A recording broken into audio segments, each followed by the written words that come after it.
Hallucinations by Terence McKenna.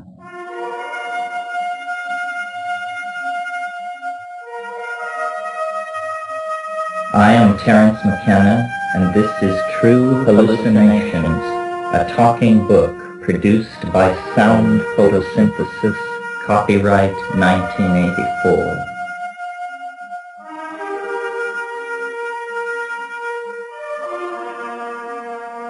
And introducing Nomad Band.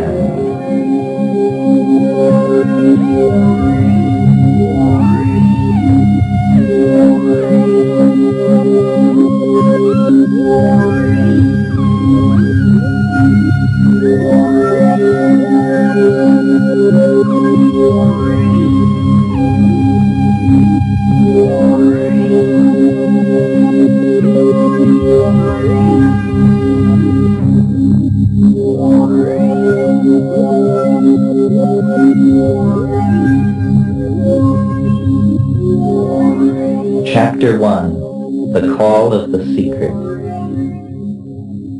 At the present moment, the UFO is a true mystery. It is easier to say what it is not. Much of my thought of the dozen years past has been name-making and contemplation. Closely guarded by the chaotically jeweled angels, every angel is terrible, wrote Rilke, and at once sacred and profane, the UFO rises in my life as it may at some future point in human history. I have chosen a literary approach. The UFO is master of place and space, time and spirit, yet search for a simple form to convey this brought me to follow tradition, to write a chronological narrative. In early February of 1971, I was passing through southern Colombia on my way with my brother and friends to an expedition into Colombian Amazonas. Our route led us through Florencia, the provincial capital of the Departamento of Caquetá. There we paused a few days, awaiting an airplane to carry us to our embarkation point on the Rio Putumayo, a river whose vast expanse is the border between Colombia and her two southern neighbors, Ecuador and Peru. The day was especially hot, and we had left the oppressive confines of our hotel near the noisy central market and bus station. We walked southwest, out of town, perhaps a mile.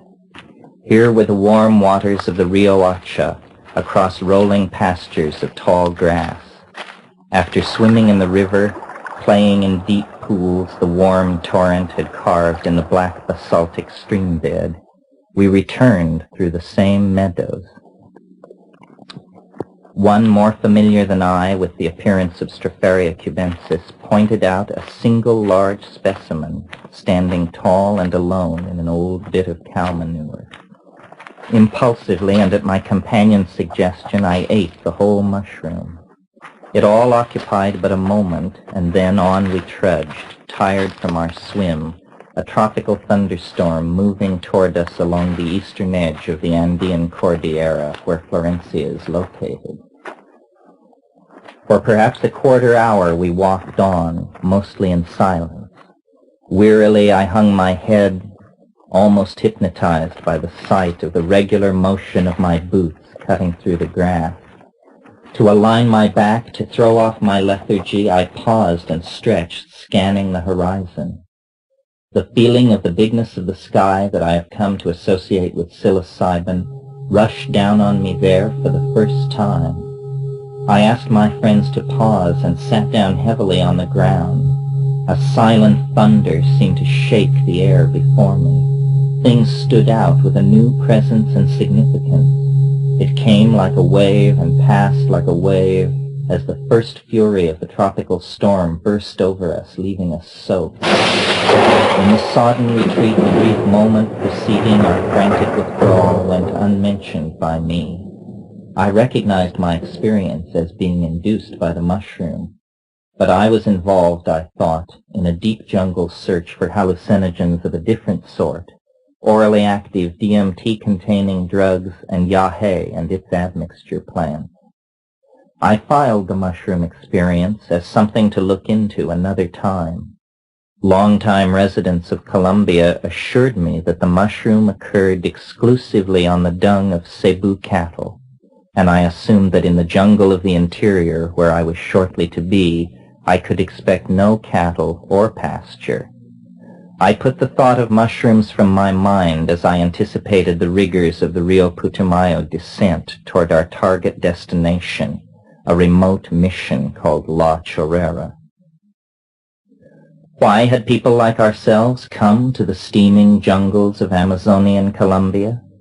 We were a party of 5, bound by friendship, extravagant imagination, naivete, and a dedication to travel and exotic experience.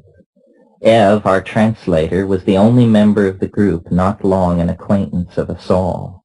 She was an American like ourselves who had lived several years in South America and had traveled in the East, where I had passed her once in the Kathmandu airport. Another story. In Colombia, she was recently free of a long relationship and fell in with our group, having nothing better to do. She and I were lovers of some 2 weeks when we arrived at La Chorrera. The other 3 members of our party, beside myself, were my brother, the youngest and least traveled of us, a student of botany and a colleague of long standing; Vanessa, an old school friend of mine from the Experimental College in Berkeley, trained in anthropology and photography and traveling on her own; and Dave, another old friend of mine, a gay meditator, a maker of pottery, an embroiderer of blue jeans, and like Vanessa, a New Yorker. As for myself, just 4 months before this trip, my brother and I had endured the grief of the death of our mother. Previous to that, I had been traveling 3 years in India and Indonesia, had worked in Japan and then in Canada, where we had all held a reunion and planned this Amazon expedition to investigate the depths of the psychedelic experience. I deliberately do not wish to say much about any of us. Let me say, though, that we were miseducated, perhaps, but well-educated, certainly. Our differences arose out of the faith that each had in his own ability to understand the situation correctly. Often these descriptions did not agree, as is a common enough situation among strong personalities or witnesses to an unusual event. We were complex people, or we would not have been doing what we were doing. None of us were yet 24 years old. We had been drawn together through the political turmoil that had characterized years shared in Berkeley. We had sorted the ideological options and had decided to put all of our chips on the exploration of the potential of the psychedelic experience as the shortest path to the sort of millennium that our radical politics had taught us to hope for. We had no very good idea at all about what to expect from the Amazon. We had collected as much ethnobotanical information as was available. This data told us where the various hallucinogens were to be sought, but not what to expect when we found them. I have given some thought to trying to reconstruct how predisposed we might have been to our eventual experiences. I find in a letter written 11 months before our expedition that Dennis was even then the person with the clearest conception. He wrote to me in China in May of 1970 to say, "As to the central shamanic quest and the idea that its resolution may entail physical death, indeed a sobering thought, I would be interested in hearing just how likely you consider this possibility and why. I had not thought of it in terms of death, though I have considered that it may well give us, as living men, willful access to the doorway the dead pass daily. This I consider to be a kind of hyperspatial astral projection that allows the hyperorgan, consciousness, to instantly manifest itself at any point in the space-time matrix, or at all points simultaneously. A UFO is essentially this hyperspatially mobile psychic vortex, and the trip may well involve contact with some race of hyperspatial dwellers, Probably it will be an encounter similar to a flying lesson, instruction in the use of the transdimensional stone, how to navigate in hyperspace, and perhaps an introductory course in cosmic ecology tending. Retention of the physical form under such circumstances would be, it seems, a matter of choice rather than a necessity, though it could be a matter of indifference, since in the hyperspatial web, all existing physical manifestations would be open. I would say that time is not of the essence for the venture, except insofar as the cultured depths of the tribes we are seeking are proceeding at an appalling rate.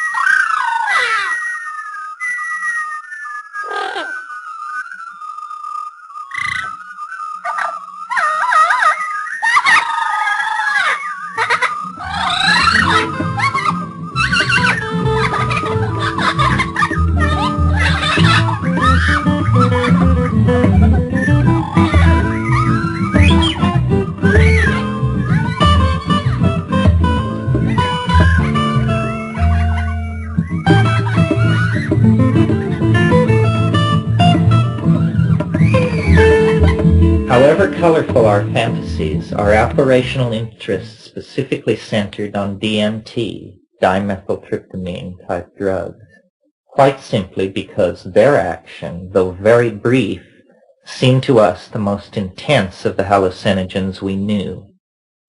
DMT is not an object of common experience, even among drug enthusiasts, and so a word must be said about it.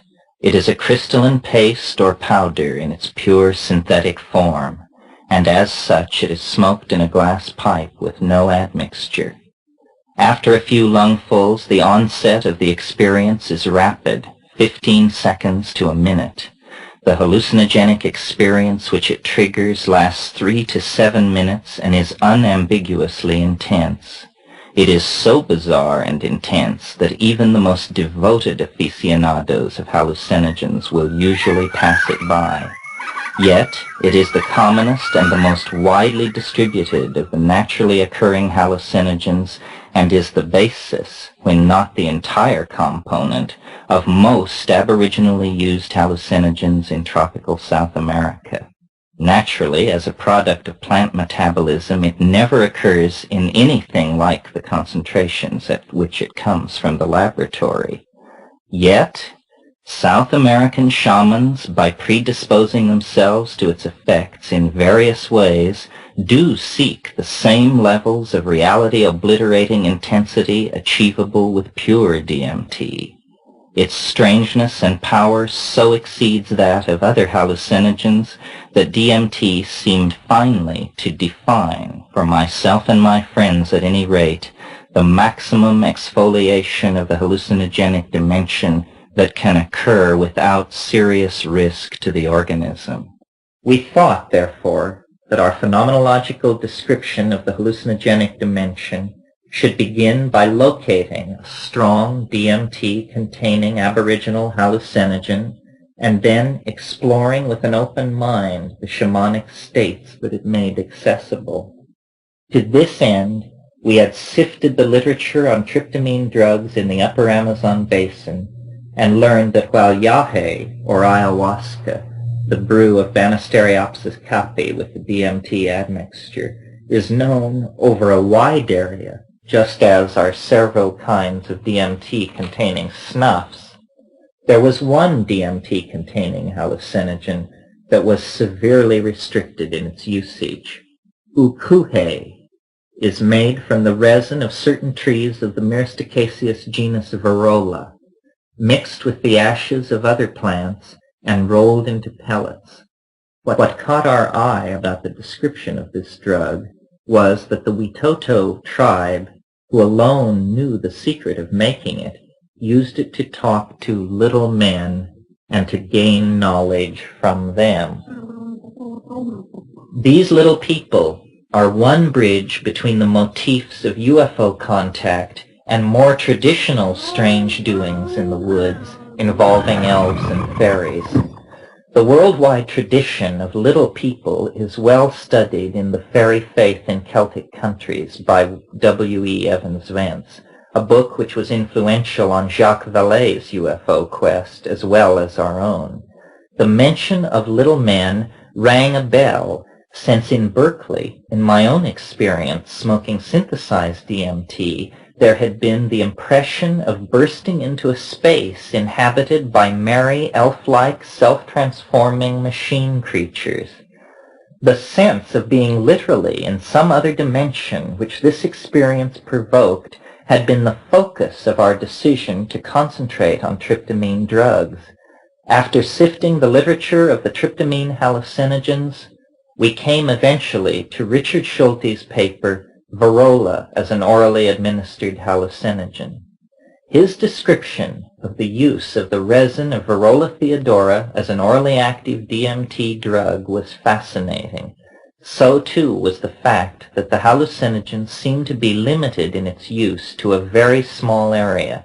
Schultes was an inspiring voice when he wrote of Ukuhe, "Further field work in the original home region of these Indians will be necessary for a full understanding of this interesting hallucinogen. Interest in this newly discovered hallucinogen does not lie wholly within the bounds of anthropology or ethnobotany.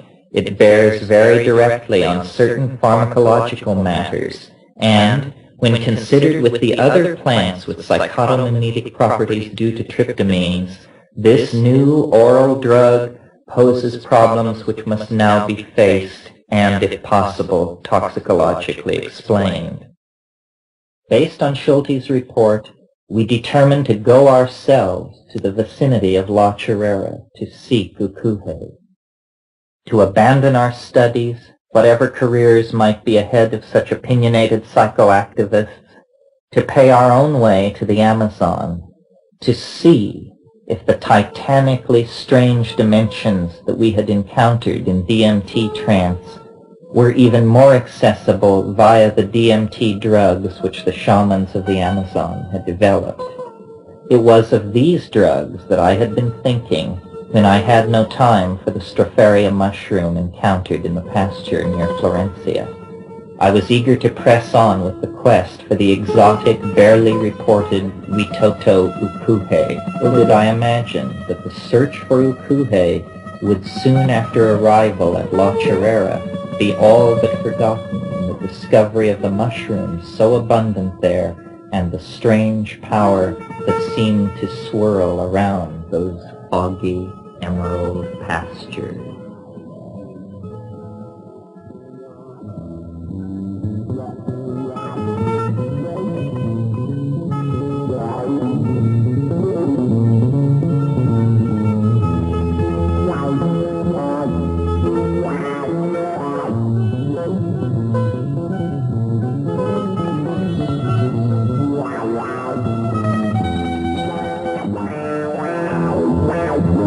My first intimation of La Chorrera as a place different from other places came when we arrived at Puerto Leguizamo, our proposed point of embarkation down the Rio Putumayo. It is a place to be reached from Florencia and the rest of Colombia by airplane, as no roads make their way through the jungle to it. It is as tired and oppressive a South American river town as one could ever hope to see. William Burroughs passed this way in his search for Yahe in the 50s. He described it then as looking like some place after a flood. It has changed little. We were barely installed in our hotel and returned from the ritual registration of foreigners that goes on in the frontier areas of Colombia, when the matron of the hotel informed us that a countryman of ours was living nearby. It seemed incredible that an American could be living in such an out-of-the-way and thoroughly rural river town in Colombia. When La Señora remarked that this man, El Señor Brown, was very old and also a black man, it all became even more puzzling. My curiosity aroused, I left immediately in the company of one of the loutish sons of the hotel woman. New dimensions were added as we walked along. My guide could hardly wait for us to get out of the door of the hotel before informing me that the man we were to see was mal y bizarro. El señor Brown es un sanguinero. Un sanguinero, he said. I did not believe it for a moment. The horror that the rubber boom brought to the Amazon Indians in the early years of this century has lived on, a memory for the oldest people and a terrifying legend for the younger Indians. In the area surrounding La Chorrera, the Huitoto population had been systematically reduced from 40,000 in 1905 to about 5,000 today. I could not imagine that the man I was to meet had any real connection with those distant events. I suppose that this story I was hearing meant that I was to meet a local boogeyman around whom extravagant stories had grown up. We shortly reached a ramshackle and indistinguished house with a small yard hidden behind a tall board fence. My companion knocked and yelled, and soon a young man, similar to my guide, came and opened the gate. My escort melted away and the gate closed behind me. A large pig lay in the lowest, wettest part of the yard. 3 steps up was a veranda. Up on the veranda, smiling and motioning forward, sat a very thin, very old, much wrinkled black man, John Brown. It is not often that one meets a living legend, and had I known more about the person I confronted, I would have been even more amazed than I was. "Yes," he said, "I am an American. Yes, hell yes, I'm old, 93 years old. Me history, baby, so long." He laughed dryly, like the rustle of roof thatch when tarantulas stir. The son of a slave, John Brown had left America in 1885, never to return. He had gone to Barbados and then to France. He had been a merchant seaman and had seen Aden and Bombay. Around 1910, he had come to Peru, to Iquitos. There he had been made a work crew foreman in the notorious House of Arana, which was the main force behind the ruthless exploitation of the Indians of Amazonas during the rubber boom. I spent several hours with El Señor Brown.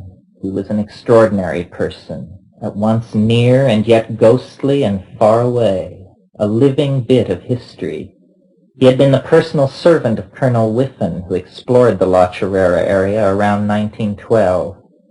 John Brown is described in Whiffen's now rare book, Explorations of the Upper Amazon. John Brown was the last person to see the French explorer Jean Robuchon, who disappeared on the Rio Caquetá in 1913. "Yes, he had a big black dog that never left him," mused Brown. John Brown spoke Huitoto, had lived with a Huitoto woman for many years at one point. He knew the area into which we were going intimately. He had never heard of Ukuhe, but in 1915 he had taken Yahe for the first time, and at La Chorrera. His descriptions of his experience was an added inspiration to continue toward our chosen goal.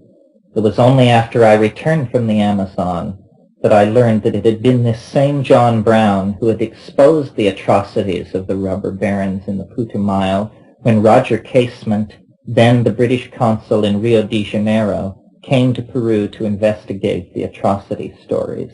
It was John Brown who returned to London with Casement to give evidence to the Royal High Commission investigation.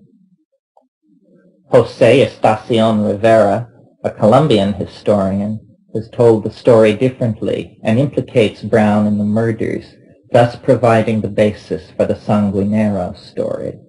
I was impressed by Brown's sincerity, by the depth of his understanding of me, by the way that Roger Casement and a world nearly history, a world known to me only from its brief mention in the pages of Joyce's Ulysses, lived and moved before me in those long, rambling conversations on his veranda. He spoke long and eloquently of La Chorrera. He had not been there since 1935, but I was to find it much as he described it.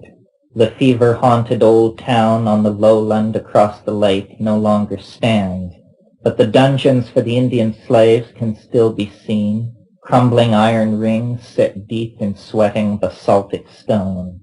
The house of Arana is no more, and Peru long ago abandoned her rights to the area of Colombia. But the old town of La Chorrera is ghostly indeed, and so is the broad trail, or trocha, that we would shortly use to walk the 110 kilometers that separate La Chorrera from the Rio Putumayo. Up to 20,000 Indians gave their lives to push that trail through the jungle. Indians who refused to work had the bottoms of their feet and their buttocks removed by machete. Walking those gloomy, empty trails, one seems often to hear the grumble of voices or the rustle of chained feet. John Brown's rambling monologue prepared me for the strangeness, and on the morning that our boat was leaving to carry us downriver, we stopped at his house on our way to the landing. His eyes and skin shone. He was the gatekeeper of the platonic world downriver from Puerto Leguizamo, and he knew it. I felt like a child before him, and he knew that too. Bye-bye, babies, bye-bye, was his dry farewell.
Chapter 2, Into the Devil's Paradise.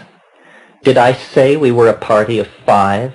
We were a party of 5 when we arrived at La Chorrera, but we were a party of 6 departing from Puerto Leguizamo.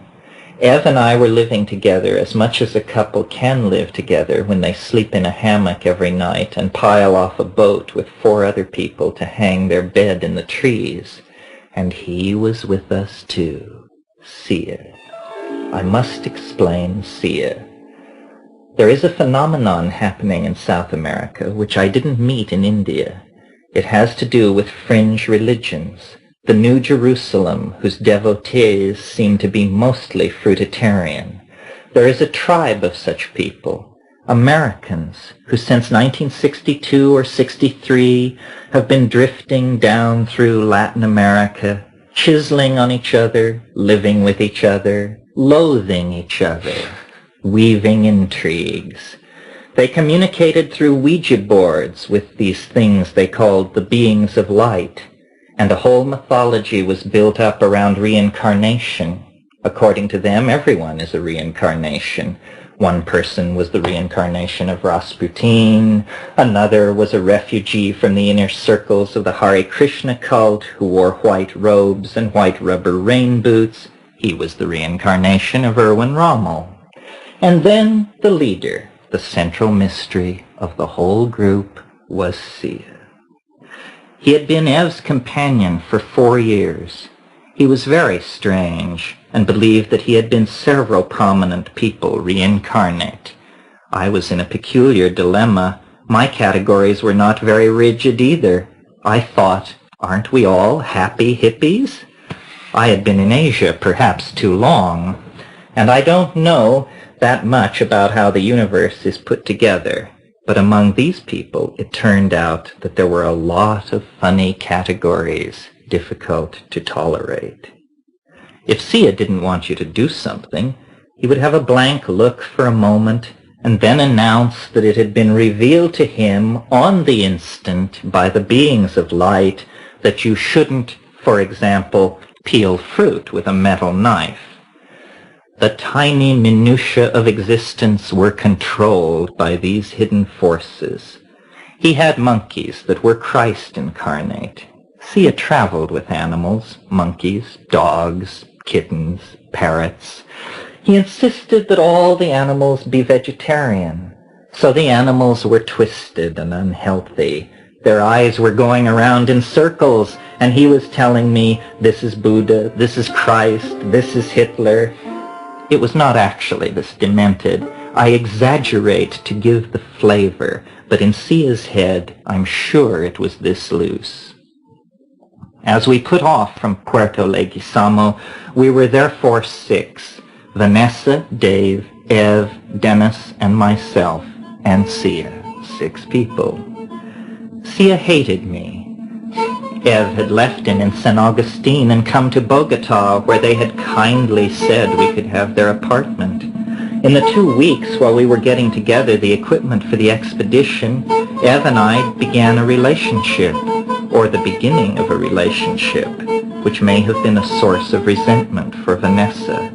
There was a lot of tension around all this. But I said, look, I like this woman, and she speaks Spanish. This was my best argument, appealing to reason. Now, are you seriously suggesting that we trek many days into the Amazon basin with our specious grip on the local language? It makes very good sense that Ev should come. Eventually, there was mutual agreement that she should come with us. However, in the meantime, Dave, who had not kept track of this intrigue, cabled Sia and invited him to meet us in Florencia and come with us into the Amazon.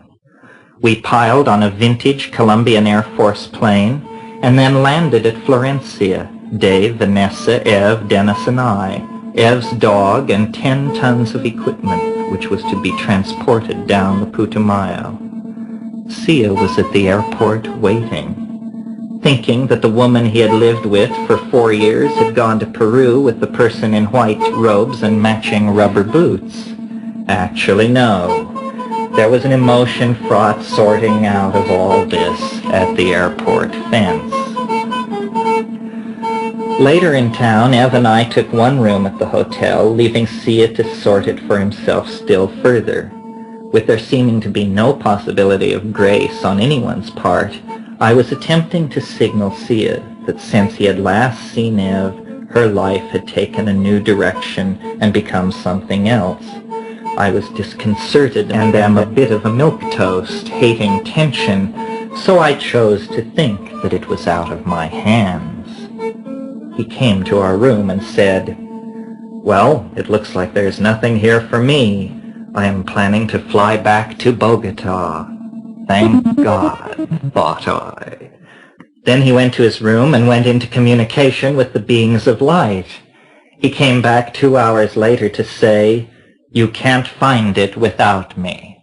By this he meant the ukuhe. You don't know anything about the jungle. I'm a man of the forest.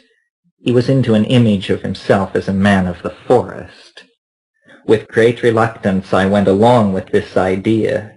When next we flew, it was on to Puerto Leguizamo, and we now had him, his dog, his cat, his monkey. Sia wore robes. He had a staff with flowing fajas.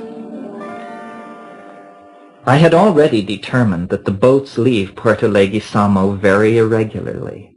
I thought we would have to wait. Perhaps even up to 2 weeks wouldn't be unusual. The hotel is tiny, the food terrible. I figured we would rub up against each other. Then he would leave. He was being very unpleasant to Ev, and it was a strain for everyone involved. I had actually been with Ev only 2 weeks and thought, these people have been together 4 years. They've traveled to India together. What role should I be playing in all this? But it did not happen as I had anticipated. It turned out that there was a boat in 2 days. And so, in what seemed like hours, the arrangements fell together, and we paid the 600 pesos to secure our fare downriver. At dawn, the appointed morning, all our animals, cameras, I Ching, butterfly nets, plant presses, formaldehyde, notebooks, Finnegan's Wake, all the things that one must have to go into the Amazon, were piled at the river's edge on a tiny trading boat that was to be our vessel. Ermito, our captain, indicated that we were to have the area on top of the cases of bottled fluorescent soda. We were informed that it was 6 to 12 days to where we wanted to go, depending on business. Puerto Leguizamo disappeared, and the river, the green bank, the shrill of insects and parrots, the brown water became our world.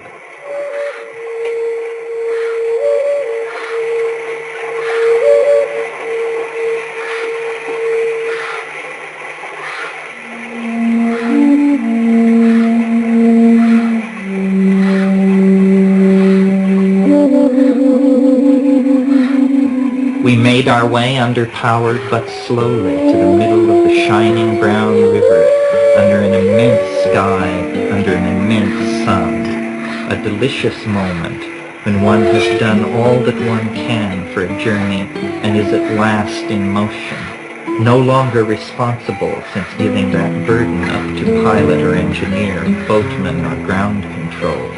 The world one is leaving has been truly broken away from, the destination still unknown, a favorite kind of moment, more familiar in the sterile environs of ocean-crossing passenger planes, and so how much richer here, surrounded by the cargo of sun-dried fish and brilliant gaseosas. I made a small space where I could sit cross-legged and rolled a joint.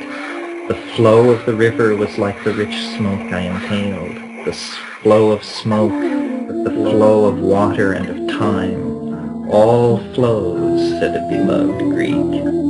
Called the crying philosopher. But why crying? I love what he says. It does not make me cry. What a luxury to be smoking again in the tropics, again in the light, away from the season and places of death, away from living under the state of emergency in Canada, on the edge of war-bloated, mad America, mother's death, and coincidentally all my books and art carefully stored, carefully collected, and shipped back, burned, fire and cancer, cancer and fire. Away from these terrible things, sudden fissures in the psychic landscape that open and swallow one's whole world. Monopoly houses, waxy green, go tumbling into fissures in an animated psychic landscape. And before all that, Tokyo, its Jovian atmosphere, the pretension of fitting into the work cycle. How inhuman does one become in an inhuman situation for a little while? Tokyo demanded the spending of money, the saving of which was the only way out. 10 months of deepening alienation that began with leaving tropical Asia and like a comet being drawn in to nearly brush its star, being drawn through Hong Kong, Taipei, Tokyo, and Vancouver, before being hurled over war-toiling America and on into the outer darkness of other wretchedly poor tropical countries. The flight from Vancouver to Mexico City passed over my mother sleeping in her grave for the first winter, on, over Albuquerque, only a pattern of freeway interchanges in the desert's night emptiness, on and on into what was then only an idea, the Amazon.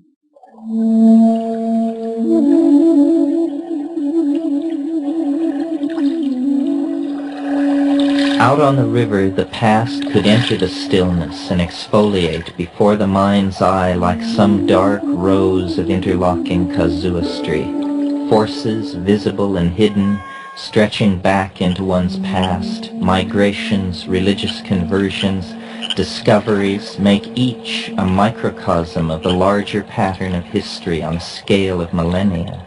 The inertia of introspection is toward memory, for only in memory is the past recaptured and understood. In the fact of experiencing and making the present, we are all actors, but in the lacuna, in the rare moments when experience in the present is a minimal thing, an indolent self-examining thing, then memory is free to speak and call forth the landscapes of our striving in other moments now past. Now, the now that is a time beyond the confines of this story, a now in which this story is past, I do not worry the past as I did then. It is now set for me in a way that it was not set then. Not set then because so recent, still to be relived in memory and learned from. 5 days of river travel lay before us, undemanding, freeing the mind to rove and scan.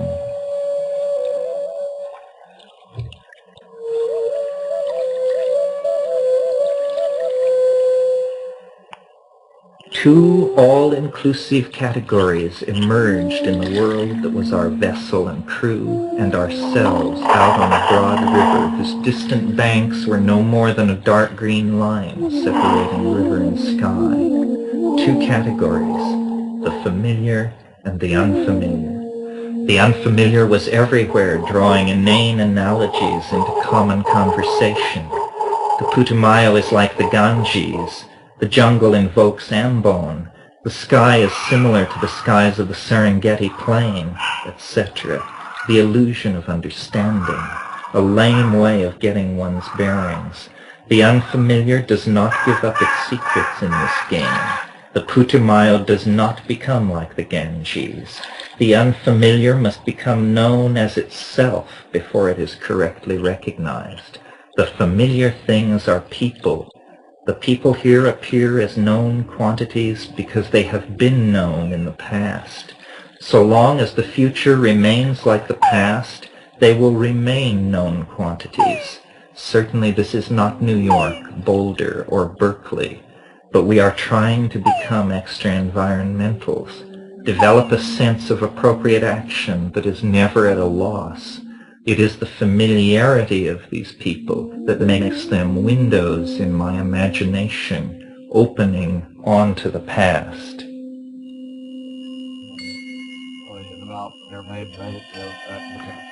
Dennis, of course.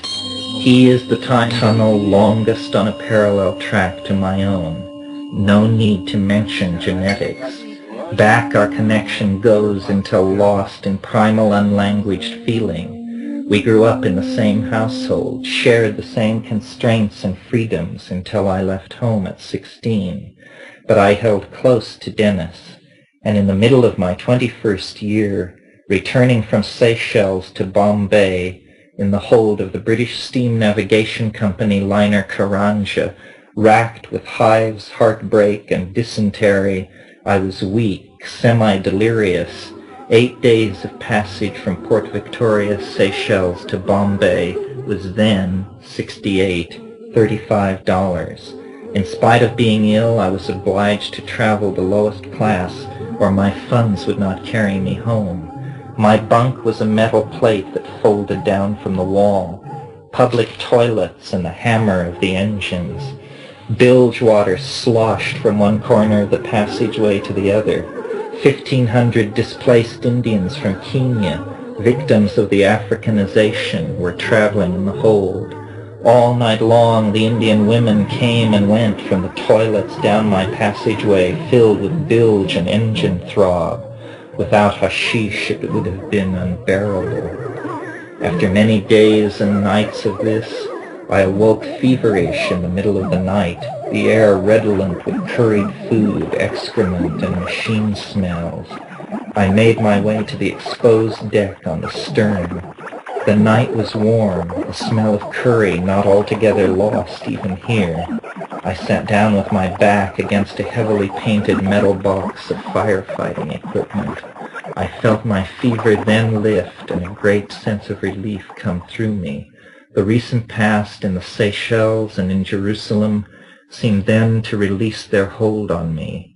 I had a clear space in which to turn toward the future and discern it. Unbidden then came the thought that I would go with Dennis to South America. It was a certainty. And so in time it happened. Not immediately, not before much more wandering in the East, but eventually, by February 71, the prophecy was all around us. River, jungle, and sky enclose us and bear us toward La Chorrera. This boat very little like the Caranja, but its small diesel engine an echo of the larger engines further away in time. Yes, Dennis came with the first. These others, different histories. Vanessa and I had been together in the experimental college at Berkeley. She was from New York, the Upper East Side. Father, prominent doctor, older sister, a practicing psychoanalyst.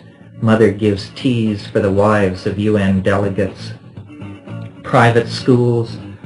Then, in a gesture of liberal chic, Vanessa is supported by her parents in her choice of Berkeley as a university. She is intelligent, a slightly feral twist to her gawkish sexuality. Her brown eyes hid schemes and puns. We were part of a group at Berkeley, but in the fall of '68, I went to New York to try to sell the tortured manuscript that had been generated by my self-enforced seclusion in the Seychelles Islands. This was a rambling, sophomoric, electro-political diatribe that was to die a borning, fortunately.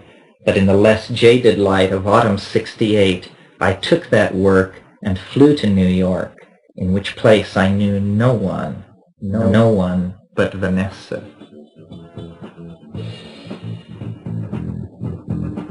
She dug me out of a flop house on West 43rd where I had crash-landed and persuaded me to move up to the Hotel Alden on Central Park West. Musty, but stiff with a Yiddishkeit respectability.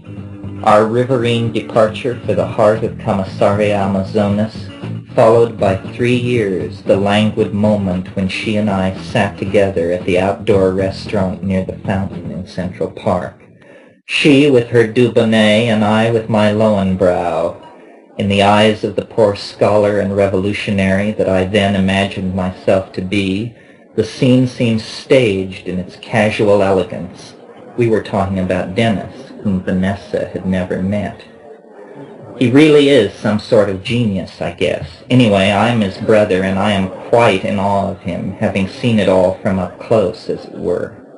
And he had an idea that you think has great potential. Actually, that's putting it mildly. I think that he may have seized the angel of Gnosis by the throat and borne the beast to the mat. This idea that he has, that some hallucinogens work by fitting into DNA, is startling. It has a ring of truth that I can't ignore. The political revolution has become too murky to put one's hope in. So far, the most interesting unlikelihood in our lives is DMT, right? Reluctant agreement. Reluctant because the conclusion that it leads to is so extreme, mainly that we should stop fucking around inside the flaming madhouse of fascist America and go off and grapple with the DMT mystery. Because, you know, we are schooled in the Western cultural tradition and can readily see that this drug is some kind of outrage that properly understood might, you know that I think that it would, have tremendous importance for the historical crisis everybody is in. Okay, so say that I suspend my judgment. What's up? I'm not sure. How about a trip to the Amazon? That's where these drugs are endemic, and that's enough solitude for anyone. Maybe. I'm trying to get on a dig that will happen in the Gibson Desert next year. I understand, and I am committed to going to Asia in a few months, for who knows how long, No, this thing about the Amazon, if it happens at all, is off in the future, but you should think about it. And something else. He lowered his voice mysteriously. Right. The something else is flying saucers. They're mixed up in this somehow. It's pretty murky now. It doesn't matter yet. But DMT is somehow linked to the whole notion of saucers. Deep water. It's a hunch, but strong. Dave was something else. We called him the Flower Child. He was a delight-provoking, paradoxical amalgam of naivete and strong-willed insight. A Polish count, ambassador to the court of great Elizabeth and friend of Dr. D, brightened his genealogy. I had met him during the summer of '67 in Berkeley. We had both been hitchhiking from the corner of Ashby and Telegraph, and when one kind soul picked both of us up, we became acquainted on the ride over the bridge. Since those days, Dave had graduated, both from the upstate New York commune he idealized and from Syracuse U in ethnobotany. In letters that passed between us when I was in Benares, he became determined to be part of the venture to the Amazon basin. He found in the jungles and mountains of South America a world even more spellbinding than he expected. To this day, he has not returned. Vanessa, Dave, and I gathered in Victoria, British Columbia, near the gnashing beast, but not yet of it. We lived there 3 months, ransacking articles, writing letters, maintaining constant correspondence with Dennis, who was in Colorado, amassing information on a near-mythical world that none of us had ever seen. I had wandered through Southeast Asia and Indonesia, viewing ruins in the former and collecting butterflies in the latter. Whether that gave me an edge in experience seemed unlikely. Vancouver Island, lost in swirling snow, fell behind as by a series of telescoping leaps the barriers to our entry into the anticipated magical world fell away, until we come to this indolent moment. February 6, 1971. We are at last freed of our umbilical connection to civilization. This morning, under the uncertain skies which mark the Amazon during the dry season, we have at last gotten underway. Part of a flotilla of gasoline and fruit soda suppliers who are on their way to La Chirera and will certainly carry us as far as El Encanto on the Rio Paraparaná. Moving toward the absolute center of the geography of the secret, I am moved to ponder, as ever, the meaning of this truly strange search. I am having difficulty processing the intense content of my expectations. There can now be little doubt that given that we continue to press forward as we have, we shall reach a state of satisfaction. We have been so long seeking this thing, and it is so difficult to understand.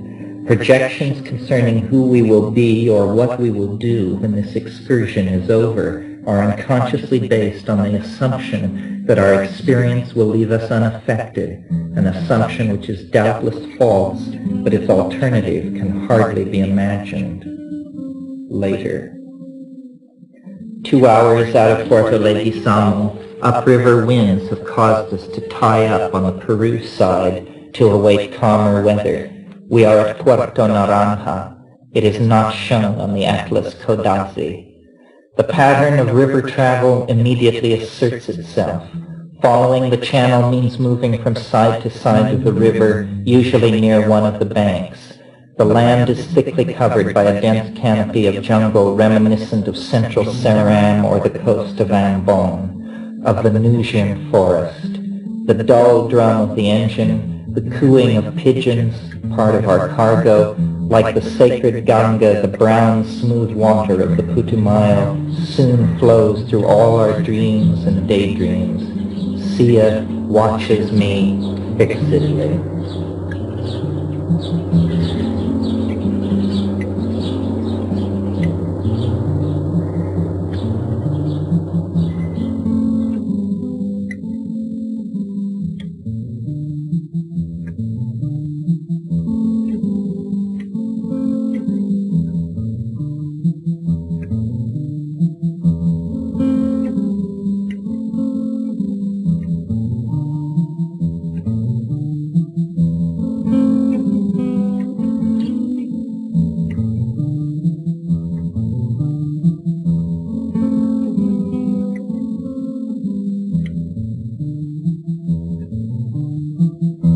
The familiar falls behind, the river is broad. The mystery for the present is in the strangeness of this place, the watery flatness. 5 days of the Rio Putumayo will put us at the mouth of the Rio Caraparaná. There is a mission there, San Rafael. We are looking for Dr. Horacio Guzman, mentioned in one of our papers as the source of an authentic sample of the ukuhe we are looking for. Guzman is an anthropologist working with the Witoto upriver from San Rafael at a tiny village charmingly called San Jose del Encanto. This village is situated at the beginning of a 110-kilometer trail through the jungle to La Chorrera. Not only can Guzman be helpful in our search, but he can help us hire bearers for the trek overland.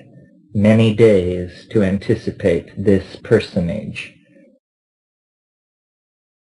In the meantime, the cramped world of this trading vessel is ours, the Fabiolita, selling plastic shoes, tinned food, and fishing line at the small clusters of houses on stilts that appear several times during each day of travel. We arrive, tie up, and while the jefe of our vessel makes negocios with the colonistas, I take my butterfly net and walk to the jungle, hoping to escape the stinging flies that swarm near the boat landings. Sometimes there are long, opinionated conversations, everyone animated and taking part, which is the operational front. Sometimes the silence falls among us that lasts for several hours, once each of us is comfortable watching the river bank slide monotonously by or nodding on the edge of siesta.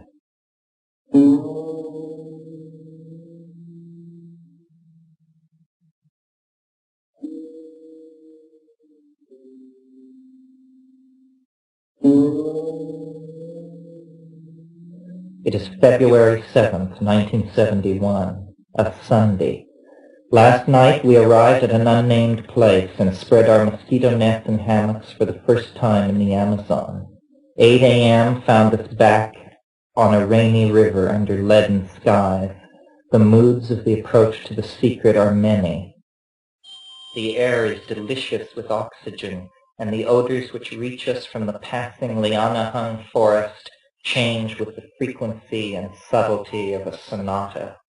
Brief stops at police inspections and ever more isolated riverside dwellings mark this day as well.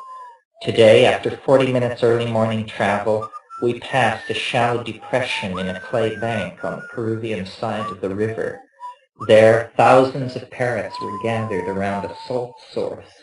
The sonic shrill of their many-throated voice and their iridescent green bodies cleaving the air heightened the impression of moving in an aqueous Venusian world.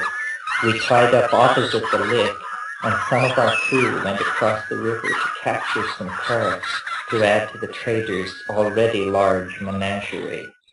With our own small monkey, the non-human population of this ark of fools numbers 2 dogs, 3 monkeys, a kitten, a donkey, a cock, a pig, and a crate of pigeons.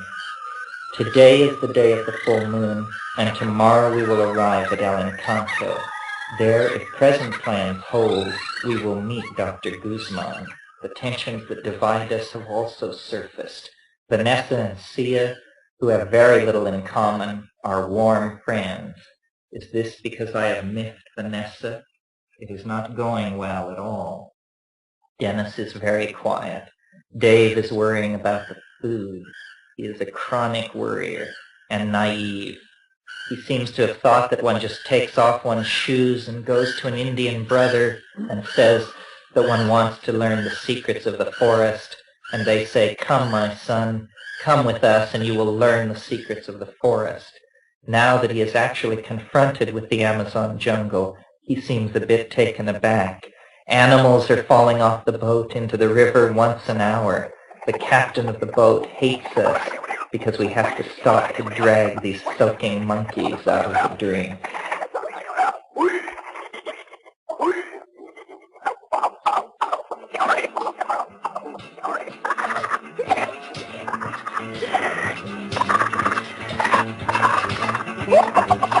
Born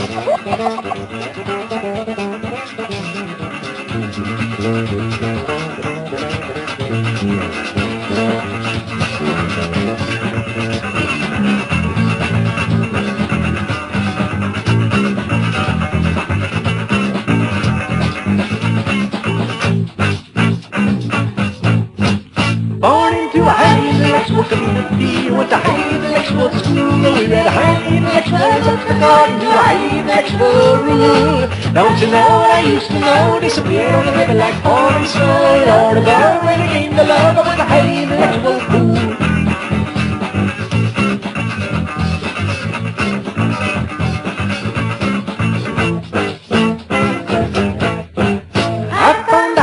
Respectable job which paid a highly respectable lump sum of my highly respectable friends, and I lived in a highly respectable dump. Don't you see what I used to be? Disappeared on the river just flowing free. Lord of strife, when I came to life I was a highly respectable chump.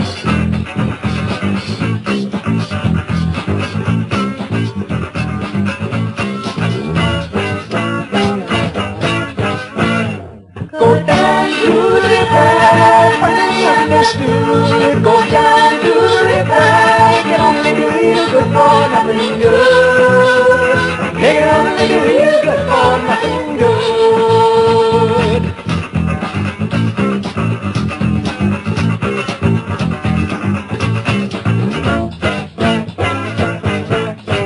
Stepped into a highly sensational society in my highly sensational shoes. I sang highly sensational songs along with highly sensational you. Just to prove that this man can move, meet me at the river, let's roll that groove. Lord alive, are you here tonight? I'm in a highly sensational mood.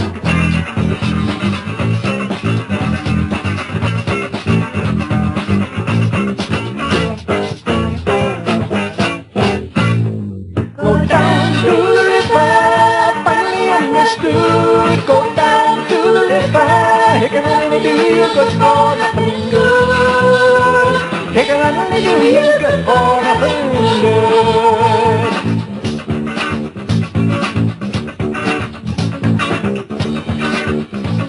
It can only do you good for nothing good.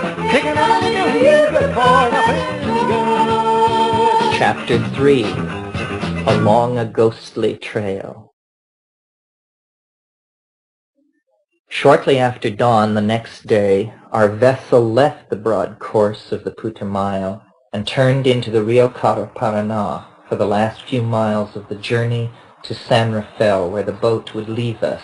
The Paraná more correctly fitted my conception of a jungle river, it being only several hundred feet across at its widest point, with lush vegetation overgrowing the banks and trailing in the water. Its flow was so sinuous and unpredictable that we could seldom see more than a half-mile or so ahead of us. At mid-morning we arrived at a low bluff surmounted by a white flagpole and a few corrugated buildings, appearing lavish in a land of thatched huts on stilts. This was Mission San Rafael. We were correctly, if unenthusiastically, received by Padre Miguel. He was thin, Castilian, with deep-set eyes and a barely noticeable palsy that was the result of malaria contracted years before. He had been in the Amazon over 30 years. It was not possible to read from his face what he thought of us. He had seen many anthropologists, botanists, and adventurers pass through, but I sensed that our longer hair and loose manner made him uneasy. His uneasiness increased when I asked about Dr. Guzman.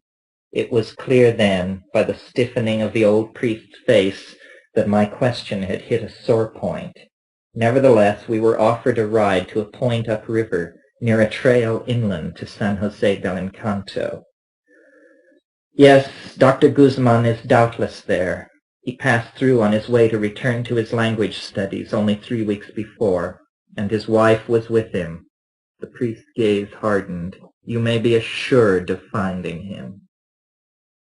We were given lunch by the nun in charge. La Madre being the form of address to the number one nun at these missions. While we ate, Ev questioned the priest more carefully concerning La Chorrera.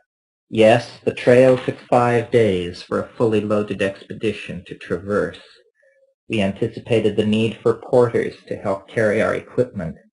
Padre Miguel said that we would get some help in San Jose, but that now was the time of hunting, and men would be reluctant to leave the hunt to hire into an expedition going to La Chorrera. We were determined not to be overburdened with equipment on the last leg of the push to reach La Chorrera, so after lunch we sorted all of our equipment once again. Books were relentlessly left behind. Our plant and drug file was thinned down to only the essential articles. Excess camera and insect collecting equipment was stored. It all went into a trunk to be left in the priest's keeping until we should return. The chore finished, we stowed our lightened supplies in the priest's powerful speedboat, an immense luxury in a world where the paddled canoe is the standard transportation. In a few minutes we were tearing over the surface of the Brown River, the moving center of a cresting wave of tremendous mechanical noise. The priest looked considerably more human and at ease here, with his brown cassock beating furiously in the wind, his long beard trembling in the spray and the sunlight. After 40 minutes of this furious travel, we had gone a day's distance by canoe. Suddenly the priest turned the small boat at right angles to the flow of the river. We were making directly toward a long, low spit of white sand. The engine cut off at what seemed the last instant, and in a shattering silence we slid lightly aground on the sandbar. It was a spot seeming no less desolate than any other place we had passed in our wild ride. But the priest clambered up the bank and pointed out a broad trail, much overgrown with vines. It was a half a mile to the village, Padre Miguel explained as we moved our supplies into a jumbled heap on the sand. "I'm sure you'll be well received," called the priest from the river as he wheeled the little speedboat around. Then he was gone. Long after he had turned a bend in the river and the sound of his departure faded, the glassy surface of the river moved and sucked against the banks as a last reflection of this unusual commotion. Silence. Then a shrill wave of insect sounds swept like a drawn curtain through the area. Then again silence. There was jungle, river, and sky. There was naught else. For the first time we were not being conveyed through the jungle river world with a seasoned expert in control. Now we were on our own, and we all became aware of it in that moment on that spit of sand on the shore of a jungle river, one of hundreds of such rivers. The mood could not last. We had to find the village and make whatever arrangements we could to move our supplies there from the river. We had to act before dark. There would be time later to contemplate our situation. No one wanted to stay with the mound of supplies, so we hid them in the bushes away from the shore and then started down the trail. Vanessa brought her box of cameras. I carried my telescoping fiberglass Lepidoptera net, bought in a collector's supply shop in Shinjuku as a present to myself for surviving a stint teaching English in 2 Tokyo English mills simultaneously. The trail was broad and easy to follow, obviously cared for. As we moved away from the river bank, the vegetation was less lush. We were walking through an eroded, scrubby brushland.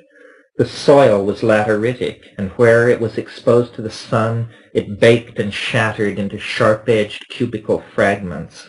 At length we topped a long, slow rise and looked down on an assemblage of huts on sandy soil under a scattering of palms. Striking immediately was the fact that all of the houses were of the stilted, thatched variety, except for one near the center of the village. As we surveyed the scene below us, we were ourselves surveyed, and people began running and shouting. Some ran one way and some another. To the first person who reached us, we asked for Dr. Guzman. Surrounded, By people giggling and whispering, we reached the anomalous house. It was made of leaves woven expertly between long arched sticks. It was windowless and rested on the ground, looking vaguely like a loaf of brown bread. We all recognized it as a maloka, the traditional type of house peculiar to the Witoto people. Inside, resting on a hammock which hung between two smoke-darkened supporting posts, was Dr. Guzman. The immediate impression was of an unnatural gauntness, deep-set dark eyes, and skeletal, nervous hands. He did not get up, but gestured as an Indian would for us to sit on the ground. Only then, in seating myself, did I see beyond the hammock to the shadowed rear of the maloka. A woman sat cleaning pebbles from beans in a stone-polished Witoto pot. Only after we were all seated did she look up. She was plump, wearing khaki pants. She had blue eyes and even teeth. Seeming to address us all equally, Guzman spoke. "My wife shares my professional interests." "How fortunate. It must make it much easier," Vanessa offered. "Yes." The flat reply became an unnerving pause. I decided to face the issue directly. "Doctor, our apologies for disturbing your solitude and the local social environment here. We're anxious to push on to La Chorrera, and we hope that you will help us to arrange bearers here to go with us. Also, we are here with a special purpose. I refer to the Varrola hallucinogens that you reported to Schultes." I am telescoping my account, of course. It all took longer and moved less directly toward revealing its meaning. We talked for perhaps 20 minutes. At the end of that time, we had learned that Dr. Guzman would help us find bearers and depart, but that this would take some days. We learned that Guzman was an ardent structuralist, Marxist, and male chauvinist, that his involvement with the Witoto approached being a mania, that he was regarded by his colleagues back in Bogota as slightly bonkers. He gave us no encouragement that we would find the ukuhe, which he said was a secret of the man that was slowly dying out. At the end of this discussion, our small party and a dozen of the village people walked back to the river with us and helped us carry our gear to a run-down, unused hut on the edge of the village. As we set up camp, Annabelle Guzman approached us with several cups of steaming coffee and chatted with us as we worked. She seemed more relieved than dismayed by our presence, unlike her husband. As she talked, a picture emerged. She had gone to the London School of Economics, studied anthropology, graduate work in Columbia, meeting impassioned older men in similar profession, now living a pendulum life going between the striving, contentious world of the university in Bogota and the tiny village of San Jose del Encanto. Her husband's addiction to chewing coca was much on her mind. Like the males of the tribe, he was a coca enthusiast. He was quite paranoid from chewing it. When one saw him in the morning, he always had coca staining his lower chin. The tribe was very hard on women, so Annabelle had been told by Horacio that in order to integrate into this society, she had to take the women's role upon herself. This had to do with pounding yucca root with stones, and also making coca, which the women are not allowed to chew at all. The men lie around in hammocks and listen to transistor radios. The women live with the dogs and the children under the houses, and the men live in the houses. At 5 o'clock in the afternoon, the women are all sent to the sleeping place with the children and the dogs. The men all retire into the longhouse for storytelling and coca chewing until 4:30 in the morning. We lived with these people elbow to elbow. The fart is the most highly appreciated form of humor. There are 10,000 variations on the fart, and all are riotously funny. We stayed in that uncomfortable setting until the morning of the 13th of February. It took that long, nearly a week, to arrange 2 young boys willing to leave the hunting and help us carry our supplies over the trail to La Chorrera. We were grateful for the pause in travel, as the voyage on the Faviolita had left us rather worn. I spent part of each day collecting insects or writing or thinking in my hammock.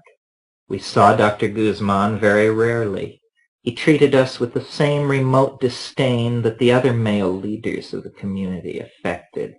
Not everyone was so shy.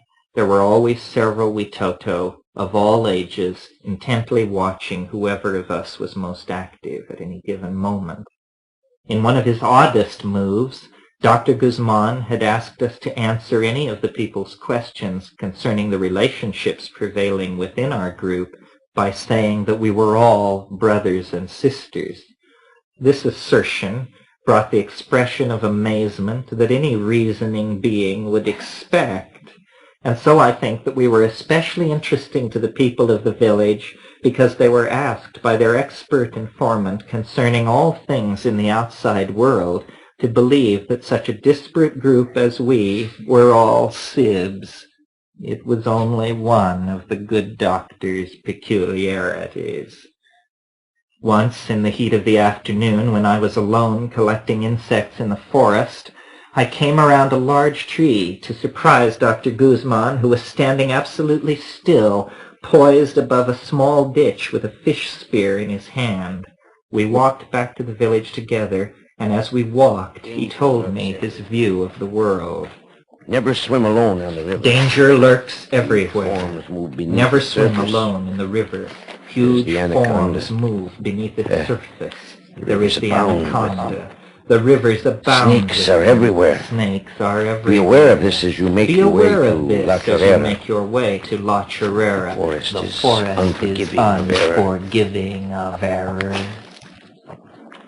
I had spent many months in the jungles of Indonesia and had been collecting insects every day in these Amazonian forests as we had made our way to San Jose del Encanto.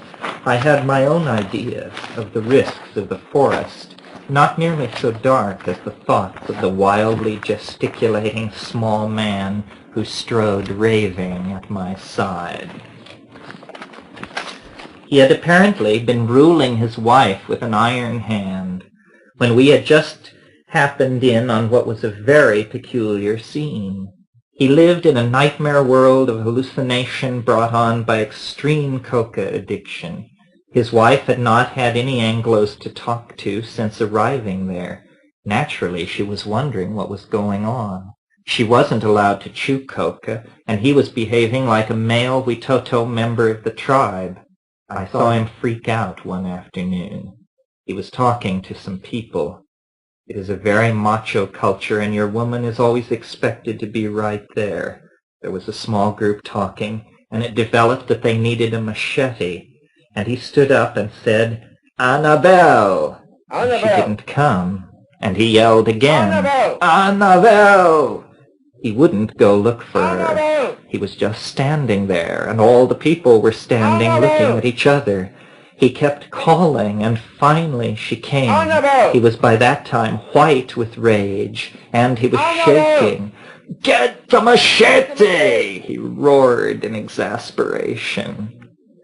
After about 5 days or so, Sia developed an abscessed tooth. His teeth were rotting out of his head, and we gave him all the codeine we had. It was intended to last us 3 months. There were incidents. A bushmaster, most deadly of vipers, was killed near the village and brought back and shown around. Incidents, say rather omens or ominous events. One morning an enormous tarantula, the largest I have ever seen, made a dash through the village, or so it seemed, since it was suddenly discovered very much in the middle of things. Had someone released it? 2 nights before we were to leave the village, a tree burst into flames near our hut.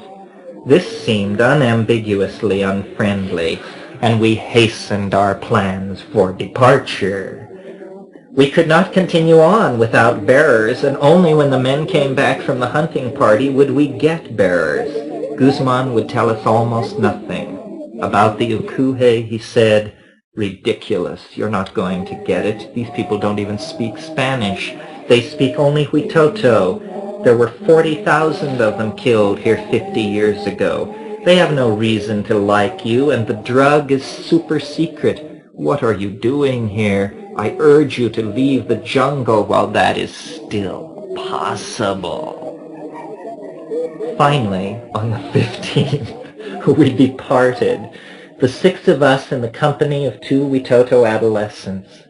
The Capitan of the village turned out to wish us a good journey. Even Dr. Guzman was smiling, delighted no doubt at the prospect of the village returning to normal after a long week playing host to a delegation from the global electronic tribe. There was no one more pleased to leave the village than I. As we strode along the wide trocha, I felt my spirits rise. At last we had put all the encumbering obstacles behind us. Only Sia remained to plague me. I decided, milquetoast or not, I was going to have to break the bubble, because it was becoming too odd. He was doing things. He insisted on going first.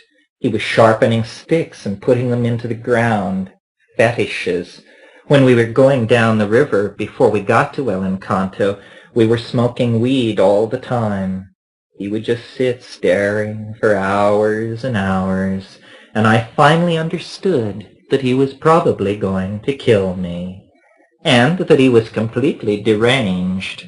That, strange as it may seem, it was my fate that I was going to be bumped off by somebody's old boyfriend who was psychotic, who had somehow sneaked into this Amazon expedition. At this realization, I stopped on the trail and observed something to the effect that he was the world's most outrageous jackass.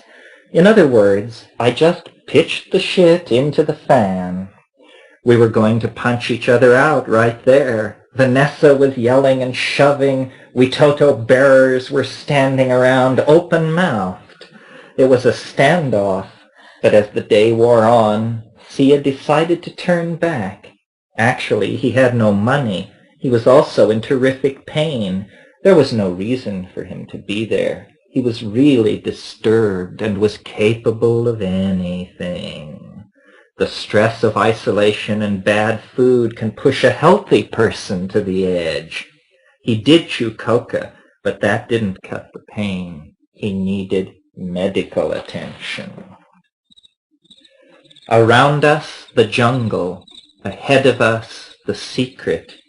After Sia's departure, I hefted my butterfly net and felt very Van Veenish as we wended our way toward La Chorrera under the liana-tangled canopy of the climaxed Amazonian forest.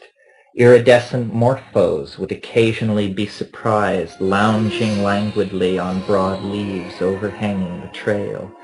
They would start upwards suddenly, an amazing show of watery, splendorous sapphire quickly lost in the gloomy heights. We set a brisk pace as we moved along.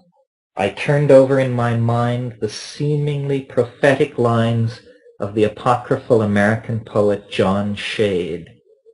That rare phenomenon, the iridule, when, beautiful and strange, in a bright sky above a mountain range, one opal cloudlet in an oval form reflects the rainbow of a thunderstorm which in a distant valley has been staged, for we are most artistically caged. That night we made our camp at a thatch-roofed shelter with a marker that indicated we had come 25 kilometers during the day. We ate well that night, and in the morning we were back on the trail as the ground fogs of dawn departed. It was a day of hard work, carrying the heaviest loads by a method that allowed each person 2 hours on and then an hour off. It was quite a physical feat. I think that we were already feeling the effects of the phenomenon, but it is impossible to say. We didn't eat. The women announced that we would eliminate breakfast and lunch, It was their decision since they were doing the cooking, and it was impossible to make a fire because the Amazon jungle is so damp. It was too much of a chore. We would get up at 4:30 in the morning, have coffee, and walk 25 kilometers until about 3:30 in the afternoon. It was an ass-buster, absolutely. It was up and down, up and down. We would arrive at a river to find no bridge. We would have to figure out how to cross. We had to be aware of the possibility of the bearers stealing something or deserting us. In spite of the exertion, it was a day of exquisite immersion in the sense of the truly immense and vibrant forest through which we were passing. All day long we pushed forward against our flagging energies. At last we reached a shelter similar to the one we had used the night before. It was set on the top of a small hill, just beyond a rude bridge arcing a small river. After dark, around the fire, we anticipated a total eclipse of the moon, said to be due that night. The Witoto bearers ate their own food apart from us, friendly but distant. I wondered if they, too, were aware of the impending eclipse. Sometime in the dead of the night, I awoke in my hammock, and after listening to the seething night, pulled on my boots and silently made my way to the bluff of the little hill overlooking the bridge. The river and the way along which we had toiled in the fading light of the late afternoon. Now all was transformed. The jungle eerily silent very suddenly. The moon washed orange-red, the eclipse in progress and near totality. The scene and the feeling was profoundly other. Alone in an immensity of jungle, we seemed the witness to the emergence of strange dimensions, the clash of unearthly geometries, lords of places unseen and undreamed of by man. A few miles away, rain was falling from a cloud standing still in the sky. Nearby foliage glistened black with orange highlights. Unknown to me in that moment was that the eclipse that had drawn me as a lone observer from my hammock to this eerie scene was at that same rough instant triggering a groaning shift of billions of tons of impacted rock along the San Andreas Fault in Southern California. Chaos was breaking out in the hell city of Los Angeles. In a pitiless cartoon, we may imagine the pop-eyed denizens in beehive hairdos pouring out under incandescent lights into choking pollution to wail their hysteria to mobile news teams. I knew nothing of it, and so returned to my hammock, oddly cheered and exalted. It had seemed a portent of great things. Toward the afternoon of the fourth day, the bearers were visibly in anticipation of arrival at La Chorrera. During one of our breaks, Vanessa pointed out a rainbow that lay directly over the path we were traveling. The appropriate jokes were made, and we hoisted our loads and hurried onward. In a few minutes we were walking through secondary forest, and shortly thereafter emerged on the edge of a huge clearing of rough pasture land. The mission buildings could be seen at the opposite side of this expanse. As we started across the open space, an Indian came to meet us. He and we spoke haltingly in Spanish. He spoke to our bearers rapidly in Witoto, and then started off with us in the direction from which he had come. We passed through a wood enclosure and across a semi-enclosed courtyard. On the wall were paintings in tempera of absurd elves with pointed ears. We saw no children, and a sense of its being school vacation hung over the empty rooms and playing fields around us. We were led finally to the back porch of what was obviously the priest's house. A huge man, bearded and bearish, emerged in his shirt sleeves. Sebastian Cabot could have played him to perfection. A basically merry person, he nevertheless did not seem happy to see us. Why are these people always so withdrawn? Something about not liking anthropologists. But we are basically botanists. How can we put that across? Our reception was hospitable and correct. We asked no more, and as we hung our hammocks in the empty guest house to which we were shown, there was a sense of relief among us all at having reached our destination.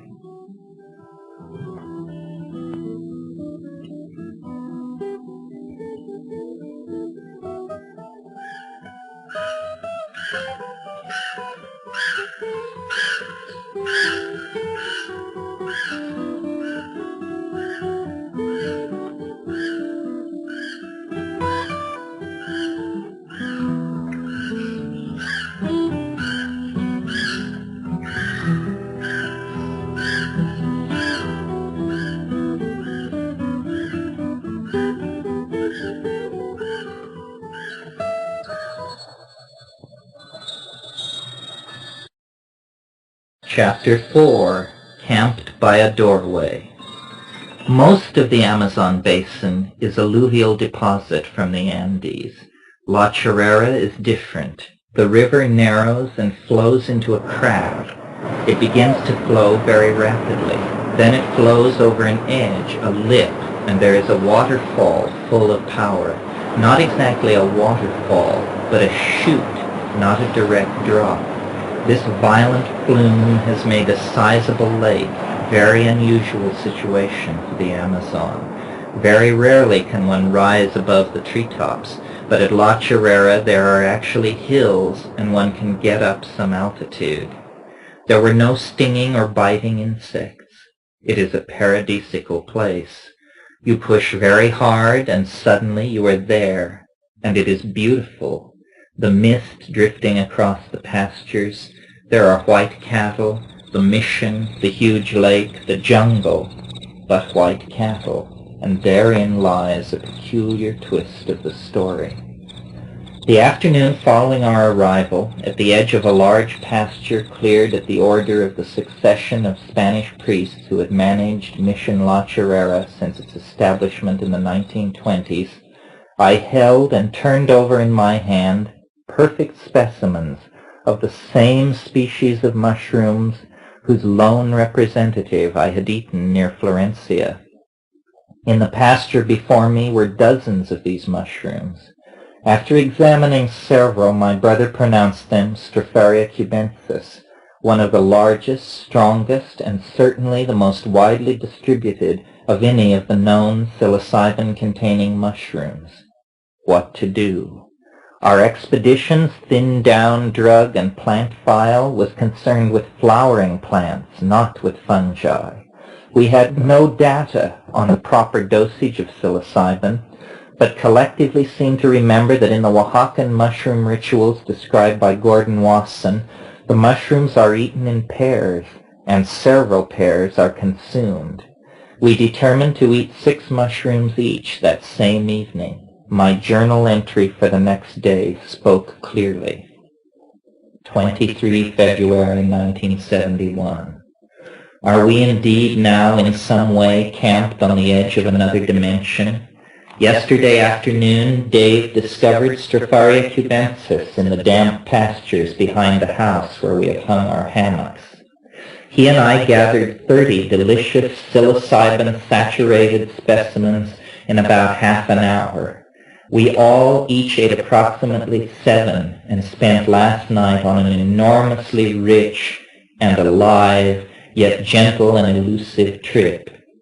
In between strange lights in the pasture and discussion of our project, I am left with the sense that by penetrating the local psychedelic flora this way, we have taken a giant step toward deeper understanding. Multifaceted and benevolent, as complex as mescaline, as intense as LSD, the mushroom, as is said of peyote, teaches the right way to live. This particular mushroom species is unclaimed, so far as I know, by any Aboriginal people anywhere, and thus is neutral ground in the tryptamine dimension we are exploring. Through this unclaimed vegetable teacher, one can gain entry into the world of the elf chemists. The experience of the mushroom is subtle, but can reach out to the depth and breadth of a truly intense psychedelic experience.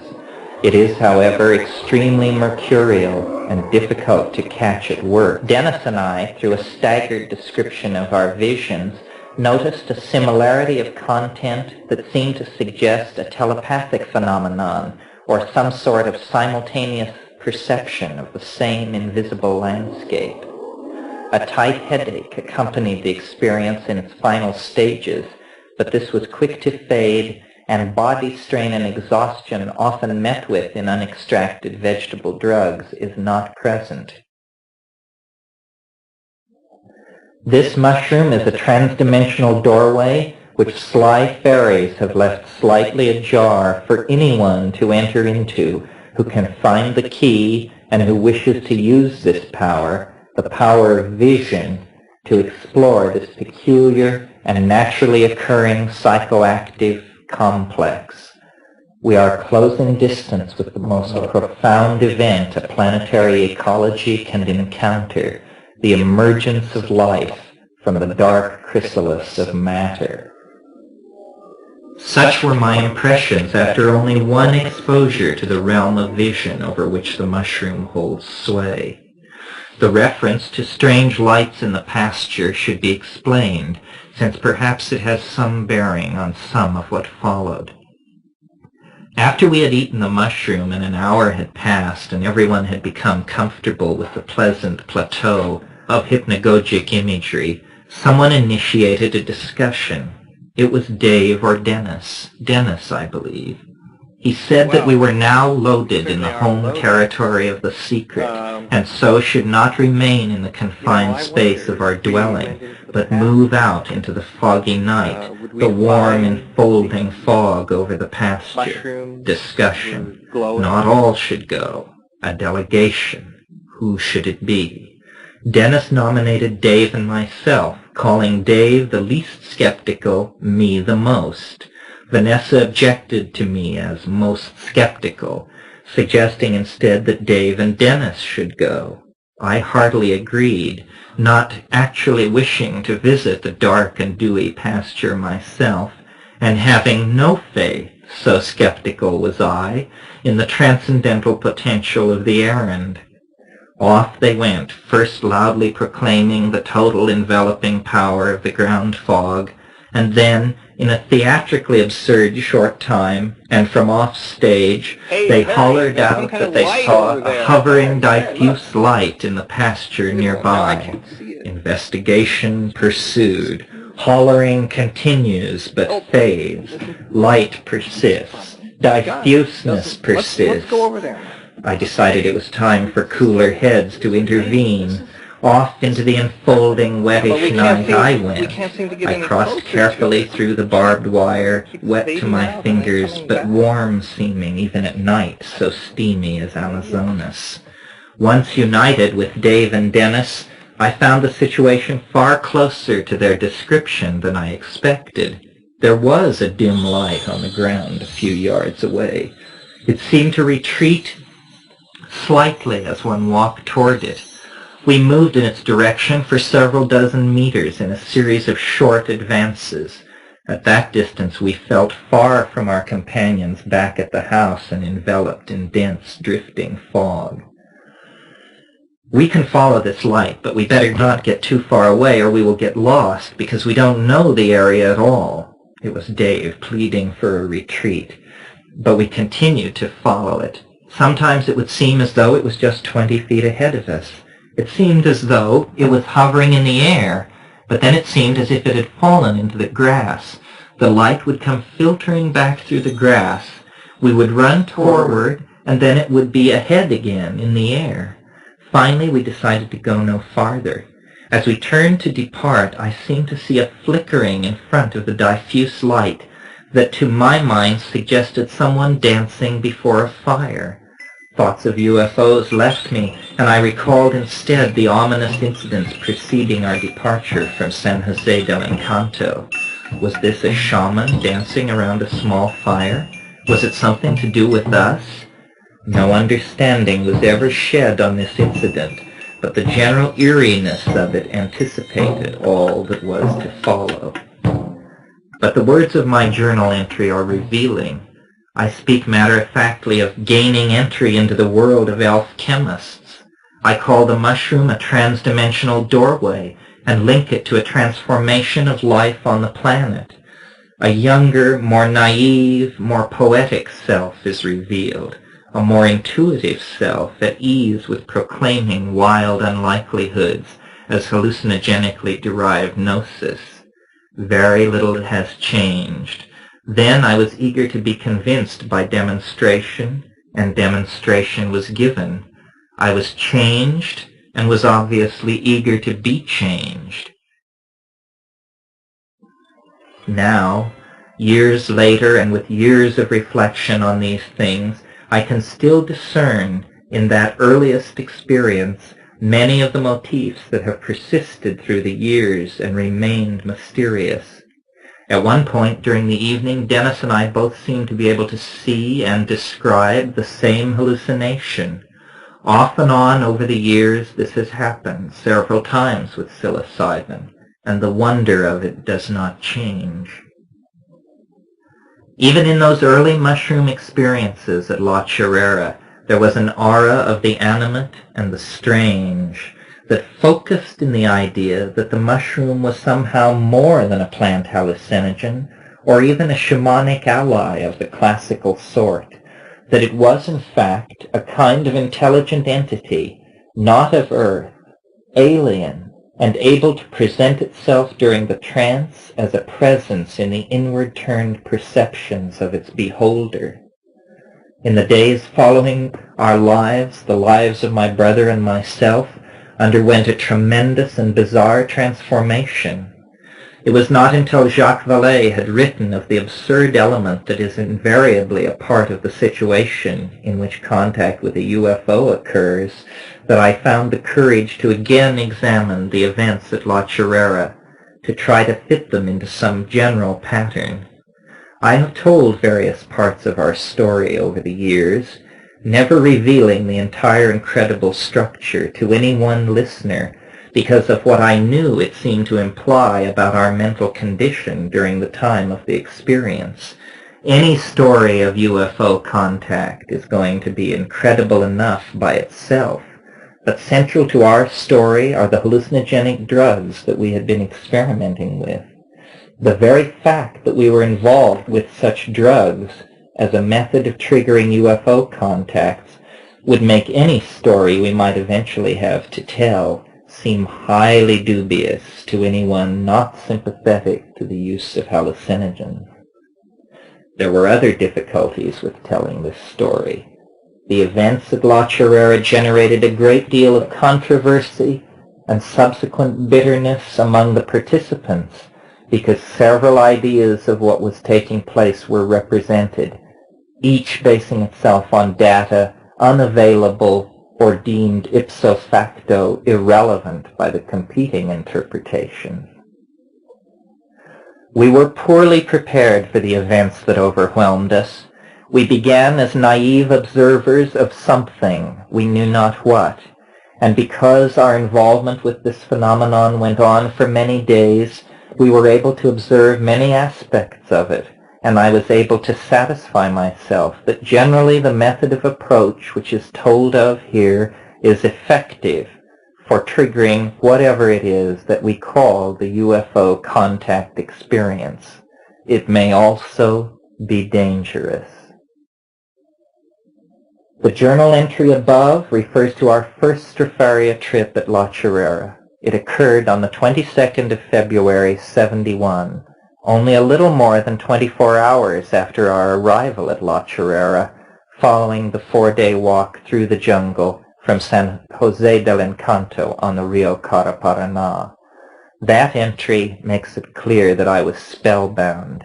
It was the last thing that I could bring myself to write for several weeks, though I did not realize it as I sat writing in the sunlight that morning. I was suffused with contentment. I knew only that the mushroom was the best hallucinogen I had ever had, that it had a quality of aliveness that I had never known before. It seemed to open doorways into places that I had assumed would always be closed to me, because of my insistence on analysis and realism. I had never had psilocybin before, and was amazed at the difference from LSD, which seemed more abrasively psychoanalytic and personality-oriented. In contrast, the mushroom seemed so full of merry elfin energy that casting off into the drug trance was made more enticing. Nothing of the magnitude of the forces even then gathering around our small expedition was sensed by me. I was thinking in terms like, it's great that these mushrooms are here. Even if we don't find ukuhe or yahe, we will always have them to fall back on, and certainly they are interesting. Our plan was to spend about 3 months slowly getting to know the botanical and social situation among the Witoto, living traditionally in a village about 14 kilometers down a trail from the mission on the Igara-Paraná at La Chorrera. We knew ukuhe was secret, and we were in no hurry. So the day after our first mushroom experience was spent checking our equipment after the rigors of the overland walk, and generally relaxing in the casita to which Father José Maria, the Capuchin in charge, had kindly shown us. We gathered more mushrooms that afternoon and dried them near the cooking fire. That evening I pulverized them and made them into a snuff. It was delicious, like some chocolate-related essence. We all snuffed it, and it was generally thought a success. I felt elated, very pleased with everything, and impressed with what an extraordinarily beautiful place we had come to be in. We decided that we would take mushrooms again that night. It was a different sort of experience. As we sat around waiting to get stoned, there was a lot of nitpicking going on between Vanessa and Dennis. Up to this point, Dennis had not come forward as a personality at all. Finally, he had apparently had enough of Vanessa and said, "You know, you're pretty weird, and I'm going to tell you why." I was amazed because as he talked, he gave perfect expression to my own thoughts on Vanessa. There was no tension in the situation for me. Someone else was rapping it down to her how she was out of line. But then, after a few minutes, I felt very odd, because I felt like Sia. Weird. I feel like this other person. I don't know what this guy feels like, but I feel the way I imagine he must feel. We were trying to smoke some grass, and then I said, "Smoking makes it easier to hallucinate. Smoke to get higher." Dennis was having trouble with the matches, fumbling and fumbling. "What's the problem? Just light the match." "Would you light the match?" We were all crossed up, and so we came down. It was disappointing.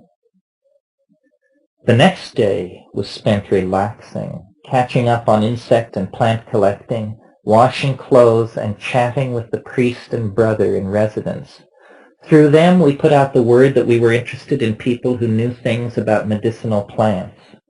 That afternoon, a young Witoto named Basilio came to the casita, and having heard of our interest from the priest, offered to take us to see his father, a shaman with a local reputation. Basilio assumed that we were interested in yahe. It is the better-known hallucinogen in the area. It is generally available for the asking. The ukuhe was a much more sensitive subject. At La Chorrera, a month or two before we had arrived, there had been a murder, actually several murders and attempted murder. It all had to do with ukuhe. Supposedly, a shaman had murdered one of 2 shaman brothers by painting the top rung of a ladder with the DMT resin. When the victim had grabbed the rung, the resin had absorbed through his fingers, and he had gotten vertigo and had fallen, breaking his neck. The shaman whose brother had been killed struck back by causing an accident. The alleged murderer's wife, daughter, and grandchild had been in a canoe above the Chorro, and unaccountably unable to reach the shore, they had been swept over it. It was said they were victims of magic. Only the wife had lived through it. It was not the time to be asking about ukuhe. Basilio insisted that the Yahe was a day upriver at his father's Maloka. He had a small canoe, so only 2 of us could go with him. After consultation, it was decided that Ev and I should go. We left at once for the river, and I took my film canister of snuff with us. Calm was the day and blue the sky. An extraordinary peace and depthless serenity seemed to touch everything. It was as if the whole earth was softly exhaling its exhilaration. Had such a mood developed no further, it would have passed into being but a pleasant memory. In the light of later events, I now look back on that afternoon of deepening contentment and almost bucolic relaxation as the first faint stirring of the current that was shortly to sweep me toward unimaginably titanic emotions. Our new Witoto acquaintances were very kind, a different sort from the Witoto of San Jose del Encanto. We were shown their cultivated Yahe plants and given cuttings and a bundle of the vines so that we could make our own ayahuasca. Basilio described to us his own single experience with Yahe when, several years before, after days of fever from an unknown cause, he had taken it with his father. He described the Yahe as a cold water infusion, rare for that area, where vigorous boiling usually plays a part in the preparation. After soaking the shredded Yahe for a day and a night, the unboiled water had become hallucinogenically potent. There had been many fences to cross in the visions, a sense of flying. The father had seen the bad air from the mission that had weakened his son. The mission was recognized as a place of ill omen. After this experience, Basilio recovered his health and was less often at the mission, he told us. It was all very interesting, our first exposure to field conditions, and it accorded well with our data on Yahe usage and beliefs in the area. We hung our hammocks in a small hut near the main Maloka that night. I dreamed of fences and the pasture back at the mission. The next morning early we were rowed back to the mission by Basilio. Our collections of Banisteriopsis were reason for pride, but again I felt the elation whose depth could not be found. Peculiar, I muttered to myself as we swung inside of the mission, overlooking its lake, and placed on a sunny hill with a row of date palms sweeping up from the boat landing. Very peculiar.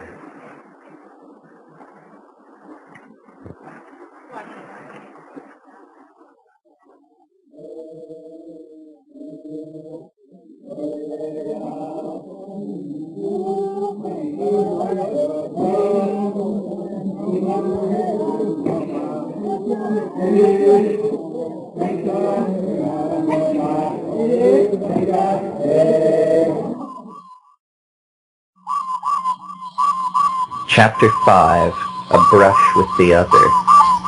Returning to our friends, we learned that in the few hours that we had been gone, some teachers expected to arrive to teach in the mission school had finally appeared. They had been ferried in by a bush pilot, the notorious George Solikis, who served as La Chorrera's emergency link to the outside world and who brought the mail once a month. We were out of lodging, for it had been the professore's quarters that we had been staying in. Not precisely out of lodging, the priest having offered us the temporary use of a run-down hut that stood on stilts on a small rise below the mission, but well above the broad lake that is caused by the chorro, which gave La Chorrera its name. The word means narrow channel or chute. It was in this small hut, instantly christened the Knoll House, that we proposed to live while we arranged to move further into the nearby jungle and away from the somewhat confining atmosphere of the mission. We rested, passed a joint around, and planned our next move. In conversations with the brother, Dave and Vanessa had learned that there was a quite sturdy Witoto house unused and lying down the trail toward the village where our hopes for Ukuhe centered. It normally stood empty, but was now occupied by the people who had brought their children to the mission for the beginning of the school year. It is the practice of the Witoto to leave their children in the keeping of the padres for 6 or more months out of the year, the effect of which on the social self-image of the children is easily imagined. Children were coming from all directions, being brought by their parents, who would then return to their own villages until time to reclaim the children. These times of gathering at the mission at the beginning and end of the school year are high points of the Witoto social swirl and an excuse for soccer games and night bailes, for the Witoto are inveterate dancers. We were in the midst of such a gathering time, but in a few days all the families would leave and there would be ample empty housing in the jungle. Dave, Dennis, and Vanessa had already inspected one place and determined it to be ideal, close to good insect and plant collecting, and definitely in the jungle itself. We transferred our equipment to the knoll house and reslung our hammocks. It was cramped, but would do until we could move into the forest. Then, almost in a collective motion, we set out in the early afternoon to the pasture behind the mission. Find the mushrooms. That was the thought on everyone's mind. We returned at evening to the house, each with 6 or 8 carefully chosen specimens. These we ate, and then, as the evening's trip deepened, we smoked joints rolled out of shavings of the freshly gathered Banisteriopsis caapi. The caapi smoke was delicious. It smelled like light incense, and each toke synergized beautiful slow-motion volleys of delicate hallucinations, which we immediately dubbed vegetable television. Each burst of imagery would last about 15 minutes and subside. Then it was time to take another hit of the caapi smoke. The effects persisted a couple of hours. We triggered it repeatedly and excitedly discussed it as an example of the sort of things that sophisticated shamanic technicians have been whipping up for each other's amazement since the late Paleolithic. Our conversation drifted toward and around the possibilities of violations of normal physics and the psychological versus naive realist views of shamanic phenomena, especially the obsidian liquids that ayahuasqueros are said to produce on the surface of their skins and use to look into time. The question of whether or not such things are possible is actually a more gut issue in disguise. The issue of whether what we moderns have remaining to learn about the nature of reality is really not very much and will require only light fine-tuning of our way of looking at things, versus the idea that we know very little and our understanding is very crude, missing the point entirely about the nature of our situation in being. Conversation waxed hot and heavy.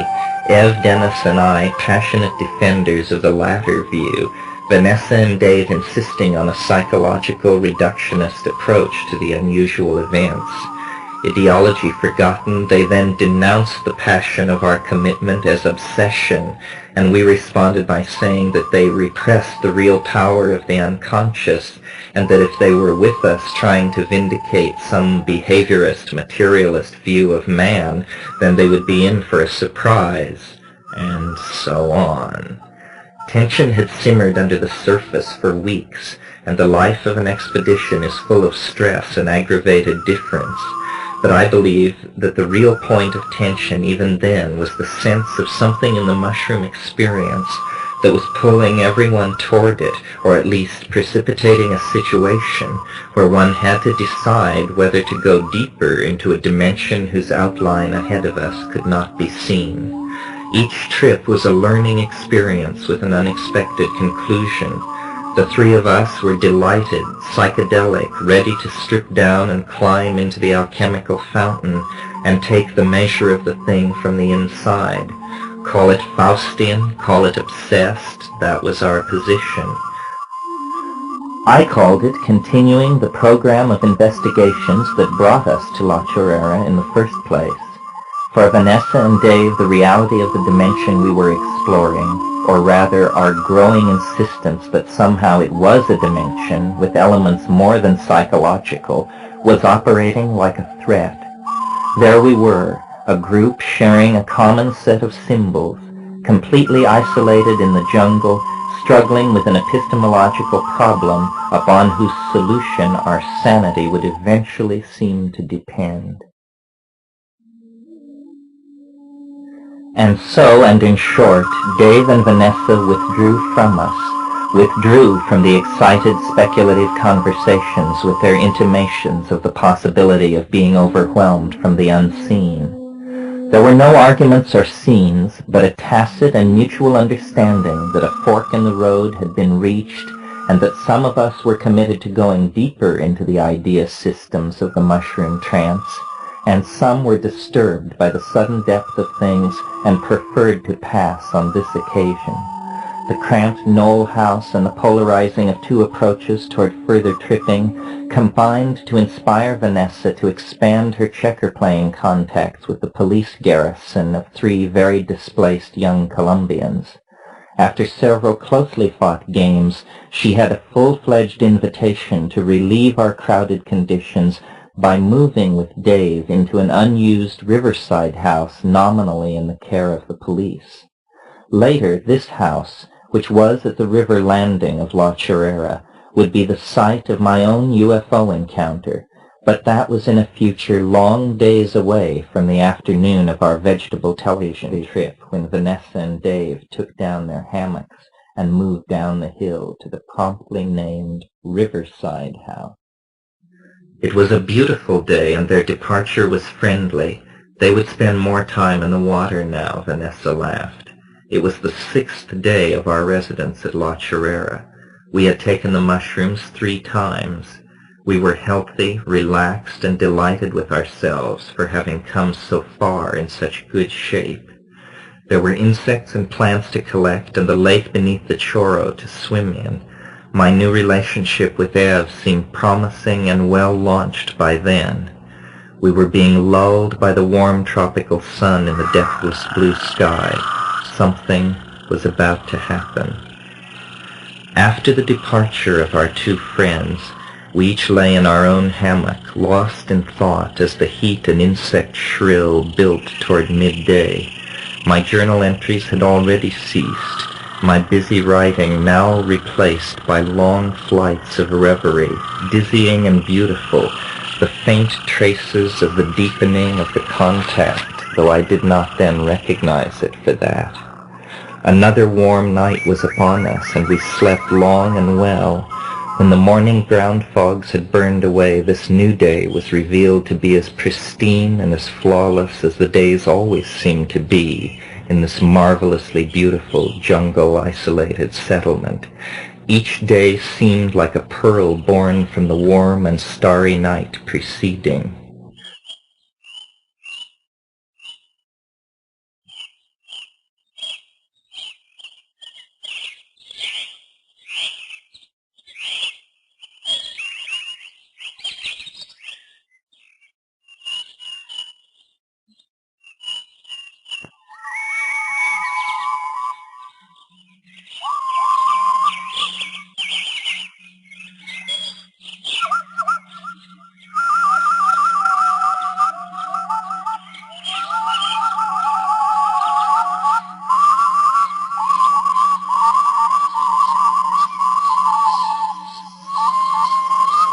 We used that day to explore the lake edge in the direction of the Chorro.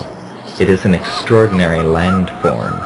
The Chorro, with its abrupt narrowing of the Igala-Paraná and sudden terrible increase of power and speed, is impressive enough. But the lake into which the Chorro empties its waters is no mere catch basin for the rapids. Rather, it is the site of some ancient geological catastrophe that shattered the basaltic layer deep beneath the Earth's surface, peeling back a great hole and laying thousands of house-sized rock fragments on the cliff-edged northern side of the lake. The mission is perched on the top of this basaltic knoll and is the highest point in the immediate vicinity. We made our way along the bluffs leading to the Chorro, their steepness increasing finally to the point that we could go no further, but at that distance the ground was shuddering with throbbing reverberations of the millions of tons of water cascading through the rock walls of the Chorro nearby. Unusual ground-clinging plants seemed endemic there in that turbulent atmosphere of mist-whipped sand and thundering noise.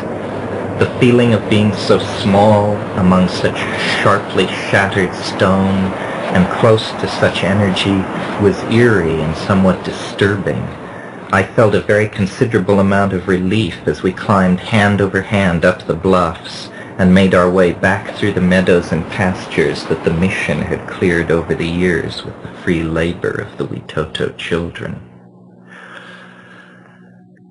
Once back on level ground, and still well within the aura of sound made by the Chorro, we rested. There, on the point of land overlooking the entire surrounding area, the mission had established a small cemetery.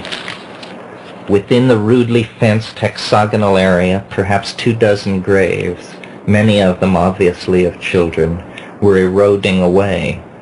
The shocking red of the lateritic soil was laid bare here. It was a place touched with sad loneliness, even on a perfect sunny day. Our respite finished, we hurried away from the odd combination of emptiness, solitude, and the distant roar of moving water. Our walk, and exposure to so much sun and stone, sent us as if by instinct toward the unbroken green wall of the jungle across the pastures behind the mission. Broad sandy trails led to the system of Witoto, Bora, and Muinani villages that are the indigenous component of Comissaria Amazonas, the rest being a few missions, police, and unclassifiables, traders mostly, and ourselves. We wandered down the trail, checked on our home to be, and found it still occupied. Returning through the pastures under a spectacular sunset, we gathered more mushrooms, enough for Ev, Dennis, and me to each take more than we ever had before. How much? Perhaps 20 mushrooms apiece. It was during that walk through the pasture that I noticed for the first time, or at least mentioned for the first time, that everything was very beautiful, and I felt so good that there was a strange sense of being in a movie, or somehow larger than life. Even the sky seemed to have a slight fisheye lens effect, as though everything was slightly cinematic. What was this? Was it a slight distortion of space brought on by accumulating levels of psilocybin? Psilocybin can induce similar kinds of perceptual distortions. I felt 10 feet high, just a touch of the superhuman. It was odd, but very pleasing.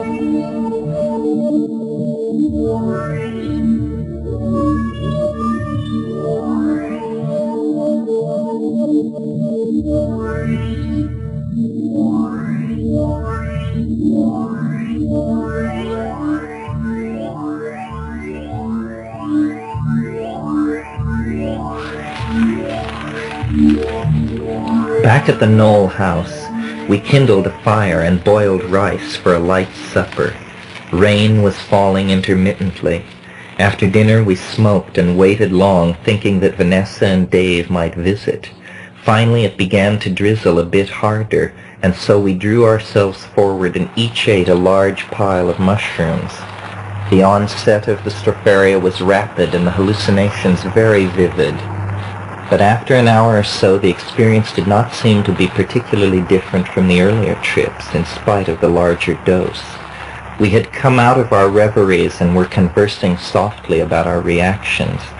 Dennis complained that he felt blocked from a deep connection by concern for our father in Colorado, whether or not our last messages to him before setting off down the Rio Putumayo had reached him before he went on his vacation. Dennis seemed melancholy, a state of homesickness in combination with a hallucinogen, I supposed. I tried to reassure him, and we talked softly in the darkness for several minutes.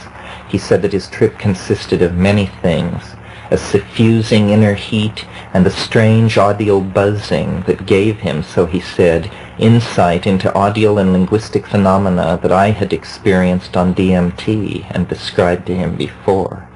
I asked him to imitate the sounds that he was hearing, but he seemed to think it not possible. While we talked, the drizzle had lifted somewhat, and we could faintly hear the sound of a transistor radio being carried by someone who had chosen the let-up in the storm to make their way up the hill on a small path that passed a few feet from our hut. Our conversation stopped, and we listened as the small radio sound drew near and then began to fade. At that moment, Dennis gave forth with a very machine-like, loud, dry buzz. His body became stiff for the few seconds in which this occurred. After a moment's silence, he broke into a frightened series of excited questions. What happened? What happened? And, most memorably, I don't want to become a giant insect. He was very disturbed by what had happened, and Ev and I both talked to him and attempted to calm him. It was obvious that what to us had seemed only a strange sound had had far different effects on the person who made it. I understood his predicament because it was familiar to me from DMT experiences, where a kind of glossolalia of thought that seemed to me the very embodiment of meaning seemed mere gibberish when verbalized and heard by other people. Dennis spoke of tremendous energy in the sound and said that he had felt it like a physical force of some kind. We discussed it for several minutes, and finally Dennis decided that he wished to attempt the effect again. This he did, but for a much shorter time. He again reported that the subjective experience was of great energy being unleashed. He said that he felt as though he might leave the ground if he directed his voice downward. We discussed the effect in terms of sound possibly having a synergistic effect on metabolizing drugs. Dennis vowed that from the inside it felt like the acquisition of a shamanic power of some sort. He began pacing around and wishing that Vanessa would appear out of the gloom with her skepticism, which he felt would crumble when confronted with his testimony of the reality of a strange effect. I told him that she would only think of it as a strange sound in combination with a drug she was growing uncertain of. At one point he became so excited that we all three left the hut and stood looking out into the pitch darkness. Dennis was contemplating going immediately to find Vanessa and Dave to discuss with them what had happened.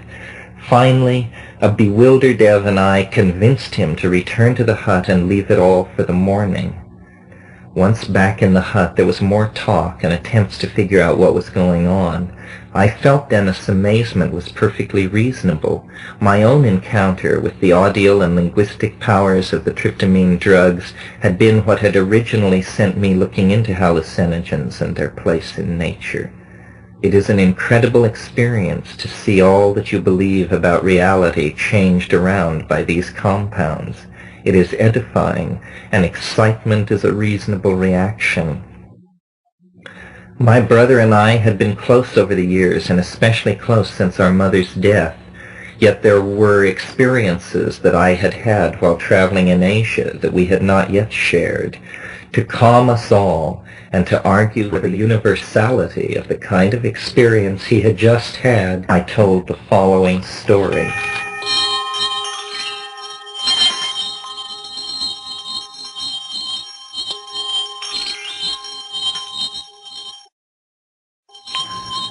Chapter 6, Kathmandu Interlude. 2 years before, during the spring and summer of '69, I lived in Nepal and studied the Tibetan language. The wave of interest in Buddhist studies was just beginning, so that those of us in Nepal with Tibetan interests were a tightly knit group. My purpose in studying Tibetan was different from that of most Westerners involved with the language in Nepal. They were nearly all interested in some aspect of Mahayana Buddhist thought, while I was interested in the religious tradition that antedated the introduction of Buddhism into Tibet in the 7th century. The indigenous pre-Buddhist religion of Tibet was a kind of shamanism, closely related to the classical shamanism of Siberia. Tibetan folk shamanism is called Pön, and it continues to be practiced today in the mountainous area of Nepal that borders Tibet. Practitioners of Pön are usually despised by the Buddhist community, being thought of as heretics and generally low types. My interest in Pön and its practitioners, the Pönpo, arose out of an interest in Tibetan painting. It is a commonplace of such painting that the most fantastic, extravagant, and ferocious images are drawn from the pre-Buddhist substratum of folk imagery.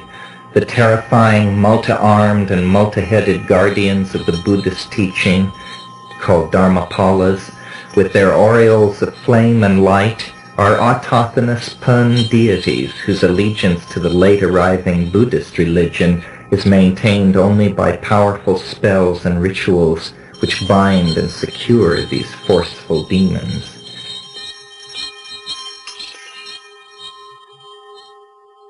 It seemed to me that the shamanic tradition that spawns such outlandish and fantastic images must have at some time had the knowledge of a hallucinogenic plant. Shamanic ecstasy in Siberia was attained through the use of Amanita muscaria, and R.G. Wasson has made a good case for the use of the same mushroom in Vedic India. Since Tibet is situated roughly between these two areas, it did not seem impossible that before the coming of Buddhism, hallucinogens were part of the indigenous shamanic tradition. Amanita muscaria was only one of several plants that might have served as a hallucinogen in ancient Tibet. Pegamen harmala of the Zygophalaceae is another hallucinogen. It, like Banisteriopsis caapi, contains the hallucinogenic alkaloid harmine in considerable quantities and is probably a hallucinogen by itself. Certainly in combination with a DMT-containing plant, of which the flora of India boasts several, Arundodonax, for example, it should yield a strong hallucinogen whose composition would not differ chemically from the ayahuasca and yahe brews of Amazonas. My interest in Tibetan painting and hallucinogenic shamanism led me to Nepal. I had learned that there were refugee camps in Nepal and near Simla in India, whose populations were nearly entirely outclassed Pönpo, unwelcome in the camps where Buddhist refugees were housed. I wanted to learn from the Pönpo whatever they still retained of any knowledge of hallucinogens that they might once have had. I was convinced that the original source of the fantastic images in Tibetan painting must be a shamanic use of plant hallucinogens. I wished, in my naivete, to prove this idea and to write a monograph about it. As soon as I arrived in Asia, the enormity of the task and effort that it would require were seen more nearly in their correct proportions. My proposed project was actually an outline for a life of scholarly research. Naturally, I found that nothing could be done at all until I was familiar with the Tibetan language. I put aside all the ideas I had hoped eventually to research, and instead resolved simply to dedicate myself to learning as much Tibetan as I could in the few months that circumstances gave me in Nepal. I moved out of Kathmandu, away from the pleasures of the hashish dens and the social swirl of the international community of travelers, smugglers, and adventurers that had made Kathmandu its own. I moved to Bodhanath, a small village of great antiquity a few miles east of Kathmandu and recently flooded with Tibetans from Lhasa, people who spoke the Lhasa dialect that is understood throughout the Himalayas. The people of the village were Buddhist, and I made my arrangements to study with the monks there without mentioning my interest in the Pönpo, a tradition considered by them debased and pagan. I sought lodging and came to terms with Denbadu, the local miller and a Niwari. He agreed to rent a room on the third floor of his prosperous adobe house which fronted the muddy main street of Bodhanath. I struck a bargain with a local girl who agreed to bring me fresh water each day, and I settled comfortably in. I whitewashed the adobe walls of my room, commissioned a huge mosquito net in the market in Kathmandu, and arranged my books and small Tibetan bench inside. I was very comfortable and treasured my existence as a traveler and scholar. Tashi Yaltsin Lama was my teacher. He was a very kind and understanding Gelugpa. In spite of his age, he would arrive every morning promptly at 7 for our 2-hour lesson. I was like a child. We began with penmanship and the alphabet. Each morning after the Lama departed, I would study for several more hours, and then the rest of the day was my own. I explored the King's Game Sanctuary further east of Bodhanath and the Hindu Ghats at nearby Pashupatinath. I also made the acquaintance of the few Westerners that were living in the vicinity. Among those whom I met, there were an English couple of my own age. They were self-consciously fascinating. He was thin and blonde with an aquiline nose and an arch manner. He was the model product of the British public school system, haughty and urbane, but eccentric and often hilarious. She was small and unhealthily thin. Scrawny is the word I used to describe her to myself.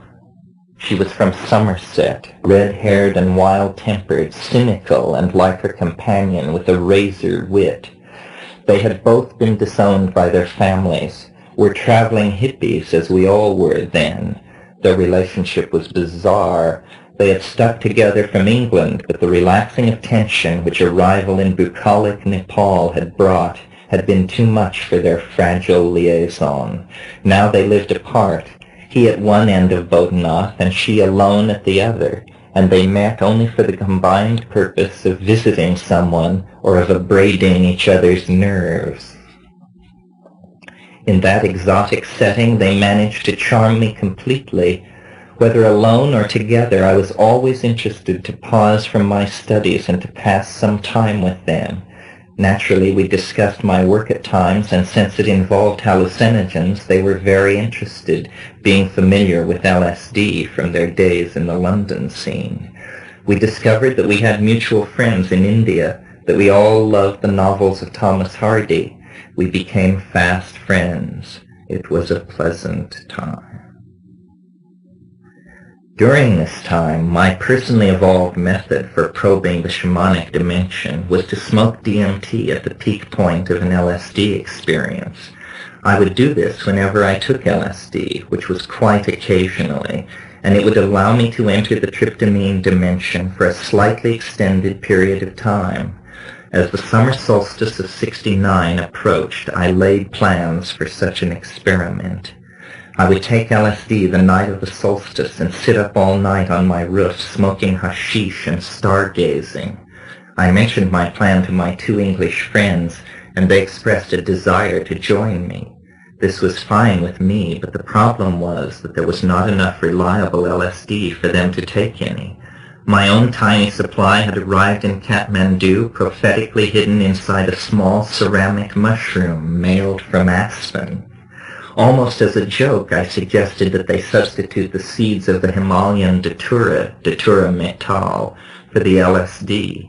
Daturas are the source of a number of tropane alkaloids, scopolamine, pylcyanine, etc., compounds which produce a pseudo-hallucinogenic effect. They give an impression of flying or of confronting visions, but all in a very hard to keep control of and difficult to recollect later dimension. The seeds of Datura metal are used in Nepal by sadhus, or wandering hermits and holy men, so their use was not unknown in the area. Nevertheless, my suggestion was made facetiously, since the difficulty of controlling Datura is legendary.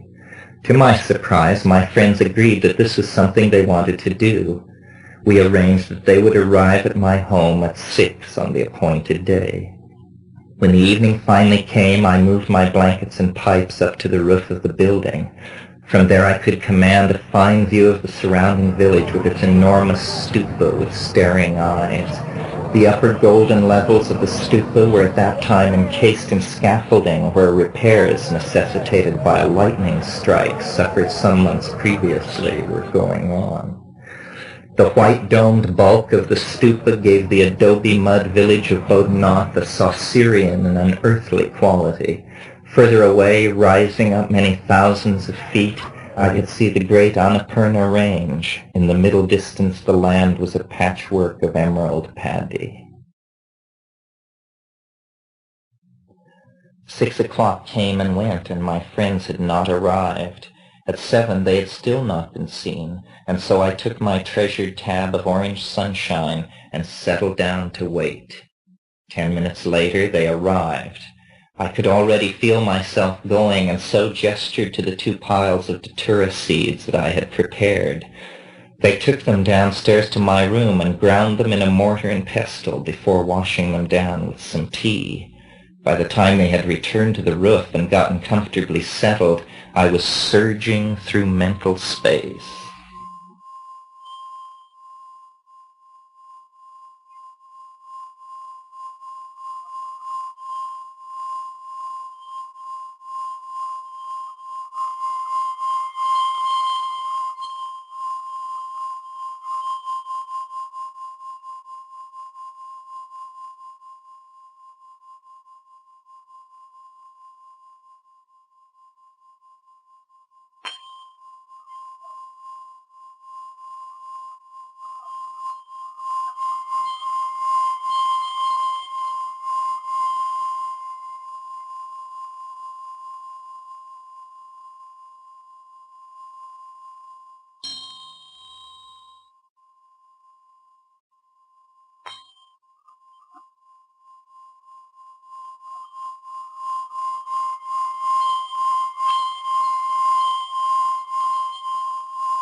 We sat, and hours seemed to pass.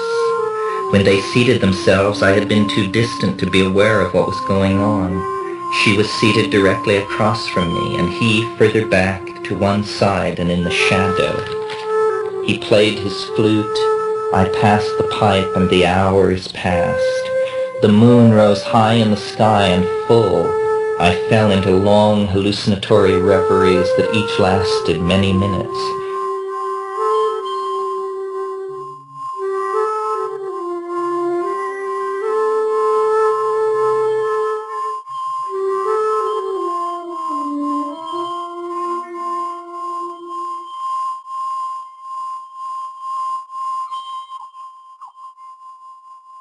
When I emerged from a particularly long spell of visions, I found that my friend had stopped playing and gone away, leaving me with his lady. I had promised them both that I would let them try some DMT during the evening. My glass pipe and tiny stash of waxy orange DMT were right before me. Slowly and with the fluid movements of a dream, I filled the pipe and offered it to her. The stars, hard and unglittering, stared down from a mighty distance on all of this. She took the pipe and took 2 deep inhalations, sufficient for a person so frail. Then the pipe was returned to me, and I followed her into it with 4 huge inhalations, the 4th of which I held on to until I had broken through. For me, it was an enormous amount of DMT, and I immediately felt the sense of entering a high vacuum. There was a high-pitched whine and the sound of cellophane ripping as I was transformed into the radio intellect that is a human being in DMT ecstasy. I was surrounded by the chattering elf machines and the more than Arabian vaulted spaces that would shame a Bibiana, manifestations of a power both alien and bizarrely beautiful raging around me. At the point where I would normally have expected the visions to fade, the pre-treatment with LSD synergized the situation to a higher level. With the translinguistic glossolalia of the DMT elf machines howling in my ears, I suddenly found myself flying hundreds of miles above the earth, and in the company of silvery discs, several, I could not tell how many. I looked down and realized that I was moving south, apparently in Earth orbit, over Soviet Siberia. Ahead of me I could see the great plain of Shan and the mass of the Himalayas rising up in front of the red-yellow waste of India. The sun would rise in about 2 hours. In a series of telescoping leaps, I went from orbit to a point where I could specifically pick out the round valley that is the Kathmandu Valley, Then, in the next leap, the valley filled my field of vision. I seemed to be approaching it in ground level at great speed. I could see the Hindu temple and the houses of Kathmandu, the temple of Swayambhunath to the west of the city, and the stupa at Bodhanath, gleaming white a few miles to the east. Then Bodhanath was a mandala of houses and circular streets filling my vision, and among the several hundred rooftops, I found my own. The next moment I slammed into my body and was refocused on the rooftop and the woman in front of me. Incongruously, she had come to the event wearing a silver satin full-length evening dress, an heirloom, the sort of thing one would have found in an antique clothing store in Notting Hill Gate. I fell forward and thought that my hand was covered with some cool white liquid. It was the fabric of the dress. To that moment, neither of us had thought of the other as a lover. Our relationship had functioned on a quite different level.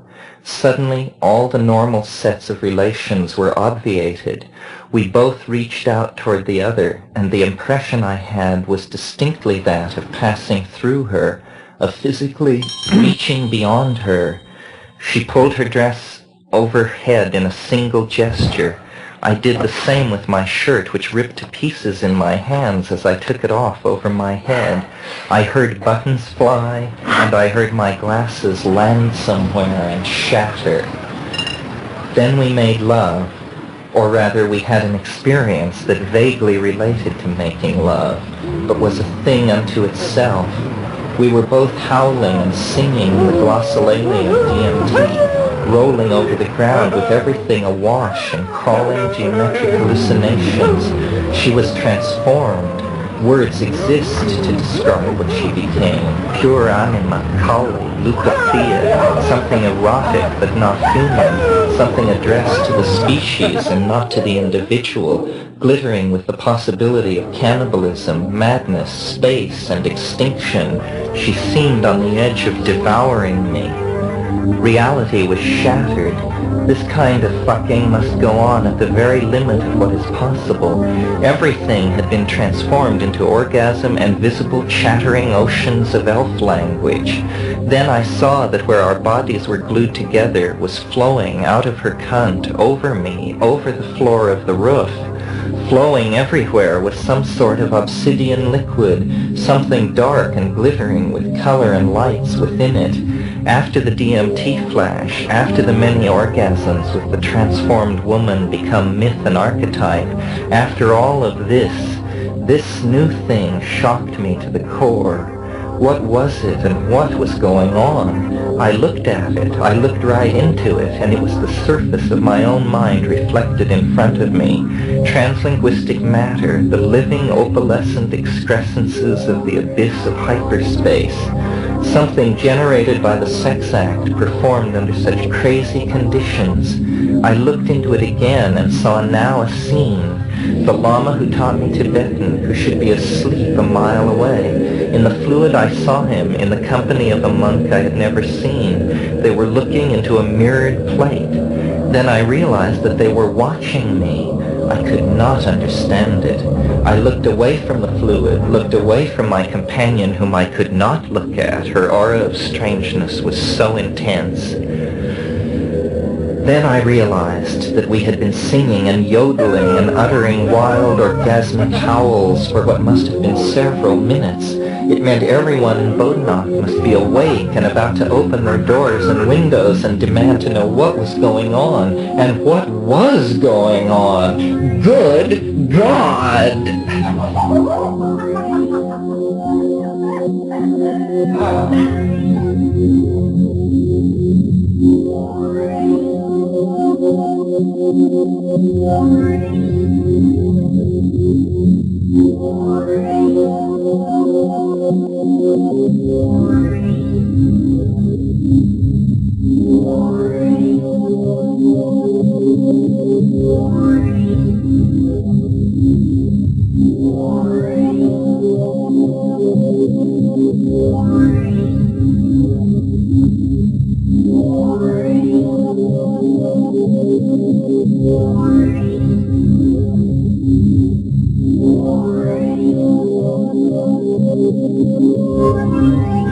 thought of discovery sobered me enough to realize that we must get away from this exposed situation, both of us completely naked and the scene around us one of total, unexplainable chaos.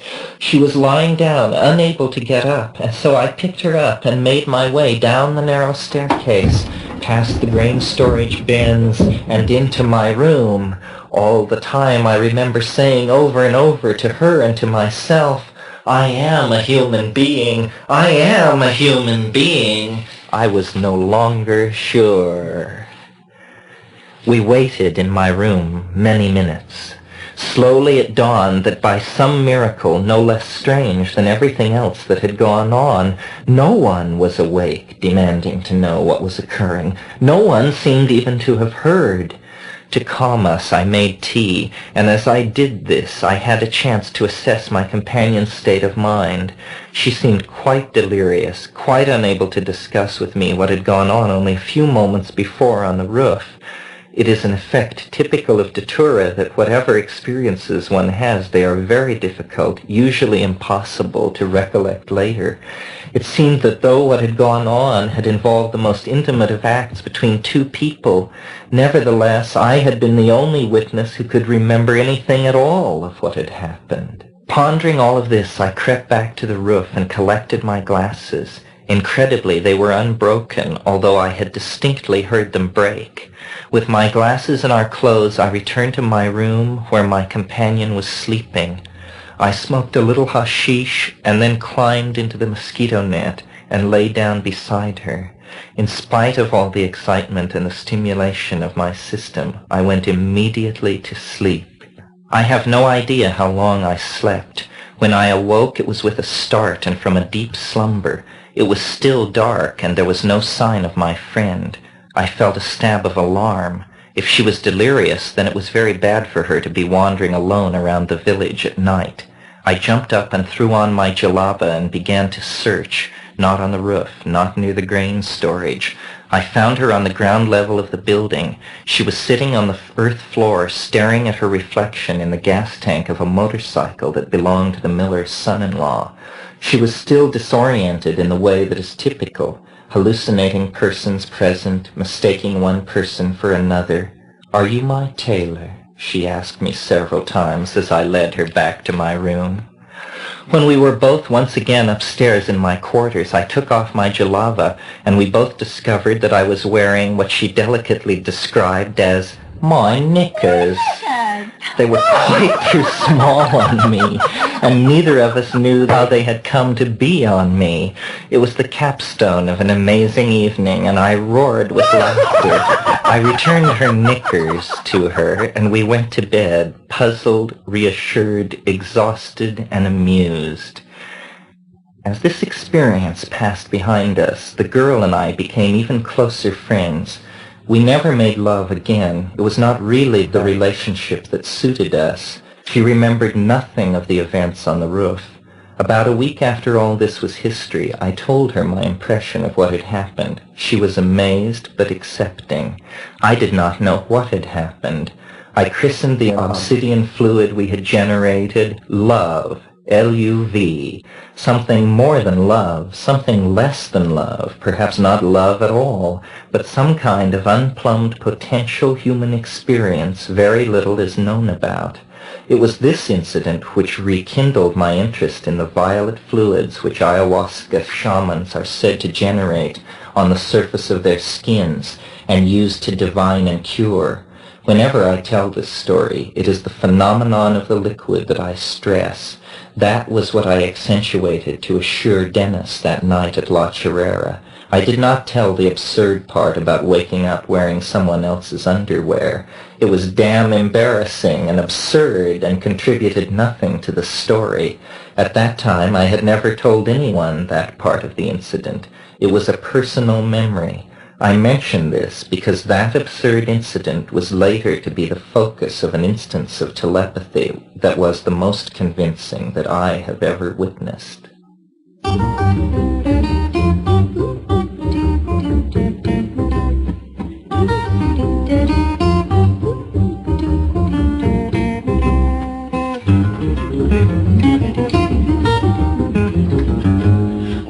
upon a line I met a lonely girl to whom I took a fancy.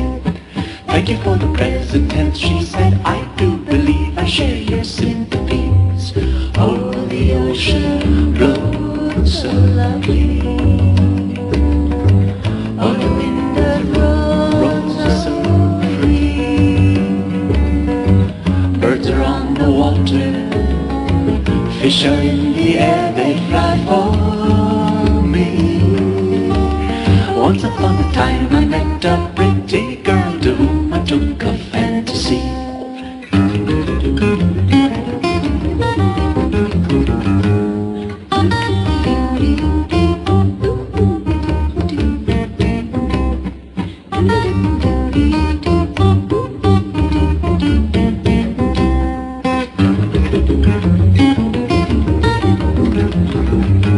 Once upon a climb I met a clumsy girl to whom I took a fancy.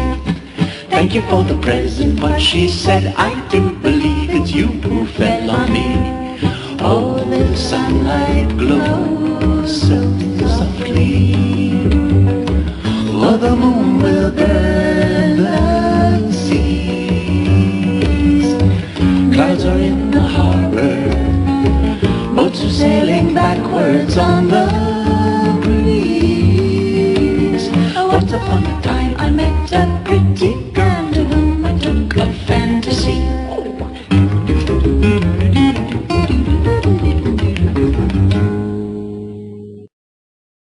Chapter 7. A Violet Psychofluid. At the close of my story, we all went to sleep for a few fitful hours. In the dim light of dawn, Ev and I made our way to a cluster of huts about 3/4 of a mile away on the shore of the Agara-Paraná above the Choro.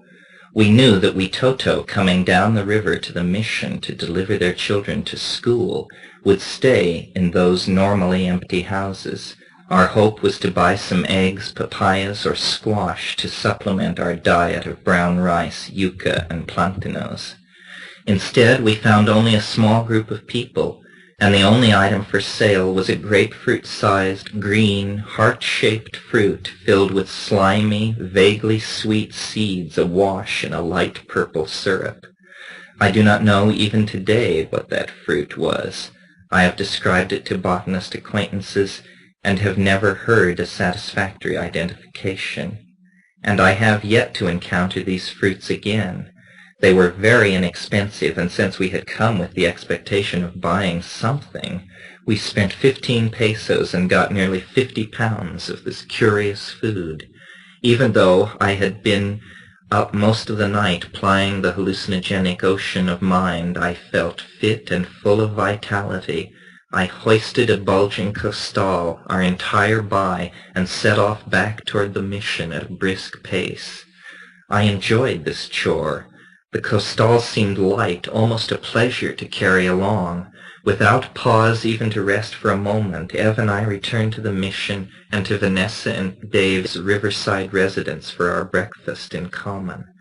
When we left our own hut and went in search of food, Dennis had been deeply asleep, but now he was up and had apparently gone immediately to awaken Vanessa and describe to her his experiences of a few hours previous, experiences whose recollection was being excitedly told as we arrived at the house and set down the load. Throughout the making of breakfast, the events of the last evening were rediscussed and dissected. Vanessa and Dave were unmoved by Dennis's excited assertion that some extremely peculiar energy field had been tapped into and verified. At the end of breakfast, I suggested to Dennis that rather than arguing with people about the nature of the experience, he should go off by himself and write down all that he thought about the strange sound that he had made. He accepted this idea and made his way back up the hill to the Knoll house to be alone. And there he wrote, 28 February 1971. I approach these pages with a peculiar sense of urgency, as a man might who had confronted an inexplicable phenomenon, as some impossible creation of dreams or unaccountable natural principle. The task facing such a man would be a very subtle one, that is, to describe the phenomenon as accurately as possible. My task is compounded by the fact that the phenomenon I must try to describe has itself to do with the very tools of description, i.e. language. This rather peculiar statement will begin to make more sense as we explore the concept more fully. Before going further, something tells me it is necessary to consider who I am. 24 hours ago, I thought I knew. Now, this has become the most perplexing question I have ever been confronted with. The questions leading from it will provide the answers that will allow us to understand and use the phenomenon which is so difficult to describe. This may be the last characters of crude language that I will ever apply to the description of anything, since the phenomenon begins at the edge of language where the concept-forming faculty gropes but finds no words. I must be careful to avoid not distinguishing between mere language, symbol, metaphor, and the reality I am attempting to apply it to. Since any phenomenon is, to a point, describable in empirical terms, so too with this one. It has to do with controlling one's body chemistry in such a way as to produce very specific vocal and audio phenomena. The state becomes possible when highly biodynamic vegetable alkaloids, specifically tryptamines and MAO inhibitors, are introduced into the body under very carefully regulated parameters. This phenomenon is apparently possible in the presence of tryptamines alone, though MAO inhibition definitely helps to trigger it by facilitating tryptamine absorption. The phenomenon has now been triggered by two people within our immediate group. Terence has been experimenting with vocal phenomena under the influence of DMT for some years now. Until last night, when I triggered and experienced this sound wave for a few brief seconds under the influence of 19 Stropharia mushrooms, Terence was the only person I knew who claimed ability to perform this sound. But last night, after ingesting the mushrooms, we lay waiting in our hammocks. The heavy, poisoned feeling that commonly passes briefly over the limbs at the beginning of the Stropharia visions had by this time passed completely. It had given way, in me at least, to a warm suffusion of contentment and good feeling that actually seemed to burn away somewhere inside of me. Such feelings I have had before, both on mushrooms and just after DMT flashes. Then we began to discuss people far away and how we might attempt to contact them fourth-dimensionally. Not such a strange rap for us. But it was definitely at some point in time near to that conversation that I first heard the sound. Immeasurably distant and faint, in the region between the ears, not outside, but definitely, incredibly there, perfectly distinct on the absolute edge of audio perception, a sound almost like a signal or very, very faint transmissions of radio buzzing from somewhere. Something like tingling chimes at first, but gradually becoming amplified into a snapping, popping, gurgling, crackling electrical sound. I tried to imitate these noises with my vocal cords, just experimenting with a kind of humming, buzzing vocal sound made deep in the throat. Suddenly it was as if the sound of my voice locked into each other, and the sound was my voice, but coming out of me in such a way that no human voice could possibly distort itself the way mine was doing. The sound was suddenly much intensified in energy and was like the sound of a giant insect. While Dennis wrote, the rest of us swam indolently in the river and washed our laundry under a clear, infinitely blue and empty Amazonian sky. The background drone of the cicadas would occasionally rise in a coherent wave and sweep over the warm and shining surface of the gently drifting Igaraparaná, falling like electricity across the land in the heat of the equatorial day. Late that afternoon, Dennis came back down to the edge of the river looking for me. He found me washing out my tennis shoes on a large flat rock that the shifting height of the river had conveniently exposed just a foot or two above the waterline. Doubtless, whenever it was so exposed, it served as the favorite local laundry spot. Magic spot. Its magic at that moment still 14 days into the future. But there we sat and talked. It had been about 16 hours since the episode with the strange sound during the trip of the evening before. Dennis said that the writing exercise had been very useful. Great, and so what have you come up with? I'm not sure. I'm very excited. But whatever it is that is the cause of my excitement is also developing ideas in my mind nearly faster than I can write them down. Ideas? What sort of ideas? Ideas about how we can use this effect or this stuff or whatever it is. My intuition is that it is related to the psychofluids that Harner reported and to what happened to you in Bodenov. Remember how Harner implied that ayahuasqueros vomited a magical substance that was the basis of their ability to divine? This is like that, some sort of translinguistic stuff made with the voice. Matter that is hyperdimensional and therefore translinguistic. Is that what you mean? Whatever that means, but something like that, I guess. Gad! Why not? I mean, it's pretty nuts, but no more nuts than the shamanic magic that we came here looking into. No, I suppose not. But here's the thing. If there is something weird going on, then we should observe it and see what it is and try to reduce it to some coherent framework. Granted, we don't know what it is that we are dealing with, but on the other hand, we know that we came here to investigate shamanic magic generally, so now we have to go to work on this effect, or whatever it is, and just hope that we know what we're doing and have enough data to crack it. We are too isolated to do anything else, and to ignore it might be to squander a golden opportunity. Yes, you're right. So here we are, very much on the brink of deep water. We are having something like beginner's luck, you know, finding the others so accessible. The mushroom is doing this, or the mushroom and the yahe smoking. It is so hard to be sure. So many variables. There's a lot of synchronistic activity, too. Right, I feel on the brink of something tremendous. We must just observe our active fantasy closely and try to ride herd on what is developing, the good old Jungian method, that's all. Yes, ideally all of this could be distilled down to the point where some sort of test of the validity of the effect could somehow be set up. We talked at length there by the river's edge, ranging over the options and the possibilities.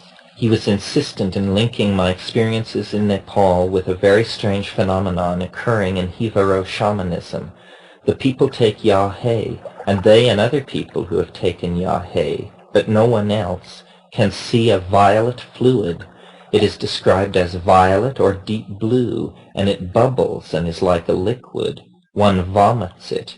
When one vomits from taking yahe, this purple goo comes out of one's body. It can not only be vomited or regurgitated, but it forms on the surface of the skin like sweat.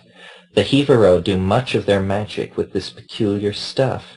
They say that they spread it out on the ground in front of them, and that one can look at this material and see other times and other places. By their reports, it is made out of something completely transnormal. It is made out of space-time, or it is made out of mind, or it is pure hallucination objectively expressed, but always keeping itself within the confines of a liquid.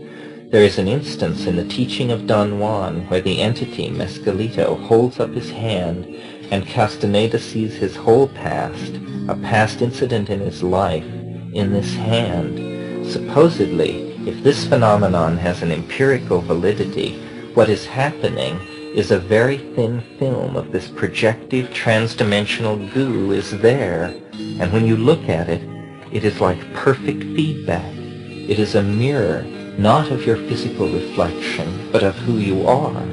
All this lies in the realm of speculation, of course. Does this stuff exist, or is it just a hallucination? Who can believe in a thing like that? Dennis felt strongly that it was connected with sounds. One could either stabilize the stuff or cause it to appear by doing something with one's voice. It was a strange idea because one could extrapolate it infinitely. What this stuff could be, that if one made it in 3 dimensions, then it would be anything. This ectoplasmic bubbling mind goo in the 4th dimension. It seemed possible to suppose that one might pierce the other dimension and have this stuff come boiling out. He talked a lot about it. We cut down the mushroom intake, except that I kept nibbling it. I was ecstatic. I thought his ideas were wonderful. I felt it was yet another idea from the tryptamine ocean that had floated up into our nets. What could we do with it?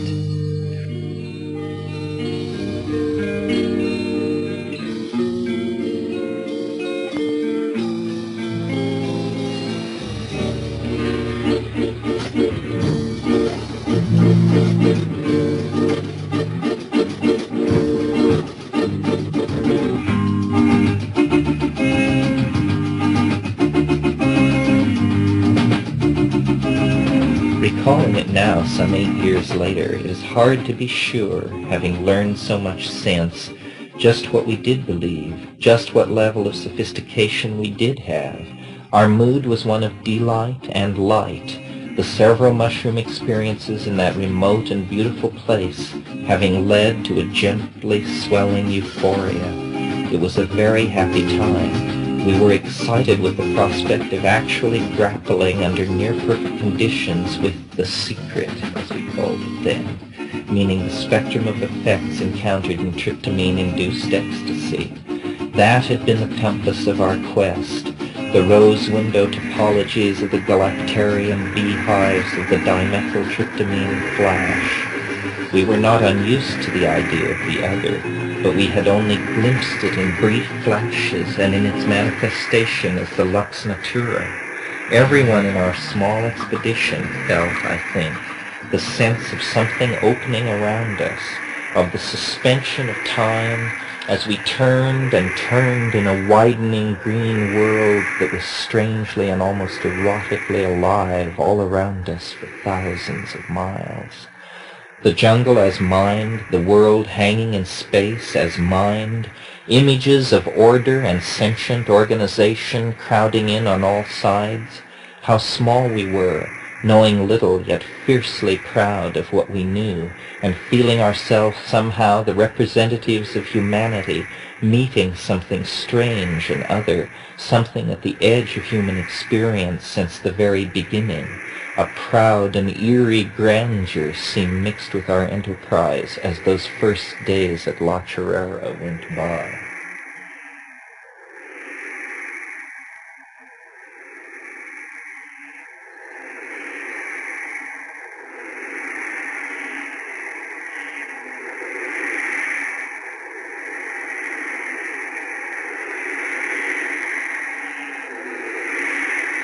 The next day, the 1st of March, passed uneventfully.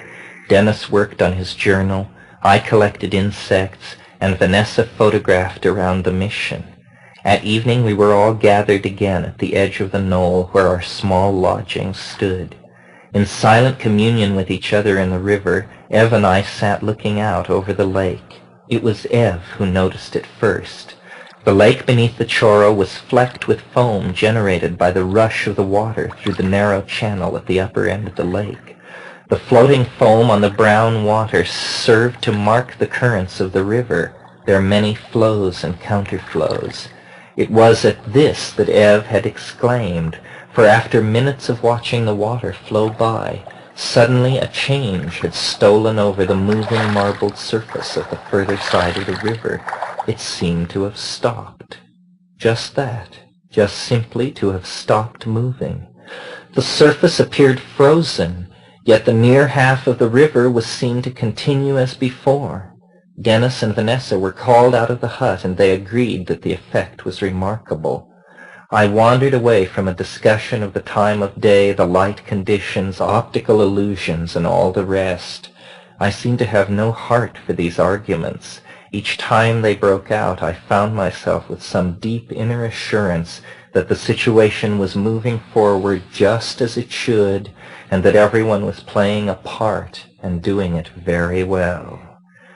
This mood of calm resignation was something new to me, perhaps enhanced by the mushroom, but developed during the month in Colombia preceding our trek into the jungle.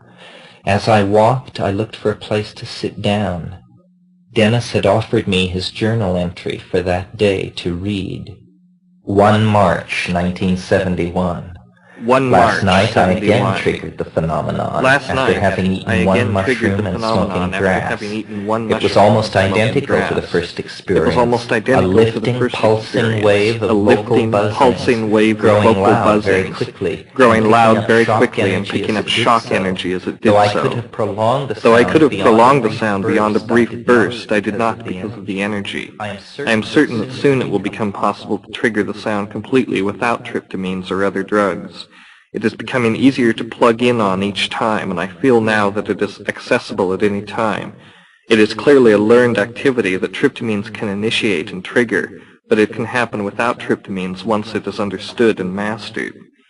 We have thus far been able to establish the existence of peculiar vocal phenomena in 2 individuals subject to similar experimental controls. We must now attempt to understand what it is that the phenomenon could be. We must perform experiments with the sound and from our results develop theories to understand the processes at work. Terence has experimented with these sounds far more than anyone else, and I am the only other one that I know of, and he has discovered some interesting things. The DMT-initiated state, which allows prolonged bursts of this vocal energy, he describes as being one of seeing the levels of sound become more dense as they finally materialize into small, gnome-like, machine-like creatures made of a material like obsidian froth, which pours from the body, mouth, and sex organs as long as the sound continues. It is effervescent, phosphorescent, and indescribable. Here is where the linguistic metaphors become useless, for what the material actually is supralinguistic matter. It is a language, but not made of words, a language which becomes the thing it describes. It is a more perfect archetypal logos. We are convinced that through experimentation with these vocal phenomena, with and without the aid of drugs, it will be possible to understand and use translinguistic matter to accomplish any reality. For to say anything in this voice is to cause that thing to happen. Such a rash statement would be outlandish if it were not for our long and tedious speculations Such a rash statement would be our studies in the outlandish if it chemistry were of not for our mind, long the and metabolism tedious of tryptamine, speculations on the nature of thought, our of studies in the consciousness, chemistry of history, mind, magic, the metabolism shamanism, of tryptamine, quantum and the relativistic nature of thought, physics, of consciousness, metamorphosis in history, insects, magic, alchemical shamanism, processes, quantum and relativistic etc., physics, together with the intuitive metamorphosis understanding of in acausal insects, events process, that we are deriving from the stropharia, allows us to venture a not entirely wild guess as to what this sound which takes form may be. Hallucinogens, by affecting the neural matrix, can produce changes in consciousness in the temporal dimension. Clearly, consciousness can work changes in 3 dimensions as well. On tryptamines, it is possible, under special conditions, to hear and vocalize a sound that turns through a higher dimensional manifold and condenses as translinguistic matter. That is, matter reduplicated upon itself through time, much as a hologram is reduplicated through space. The substance whose appearance the sounds initiate is tryptamine metabolized by mind through a higher spatial dimension. It is a hyperdimensional molecule carrying its trip on the outside of itself in this world. The hyperdimensional nature of this material is such that it is all material, concepts, events, words, people, and ideas homogenized into one thing via the higher dimensional alchemy of mind. Many questions occur concerning the phenomenology of this temporal hologram as fluid matrix. We speculate it is hyperdimensionally metabolized tryptamine, an alchemical phenomenon which is a correct union of tryptamine, a compound nearly ubiquitous in organic nature, with vocally produced sound mediated by mind. It is the mind that directs this process, and that direction consists of a harmonic attunement to an interiorized audiolinguistic phenomenon, which may be an electron spin resonance tone of the psilocybin molecule. When this tone is locked in on, a process which consists of vocally imitating the interior tone to perfection, the hyperdimensional tryptamine is produced. Is this substance mental, as an idea is mental? Is it as real as an ordinary liquid, like water? Harner insisted that Hivaro shamans, under the influence of MAO-inhibiting tryptamines plus Banisteriopsis copy infusions, produce a fluorescent liquid by means of which they accomplish all their magic. Though invisible to ordinary perception, this fluid is said to be visible to anyone who has ingested the brew. Yahe is frequently associated with violet auras and deep blue hallucinations. This may indicate a thermal plasma, perhaps only visible in the UV spectrum. If this phenomenon is found to fall into the category mental indicated above, it would function as described, but with the limitation of not being tangential to ordinary space-time. It will still represent perfected understanding of the hyperdimension, Jung named the collective unconscious. Thermal plasma, perhaps only visible in the ultraviolet spectrum.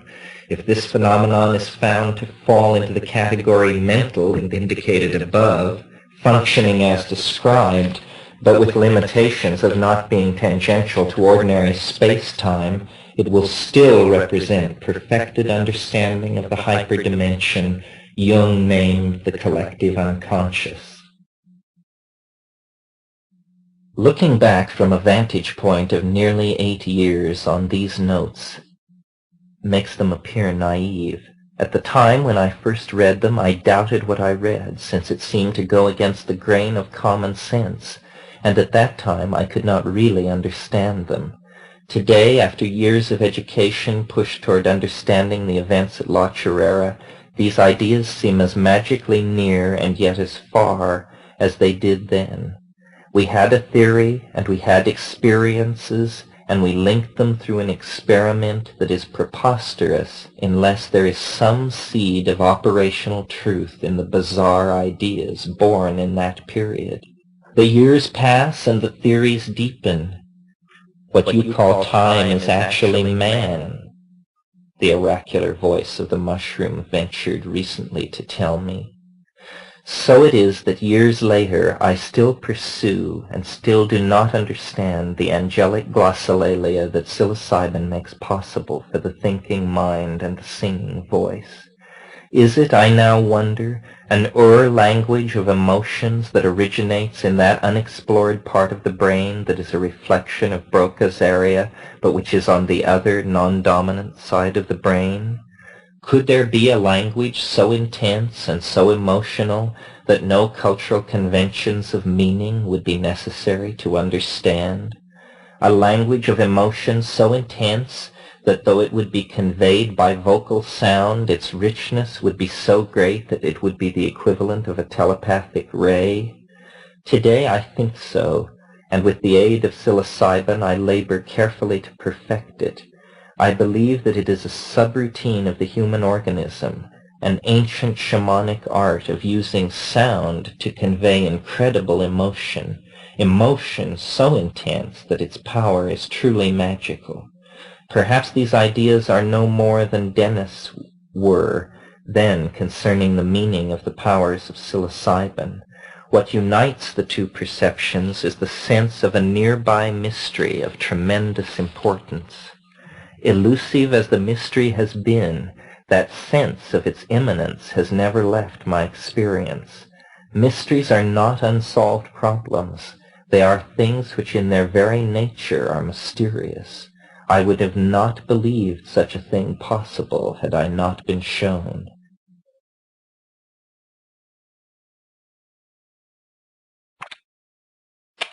Later that same evening, Ev, Dennis, and I smoked a joint of Santa Marta Gold before turning in.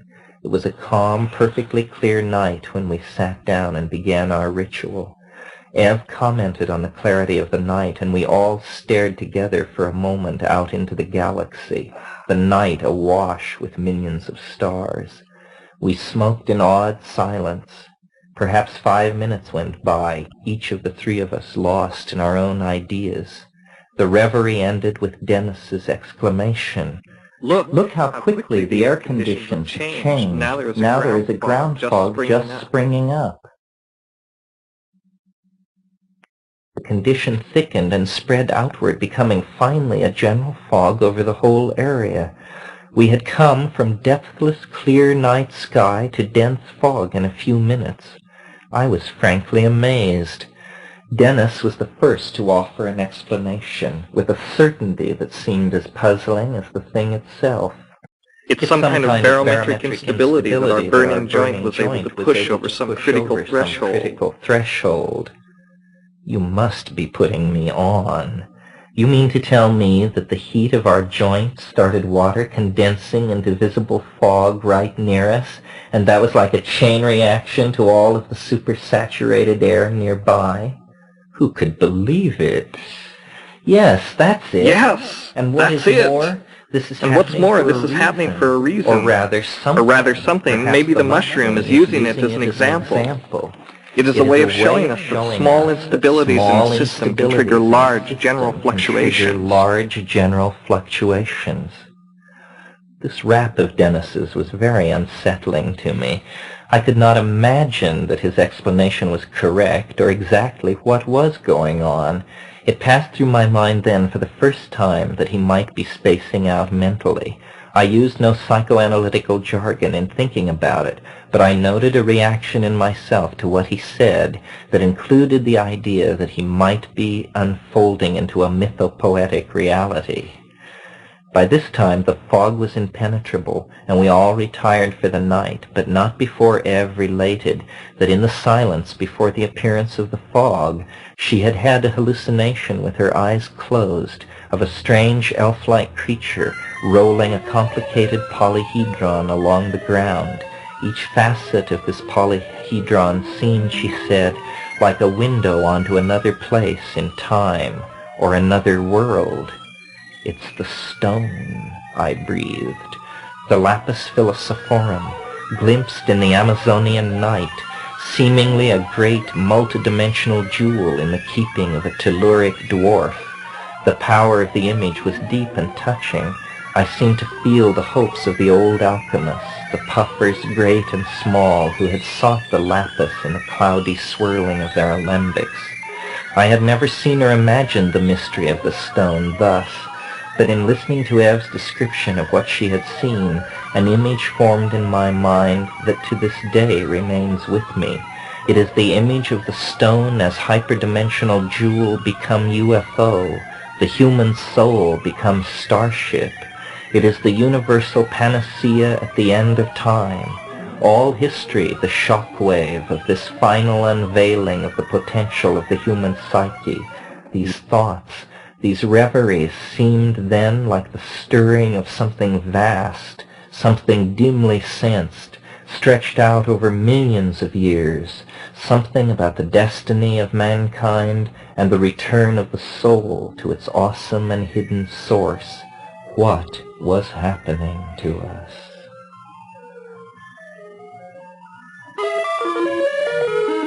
The sense of the peculiar was nearly palpable. Dark oceans of time and space seemed to swell and flow beneath our feet. The image of the earth hanging in space was everywhere emotionally superimposed on the situation around us. And what was that situation, really?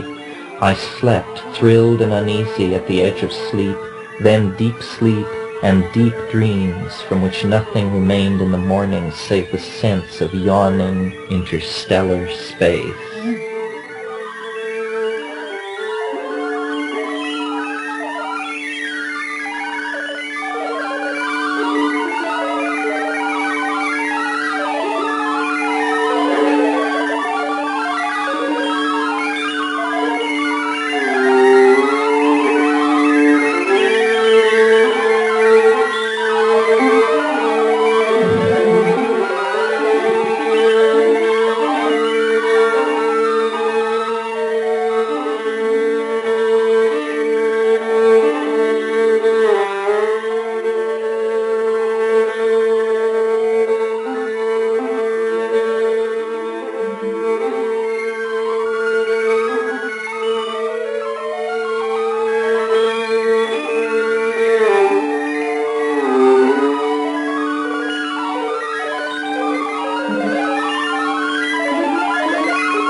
Chapter 8, The Opus Clarified.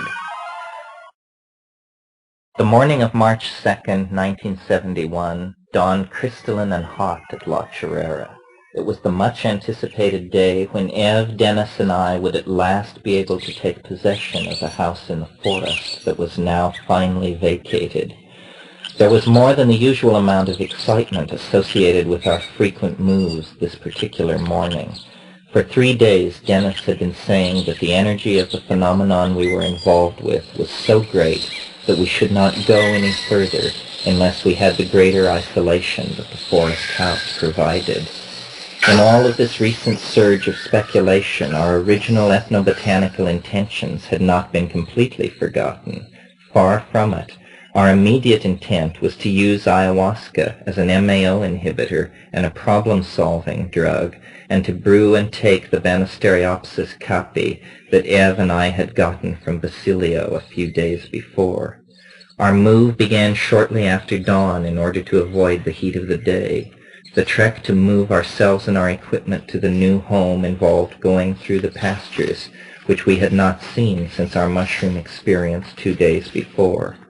The stropharia seemed to be everywhere. There seemed not to be a cow pie without its golden flush of perfect mushrooms. I promised myself that as soon as we had squared away the new hut and otherwise settled in, that we should again take the mushrooms. As it happened, Ev and I spent the rest of the day following the Muurs, clearing the ground around the hut and pulling large tree roots out of the sandy soil and stacking them in the sun to dry out and serve as the fuel for the fire we anticipated building in order to brew up our yahe. We seemed to glory in physical exertion. Energy and light seemed to fill everything. Dennis, who had been rather withdrawn and snappish with everyone since his experience in its mixed reception, had wandered down the forest trail in the direction of the Witoto village 13 kilometers away. He had taken his notebook. In the middle of the afternoon, he returned. He was very excited, and he had completed writing out the preliminary notes for what became the experiment at La Chorrera. It was the only written record of his ideas that was actually made at the time, and as such is the only piece of written primary evidence that we have about how we both viewed what we were doing as we were doing it. These notes do not, of course, represent the final form of our theorizing about these matters. Refinement of these ideas has been constant since their creation. These notes are not to be taken at face value at all. The scientific basis of our work is elaborately described in The Invisible Landscape. That work represents our considered composite opinion as of 1975. The present work is the story of the growth of those ideas through time and shows the fallacies and myths spun into the fabric of the first conception of these ideas.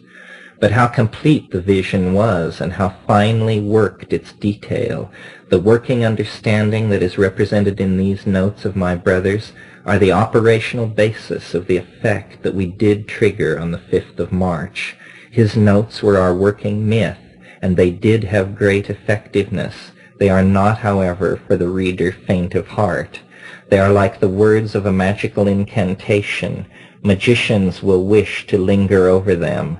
The rest of us might wish to skim over them and hurry on with what is, even without the theory, a ripping good story. 2 March. Further experiments with the audio warp phenomenon yesterday raised some interesting new questions and enhance our ongoing understanding. I chose the term audio warp because my experience thus far, coupled with what I have been told, leads me to believe that this all has to do with vocally generating a specific kind of energy field which can rupture three-dimensional space. I do not understand if the field is electromagnetic, but it seems to bend space in such a way as to turn it upon itself through a higher dimension. Here is how it is done. One must take enough psilocybin to allow the sound to be audible. This sound we understand to be the ESR of the resonating psilocybin alkaloids within the mushroom. The presence of rapidly metabolizing high-energy tryptamines within the yahe acts as antenna that sensitizes the neural matrix to the spin resonance energy of the stropharia psilocybin. It is this principle that allows the signal to be made audible. It must then be amplified via the tryptamine admixture antennas to what is felt to be its fullest amplitude. Then, via vocal sound, this energy is placed into the harmine complex within the body and within the mushroom, which has been, in some small part, cooled to absolute zero, the temperature at which molecular vibration ceases through absorption of the psilocybin ESR pulses. Once this ESR wave has been audibly detected, it will be possible to amplify it within the neural circuits by channeling it through the harmine complex. That is, by imitating the psilocybin ESR with the voice, causing the amplified sound to strike a harmonic tone with the harmine metabolizing in the brain, thereby exciting the harmine ESR. Since harmine complexes are merely further down the same biosynthetic pathway that converts tryptophan into psilocybin, it is possible to consider the ESR tone of psilocybin as a harmonic overtone of harmine and vice versa. Using harmonic overtones, it is possible to sound a tone which will cancel one or more of its octaves reflected in harmonic scales above and below it. This is easily demonstrated on a cello. Suppose a tone, say the open string A, is sounded. The sound is a wave vibration of air molecules caused by the string, which acts as a resonator. The tone is heard most loudly in the key in which it was sounded, but it also sounds every other key of A in the octaves above and below it. It is possible to cancel out the original tones by touching the string very lightly at certain harmonic points. When this is done, the overtones in the higher and lower registers become audible. If one understands the theory of harmonic resonators well enough, one can determine which overtones will be resonated if certain points on the string are touched. When this understanding is applied to molecular ESR resonation, it remains essentially the same in principle. When the ESR tone of the psilocybin is heard via tryptamine antenna, it will strike a harmonic tone in the harmine complexes being metabolized within the system, causing its ESR to begin to resonate at a higher level. According to the principles of tonal physics, this will automatically cancel out the original tone, that is, the psilocybin ESR, and cause the molecule to cease to vibrate. However, the ESR tone that sustains the molecular coherency is carried for a microsecond on the overtonal ESR of the harmine complex. This leaves the momentarily electrically canceled and superconductive psilocybin suspended in a low-energy electromagnetic field generated by the harmine ESR. In so doing, it will regain its original, but now superconductively amplified ESR signal, which will permanently lock it into a superconductive state. As this phenomenon proceeds, it will automatically trigger the inverse of the initial process. The psilocybin superconductively charged by mind will harmonically cancel the ESR resonance of the harmine within the brain. The energy of the harmine psilocybin complex ESR will be absorbed instantly into the matrix of the mushroom. This will cause these molecules, metabolizing within the body and bonded to neural DNA, to instantly drop to absolute zero. Clearly, this harmine psilocybin DNA complex must immediately separate itself from the cellular matrix. There is great danger at this moment, but pathways exist to deal with it. We will find that these molecules condense out of our bodies accompanied by a sound. This sound will be the harmonic ESR tone of this complex amplified superconductively and broadcasted frozen into the superconductive matrix of the mushroom. The superconductively charged psilocybin acts as an antenna which picks up the amplified ESR signals of the complex and condenses vibrational signals into a superconductive matrix. The opus can now be briefly summarized. The mushroom must be taken and heard. The yahe must be taken and charged with the overtonal ESR of the psilocybin via voice-imparted amplified sound. The ESR resonance of the psilocybin in the mushrooms will be cancelled and it will drop into a superconducting state. A small portion of the physical matter of the mushroom will be obliterated. The superconductively charged psilocybin will pick up the ESR harmonic of the yahe complex. This energy will be instantly and completely absorbed by the higher dimensional tryptamine template. It will be transferred to the mushroom as vocal sound and condensed onto the psilocybin as a bonded complex of superconductive harmine psilocybin DNA.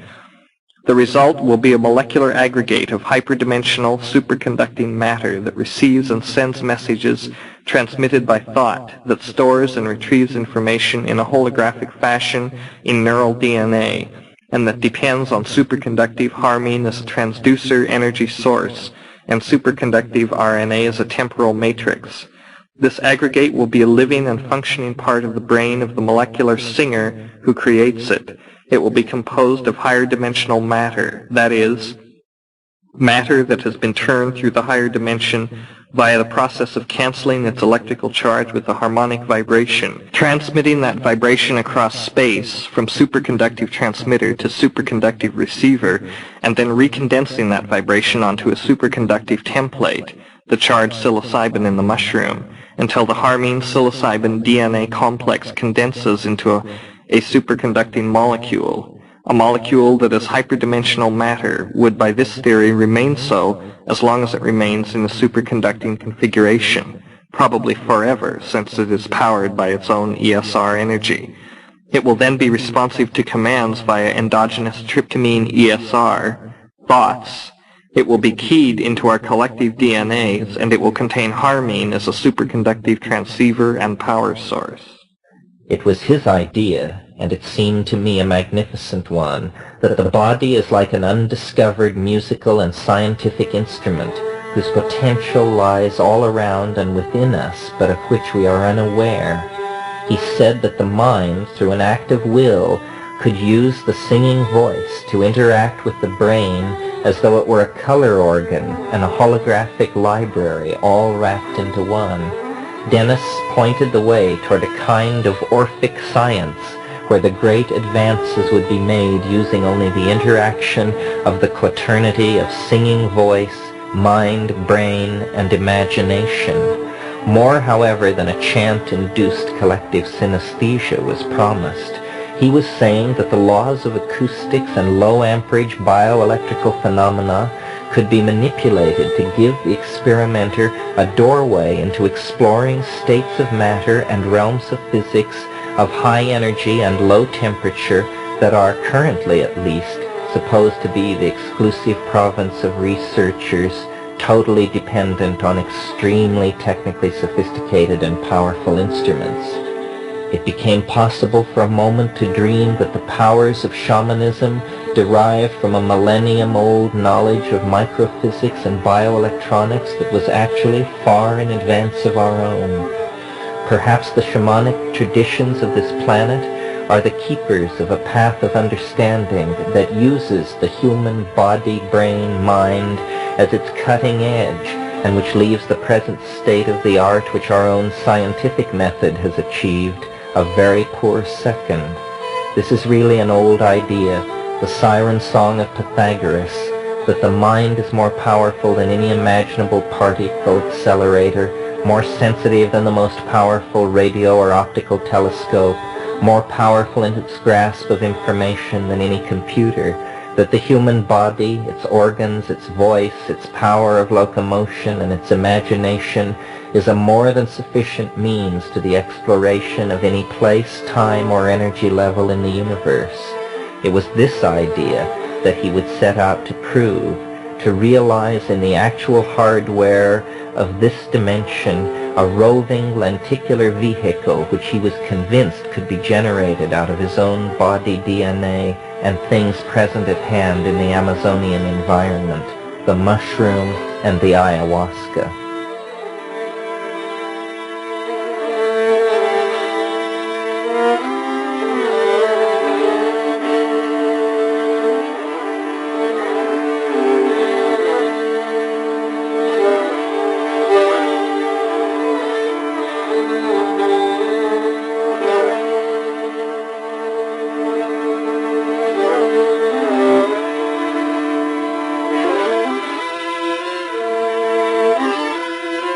Chapter 9, A Conversation Over Saucers. As Dennis came into the camp that afternoon, he hailed me excitedly. He thrust his notes into my hands, and I read what you, dear reader, have just also read.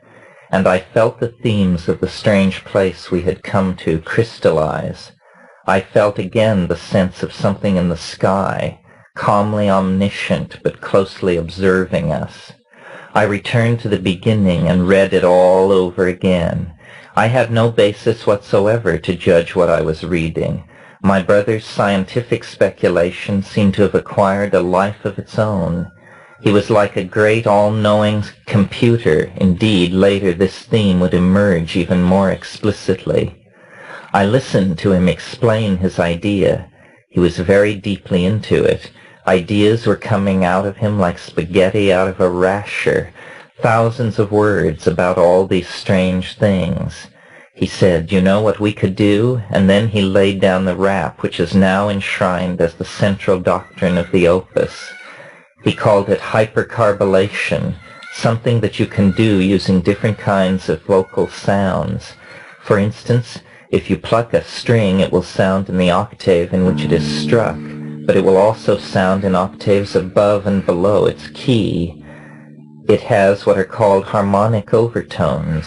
If you strike the chord and then quench it, you can hear the harmonic overtones. It was something which had fascinated Pythagoras.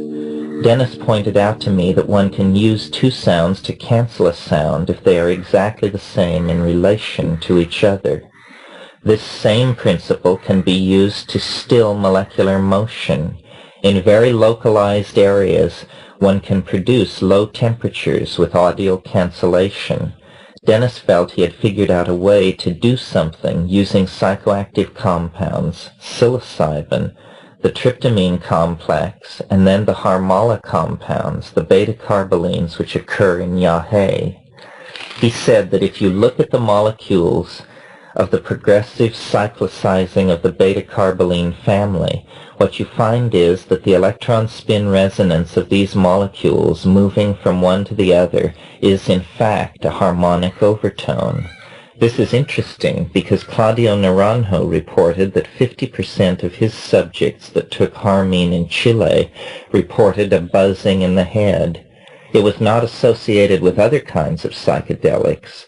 It seemed to be uniquely associated with these harmine compounds. The Jivaro shaman also report a buzzing in the head. Dennis' idea was that when one takes yahe, when it is metabolizing through one's neural matrix in the brain, a sound is heard. This is a complicated theory about the enzyme dynamics by which one is able to hear this sound, but that is the gist of it. Not all compounds have an electron spin resonance. They have to have a free ring. All compounds with a free ring will resonate. The hallucinogens we were interested in have free rings, and DNA is also able to resonate. It is a phenomenon of molecular structure. During the process of metabolizing the alkaloids in yahe, a relationship is formed with the tryptophan metabolites in the brain. A sound is heard that is characteristic of the interaction. Once the sound is heard, it can be imitated. What you have is a vocal sound. Dennis insisted he could do things with this sound. He said that he would be in effect emitting an amplified spin resonance, an amplified ESR modulated sound that he would hear coming from these compounds in his brain. Making this sound would set up a series of harmonic vibrations above and below it in other compounds also metabolizing in the brain. Now, from this theoretical basis, he took flight. When he cancels the sound, if he is in the correct relationship to the molecule he is directing sound at, its temperature will drop. Of many millions of this kind of molecules struck by this sound, a few dozen or hundreds will be in the correct geometrical relationship, and they will be frozen out, their molecular motions stilled, nearly instantly.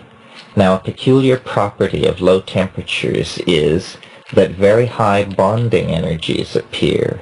A molecule close to absolute zero will bond to anything. It forces its way into the structure. The harmine molecule, which is analogous to a little bell, gives a bell-like chiming sound. If we come on it right and cancel it, there is neural DNA active in the brain.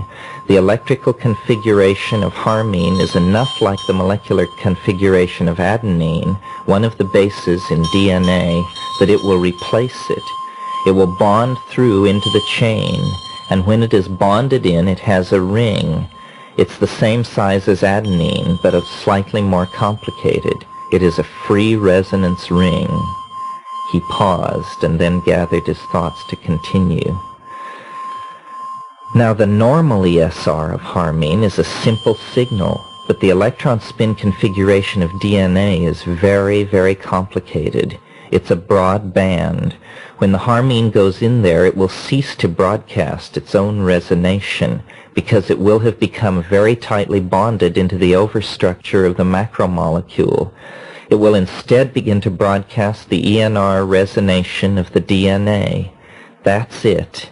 If you have followed this far, the rest is easy. DNA is what you are. The physical form is just a lot of juicily expressed reflections of enzymes set in motion and coded by DNA. Neural DNA is known to be non-metabolizing. It does not go away. The meat on your body comes and goes every year. Your skeleton is not the same one you had 5 years ago, but neural DNA is an exception. It is there for all time. You come into the world with it. It records. It's like a storage place for memory, not only our personal memory, but any entity or organism which has DNA in it. There is a way to find a connection to it. This is it. You put a radio into the DNA, and this ESR resonation will begin to flood your system because the bond will be permanent. There will be no way to disrupt it. It will tell you everything that can be known in the world of space and time, because it contains your own and everyone else's records. We are all connected through this magical substance, which is what makes life possible and which causes it to take on its myriad forms. All DNA is the same. It is the settings that are different. You get butterflies, mastodons, or human beings, depending on the settings. Or so you say, was my non-committal reply. For the moment, I simply did not know what to say. He stared at me, clearly expecting more. I believed in the infinite self-transforming power of the human mind and species, and I could suppose that there are parallel worlds and alternative dimensions. I could imagine any number of science fiction possibilities, provided I was not asked to believe that I was about to be personally present at their discovery or unleashing. But this is what he was saying, that we had somehow stumbled upon or been led to the trigger experience in the human world that would transform the ontological basis of reality so that the mind and matter would become the same thing and reflect the human will perfectly. How could anyone conceive of such a thing? We had come to La Chirera with a belief that if life and mind are possible, then the mysteries of the universe might well be inexhaustible. Something very passive yet ever-present was there, elaborating these ideas in our minds, something that we had thought of for some days as the mushroom.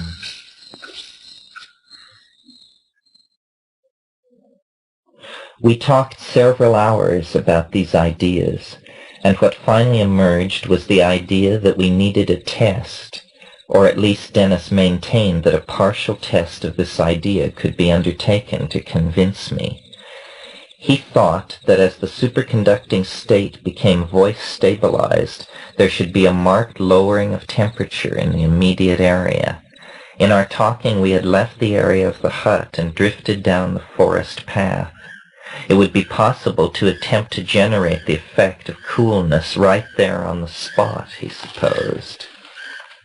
We seated ourselves on the sandy path facing each other with the afternoon sun on both of us. After a couple of preliminary low mechanical buzzes, Dennis made a sound very similar to the sound that he had unleashed in the Knoll house 3 days before. This sound had an extremely peculiar quality, and as it rose in intensity, I looked down at the hairs on my arms and saw them rise as goose flesh formed and a wave of intense shivering swept over me.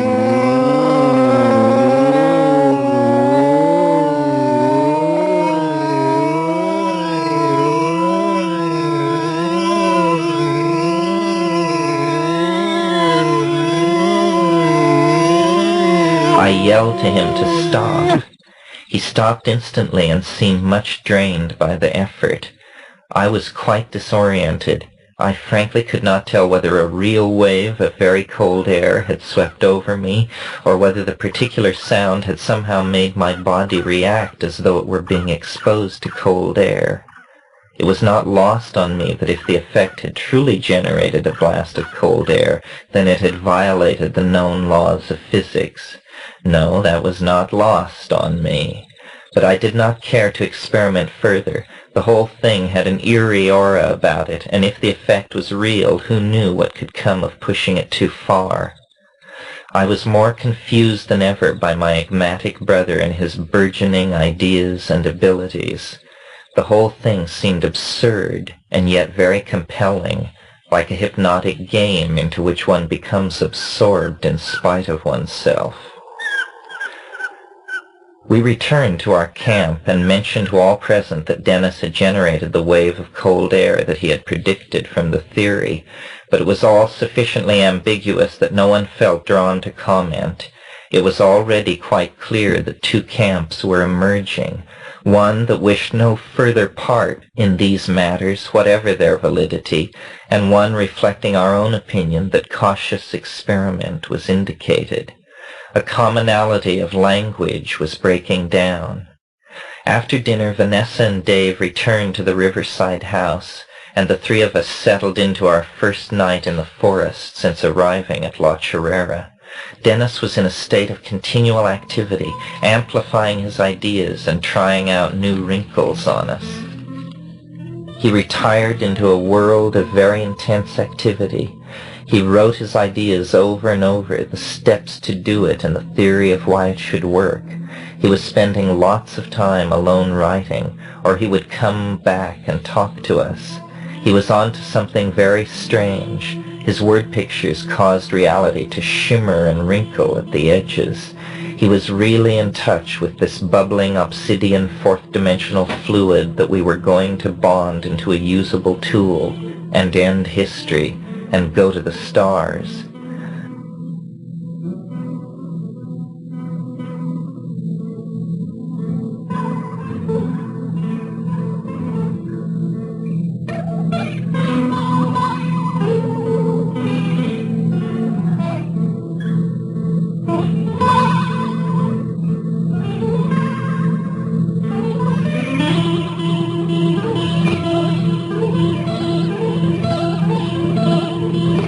My attitude was, fine, we'll try it. The atmosphere was drenched with the bizarre. Now we had arrived at the center of the Amazon, and we could feel something in the sky watching. We were happy heads trying to explore one last fairy tale, so we could be rationalists forever, and now we had come out here to encounter something enormous, something alive and very old and very strange, something peculiar in the extreme.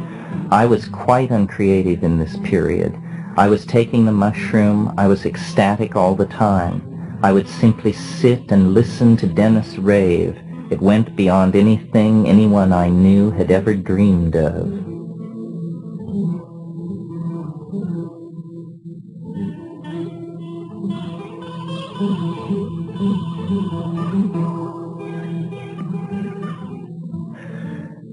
We had set the evening of March 4th as the day we would test the full theory of the Harmine DNA bond. I noted with unusual satisfaction that this day corresponded with an idiotic pun that had stuck with me since earliest childhood. What day of the year is a command? Answer, March 4th. How fitting, then, I ranted and raved, how fitting that we will attempt to concretize the soul on that day. Absurdly, the coincidence of the date with that pun seemed part of a universal secret plan, unraveling to bring us to the history-culminating moment when man would march into a higher dimension.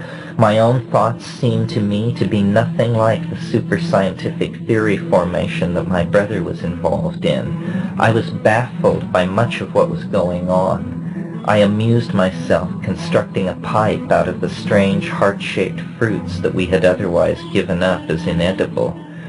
From one of those fruits and a hollow reed and a bit of river clay, I constructed a water pipe that gave me great satisfaction. While the jargon of the ESR biophysicist whirled around me, I contemplated what I had achieved with 2 plants and a bit of mud.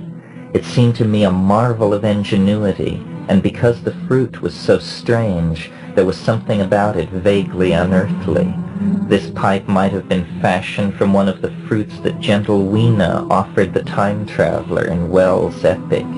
It was a weird and haunting object, and when it was smoked, the bubbling of the water beneath the thick rind sounded very like the beating of some great mammalian heart. Even Dennis paused to admire this pipe, and we determined that it would be used in our experiment when the moment came to smoke some of the Banisteriopsis caapi bark to boost the harmine levels in our blood. We were operating in a world where scientific method, ritual, and participation mystique were inseparably intertwined, inseparably because our own minds and bodies were to be the retorts of the psychoalchemical transformation that we were experimenting with. That day, March 3rd, we all pulled roots and stacked them in the sun. It seemed the most satisfying activity imaginable. Nothing could have seemed more right. That evening we made a tape of our intentions, but unfortunately our tape recorder was not in good working order, and that tape has proven impossible to salvage. It is a loss to be regretted, since the emotional content of what we were experiencing would come across most clearly from our own words. The taping session ranged over a number of themes. Hypercarbylation, for such we had named the process of altering the neural DNA and changing a human being into an eternal hyperdimensional being. Hypercarbylation, for such we had named the process of altering the neural DNA and changing humanity into an eternal hyperdimensional being. Hypercarbylation, for such we had named the process of altering the neural DNA and changing humanity into an eternal hyperdimensional being. Hypercarbylation, for such we had named the process of altering the neural DNA and changing man into an eternal hyperdimensional being. It was a process that we imagined associated with sexual generation. We spoke of it as the birth of an idea, in a sense whose literalness is not easy to convey to minds that have not brushed with schizophrenia.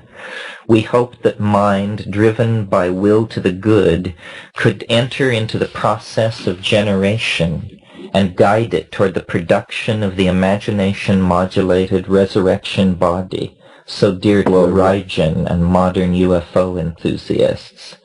The dead. We believed that hypercarbylation was to be the shamanic defeat of death, that those doorways the dead enter through daily were finally to be thrown open to a hypercarbonated humanity that would then have freedom of movement to and from an eternity in which the species was a living reality. The presence of our dead mother, or Carl Jung, Newton and Bruno, Pythagoras and Heraclitus, was an overwhelming and all-inclusive intuition that we shared and could not ignore.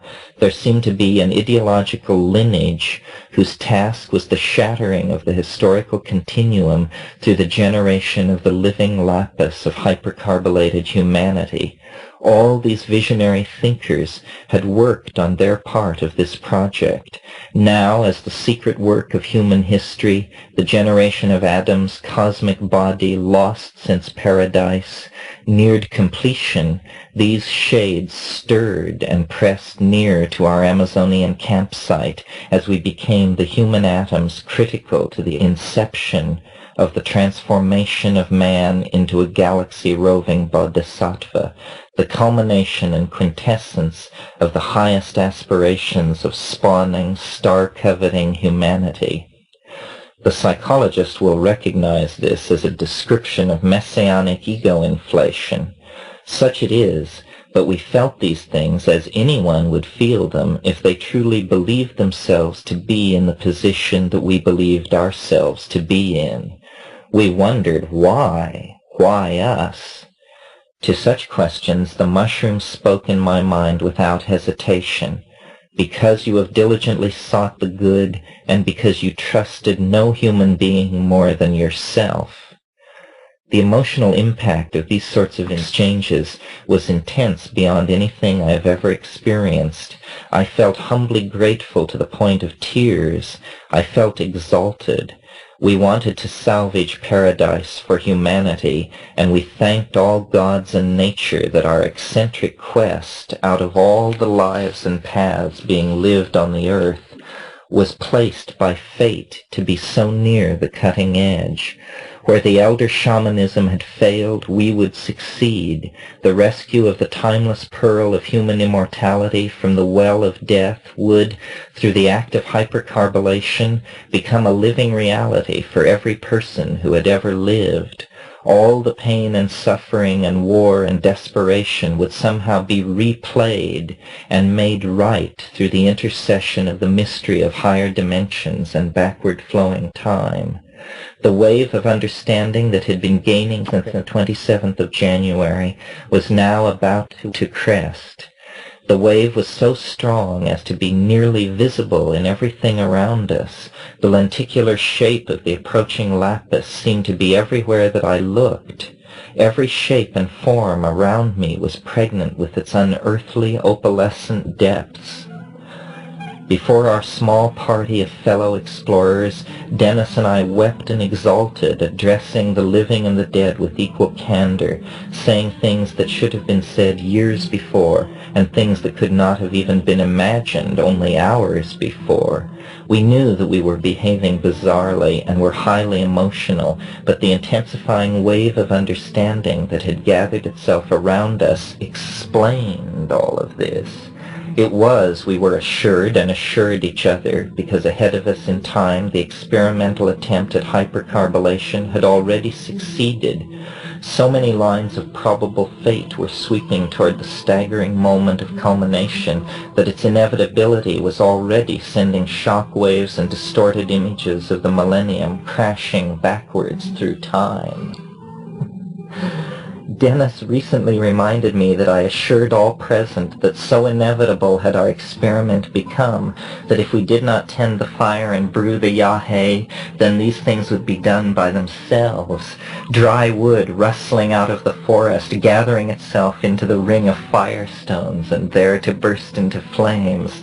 The yahe spontaneously shredding and immersing itself in the waiting pot of water. At the time, this was an easy extrapolation from the hurricane of shamanic gnosis and synchronistic coincidences that was both confirming our success to come and at the same time distorting the very ontological basis of our reality as the inevitable choro of time and necessity narrowed around us and the black hole of a hypercarbylation attempt strengthened its grip on us and drew us with ever-increasing inevitability toward the singularity in time where an unimaginable transformation awaited all on our planet.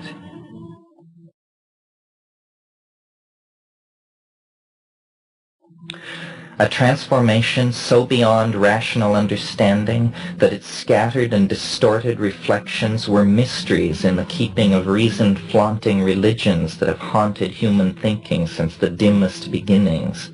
Running through my mind then for the first time in years was a childhood carol long forgotten. O little town of Bethlehem, how still we see thee lie. Above thy deep and dreamless sleep the silent stars go by. Yet in thy dark streets shineth the everlasting light. The hopes and fears of all the years are met in thee tonight. There was another aspect to the reveries in which I was immersed.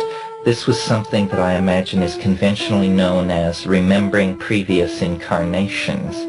There was an influx of information about being another person in another time, but the time was fantastically ancient and the world portrayed without any historical validity.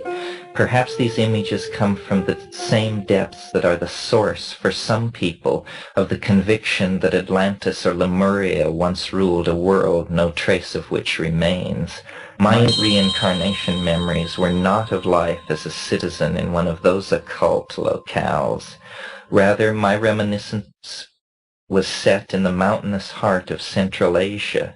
It was the age of these images that made me gasp, for even as the images filled my mind, an invisible presence was assuring me that this was a human existence lived out 8,000 years in the past. I recognized myself as a reflex of Tingi, the first shaman, a powerful magician and an inhabitant of Tibet 8 millennia ago. Not a primitive, but a technician of hallucinogens and crystals whose long gaze pierced into future time, even to the resolution of our little expedition poised on the brink of the perfection of the opus. It was as though I understood myself to be, on one level, the living reflex and tool of this eldritch ancestor, a super shaman actually in charge of the effort to recreate the ontological status that all shamans have always claimed, that of being able to travel to the stars and the places of the dead and return. That was the task of this Pun master, touching many events and minds in the long and meandering river of centuries. Such was the mood of the last tape. It told far more than I can remember. It was intimate and intense. I suppose that its loss was unavoidable, even as all that was happening to us seemed necessary, like the necessary fulfillment of prophecies.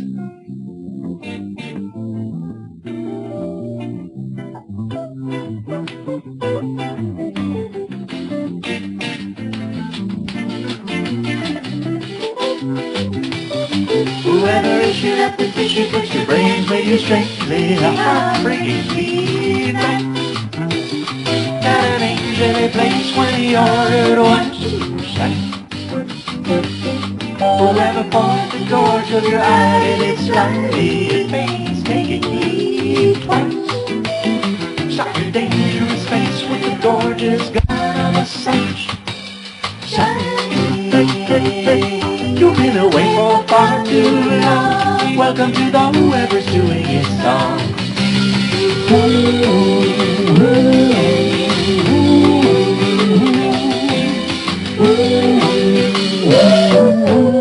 Whoever's doing it.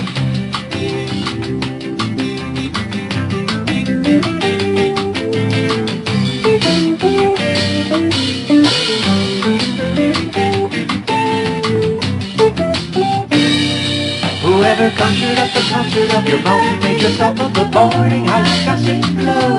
Track a spunky tongue monkey when he rapped that one shoe shine. Whoever labored for the favor of your walk up the shock of his lordly like strut light slow. Have to make a traffic smoky junkie going slaps on one on his nut. You've been away for far too long. Welcome to the whoever's doing it song.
Whoever scored the audio view is noodling green, oh, doodling blue to the bone, a good color with the fine surprise of a rising thunder. Been away for far too long. Welcome to the Whoever's Doing Song.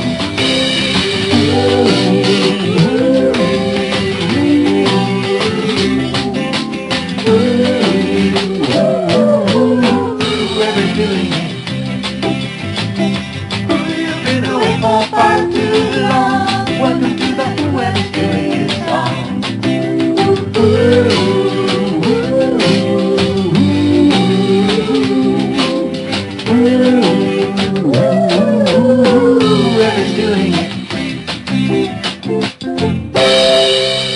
Chapter 10, More on the Opus.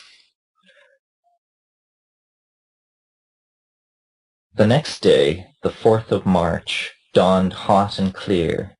After we made breakfast, we did not tear down our fire, as would have normally been the case. Instead, we began to brew the carefully shredded Banisteriopsis caapi wood in several gallons of spring water. The fire made from the gnarled and now sun-baked roots burned furiously. The pot responded with an even rolling boil that is the correct condition for making the drug. All afternoon long we cooked and said little. Dave and Vanessa were to join us for a light meal early in the evening, and then they had agreed to withdraw from the group and allow the Yahé taking and the experimental test of hypercarbylation to go on without them. I am sure that Dennis' mind, far more than my own, was preoccupied with the details of the test. During the days preceding, he had been often irritable, and this I took to be a part of the spectrum of effects accompanying whatever odd sort of mental unfoldment he was going through. While he was thus occupied with interior issues and vistas, I was the hawk-eyed guardian of the shamanic fires and procedures. There recently had been much discussion of fire and the role it must have played in forming the mental world of human beings. Once, as we sat staring into the campfire, Dennis had remarked to me that people have been looking into fires like this for thousands and thousands of years. The squeal of these coals is the release of ionized plasma, and into the flickering walls of waves of free electrons thus created, one can see into the past and the future. The fire is the place where the ideas come from. I was silent. I felt our ancestors then, seemingly present on the other side of the interface represented by the flame. What is happening to us? I asked it myself again, but said nothing, silence seeming more eloquent. Dennis wrote furiously part of the day as follows. March 4th. It is now possible to reconstruct the physical-chemical idea that has evolved in the process of understanding this phenomenon, i.e. the fourth-dimensional rotation of matter. I understand from examining the linguistic model we have constructed that the waveform ESR, interference that will accompany the work, operates in a somewhat different manner than I had thought. It can be explained thus. The psilocybin that occurs in the mushroom acts as an antenna for picking up and amplifying the harmonic ESR tones of all tryptophan-derived compounds of all living organisms within its range. Since the psilocybin undergoing metabolism is superconductive, this means that its range of reception is theoretically infinite, and the antenna does, to some degree, pick up a signal whose ultimate origin is the totality of living creatures. But since the psilocybin metabolism is carried on within the brain or mushroom at a very low voltage level, the antenna behaves as though its range was limited, even though it is superconductive. It seems clear, therefore, that the signal, which on the mushroom and in this ecologically dense area can be discerned so clearly, originates in the ESR resonation of the Yahé plant, though perhaps all of the biosphere is picked up and broadcast amplified via the Yahé superconductive transducer. This understanding will clarify precisely what will occur at the moment of fourth-dimensional warp. Ingesting the Yahe Harmine will speed up the process of metabolism enough to amplify its ESR tone to an audible level. This ESR tone will harmonically cancel out the ESR tone of the psilocybin within the mushroom, causing it to lose its electric field and snap into a superconducting configuration. The Yahe ESR signal will have keyed the mushroom psilocybin into a superconducting antenna. It is then ready to have the psilocybin harmine DNA compound being metabolized within the body, condensed onto its charged template. A microsecond after the mushroom psilocybin has been superconductively charged, its amplified ESR wave will then cancel out the ESR signals of the tryptamines and harmine metabolizing in the body, as well as the genetic material. This will cause these compounds to drop into a superconductive configuration and bond together at the exact same time that they bond to the waiting mushroom template. This transfer of superconductive compounds charged within the body to a superconductive template prepared within the mushroom will not occur in three-dimensional space. No actual physical transfer will be visible, as the organically processed superconductive material will bond itself to the mushroom template through a higher spatial dimension. The result will be the work of works, that wonder which cannot be told, 4 dimensions captured and delineated in 3. The stone will be all things, but the elements which are bound together in hyperspace to form it are among the most common natural products, and the function and place of each in the stone can be understood. The stone is a solid-state hyperdimensional circuit that is quadripartite in structure. First, psilocybin, charged in the mushroom to act as a template on which the rest of the circuit is condensed. In the final stone, the psilocybin acts as a superconducting antenna to pick up on information diffused through space and time. Second, the superconductively charged harmine complex within the stone will act as its transmitter and energy source. It is interesting to note that the same energy that sustains the antenna circuits in superconductivity will sustain the whole of the device. The third component of the stone is the DNA bonded to and resonating through the harmine. It will constitute the hyperdimensional holographic memory of the device and will contain and explicate the genetic history of all species. It will be the collective memory of the device, and all times and places and conceivable forms will be accessible within its matrix. The fourth part of the circuit will be the RNA, which will also be superconductively charged. Through its function of self-replication turned through hyperspace, the RNA will be able to project a waveform, three-dimensional holographic image, and thus it will give form instantly to any idea. It will perform the same function it has always had, the process of replication through time, but henceforth replication will be subject in part to the whim of consciousness. Why I and my companions have been selected to understand and trigger the Gestalt wave of understanding that will be the unleashing of the hyperspatial zeitgeist is becoming more clear to me each moment, though I know I won't understand our mission fully until the work is complete.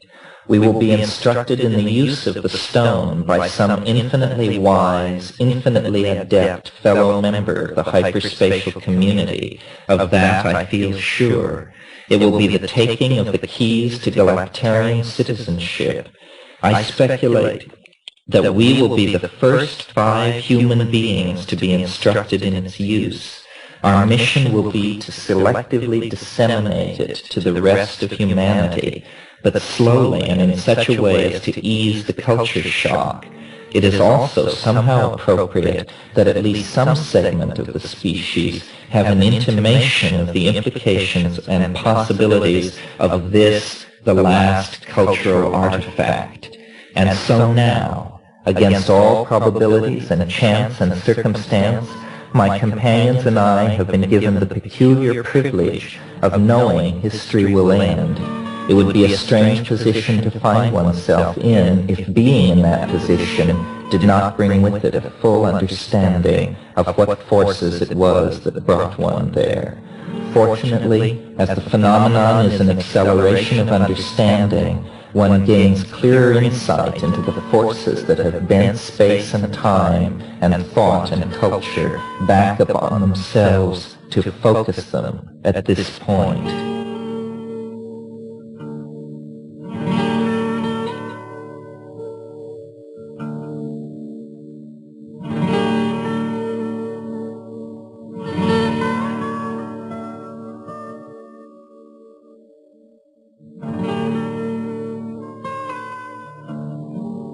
Now I can look back upon my life as spread before the scanner of memory and understand all those moments that foreshadowed this one. It is easy to look beyond the personal history to the events of history and discern therein the prefiguration of this last moment. As a phenomenon, it has always existed, and it will continue, for it is the moving edge of phenomenal understanding that was generated in the era before physics and has gathered momentum, a constant acceleration ever since. What we are moving toward in 3 dimensions is the passing of this wave of understanding into a higher dimension, the realm of the atemporal. As it happens, it will make this transition through one of us, but there will be no change in this cosmic order, or even a blip on the cosmic circuits, for the phenomenon has gathered constant momentum from the beginning, and it will flow through and beyond all dimensions with the same smoothness it entered, until finally it has moved through all being in all dimensions. Its joy will then be complete when in a vast amount of time it has constellated full understanding throughout creation. If we trigger the eschatology, we will appear to act in the role of the Antichrist, but the real Antichrist is history's distorted reflection of the Christ at the end of time, the cosmic Adam Anthropos. The eschatological Christ is Antichrist only from a historical perspective. It is interesting that among the Mazatecans the idea of Christ is linked to the mushroom. Is this syncretism or prophecy? That evening's collective meal with Dave and Vanessa at our camp with the Yahe infusion cooling in the background was less than successful, for by now positions relative to the phenomenon had polarized into irreconcilability. They arrived near the close of day and joined us in the hut for a smoke. Discussion led to an update and rehash of the experiment proposed for the evening. Dennis spoke. We will obtain a metabolizing living mushroom, dig up the shit around it, and physically move the whole thing to the hut. We want to do the bonding in the mushroom because we don't know what it would be like if it were done in our own bodies. It's wide open. With your voice, your mind, and a mushroom, these things can be done. That is all one needs. Accelerators, all of that? No. With the energy that is hundreds of times less than the energy in an ordinary flashlight battery, one can probably rend space-time apart. The air was heavy with charged ions. Dave was full of doubt. As he talked, there was the grumble of distant thunder far off over the jungle. Dave's objections to what we were doing were emotional and fearful, hardly what we expected from a colleague. We tried to be reassuring, but he became agitated and rushed out of the hut, perhaps, we thought, intending to walk back to the river house. Instead, we heard an exclamation of fear and a kind of moan, a yell for us. We all clambered out of the hut to find Dave white-faced and staring at the sky, pointing. The light of a first-quarter moon revealed the tattered sky, and directly above the path returning to the river was an enormous black thunderhead rearing its twisting and writhing form up through thousands of feet of moisture and electricity-saturated air. It looked like an enormous whirlwind with broad strokes of lightning flickering out of its lower portions, touching the tops of the jungle canopy with a roar that was as deafening as field artillery when it broke over us. Over the roar of the wind that was now whipping the jungle all around us into a wild frenzy, I heard Dennis yell, "It's a reflection of the approaching breakthrough. It says to me there is now no doubt we'll succeed." From Dave a moan as he sank unbelieving to the sandy soil as the first huge drops began to fall. I thought of King Lear. In the wake of an ear-splitting blast, we all fell back to the hut. In a few minutes the giant storm moved on, leaving only a chaotic and churning sunset. The sudden electrical storm and its impact on us was taken as an omen by all points of view. We assumed it was associated with a feedback of effects from the experiment, whose performance was now only a few hours ahead of us. Dave and Vanessa thought it a light dose of the wrath of God for having such Promethean aspirations. In returning to the hut to escape the onset of the storm, Vanessa had sprained her ankle by slipping from the notched log that served as the stepladder into the hut. "Is this the healing of my split tea that my astrologer foretold for this time?" Scorpio Vanessa asked of no one in particular. Dennis ate nothing. Ev and I shared a light meal with our guests. They wished us good night and good luck and hobbled away toward the river. The three of us were then left alone, and there remained nothing for it but to make the test that Dennis had devised and whose anticipation had caused so much strain on our expedition. The yahe had been brewed. Through having seen ayahuasca brewed professionally by shamans in Peru since, I am sure that our brew was too weak to have had any major role in what happened. It was the mushroom that was the causal agent, if a causal agent could in fact be isolated. And mushrooms we had, both picked ones as well as specimens moved into the hut in situ in their manure bases. Living, metabolizing psilocybin and psilocin should be present, we thought. We had hung the chrysalis butterfly near the mushroom, so that animal tissue undergoing metamorphosis should also be represented in the target area tableau. What was science and what ritual? We did not know and could not tell. They had become fused.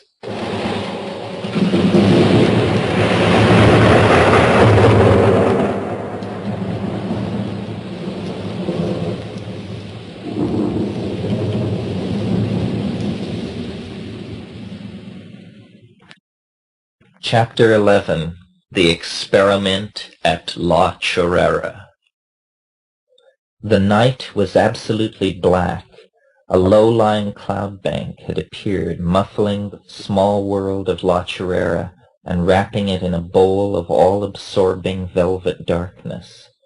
Following the storm, we had rebuilt our fire and had driven off several liters of water from our infusion of Banisteriopsis caapi, so it was much strengthened over what it had been before. We then added crushed leaves that Dennis had gathered that day near the chorro and which we were using as DMT admixture plants. We did this because we had tentatively identified these plants as Justicia pectoralis variety stenophylla, a plant commonly used as an admixture of yahe in the Valpais drainage. Now, years after that evening, I question both the concentration at which we brewed the Banisteriopsis and our identification of the admixture plant. There is no doubt that there was considerable harmine alkaloid in the infusion, but not so much as I later learned was necessary to provoke an unambiguous intoxication. The harmine alkaloids present were, in my opinion, boosted by the psilocybin accumulated in our systems, or rather, the MAO-inhibiting effect of the beta-carbolines caused the residual psilocybin to emerge into consciousness as a deep hallucinogenic experience. While I completed the boiling, Ev and Dennis went to their hammocks and lay down to await the completion of the preparations. We laughed together and talked softly. Yet in spite of this, there was an undercurrent of tension as we approached the experiment into which so much of our energy had been poured. It was very critical. They were becoming very clumsy and seemed to find their bodies hard to handle. It was that which had sent them to their hammocks. I said that I would do whatever needed attention. Our little hut on its stilts looked in the flickering firelight like a small spaceship dropped into the howling jungles of an alien world. We all felt like we were approaching hyperspatial overdrive. There was a sense of immense energies accumulating. The effect was reinforced by the hammocks hanging like acceleration slings ready to receive a starship's crew. Dennis lay in his hammock, nearly unable to hold a pencil, but writing furiously in tight operational terms about the experiment just ahead. The mushroom is presently metabolizing within our bodies. This has keyed in on the tryptamine template in the living mushroom, and it has been sensitized for the condensation of the harmine psilocybin DNA molecule. When the yahe is ingested, the harmine analog will start to metabolize within the body. The ESR of the pre-sensitized psilocybin circuit will immediately cancel the ESR of the harmine and cause it to bond superconductively to the DNA-RNA complex both in our bodies and in the mushroom simultaneously in a higher dimension. The bonding completed, the harmine DNA memory bank and drive unit will condense into the waiting charged psilocybin circuit in the mushroom. We will see this condensation as it will appear in the mushroom at the same instant that the bond is completed in a higher dimension. We will see this condensation as it will appear in the mushroom at the same instant that the bond is completed in a higher dimension. Dennis explained that he was unable to move very well because something having to do with the backward flow of time and the ever-increasing constraints on the set of possible futures had rendered him nearly immobile. Only the mind, planning and computing, was free. I finished boiling the yahe. I ground the admixture plants and added them to the cooling brew. I moved the yahe into the hut, then the mushroom. Those things in place, we were ready to begin. Prior to this point, we had taken no hallucinogens for several days. The effects we were experiencing were not arising from that source. Something else was happening. Dennis was now narrating our countdown toward an omega point that none of us could really understand. We were completely transformed with the expectation that possibly we would witness the outbreak of the millennium. He said that time was appearing to slow down as we approached this point. As proof, or rather witness, to this amazing assertion, he called our attention to the candle that I had set upon a small shelf jutting from the wall of the hut. Unattended, its slight tilt had become slowly exaggerated so that now it hung at a crazy angle, defying gravity because, he said, time was passing so slowly that we could not see that it was actually in the act of falling. I walked closer to this apparition and bent toward the flame. It appeared still, absolutely frozen. My mind shot back to the moment above the river when it too had seemed stilled forever. The flame was uncanny. As deeply as I cared to look into it, I could see no movement of particles or gas. We, or I, seemed to have my usual freedom of movement, but the world around me was coming to a crystalline and eerie halt.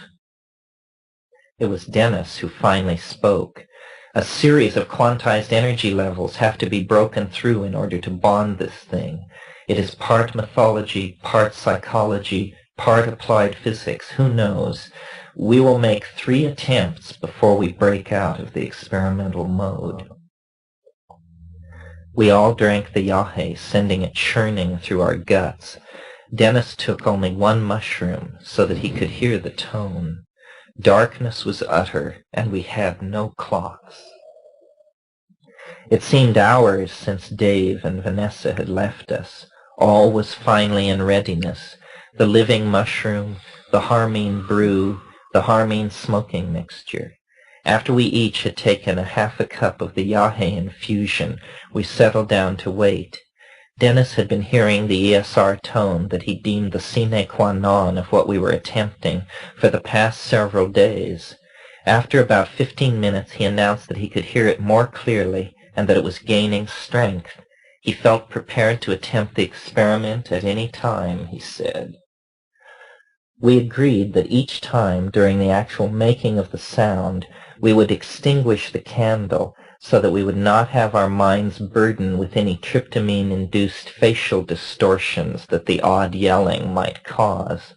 Years before, there had been episodes involving DMT and spasms of facial musculature that were fairly hair-raising for the observer, involving as they did the entities of Tantric Buddhism, the bulging eyes, the rolling and possibly long tongues, that sort of thing.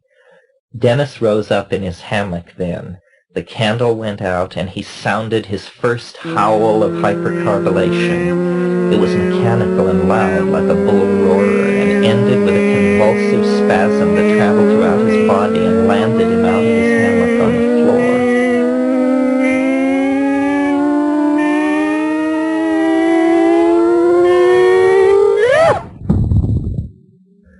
We relit the candle only long enough to determine that everyone wanted to continue, and agreed that Dennis' next attempt should be made from a sitting position on the floor of the hut. This was done. Again, a long, whirring yodel, strange and unexpectedly mechanical each time it was sounded.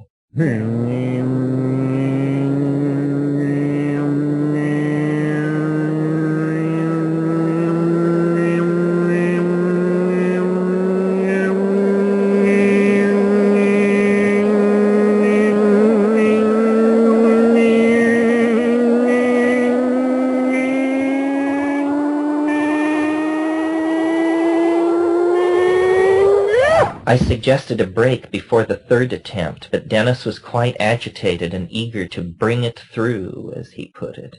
We settled in for the third yell, and when it came, it was like the others, but lasted much longer and became much louder. It was like an electric siren wailing atomic attack over the still night jungle.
Of our Amazon hut was silence, the silence of the transition from one world to another, the silence of the Gidneago Gap.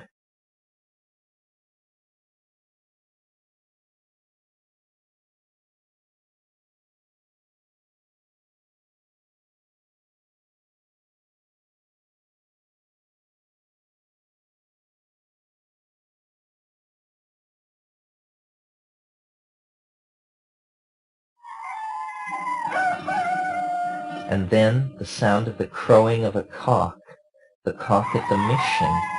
3 times his call came, clear but from afar, seeming to confirm us as actors on a stage, part of a dramatic contrivance. Dennis had said that if the experiment were successful, the mushroom would be obliterated. The low-temperature phenomena would explode the cellular material, and what would be left would be a standing wave, a violet ring of light the size of the mushroom cap. That would be the holding mode of the lens, or whatever it was. Then someone would take command of it, whose DNA it is, they are it. It is a mind which can be seen and held in one's hand. It is indestructible. It is all space and time, the universe, but a monad, a monadic plasma which contains all space and time, including one's own mind. Dennis leaned toward the mushroom standing on the raised experiment area. Look! As I followed his gaze, he raised his arm, and across the fully expanded cap of the mushroom fell the shadow of his Ruana. Clearly, but only for a moment, as the shadow bisected the glowing carpophore, I saw not a mature mushroom, but a planet, the Earth, lustrous and live, blue and tan and dazzling white. It is our world. His voice was full of unfathomable emotion. I could only nod. I did not understand, but I saw it clearly, although my vision was only a thing of a moment.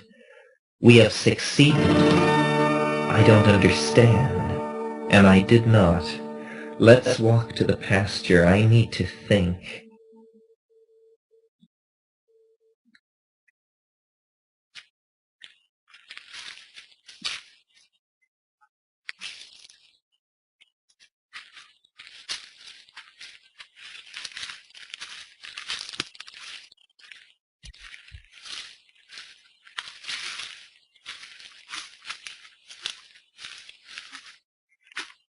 Ev was exhausted by the night's activities and probably glad to have us leave her in the hut with the encroaching dawn promising some sort of new day. As we let ourselves down the log ladder to the ground, I was struck by the scene of utter confusion that our activities had left behind during the last frantic hours of brewing the night before. Our huge fire was now only white ashes. The waste from the haymaking was piled beside it, looking like a mound of beached seaweed. Everything seemed strewn about. This we walked through, shaking the stiffness out of our bodies and stopping at the small stream that crossed the path to splash water in our faces. We had not spoken. It was Dennis who broke the silence. You are wondering if we succeeded. Yes, what happened? Your writing heard on this effect, so what's going on? Well, I'm not sure how, but I know we have succeeded. Let me try to understand this.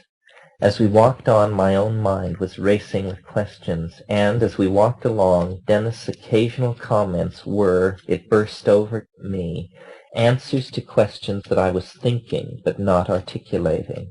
I stopped in my tracks. I clearly formed a question in my mind.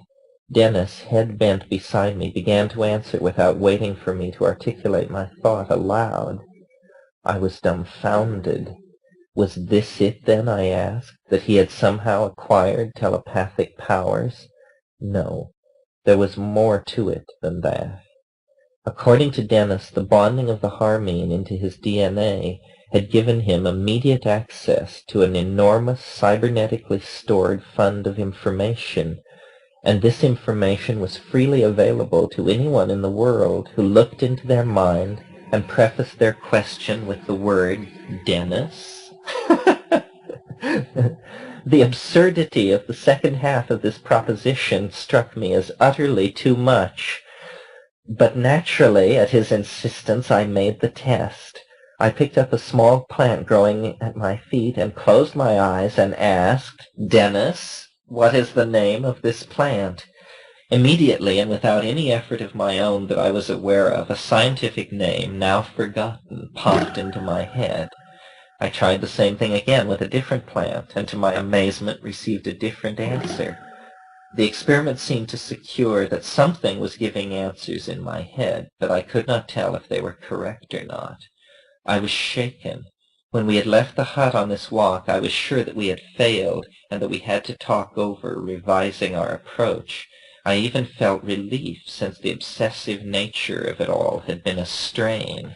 But now, as we walked along, and I could hear a voice in my head that was answering, however inanely or inaccurately, any question put to it, I was less sure.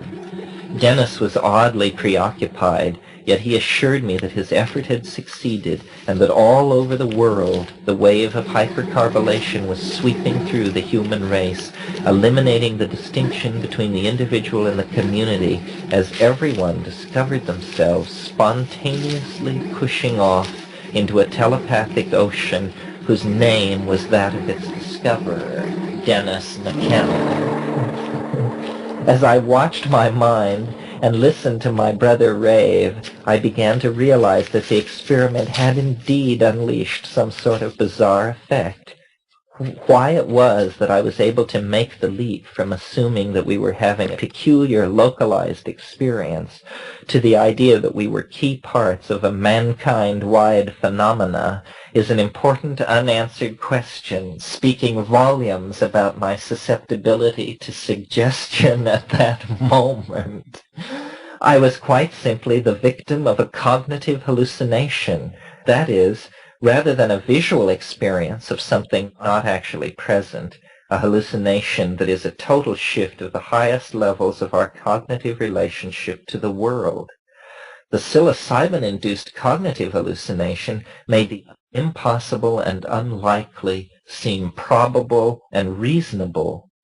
I was becoming flooded with ecstasy as the realization came over me that we had passed the omega point and that we were now operating in the first few moments of the millennium. Both of us could feel the excitement in us rising toward the realization that the world was now somehow radically different, totally different in a fundamental way. Dennis spoke. So, this must be it. We have not condensed the stone into visible space, but we have generated it in our heads. It does not immediately appear as a visible vehicle, but first as a teaching. The teaching we hear in our heads right now, later. The Word will be made flesh. Flesh. I could only stare at my brother. Who is he, and how is he able to know and do these things? I could only wonder. Now, Mother and possibly lots of dead people will be showing up soon. Young, he will doubtless come, and Einstein too, and by God, I want to hear what they have to say. We were embracing each other and laughing. I felt as though I was being led like a little child. For no reason I had ceased to question. Rather, I felt an urge to see other people and feel their immersion in the new heaven and the new earth. As I set out toward the river, I seemed to myself to be nearly weightless. I felt reborn. I felt full of energy and bursting with good health and vitality. Over a period of a few minutes, I had passed from weary, disgruntled skeptic to ecstatic believer. Looking back on it, I believe that for me this was the critical juncture.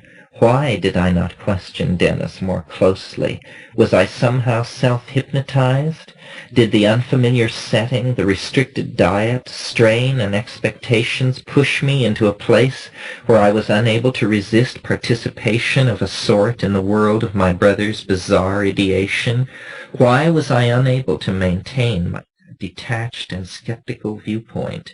In some sense, this willing suspension of disbelief is the crux of the matter, and, I believe, of many a close encounter situation. The other plays with us and approaches us through the imagination, and then a critical juncture is reached. To go beyond this juncture requires abandonment of will and habit. At that moment, the world turns lazily inside out, and what was hidden is revealed, a magical modality, a different epigenetic landscape than one has known, a landscape become real. The UFO is a creature of this previously invisible landscape. It is lord of the skies of the imagination, able to carry anyone with it who will but play, and then let the play deepen and deepen.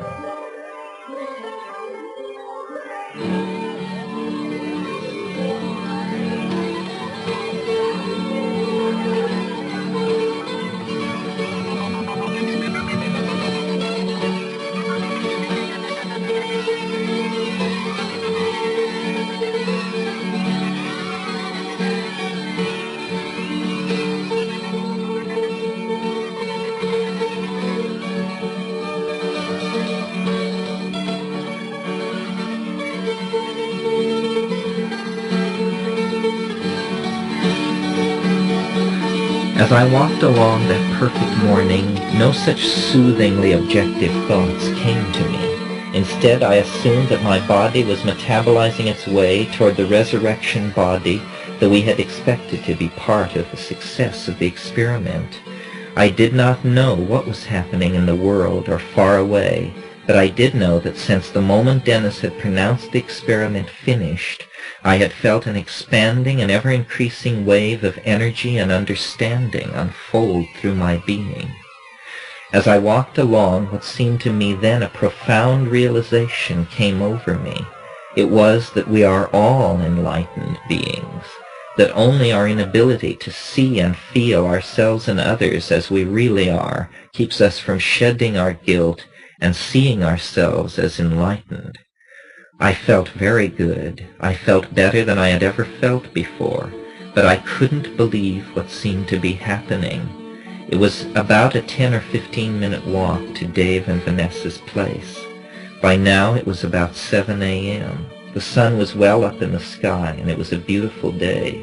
As I walked across the pasture, I would stop and say, "Dennis," and the response was instantaneous. It was just like thought. It confused me.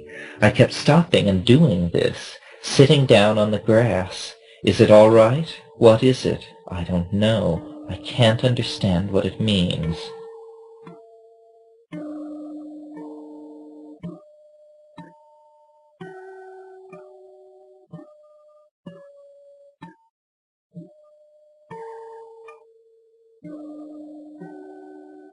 I walked on toward the river.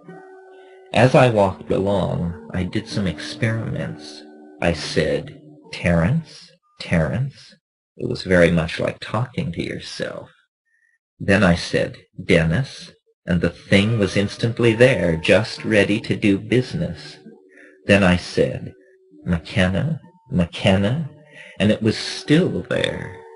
I realized that I couldn't reach it with my first name, but I could reach it with my last name. I could not understand what was going on. I was pondering these kinds of things when I arrived at the riverside house of Vanessa and Dave. They were still in their hammocks asleep, but crowded around the door even this early in the morning were a group of wide-eyed Witoto children. As I pushed my way through them, my gaze fell on each, and I thought, "You are enlightened, and you, and you."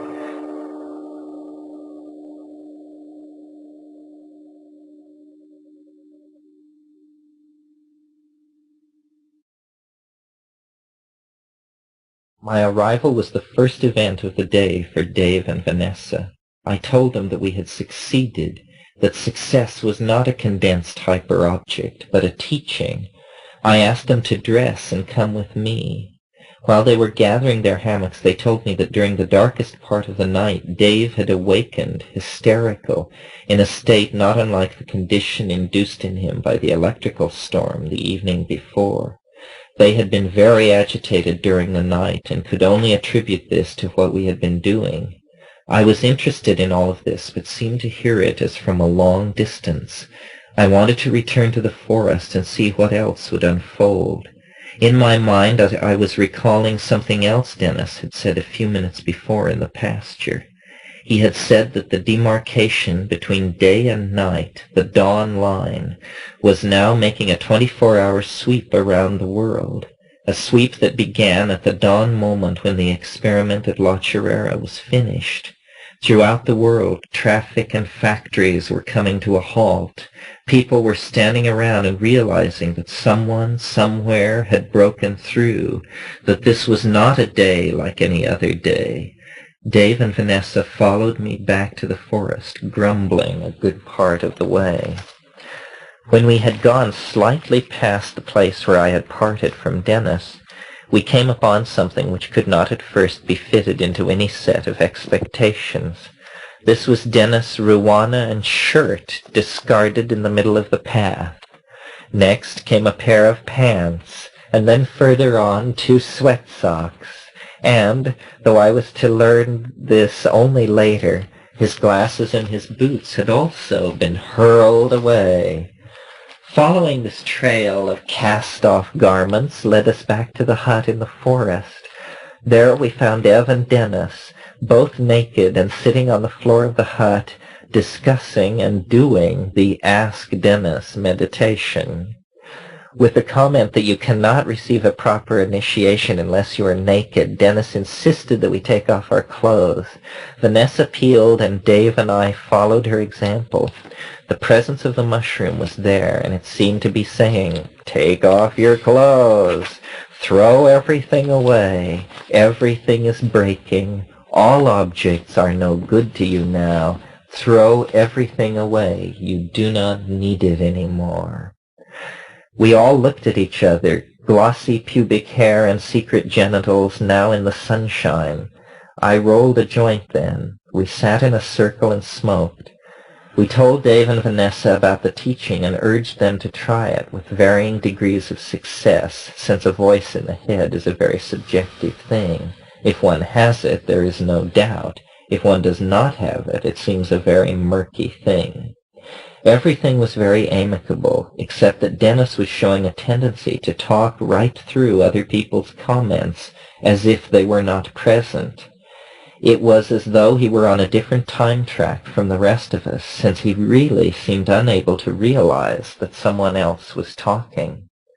We thought that it was logical to untie our hammocks from the house and take nothing but our hammocks and go naked into the jungle, tie the hammocks in a tree, and then get into these hammocks. We would then explore the mode, because clearly you could do more than ask or answer questions. The door was standing open. God alone knew what one could do. I asked the thing in my mind what should be done, and had received instruction that we should visually meditate on our lives, and, starting from the present, trace back through our entire life, encountering and setting things right with every sentient creature that we had ever wronged. When we reached the end of this process, we would leave our bodies and be somehow free in the dimension of absolute freedom that seemed so near. Lying in our hammocks, we set out to meditate our way to hyperspace.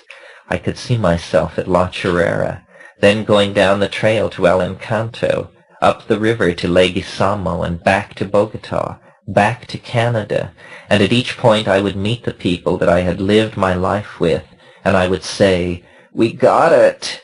I'm sorry. I hope I didn't offend you too much back there in 3D. It's all over now. It's all over." I could see people. Immediately I reached out for all of them. I seemed to be able to reach them. "We're in the Amazon," I explained to each, "and now we're going home, or someplace." The vision had an utterly bizarre quality. Tears welled up behind my closed eyelids. It was very peculiar. The voice of the teacher spoke in my head. "You've found it. This is it. It's all over now. There is no more. Within a few hours, the superstructure of human civilization is going to collapse, and your species is going to go to Jupiter and then to the stars. A day of high adventure dawns for man at last."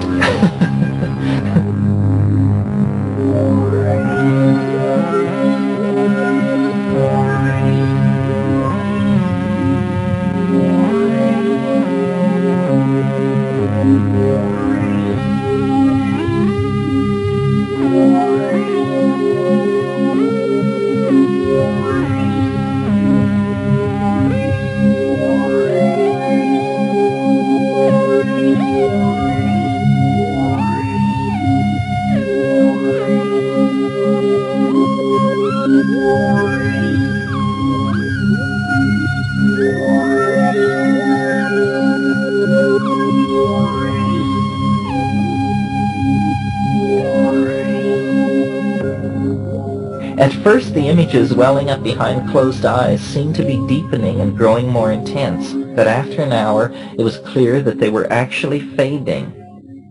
One by one, we pulled ourselves out of the stupor that the morning heat and being in the hammock had induced. We were talking and talking, analyzing and analyzing. Dennis seemed most out of it. Dave and Vanessa, uncertain that anything at all had really happened, was distant, and I was feeling definitely immersed in the surreal perception that had been mine since the chaotic opening of the day. Something was wrong. Expectation was outrunning reality. Nothing had happened. It came out that no one could hear Dennis in their mind, except me. They were all actually wondering what was going on. We had entered the next phase, which was a period of confusion for all. Dennis was disengaging from reality. I would talk to him, and he didn't know anyone was speaking to him. He was still breaking into conversations because he didn't know anyone else was speaking. A visit to the priest's outdoor shower was suggested and seized upon, since we were all filthy and covered with the grime of fire tending. We gathered up our scattered clothing, and during this effort it came out that Dennis had thrown his glasses away, along with his boots and everything else. Disheveled and disoriented, we set off, searching unsuccessfully for the lost pair of glasses as we retraced our path to the mission. We were a group of people of many minds about the previous several hours, some assuming that this was a day like any other, others assuming that this was the first day of the age at the end of time. A group of Witoto gazed at us as we passed and then roared with appreciative laughter. They know what has been achieved," the voice in my head assured me. They were certainly beaming and chortling about something. On we walked toward the mission and its shower in the sunshine.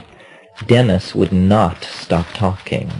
The consensus was building that we had a crisis on our hands, but it wasn't yet out of control. We agreed that Yahé is very peculiar, and thought that the passage of a few hours would smooth everything out. That was everyone's conclusion, except Dennis and my own. It was no longer really possible to communicate with Dennis. My conclusion was that something had happened, that he had done something, that some kind of odd principle had been manipulated. But it wasn't as we thought it was, and so we were cast we knew not where. I was calm. I was at least participating in the social situation. Even though there were tears of joy streaming down my face, I wasn't out of touch with reality. I said, "We'll wait for tomorrow. Dennis will come down." Everyone seemed to be finding their way back to their normal psychic equilibrium, save Dennis and myself. I was burdened with odd but wonderfully expanded perceptions, while his wandering ideas and wild eyes indicated that he was having some difficulty in getting his feet on the ground. After our shower and on the way back to the forest, I mentioned all of these things to him, but he replied in riddles and with mimicry of dead relatives so that I could get nothing out of him. I continued to assume that a night's sleep would set him right. I insisted that he rest in his hammock when we returned to the camp, which he did while the rest of us set things in order.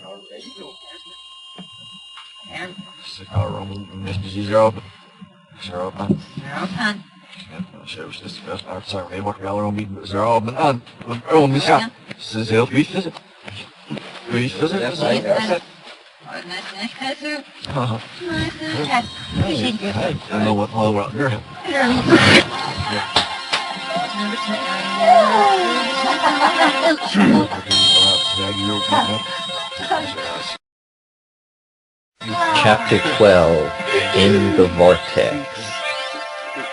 It was decided that Vanessa and Dave would stay the night at our hut, so their 2 hammocks were left hanging along with our 3. It was a crowded situation. We dined well that evening, and except for the occasional oblique or plain incomprehensible comment from Dennis, the surface of things seemed to be restored.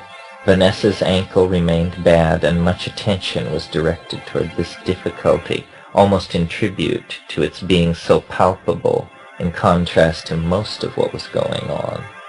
I felt utterly changed and made new, removed from everyone and content to let events unfold as they would, assured by the new thing inside of me that however things appeared, all was very, very well. The last rave of this long, amazing day came after dinner in the firelight, when from his hammock Dennis broke the silence to explain that this night in our dreams we would learn a series of things that would end with us severing our connection to our bodies long before morning. We would reassemble in our perfected astral forms on the bridge of a starship that was in geosynchronous orbit 22,000 miles above the Amazon basin. This was the second of the self-limiting prophecies that had been made since the experiment. The first had been the effort to meditate backward to one's birth, attempted that morning. In retrospect, I now see that this eschatological hysteria was one of the chief ways in which my thinking seemed radically different.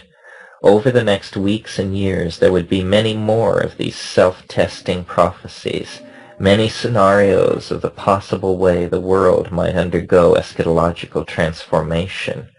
4 days from the experiment, 5, 7, 10, 16, 21, 40, 64, all were times awaited with hope and willful suspension of disbelief, and all came and went with the eschaton still all-pervading, still very elusive. The idea of a dimension-roving lens vehicle, once articulated, was never far away.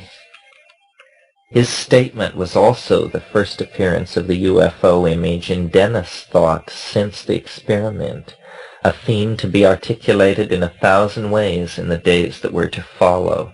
The equation Lapis equals self equals UFO was the operating assumption of Dennis' long voyage of self-discovery and return. With these images of death in sleep and rebirth inside a starship ringing in our minds, we turned in, thoroughly exhausted.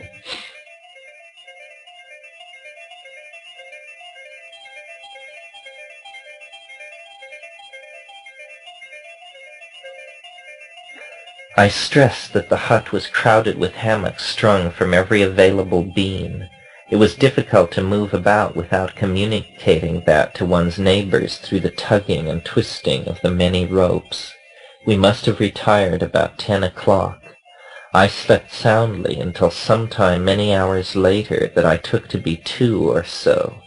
I rose to take the traditional middle-of-the-night piss that the use of condensed milk induces in the explorer.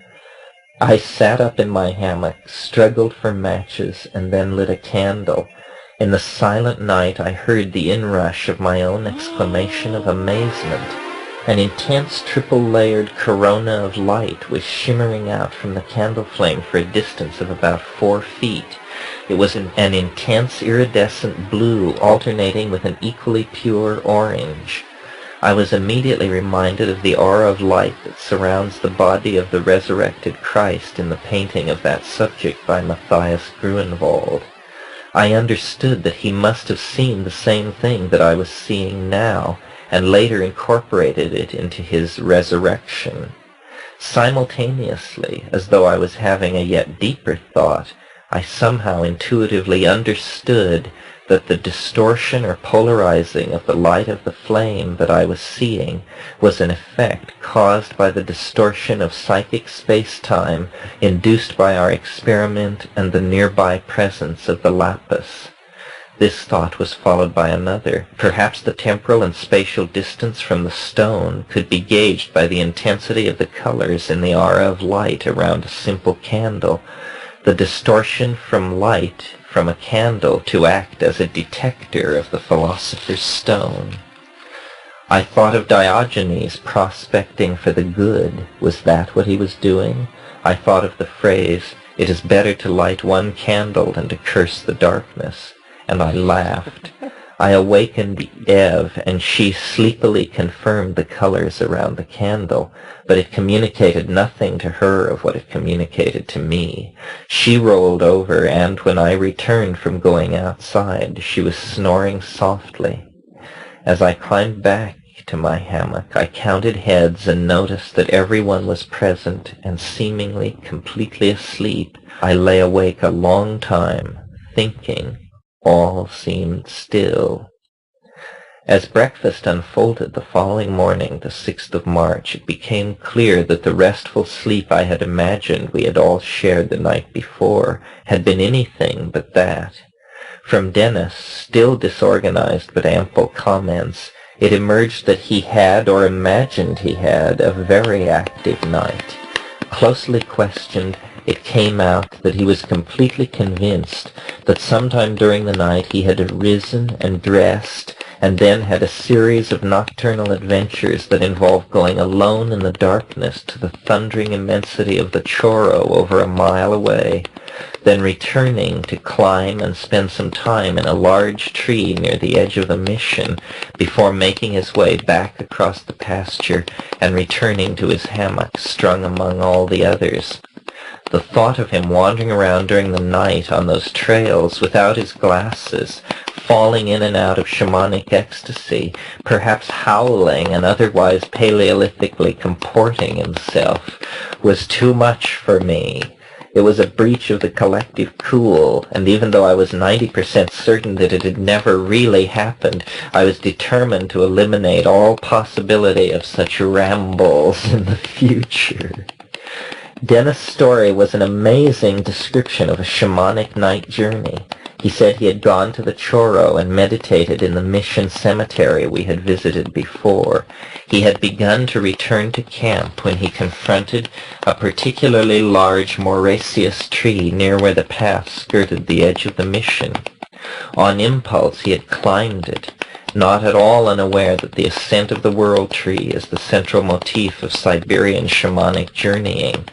As he climbed the tree, he felt the flickering polarities of many archetypes, and finally, as he reached the highest point in his ascent, something which he called the vortex opened ahead of him, like a swirling enormous doorway into time.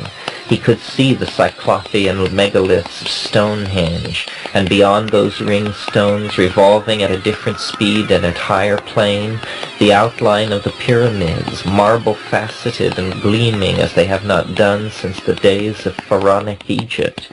And yet further into the turbulent maw of the vortex he saw, to mysteries ancient long before the advent of man, titanic, archetypal forms on worlds unimagined by us, the arcane machineries of sentient agencies that swept through this part of the galaxy when our planet was young and its surface barely cooled.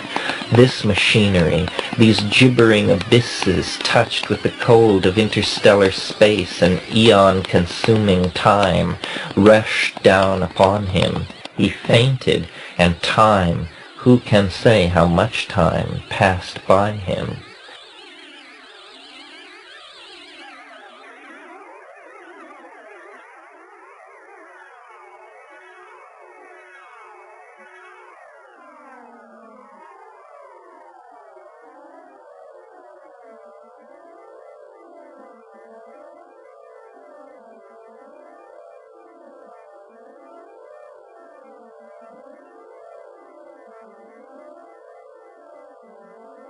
He next found himself in the pasture, a few hundred feet from his newly discovered axis mundi. If he fell from the tree, it did not seem to have hurt him. Amazement, exultation, fear, and confusion were all present in his thoughts.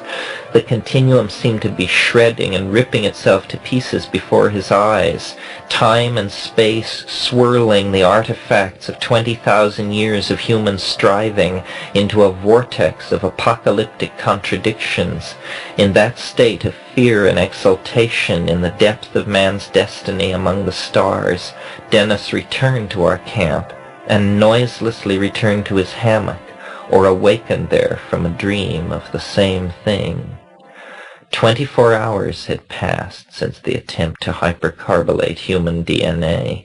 It was apparent that Dennis was not pulling out of the induced state of shamanic excitement as quickly as we had anticipated.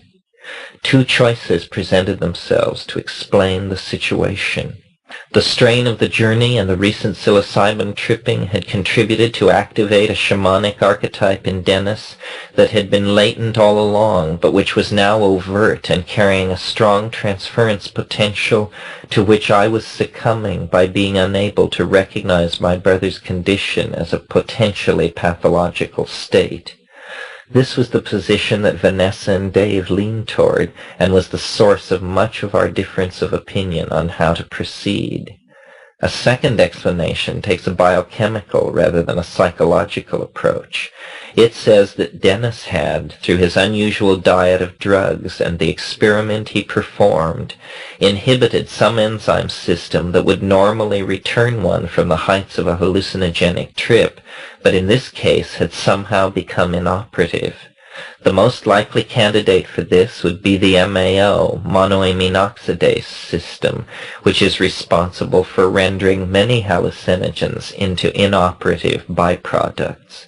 The phenomenon of irreversible MAO inhibition is known to occur with some drugs, and is a condition that takes nearly 2 weeks to correct itself. However, the compounds in Banisteriopsis caapi are known to usually reverse their MAO inhibition in 4 to 6 hours. Nevertheless, as subsequent events showed, this explanation is doubtless some part of the true story. After years of thought, my own explanation continues to lean heavily on the second idea for an operational explanation. I do not believe that Dennis was predisposed to an archetypal submergence. I believe that he did, in a single moment, somehow bind all the MAO in his body, and that his long derangement was due to the lag time that was required to rebuild his MAO level from a complete and sudden depletion. I believe that this sudden depletion was caused by his experiment, and that vocally induced resonance canceling of the forces that normally operate in these molecules caused major changes in his body chemistry. In short, I believe that he induced an irreversible MAO inhibition in his body through the use of psilocybin and his voice and will. If this is true, then the implication for humanity may be every bit as great as we in our inflated state of mind supposed, since it hints at a means by which mankind might explore the parallel continuum whose interaction with our own existence is signified by the visionary experience. It may well be the effect that is the crack in a door that, once flung open, will lead us to all the worlds teeming in our dreams and imaginations. It is an effect to be studied and learned from. Today, years after the experiment, it still seems full of great promise. My continued interest in these matters is based on the personal belief that some unusual and still unconfirmed effect was at work in our experiment, something like the principle of resonance canceling that Dennis was so intrigued by. Breakfast of the second day following the experiment was closed with a hot discussion of whether Dennis had really gone to the Choro or only dreamed that he had done so. As the rhetoric exhausted itself, Vanessa drew me away from the hut and walked along with me as I went to the spring for water. We were to have a talk, the gist of which was that, since there were wide differences in diagnosis of what was going on, so there were wide differences concerning what should be done. But since Dennis is your brother and you have strong opinions on the subject, I will defer in favor of what you think should be done here, at least for the moment. I was grateful for the margin of time contained in Vanessa's chosen course. The whole question revolving around Dennis's state of mind concerned how and especially when he would pull out of it. Any theory had to come forth with an operational prediction on that vital point. I understood from Vanessa's demeanor that we should be pretty much to ourselves in the forest house. We could expect her and Dave only as visitors, and already the possibility of retreat from the jungle isolation was being announced as a faint but growing theme. It all fell into place from the second day onward. Eve became a kind of liaison with the rest of the world of La Chorrera. She arrived in the late afternoon and departed each morning, cooking an evening and morning meal, and being very game about it all, considering that she had only fallen in with our little group 3 weeks before. And thus was the stage set for the next 5 days, from the 5th to the 10th of March, the chaos at La Chorrera. During this time Dennis very slowly got better. He became more coherent. He said that the experience had catapulted him to the edge of the Riemannian topology of the universe, that he had to come back in, and that he was regressing inward through level after level after level. Very strange things went on during this period. He could hear my mind working. He was telepathic, there was no doubt about it. He could do perfect voice imitations of our mother and father. He became all these people, doing it perfectly. And there was much more, a vision of 20th century history, building the lens, and the end of time. He said that the discovery of a higher physical dimension was ahead of us a few years in time, but somehow linked up to Egypt, to acacia tryptamine cults, to Tibet 8,000 years ago, to Punpo shamanic magic, all these ideas in constant circulation, and he talked and performed constantly. No notes exist from that period. So filled was I with the assumption that we were abiding in eternity that I felt no need to write at all.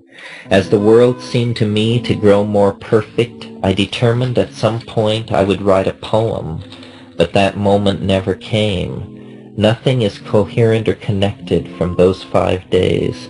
I remember that they were the most intense times that I have ever gone through, and that there was not an emotional or intellectual chord in the human register that was not rung again and again in 1,000 variations.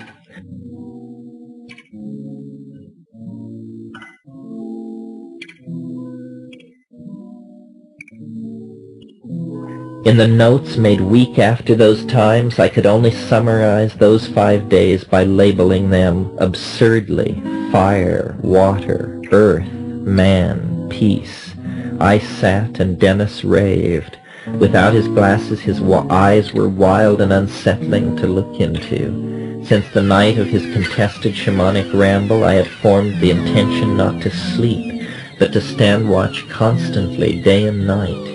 For the next 9 days I neither slept nor needed sleep, though I know that such cases are on record. For years after the experience, the lack of a need for sleep for 9 days, which I personally underwent, seemed to me the most solid argument for the reality of the forces that we experimented with. For I did not merely not need to sleep, but was constantly thinking in a rich, calm, image-filled way that made my normal thought process seem a pale and jerkily animated shadow of the mental power that I felt throughout the sleepless period and long afterward.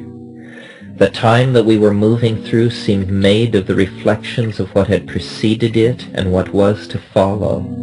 The first night that followed upon my decision not to sleep was passed in deep reverie and a growing amazement that I was actually functioning without any apparent need of sleep. In the last of the darkness before dawn, at a time that I felt was exactly the time when we had performed the experiment 2 days before, I heard Dennis stir in his hammock inside the hut. Then I heard, low but strong and clear, the same ululating howl that had catapulted us into a new world 48 hours before.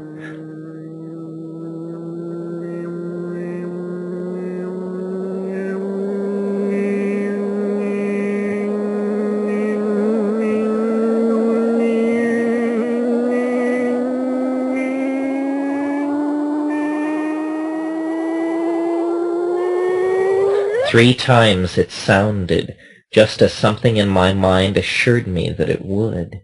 The last howl was drawn out as before.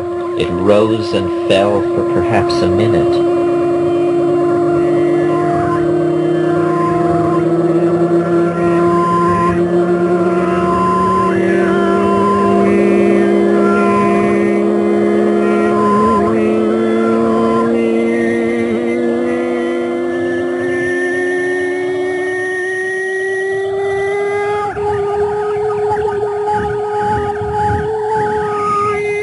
Then, as it faded away, I again heard the cock crow drifting across the whitening air from the mission. Why did these things happen with such symmetry, as though a huge, ordered form was trying to surface in the very organization of the reality around us? Sunrise flamed across the sky, and another of those titanic days began. The thing in my mind stirring to meet the challenge to reason that each new moment seemed charged with. All that remains of those times are images and incidents, only metaphors acted as sustained themes. All was myth-making and image-making, mercurial, meta-leveled, ever-flowing.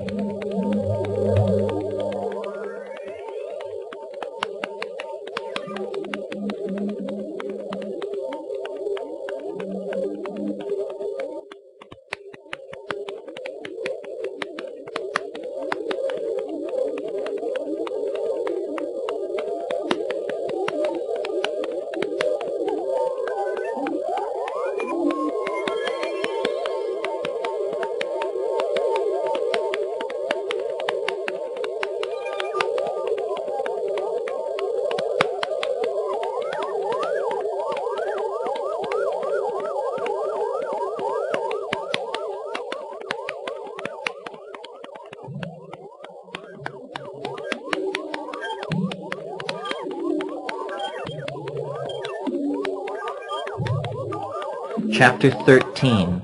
At Play in the Fields of the Lord.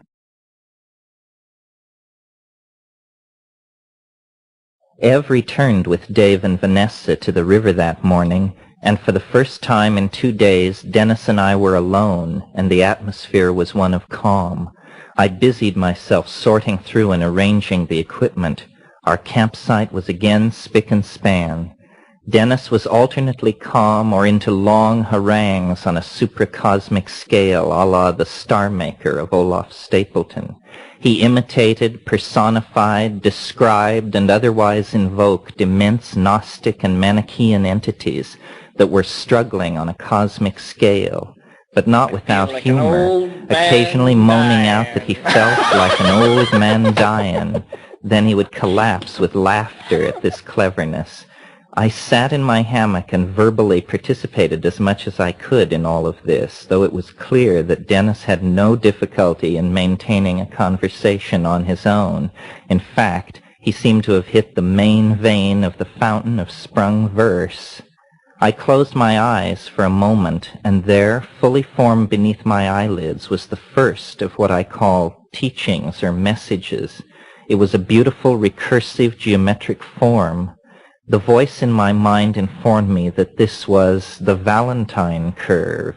Obviously, the 4 petals of the curve looked somewhat like a valentine or a bleeding heart. I thought for an instant of the heart-shaped fruit I had fashioned into a water pipe. No obvious connection. The image slid. I went and got my notebook and drew the Valentine curve, at first crudely, later much more smoothly. It made me think of Basil Valentine, an alchemist, author of the Triumphal Chariot of Antinomy.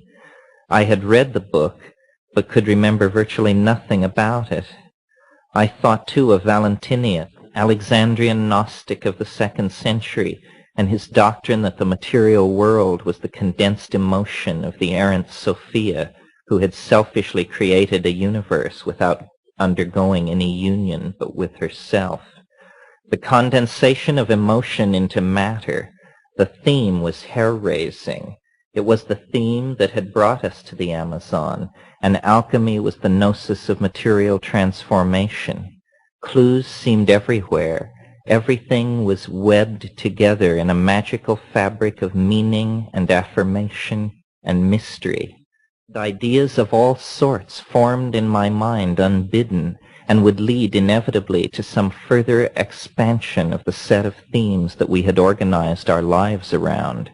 The first day, the voice inside my head suggested that I set out the record I had kept for several years of my I Ching throws, it having been for several years my habit to throw the I Ching at each new and full moon, and to record the throws on a slip of paper which I kept inside the back cover of my copy. At the prompting of the inner voice, I went through this record of throws, looking for an instance when I had thrown the first hexagram. Finding that, I returned to the beginning of the list, looking now for a record of the second hexagram being thrown, and so on. My list of throws covered 3 years and contained about 80 throws and their changes. After about a half hour of this exercise, I had determined that according to my record, I had thrown all of the 64 hexagrams in the 3 years leading up to that moment. This mildly interesting unlikelihood was very significant seeming to me. It proved that I had a kind of secret identity that I was in the process of uncovering. It proved that I was somehow a reflection of the microcosm and had been chosen somehow to be in the situation in which I found myself. I was extremely agitated at this personal verification of the ordered pattern whose design I was discovering everywhere in my life. I composed myself, and then, at the strong prompting of the inner wave of understanding, I quietly burned the record of my I Ching throws. It was a very uncharacteristic thing for me to do.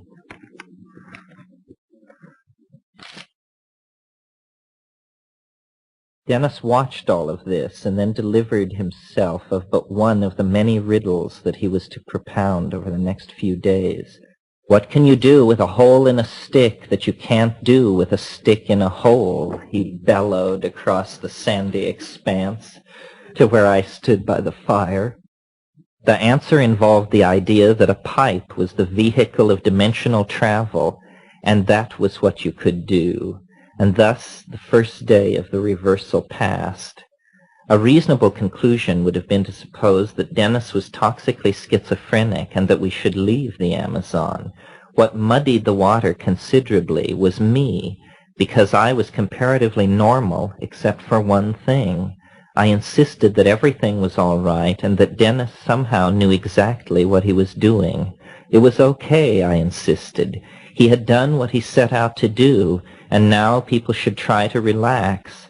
The reason I felt this way was because it had become very clear that though I had not known anything about how he had done the experiment or the theory, that from the dawn moment when we had piled out of our hammocks to look at the mushroom, something was very bizarre about me. Something had happened to me. It was true. I was in a very strange place. It was because of having close contact with the thing that was like a teacher. It let me know things. I knew things which I couldn't possibly know. Eve had gone through the experiment, but nothing at all had happened to her. The other people seemed very distant. They couldn't understand at all what was happening and preferred to reject us. Everyone behaved oddly. Everyone thought everyone else was crazy. But everyone, relative to their own normal behavior, behaved very oddly. The main thing the teacher said was, do not worry. Do not worry because there is something that you have to get straight about. Your brother will recover. Your companions will take care of him. Do not worry, but listen. You have to get this down. Within hours after the experiment, this started impinging on me, something that I must figure out. The next morning, Dennis seemed to me slightly more down to earth, but to a degree so slight over the day before that it was a matter of opinion whether he had made any improvement at all. I noticed with interest that while he seemed disoriented and his ideation was in structure as wild and woolly as ever, in content there had been a definite sort of improvement. On the day before he had seemed to be spread over so vast an amount of space and time that there was little to be identified out of the cosmic churning that he was undergoing. The day before, to find even our own galaxy in his mind had been impossible. On the second day, he awoke within the galaxy, and his visions and fantasies remained within it. Had that been the only instance of his telescoping back into himself, it would not be worth noting. But the fact was that each step of his return to a normal state of mind was accomplished this way. The day after he reached the confines of the galaxy, he entered the solar system, condensing through its planets over several days until he identified only with the Earth. Coalescing and condensing through the ecology of his home world, he came to think of himself as all humanity and was able to vividly relive all of its history. Later still, he became the embodiment of all the members of our vast and peculiar Irish family. Again, later, he was resolved down into only our immediate family, and from there to the resolution of the dualism involved in the question as to whether he was Dennis or Terence. And finally, and thankfully, he came to rest with the realization that he was Dennis, returned from the edge of the universe of mind, restored and reborn, a shaman in the fullest sense of the word.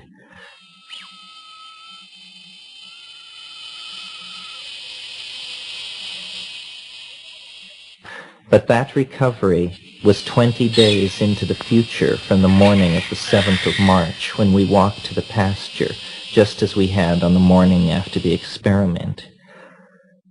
We walked to the top of a small rise on which grew a young tree. Ama, the Witoto word for brother, had become one of the many new nicknames that Dennis had created for me. Now, as we walked along, we kept our eyes open for mushrooms, as had become our habit, even though all thought of eating mushrooms was now behind us. Dennis strode ahead of me and made his way to this tree. Bending down and parting the grasses at the base of the tree, he pointed to the letters A-M-A carved in the bark.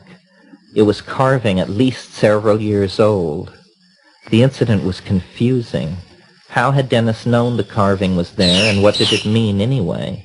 He answered my questions by sweeping his hand toward the dawn horizon and announcing that this was the planet Venus, or the archetypal world of Venus. I had no idea which. These assertions that flew completely in the face of reason were very hard to take, and would enkindle in me brief stabs of despair for his state of mind, though most of the time I was able to convince myself that he was improving and returning from the unseen world so vivid to him that he could see nothing else. The idea of the recreation of the scattered self as an alchemical act with immense personal and historical significance was the tack that I used in trying to direct the developing fantasy of my brother. Each morning for several days after the 5th of March, we would walk to the pasture, and I would demand of him the stone. Neither of us perceived these goings-on through anything like the light of normal consciousness. The world seemed filled with a near-bending wonder and power that assured me that all things were possible, and that the course of things in the light of this were moving in the right direction. Be amazed at nothing. You are to receive the kingship of the Father. I watched my own understanding of the connections between what we were doing and classical alchemy move by vast intuitive leaps to implicate Gerhard Dorn, Robert Flood, and Count Michael Meyer.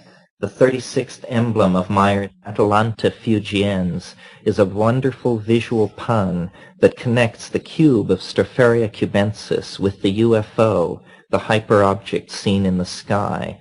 It was an image that was constantly before me through those times. John Dee, with his scrying stone and the hieroglyphic monad, is mixed up in the same set of images. Why? Did this circle get deeper into the mystery than did their contemporaries and competition? Nicholas Flamel and his wife, their legendary love affair and their unknown end. Mutus Liber, a couple working at a furnace. It almost looks as though they are drying mushrooms.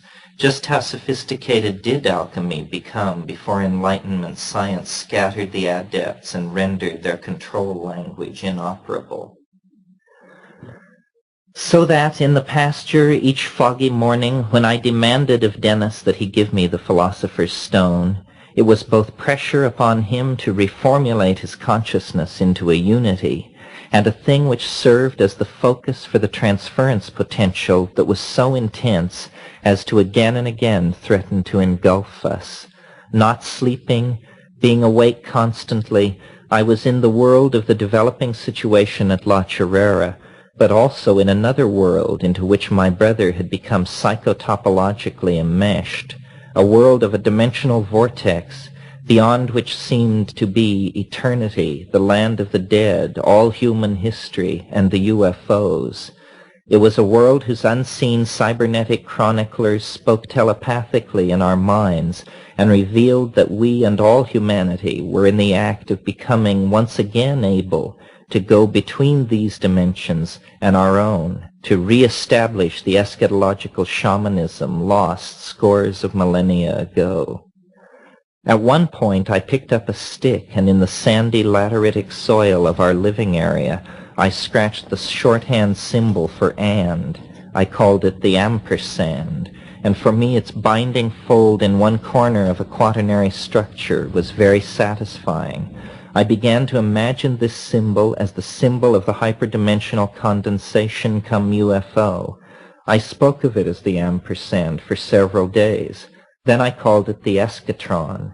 This I imagined as a basic unit of time.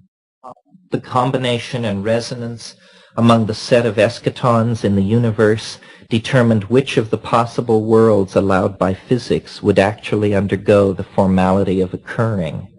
I also imagined that at the intuitively given end of time, all the eschatons would resonate together as a unity and thereby create an ontological transformation of reality. It was at this time that I had the first faint stirrings of thoughts that were to lead eventually to the quantified wave hierarchy of time that is so thoroughly discussed in the invisible landscape. These early intuitions bore no resemblance to the final theory. Good that they did not, for at that time I would have been completely unable to understand the theory that I was finally to propound. It took years of reading and self-education to keep track of the things that the internal voice was saying. It had a holistic and system-oriented way of approaching things that did seem to be slightly of another order, not enough to be alarming, but enough to again and again remind me that the ideas I was producing were coming fully organized from somewhere else, and I was nothing more than a message decipherer, hard-pressed to keep up with a difficult incoming code. Occasionally I would seem to catch the mechanics of what was happening to us in action, and from such experiences I concluded that whatever it was that was happening, part of it involved all the information that we had ever accumulated, down to the most trivial details, so that it seemed that something with overtones of being from outer space or from another dimension, was contacting us and doing it through the peculiar means of using every thought in our heads to lead us into telepathically induced scenarios of extravagant imagining or deep theoretical understanding of things or in-depth scanning of strange times, places, and worlds. The source of this unearthly contact was the Stropharia cubensis and our experiment. Our collective intelligence was not compromised, but what was compromised was the ability to reason, to give a coherent account of what was going on as paradox, coincidence, and general synchronistic strangeness began to asymptotically increase, and into the vacuum left by the collapse of reason rushed a staggering array of exotic intuitions about why things were as they were.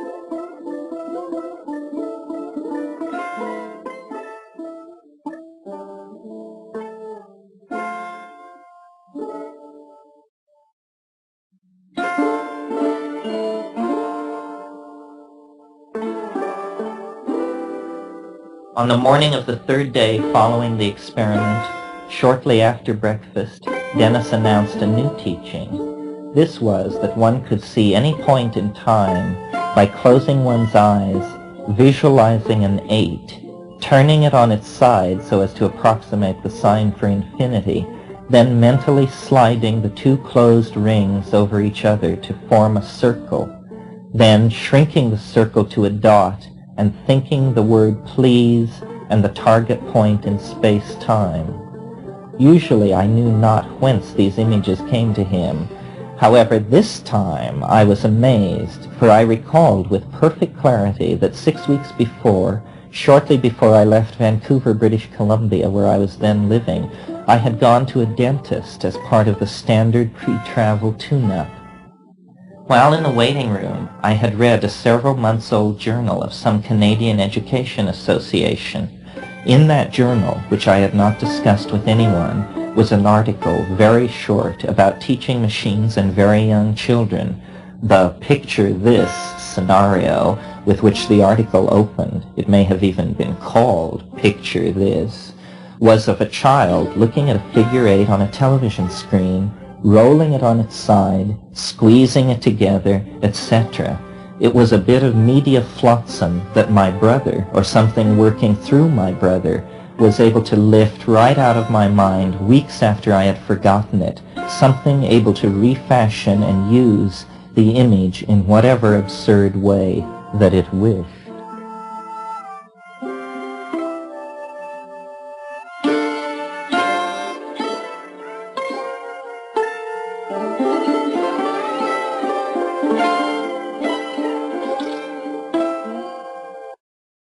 Chapter 14, Looking Backward. 2 months after all of these experiences, around mid-May of 1971, I was moved to try to sum up the particularly bizarre and possibly physics-compromising incidents that I could then recall. Here is what I wrote at that time, a time when I was concerned to refute the idea that schizophrenia was a magic word explaining all that we had undergone. I have almost 2 months' perspective on the events surrounding our experiments at La Chirera, and though I can clearly recognize that both myself and my brother evinced the classic symptomatology associated with the two generally distinguished categories of process schizophrenia, I am unable to make the assumption that our experiment was therefore nothing but two simultaneously occurring instances of schizophrenia. Rather, and with the full knowledge that such a position argues that I may still be experiencing residual symptoms of the illness, I maintain that we were in fact dealing with an objective phenomenon that, though of a highly peculiar nature, inexorably bound up with psychic processes, does have its basis in the molecular ideas we were in the process of investigating. As empirical evidence of this viewpoint, I mention the following points which seem to me to set our experiment outside the realm of mental illness. The suddenness with which the symptoms developed following our actual experiment. Within a few minutes after we completed our pre-planned experimental procedures, my brother began to disengage himself from the continuum of shared perceptions, and at this same time I underwent a willing suspension of disbelief and began to experience the cybernetic unit that we had predicted would be a part of the effect we would cause if we were successful in our attempt to generate a superconducting genetic matrix Harmine bond.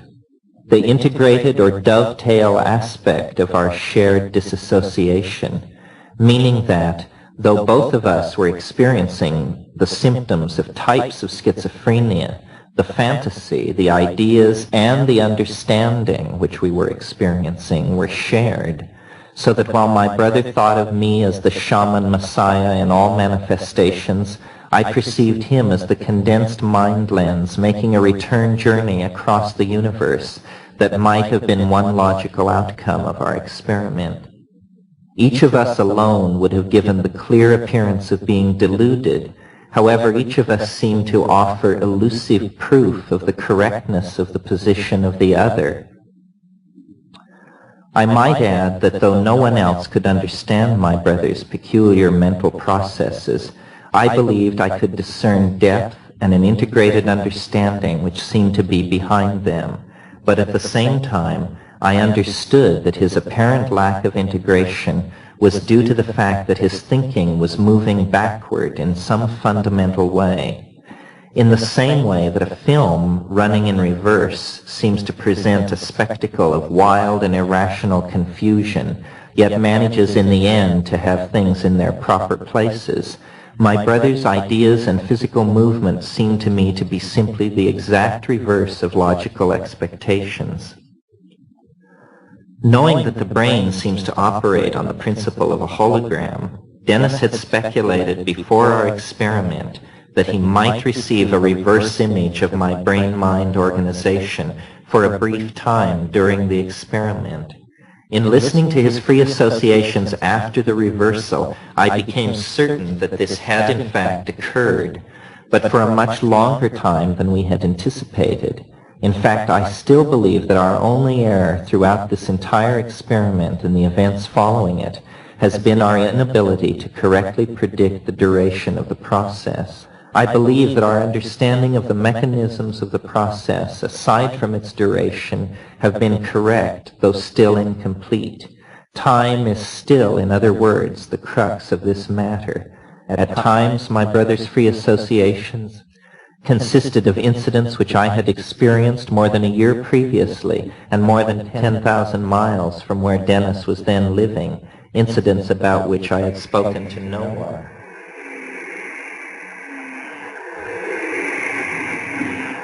Dennis seemed to possess the ability to hear my mind working during the time after the experiment. I illustrate by recalling an incident when I was sitting outside of our jungle hut listening to his free associations, having noticed a few minutes before that his muscles were almost rigid with the enormous physical energy associated with some types of schizophrenia. I worried that he might at some future time resist my efforts to keep him from wandering away on his archetypal errands, which constantly motivated him to try to leave our immediate living area. It occurred to me that with such strength he could easily injure me or perhaps escape.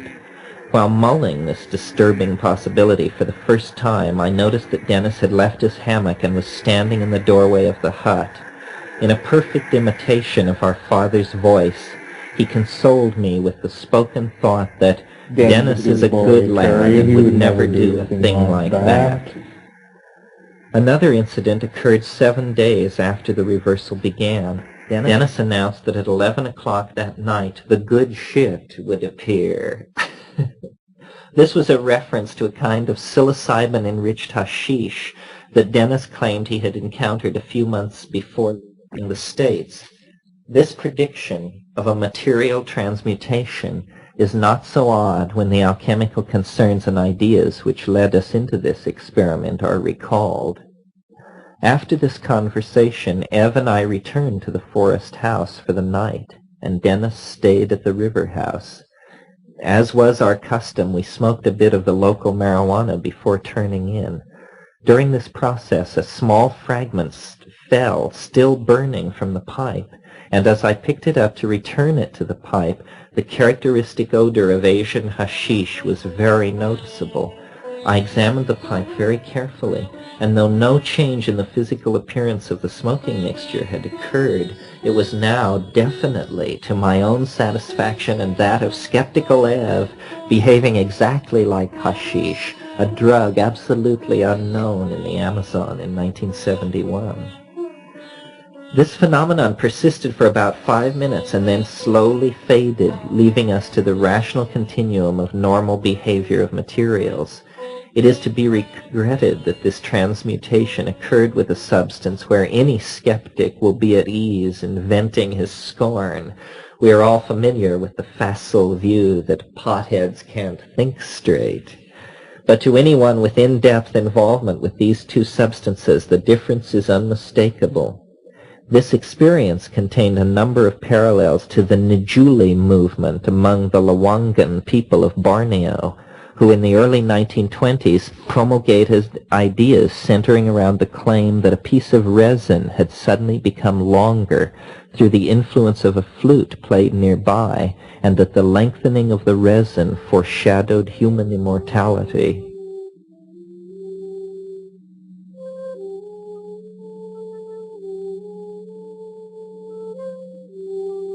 Equally absurd and equally inexplicable was an incident that occurred on the morning of the 5th day. Dennis was sitting raving to no one in particular, with the normal camp life going on around him. I was sitting near the cooking fire, sharpening the expedition's buck knife. I listened while Dennis raved, scanning his ramblings for a hint of a message. Suddenly, I stopped my work. "Are you my tailor?" This in a strong English accent. That seemed familiar to me from somewhere. "All these reflections, see? It's me. But where is my tailor, my silly? Look at you. Why, you've got my knickers on." I blushed deeply. I looked at the ground and said nothing. I felt very boxed in. Dennis was imitating the conversation I had had with my little English friend after I had come looking for her and returned with her delirious to my room in Nepal more than a year before.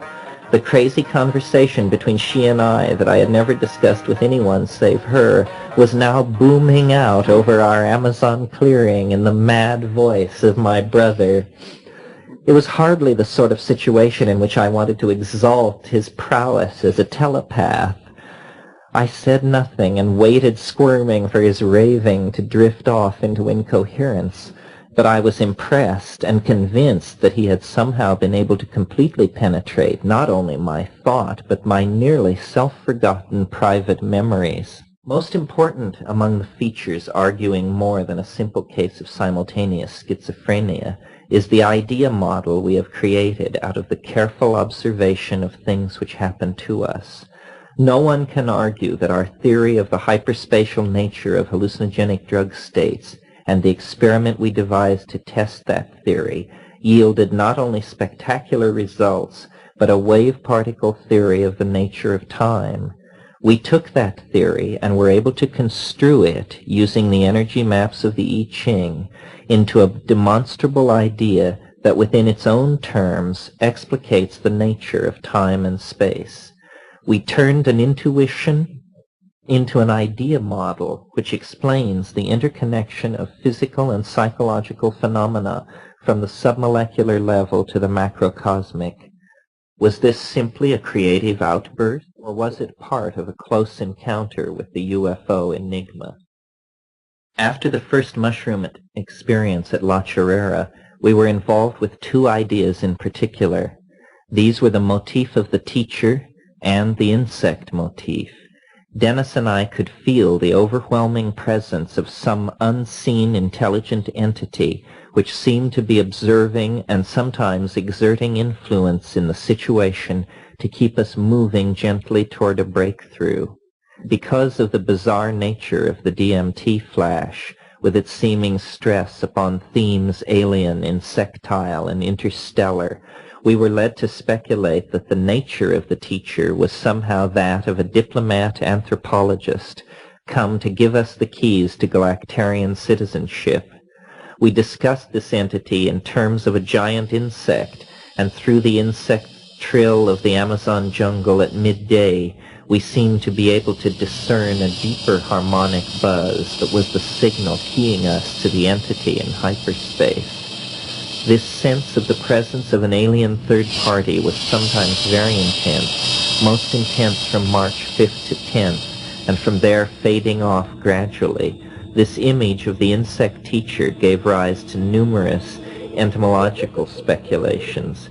We thought at the time that the process we were involved with was something like the process of giving birth to a child, but also much like the metamorphosis that occurs in the life cycle of insects, especially Coleoptera and Lepidoptera. We knew that tryptamine was somehow a major part of the solution to the enzymal mysteries surrounding metamorphosis. recalling certain unconfirmed reports of the grub of a Coleopterus species of eastern Brazil eaten by Indians there for the hallucinatory effect, noting that diffraction of the spectrum of visible light as it occurs in natural phenomena such as rainbows, peacock feathers, certain insects, and the colors that appear on the surfaces of some metals during heating, are all persistent motifs within the stages of the alchemical opus. In fact, the cau de pavones, the peacock's tail, is the brief stage which heralds the final whitening.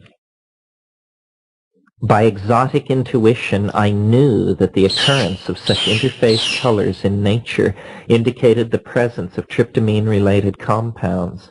Going further, I knew that the Lepidopterus New World genus Morphoia, which is characterized by a large wing area, usually entirely expressed in brilliant blue interphase coloration, would be an ideal group upon which to conduct research to illuminate this unstudied field.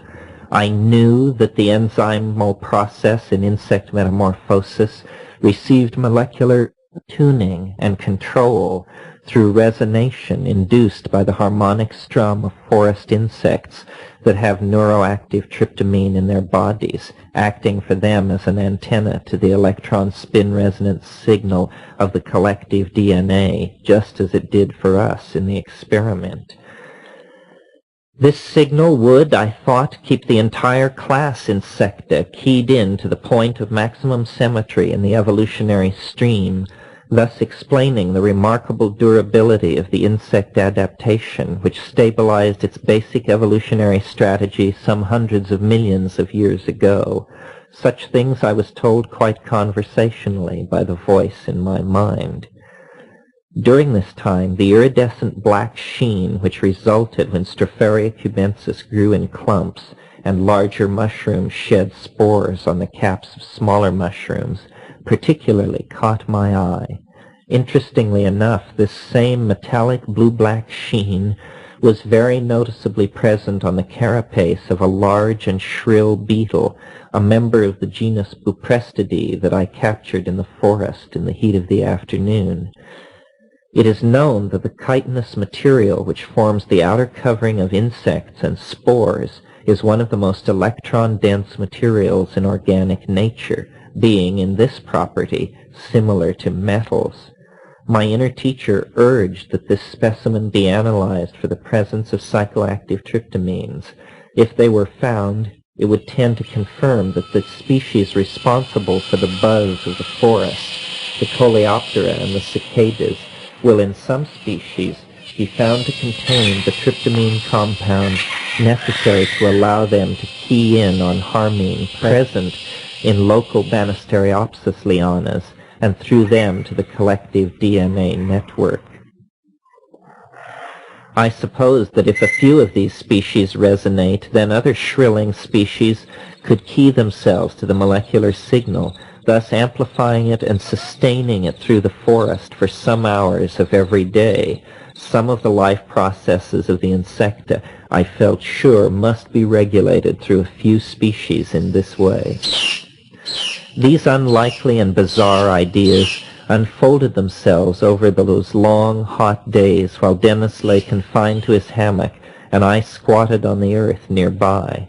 By the third or fourth day, I had learned enough of the new and peculiarly symbolic language that he was speaking, that I was more and more convinced that through it I could observe him making a gradual but progressive integration. Often then, long silences would fall between the raves, and we would each drift off into a world of private reveries. Several times on such occasions I looked down and noticed with a weird thrill that my unconscious fingers had been engaged in gathering small twigs and arranging them in patterns as though they were to be miniature fires. This unconscious laying of small fires by my busy fingers seemed to me most extraordinary. It was interpreted then as a literal overflowing of the organizing energies that were being poured into me from some unknown source, the same source that was supplying me with energy so that I could matter-of-factly eliminate the need for sleep. Occasionally Dennis would interrupt me to ask that I or Ev smoke a cigarette for him. Questioning uncovered his belief that in hyperspace the topology of all human bodies is continuous, and so he could just absorb what he needed directly out of our bodies. For 5 days life went on in that mode, with us sending amazingly few waves of interaction out into the real world around us. The morning of the 10th of March changed that.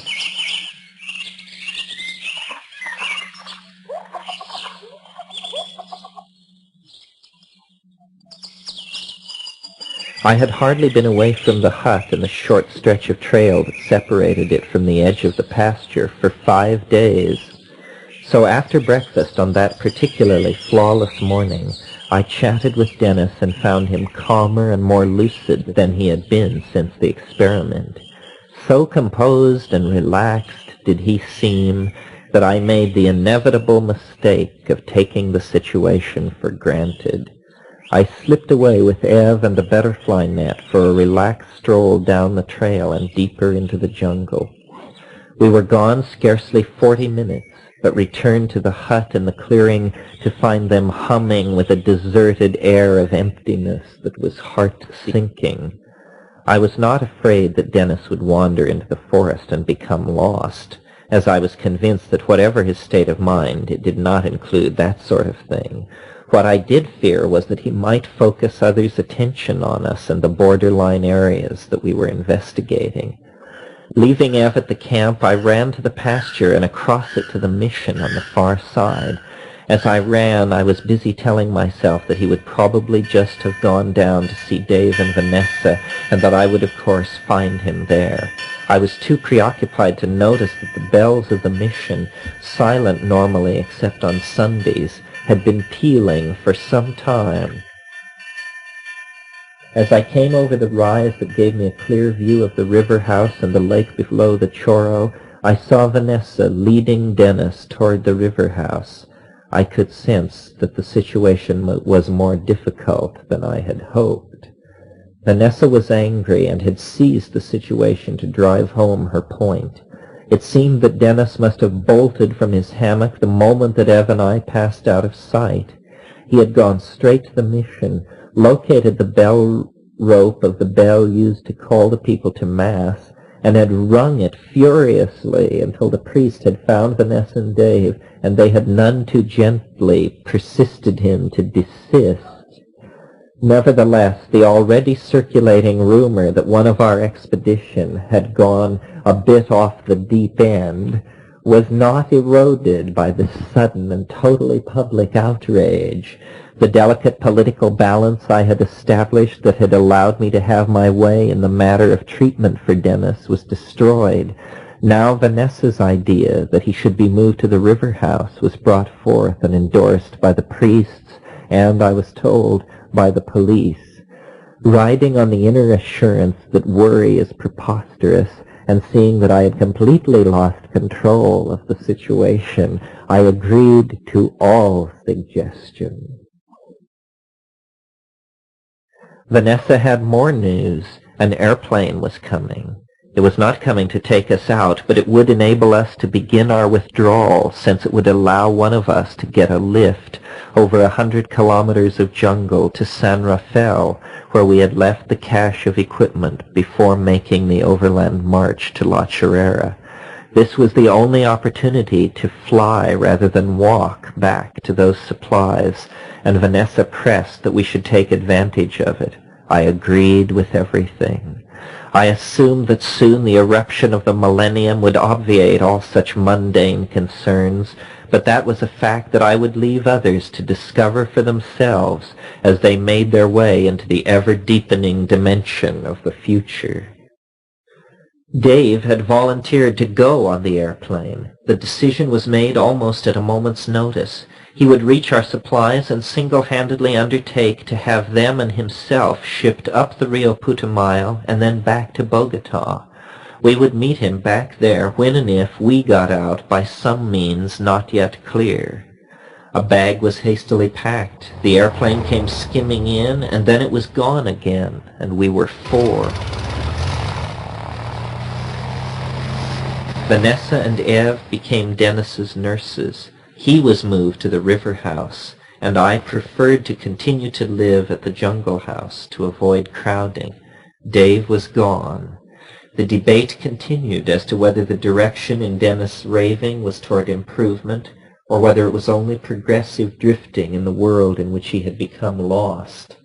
Dennis' move to the river was a turning point, and from then hence the effects of the phenomenon unleashed were less in our minds and more in the world. Through it all, we were still after the lens-shaped object. What the teacher told me in the first few days after the experiment was, "You almost got it. You didn't quite get it." Or rather, it used the metaphor of condensation. It is condensing.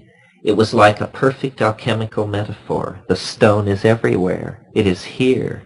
Dennis would say, "I can see it. It's 250 feet away, to the left, down near the water hole, hovering above the water."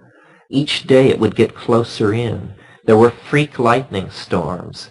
Slowly I noticed that meteorological phenomena tended to concentrate in the southeast.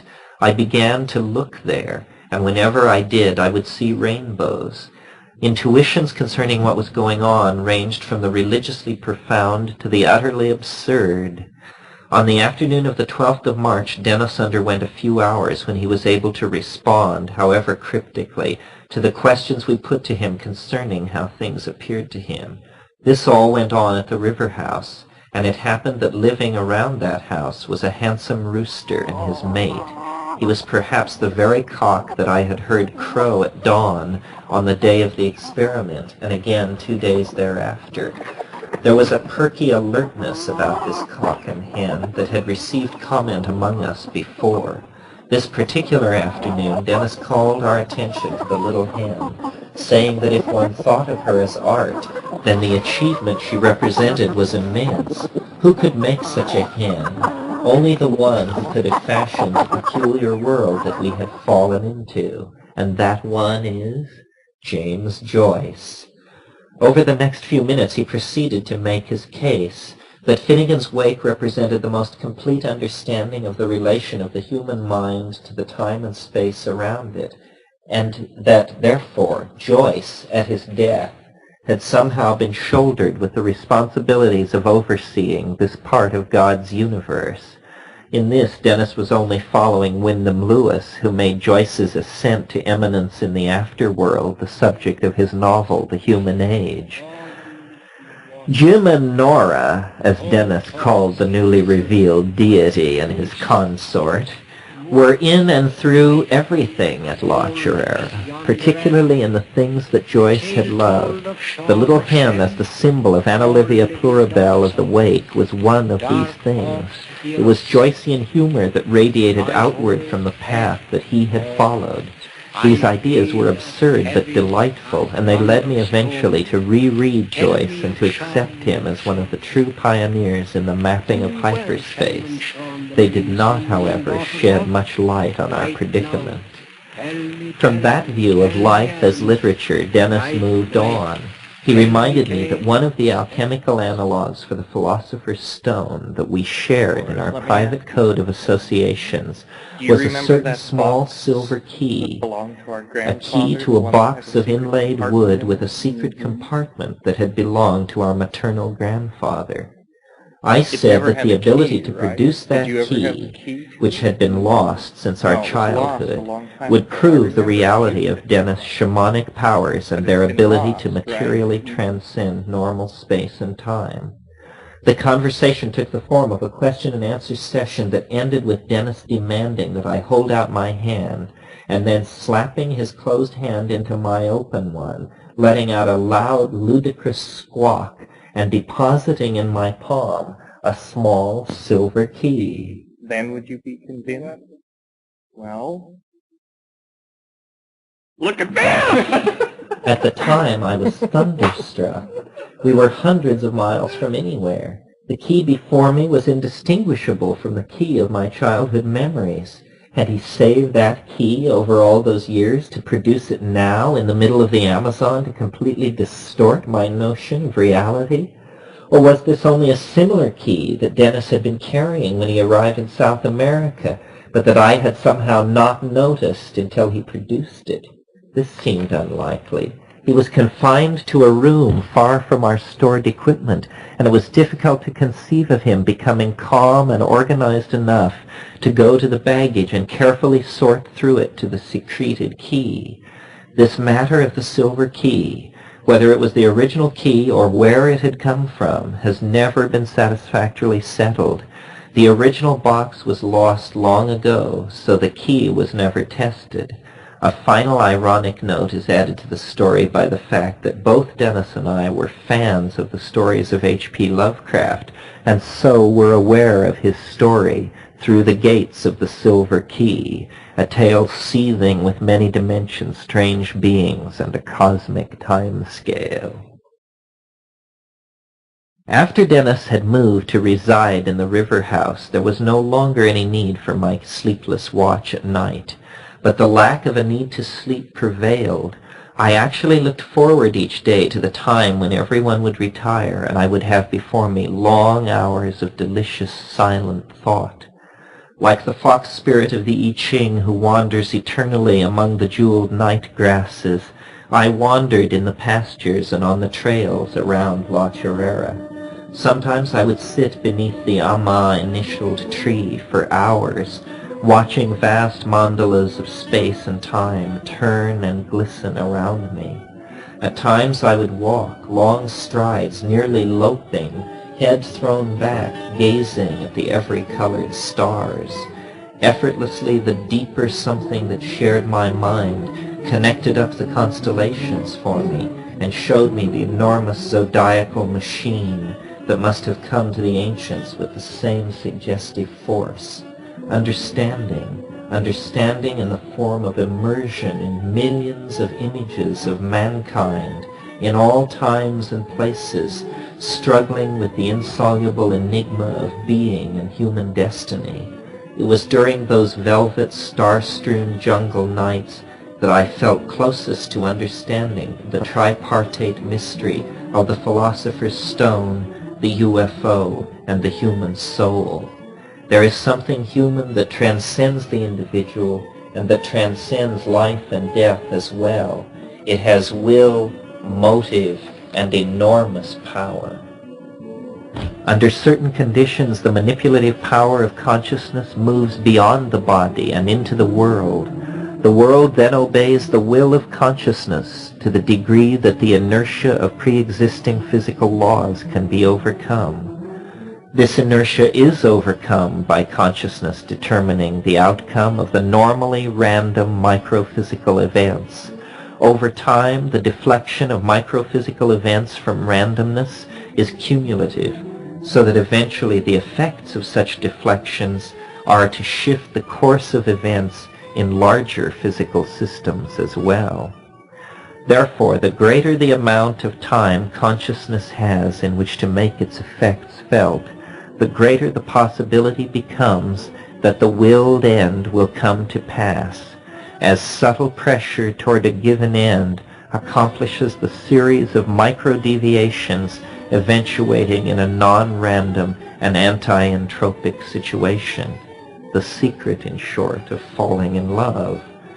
Consciousness works the same way within the brain, but there matter and energy are in a more unbound and dynamic state than throughout the rest of nature. It is easy for consciousness to direct the electrical flow in the central nervous system, though we have no idea how this is done. It is less easy for it to move not electrons, but whole atomic systems spread far and wide in time and space. This may explain why it is easier to form a thought, but having one's wishes come true takes longer.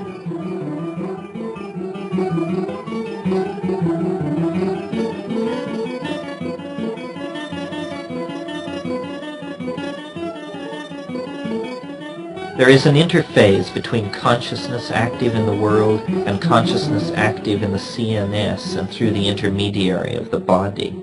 That interphase is language. In using language, consciousness informs the brain to inform the body to impart to the random motion of the air molecules near but outside the body a coherency. This coherency is supplied by consciousness in the form of a word. None of the physical laws operating on the air molecules have been violated because the coherent pattern of behavior of the molecules is due to an input of energy whose release was initiated by an act of conscious will. Language is thereby seen to be a kind of parapsychological ability, since it involves action at a distance and telekinesis, albeit voice transduced. Perhaps under the influence of psilocybin, an immense energizing of will could be vocally transduced into the world and do more than imprint a signal onto the random motion of air molecules. Perhaps instead a sign, visibly beheld, might be transduced and appear through appropriate shifts of refraction in those same nearby air molecules. Normal speech itself is sometimes seen to affect the refractive index of the air in front of the speaker's mouth. Perhaps this is an indication of the hidden potential of speech to go beyond its normal function of symbolizing reality to actually signifying it. A more perfect logos would seem to be the result, a logos able to regulate the activity of the ego as it exists in the sum total of the individuals living at any time. It is like a god. It is the human god.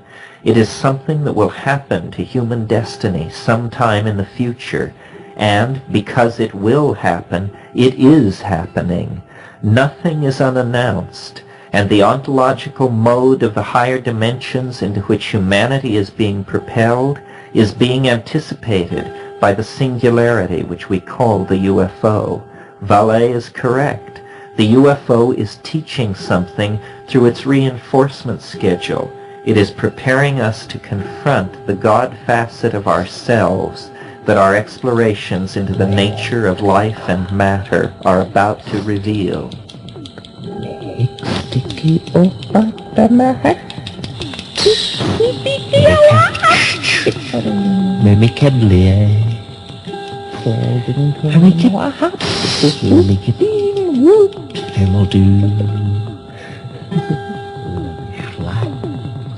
I'll be over.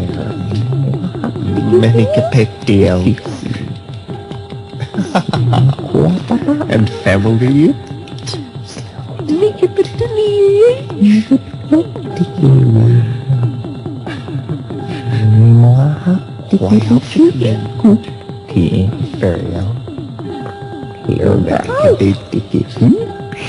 Wild begin. Many get it. Else. Let me get back. Wild dip it be. Carol me. What about? Hamil. Let me get you do. Area. Give me big axe. Then make it particularly. Jimmy. Hamil. What about? Very keep it. Come on. What about? Chapter 15, Saucer Full of Secrets. The 11th of March was the full moon. It passed uneventfully enough, meaning that I can now recollect little of what happened. I remained ecstatic, certain that all was for the best, certain that some definitive tipping of the hand by the thing we were dealing with was about to occur. The next day, in the late afternoon, Eve walked out to see me from the riverside house. She invited me to return with her to the river, for all of us to have dinner there together. She showed the strain of what we had all been going through. There was no doubt that whatever had happened to us, it was pushing all of us to the limits of what we could assimilate without wanting to resist it. As we walked back across the pasture, the atmosphere seemed to be even more alive and active with spawning clouds and drifting mist than usual. Eve pointed to the southeast where a black stratocumulus mass was seething and boiling up to great altitudes. We watched for a few moments, and it became like a vast mushroom cloud, the aftermath of a thermonuclear blast. The impression was very startling, and Ev recalled to me Dennis' words with regard to the mushroom. He said that it was the mushroom at the end of history, that the shape of the atomic cloud was a pun in physics and biophysics on the transformative powers of the Strophaриad and its eruption into human history. As we watched, suddenly Ev gasped, for from the seeming base of the cloud had emerged what looked like a column of light. It was sustained and was not a bolt of lightning. It was hard to see how it could be a shaft of sunlight, since it was late afternoon, the sun in the west, and this was all taking place in the southeast. We watched it for perhaps a minute, and then it stopped abruptly. Ev was quite shaken. It was of an empirical order different than anything she had experienced at La Chorrera up to that time. Arriving at the riverside campfire, we learned that Vanessa had been up at the mission to the radio, to the bush pilot who had whisked Dave from our midst. The pilot was willing to follow Vanessa's intent and think of us as a low-grade emergency, and would return in a few days to fly us out. I was unhappy with these arrangements, but there was nothing that I could do, though I knew that we, the gringo strangers, would lose face with the local people when our need for this airlift became known. Also, I had not the faith of Vanessa that all Dennis needed to return him to normal was to check him into the world of modern psychiatry with its harebrained reductionism and chemotherapy. But there was nothing to be done for it, and so we dined in silence, each lost in thoughts unshared. The evening's only moment of humor was provided by Ev's animated description of Dennis evading Vanessa's wardenship and slipping away from the riverside house sometime during the previous night and going to sit quietly in the house of some Colombian colonistas who awoke to find him there as unassuming as a piece of furniture. The story died away, and the unspoken dimension of it all returned to move in the minds of each of us. The next day we would pack all our equipment and move it to the river in preparation for a flight that could come at any time and would certainly not come announced. Already we were preparing to withdraw from the vortex at La Chorrera. The next day was the 13th. The camp in the forest, the hallowed-seeming spot where the transforming experiment had occurred, was dismantled. All the artifacts that set it apart from dozens of other Witoto huts were tucked away, and it was returned to its folk anonymity. Outside in a pile we left quite a cargo trove behind us, for the forced evacuation by airplane of the four of us, plus the pilot, left precious little room for any gear. Some insect and plant specimens would leave with us, the cameras, the notebooks on the experiment. That was to be it. The things that we left were quickly assimilated by the tolerant Witoto owners of the site of our attempt to probe hyperspace. We were all installed in the river house, ready to go with the airplane whenever it should appear. Everything seemed to be moving forward of its own accord.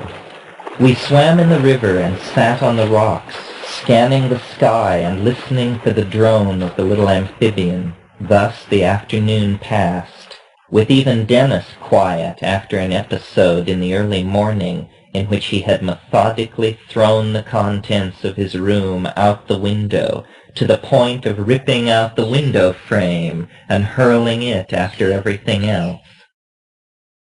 Around 4 o'clock I was lying on the river bank, about 20 feet back from the river's edge.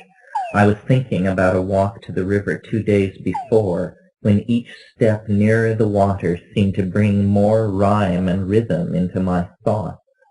From nowhere I seemed to remember an old Celtic saying that Robert Graves discusses, which says that poetry is made at the edge of running water.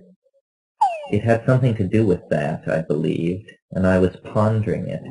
Vanessa and Ev were in front of me at the water's edge, washing. Directly across the river from us lay the southeasterly direction in which Ev and I had seen the cloud with shaft of light just 24 hours earlier.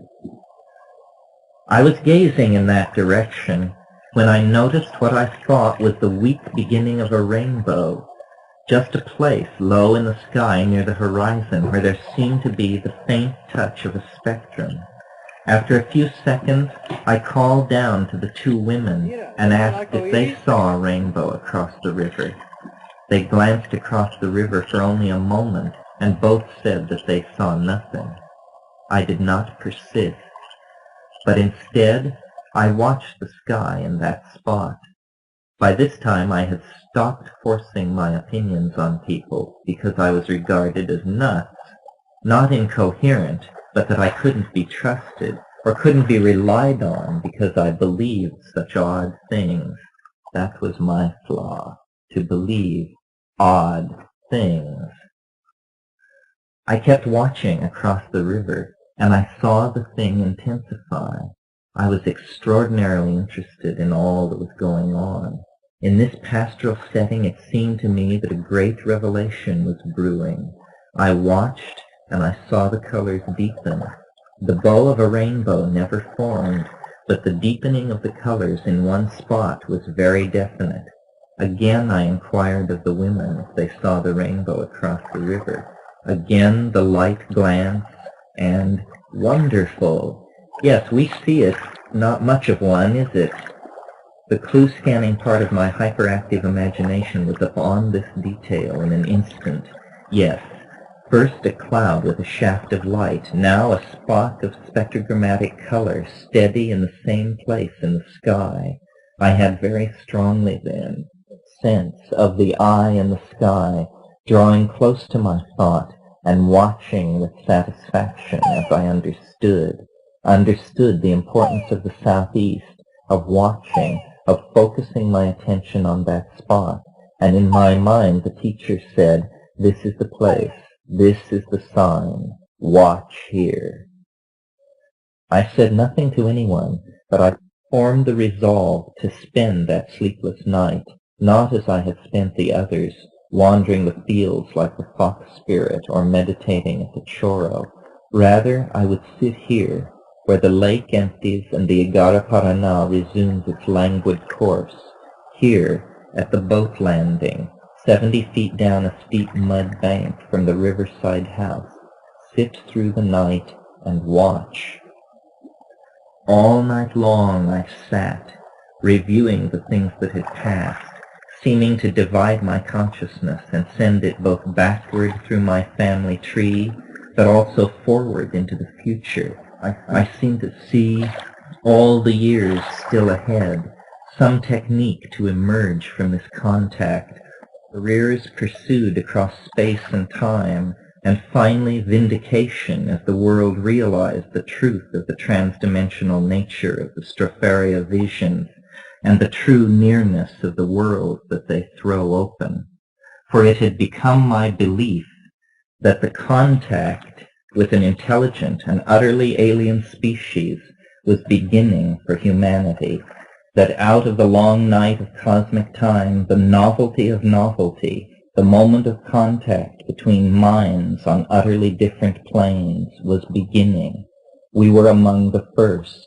We had gone to the Amazon to explore the dimensions glimpsed in tryptamine ecstasy, and there, in the darkness of the heart of the Amazon, we had been found and touched by this bizarre and ancient life form that was now awakening to the global potential of a symbiotic relationship with technical humanity.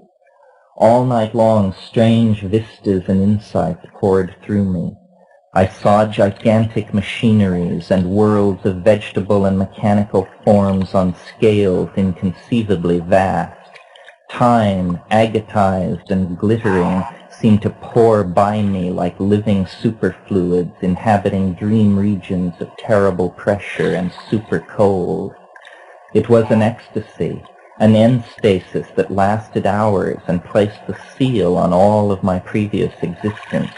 At the end, I was reborn, but as what, I knew not.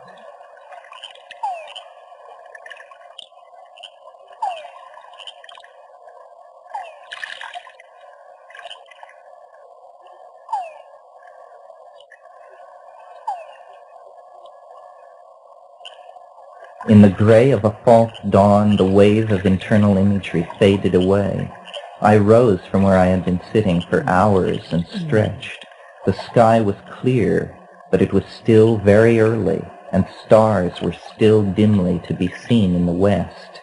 In the southeast, the direction toward which my attention had been focused, the sky was clear, except for a line of fog or ground mist lying parallel to the horizon, only a few feet above the treetops on the other side of the river and perhaps half a mile away.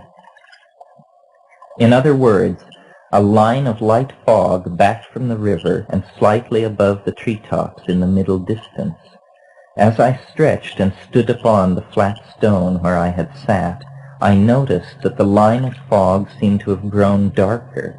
It also seemed to be rolling in place or churning. I watched very carefully. The rolling line of darkening mist split in two parts, and each of these smaller clouds also divided apart. Now, after only a moment or two to execute the changes, I was looking at 4 lens-shaped clouds of the same size, lying in a row slightly above the horizon and only half a mile or so away. A wave of excitement swept through me, and then a wave of definite fear. I was glued to the spot, unable to move, as in a dream.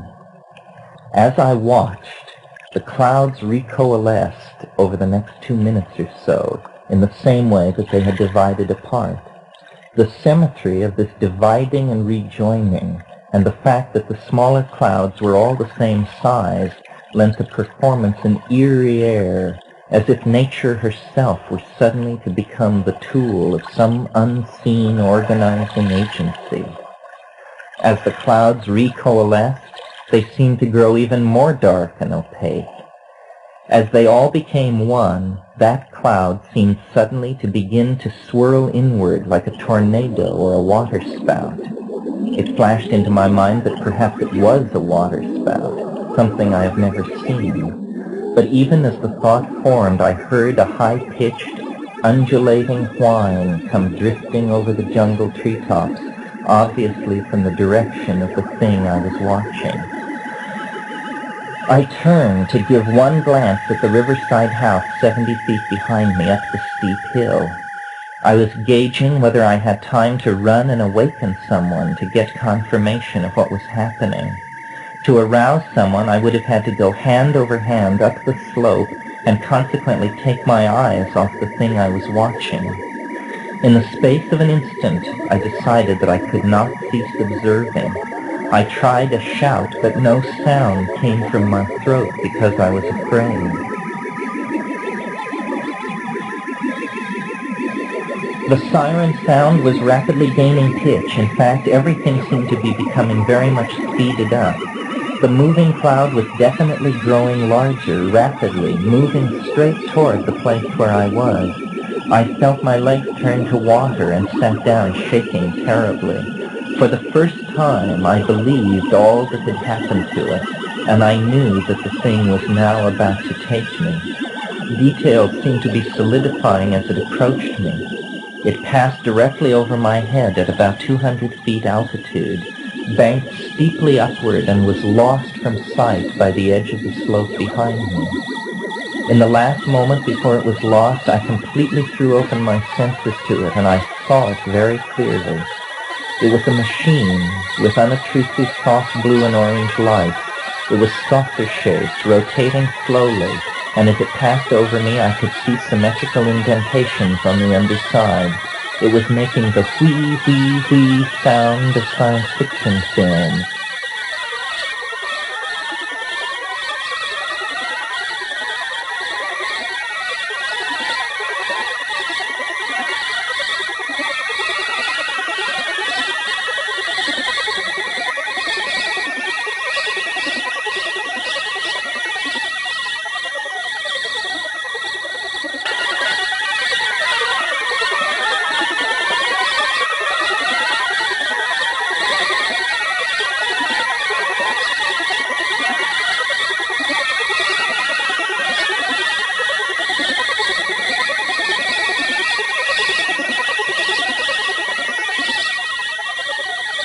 My emotions were all in a jumble. First, I was terrified. But at the moment I knew that it was not going to stop, I felt disappointment. I was amazed, and I was trying to remember what I had seen as clearly as possible. Was it real in the naive sense in which the question is asked of UFOs and tables and chairs? No one else saw this thing, as far as I know. I alone was its observer. I believe that had there been other observers, they would have seen essentially what I have reported. But as for real, who can say? I saw this thing go from being a bit of cloud to being a rivet-studded aircraft of some kind. Was it more true to itself as cloud or aircraft? Was it a hallucination? Against my testimony can be put my admitted lack of sleep and our involvement with psychedelic drugs. Curiously, this last point can be interpreted in my favor. I am familiar through direct experience with every known class of hallucinogen. What I saw that morning did not fall into any of the categories of hallucinated imagery that I am familiar with. Also against my testimony is the inevitable incongruous detail that seems to render the entire incident absurd. It is that as the saucer passed overhead, I saw it clearly enough to judge it to be identical with the UFO with 3 half-spheres on its underside that appears in an infamous UFO photo made by George Adamski and widely assumed to be a hoax. I had not closely followed the matter, but accepted the expert opinion that what Adamski had photographed was a rigged-up end cap of a Hoover vacuum cleaner. But I saw this same object in the sky above La Chirera. Was it in fact picked up as a boyhood UFO enthusiast, something as easily picked out of my mind as other memories seem to have been? My stereotyped but already debunked notion of a UFO suddenly appears in the sky. By appearing in a form that casts doubt on what it appears to be, it achieves a more complete cognitive dissonance than if its seeming alienness were completely convincing. It was, if you ask me, and there is no one else really that one can ask, either a holographic image of a technical perfection impossible on Earth today, or it was the manifestation of something which in that instance chose to begin as mist and end as machine, but which could have appeared in any form, a manifestation of a humorous something's omniscient control over the world of form and matter.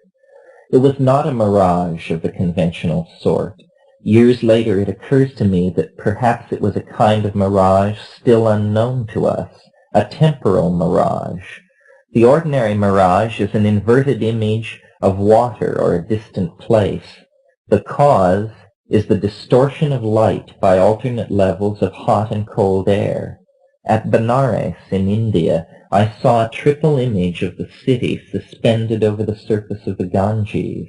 But a temporal mirage is another matter. It is a lenticular image of a distant time and place, cause unknown. What makes the ordinary and temporal mirages members of the same class is that both types of mirages require the intercession of the human mind in order to exist. Certain areas of the world have local conditions which make them mirage-prone. Might the same be true of temporal mirages? Or perhaps the temporal mirage is a natural phenomenon, and the UFO is an artifact resulting from the temporal mirage being used or experimented with by some future technology. I believe that this latter may come close to the mark, and that this is what the UFO mystery is partially about. The UFO is a reflection of a future event that promises man's eventual mastery over time, space, and matter. The fact that we, in our clumsy attempt to probe these mysteries, were able to coax nature into throwing out this great burning scintilla of pure contradiction from the dark retort where she labors over the chemistry of the millennium is full of import. It meant to me that we were on the right track.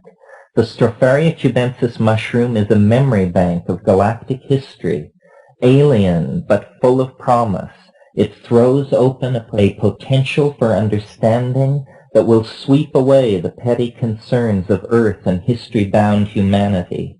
At La Chirera, I had only the isolated personal conviction that our approach would be vindicated. Now, as our ideas are finding a small community that shares these intuitions, I am yet more sure that the answer to all of the mysteries we pose to disequilibrate our view of the world are to be understood by looking within ourselves.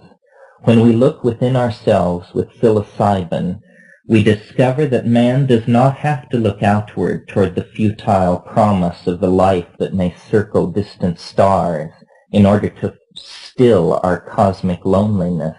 We should look within. The paths of the heart lead to nearby universes full of life and affection for humanity. The UFO encounter marked for me the culmination of our work at La Chirera. My contact with the saucer took place at dawn on the 14th of March.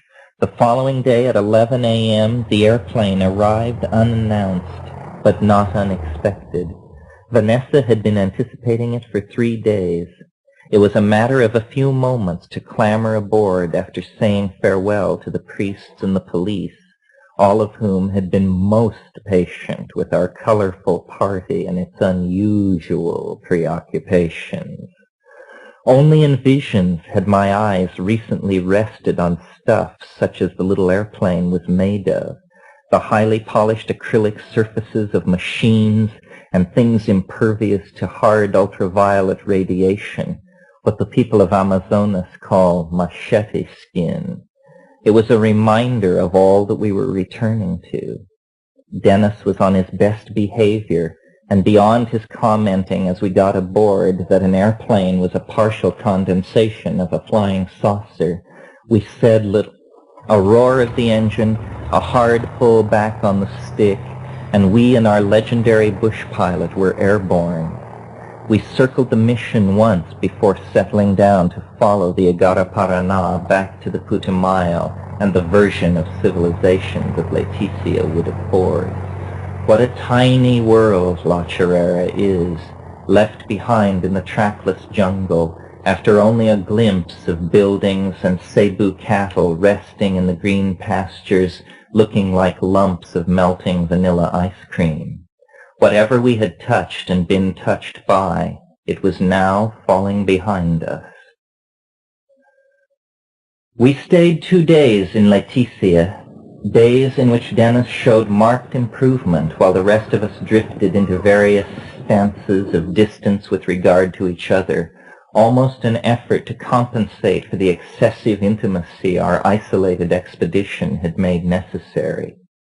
The oddest thing about Leticia was that we were hardly off the plane before we ran into Jack and Ruby, an American couple who just happened to be renting Ev's apartment in Bogota for a few weeks. I had thought the name combination weird when I met them 6 weeks before. Now the fact that they were practically awaiting us in Leticia heightened the strangeness. I could not quite wrap my mind around it.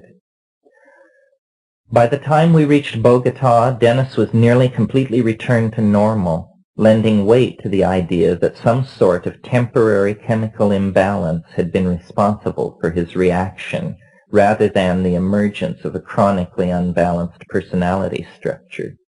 He was very shaky and very bummed by any mention of fourth-dimensional superconducting bonds, Yahé, or shamanism. He said, "Look, I have had it." He had, too. He was merely normal, but I was just at the beginning of a years-long period of unusual ideation, the state of suspended disbelief that gave birth to the ideas concerning time that are set out in the invisible landscape. On the 20th of March, there was general agreement that Dennis was totally back with us. It was an occasion of great happiness, and we celebrated at one of Bogota's finest restaurants. It was an immense accomplishment to have been able to allow the reversal to work itself out without the aggravating influence of modern mental health care procedures. The ordeal in the wilderness that all shamans must face had been endured, a step on the path to knowledge taken. On March 21st, I made a journal entry, the first in weeks, and the only one that I was able to make for several more months. I said this: "It is now 17 days since March 4th and the concretizing of the ampersand. If I have more or less correctly understood this phenomenon, then tomorrow, the 18th day, will mark some sort of halfway point in this experience. I predict that tomorrow Dennis will return to the psychological set he experienced prior to March 1st, though it is possible that rather than a residual amnesia concerning events at La Chorrera, he will have instead a growing understanding of the experiment of which he was the creator. The past weeks have been harrowing and seemingly made out of so many times, places, and minds that a rational chronicle has been impossible. Only Finnegan's Wake gives some idea of the reality of the paradoxicum as we experienced it by virtue of being able to pierce beyond time's double face. In spite of earlier misunderstandings and misprojections concerning the cycles of time and number operating within the phenomenon, I now believe that in these 17 days we have experienced, albeit sometimes running backwards and certainly enormously condensed, enough of a full cycle to begin to foresee in some dim sense the events of the next 20 or so days. By observing the sequence of events in the first 20 days and then using the knowledge that these events are in effect running backwards, we may reverse the order of the last 20 days and have some idea of the approximate nature and direction of the opus. This journal entry makes clear that while Dennis was recovering from his submergence in the Titanic struggle, I was quite in the grip of a struggle of my own. I was caught up in the construction of numerous charts which showed the kinds of themes that I was involved with early on in my search for a resolution of the experience via a theory of time. In those early speculations, I was involved with a mythic cycle of 40 days duration. It was only later when I began to be impressed with the specifically biological nature of the temporal cycles that I turned my attention to cycles of 64 days duration, and it was that which led me eventually to turn to the I Ching. In those early ideas, there was not a hint of the eventual theory in its operational details, yet the intent is clearly the same. However, the conception was much cruder, more personal, and idiosyncratic. Nearly the rest of that march was spent in Bogota, a dreary time, the urban dregs of a teeming modern city resting not lightly on our jungle-sensitive perceptions. Dennis seemed quite normal, though weakened and sobered by all that had gone on. There were no messages from Dave, and Vanessa had returned to the States. On the 29th, Dennis followed her example and flew to Colorado. I insisted that Ev and I go to Southern Columbia so that I could simply have time to reflect. This we did. I reviewed the whole incident at La Chorrera with no new insights and concluded that some sort of psychic gravity was pulling us home. On the 13th of April, 1 day short of a month after my encounter with the UFO, we re-arrived in Berkeley. It was a short and difficult visit. I was beginning to see the dim outlines of the I Ching wave theory, and the first maps of the I Ching hierarchy were done at that time. I kept myself away from people. I was totally immersed in my work. I had no interest or patience for anything else. I was in the grip of a creative mania more extreme than I had thought possible. Each conversation with someone, these matters seemed to open vast gulfs of misunderstanding. I saw clearly that I had to relearn epistemology, genetics, philosophy of science, the entire gamut of subjects necessary to discuss the areas that I now had such compelling concern for. As the time charts advanced, the implied termination of normal time, the idea of concrescent psychomatter, and the UFO that I had encountered at La Chirera became identified with each other and with the eschatologies of certain religious traditions. The early, unquantified time chart seemed full of coincidence relative to my own personal life. In particular, the closed transition points in each section of the wave seemed to have special meaning for me. Positioning one of these points on the experiment at La Chirera seemed to make other points in the past, the death of my mother, and points in the future, my 24th birthday, especially important. The paradoxes, the contradiction, and the absurdity of my most compelling interests in the eyes of other people made it necessary for me to work things out outside the sphere of consensual validation that my own society imposed. I understood that whether or not the effect that we were exploring was a general phenomenon in nature or an idiosyncrasy, it was obviously vitally important to me personally to let the forces that I had become entangled with play themselves out to the end.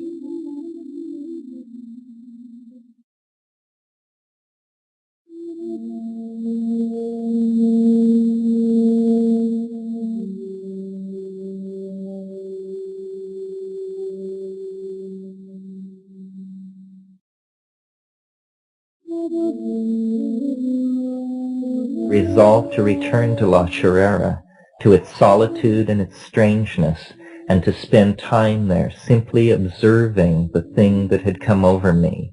I would write there. That was my resolve, and much of the invisible landscape the result.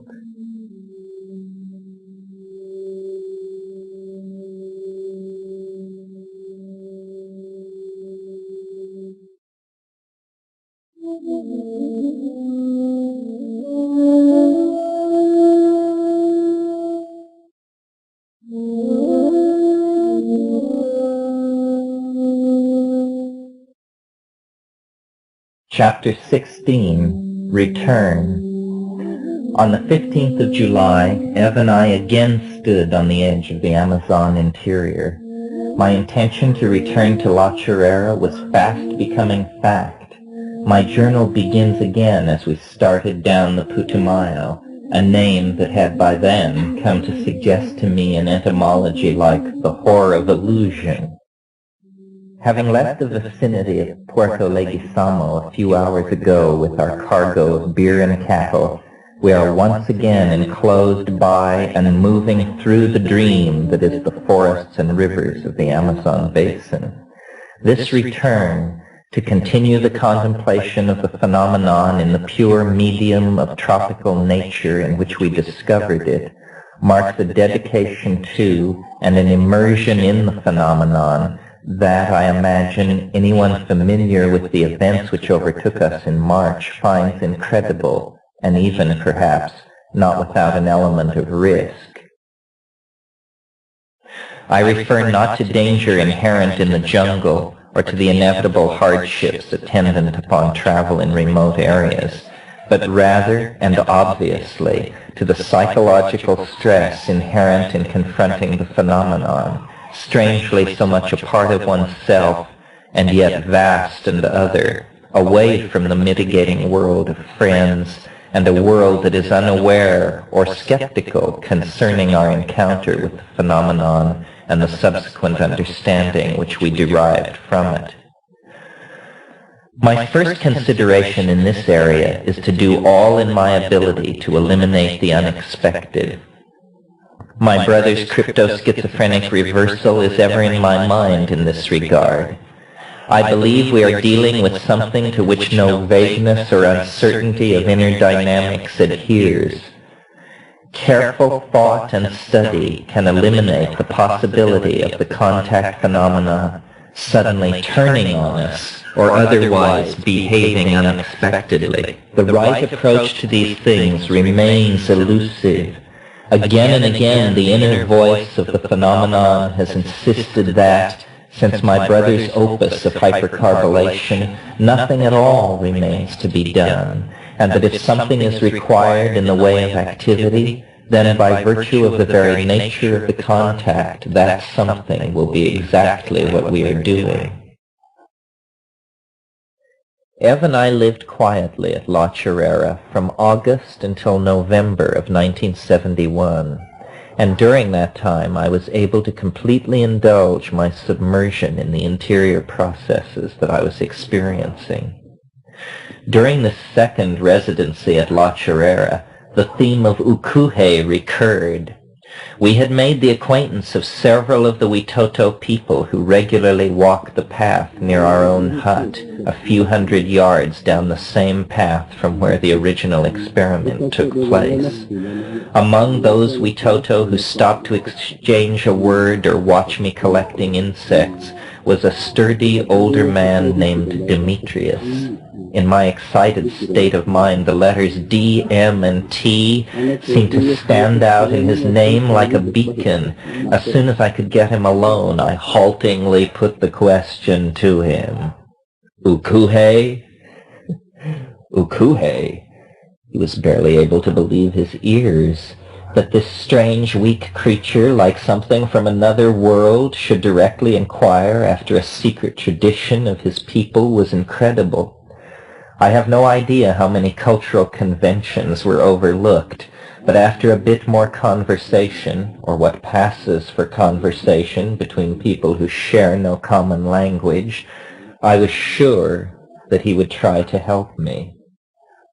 Days later, on my 24th birthday, I was brought a tarry goo wrapped in a little leaf packet. I was never able personally to obtain a hallucinogenic experience from this material, but later analysis by the chemists of the Karolinska Institute confirmed the presence of dimethyltryptamine. Demetrius had been as good as his word. By the time that life at La Chirera had actually carried us through November 16, 1971, the date that the chart and the accumulation of coincidences had generated seemed to indicate as the critical date, I had begun to realize that the chart had too many variables to ever function as a predictive map of the future.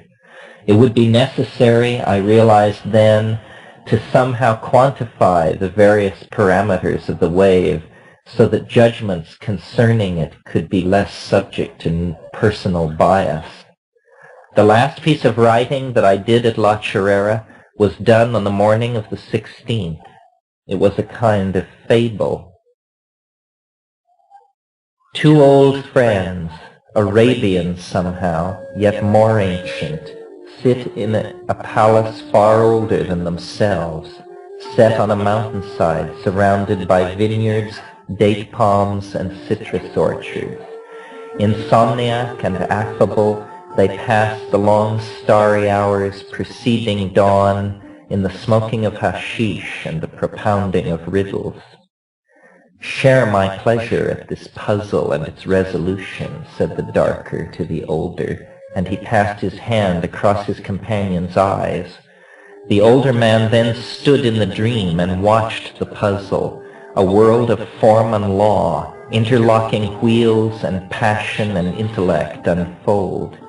He passed into its species and empires, dynastic families and individual persons of genius, philosophers and catastrophes. He felt the texture and tone of all the being in the world his friend had created. He sought the secret pattern his friend, he knew, had surely hidden in his creation, for this was a game that they often played. Finally, in a great despotism, in an age of brash science and bright decadence, he saw himself divided into the persons of two brothers. Through time, through their wanderings and lifetimes which passed before him in a moment, he perceived the intricate and pleasing nature of the riddle. Understanding, he dissolved the myths and wheels of the dream fable with a laugh they shared, and then once more they passed their pipe before strolling into the azure garden where dawn would find them among the peacocks beneath the pomegranates and bending acacias.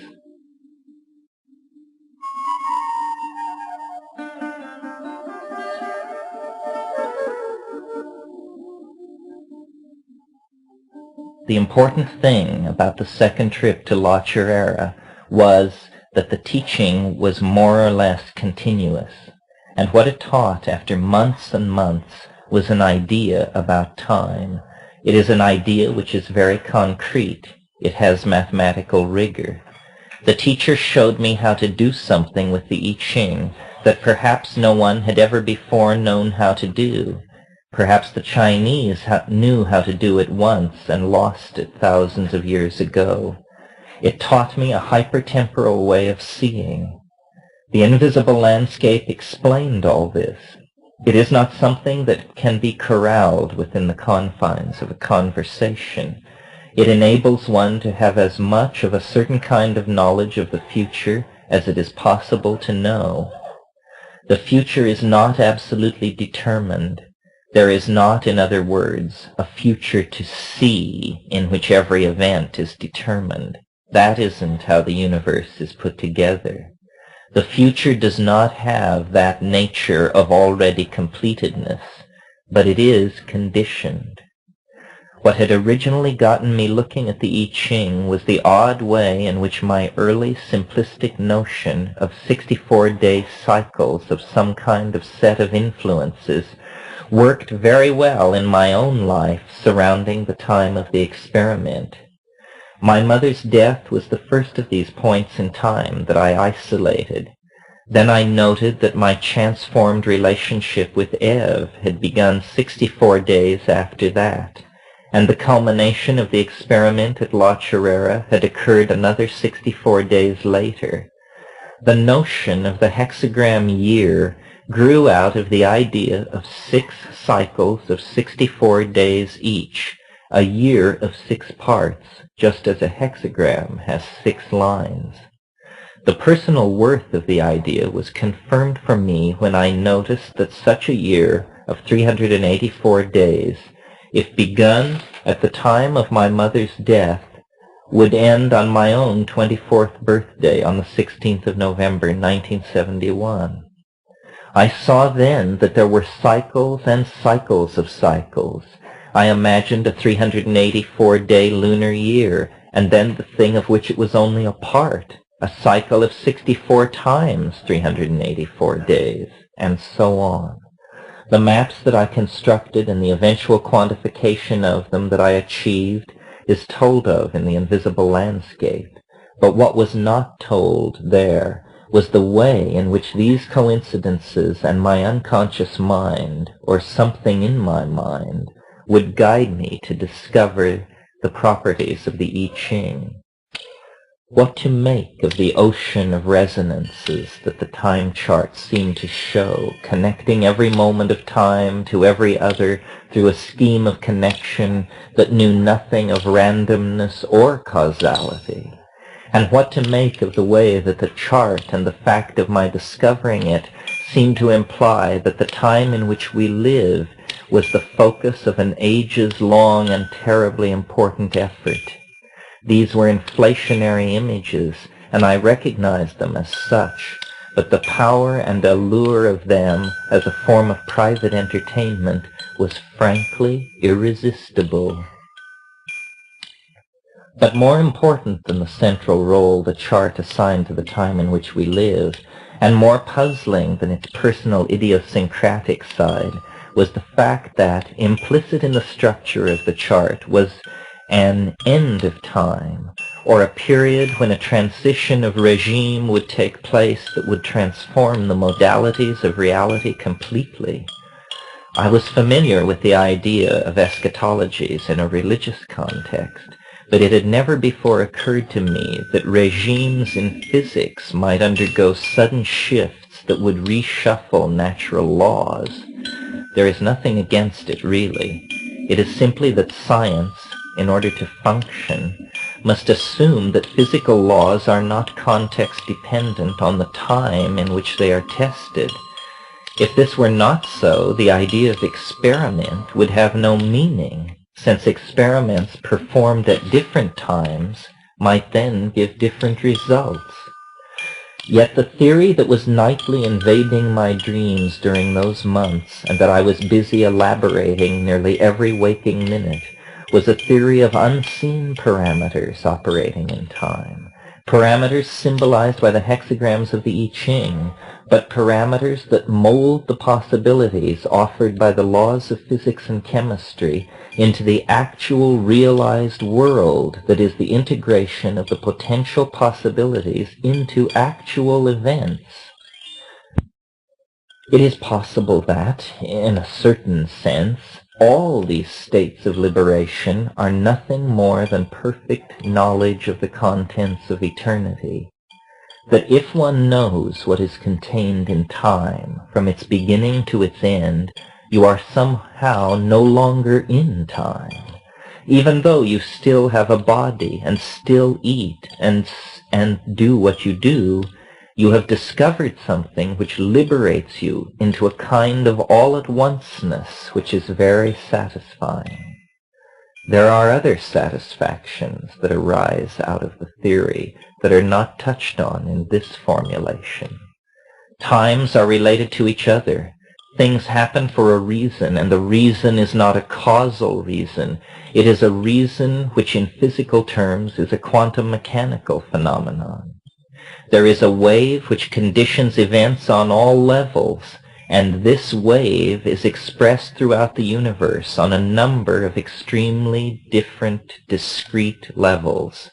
It causes atoms to be atoms, and cells to be cells, minds to be minds, and stars to be stars.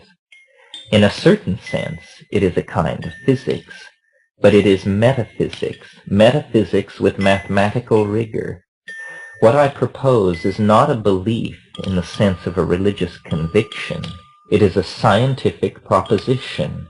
Anyone is welcome to dismantle it. This is in fact what I have attempted to do.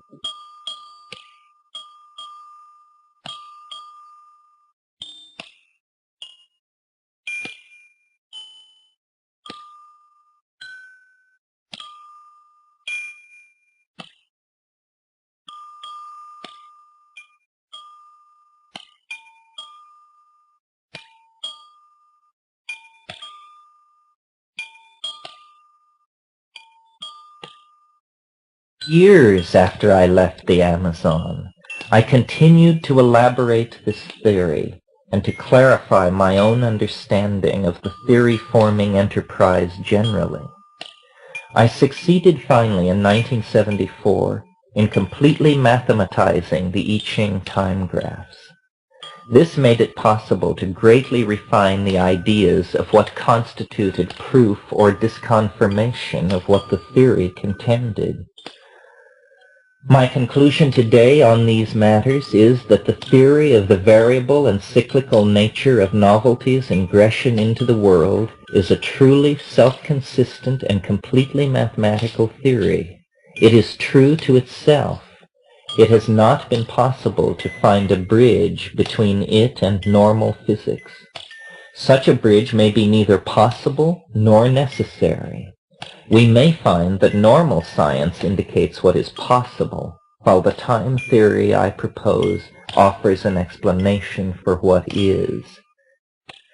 It is a theory which seeks to explain how, of the things that are possible, some events and things undergo the formality of actually occurring. Therefore, the theory cannot be disproven from without. It can only be disproven by being found inconsistent within itself. Until the I Ching graph was quantified, its way of integrating seemingly meaningless and unrelated factors made it a thing very easy to become psychologically entangled with. Even after the 16th of November 71 came and went with very little shift toward the novel, either in my life or in the world, I continued to propagate the cycles of the chart forward into the future, looking for a date that seemed to have features related to the chart and thus that would be a good candidate for the emergence of a special event. Here is a part of my story that I find most puzzling. After the disconfirmation of November 1971, I looked at other future dates on which the 384-day cycles would end if I continued to assume that the 16th of November 71 was the end of one such cycle. That meant that the next ending date of the 384-day cycle would be the 4th of December 1972. I consulted several astronomical tables, but the date seemed unpromising. The closing date of the next 384-day cycles was immediately more interesting, as it fell on the 22nd of December 1973. I noticed this was the winter solstice. Here was a clue. The winter solstice is traditionally the time of the rebirth of the Savior Messiah. It is a time of pause when there is a shifting of the cosmic machinery. It is also the time of the transition of the sun from Sagittarius to Capricorn. I put no particular stock in astrology, but noted that Dennis is a Sagittarius and Eve a Capricorn. I consulted my star maps and added another coincidence, that where the ecliptic crosses the cusp of Sagittarius and Capricorn at 23 degrees Sagittarius is the very spot to within 1 or 2 degrees where the galactic center is presently located. Over 26,000 years, the galactic center, like all points on the ecliptic, slowly moves through the signs, but now it is on the cusp of Sagittarius and Capricorn on the winter solstice day. This seemed an unusual number of coincidences, and so I pressed my search. Consultation with the almanac of the Naval Observatory brought a real surprise.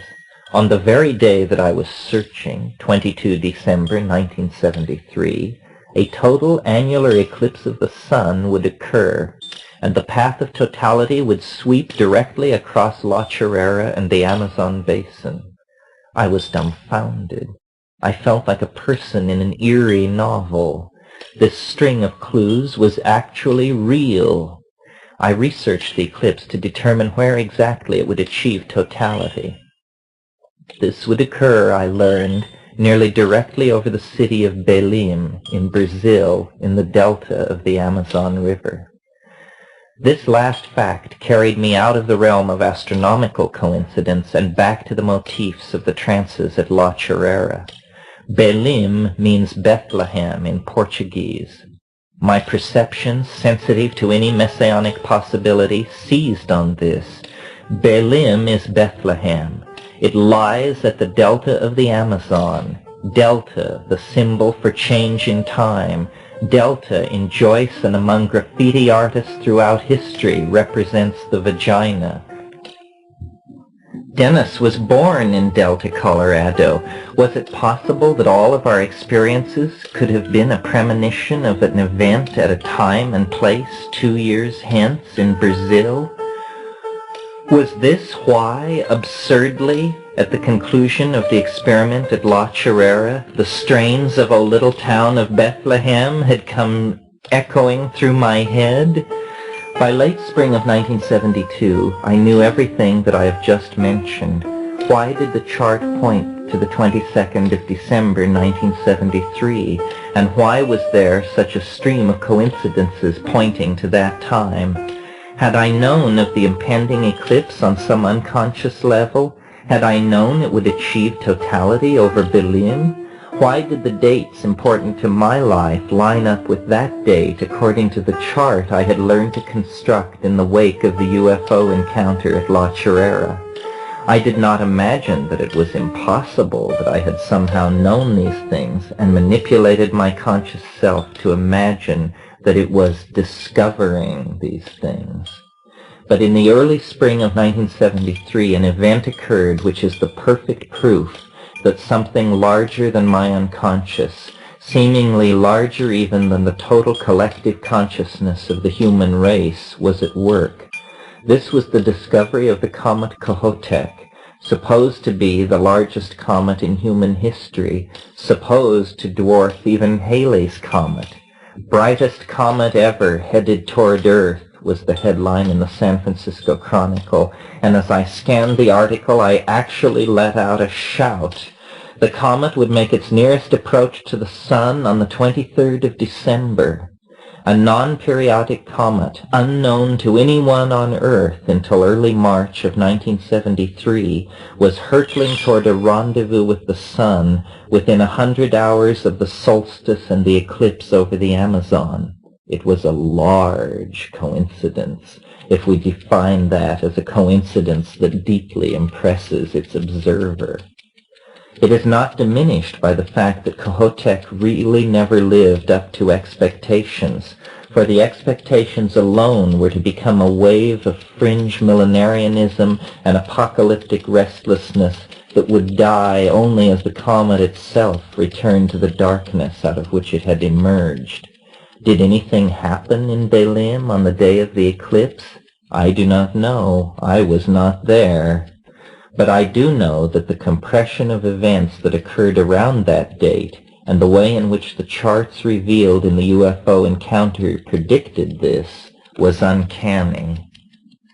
It was not long after that December that I realized how to completely quantify the time graph, and was thus led to an understanding of the way that the cycles operate, so that I saw the immense difficulties involved in predicting a concrescence. That was my last attempt. Since then I have been content to understand the theory, but have abandoned serious efforts to apply it specifically to predicting the course of human events. I do not personally doubt that the charts can and do chart the course of future novelty, but years of working with them leads to abandonment of the distinction between past and future, and preference for a kind of whole system understanding that revels in the complete pattern with less stress on specific prediction. Was the above series of events the first intimation that I had ever had that something of importance was connected with a specific date in time and the city of Belim? Strangely, no, it was not. In the spring of 1970, I was in Taipei, Taiwan, adjusting to city life after a long butterfly-connecting ramble through the outback of Indonesia. I was killing time awaiting a traveling companion who I had last seen in Bali several months before. I had a very peculiar dream, which occurred, though I did not know it, on the very day that my father and Dennis were told that my mother was dying of cancer. That was something I would not learn until nearly a week later. My journal records the following dream, 24 May 1970. X and I were walking up a gentle grassy slope. Below us, on all sides, the valleys were filled with scudding white clouds, tops brilliantly reflecting the sun back into the depthless azure.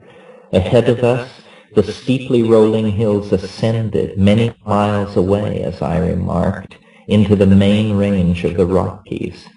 We were, in dream geography, somewhere in western Colorado, where I was born and lived until I was 16.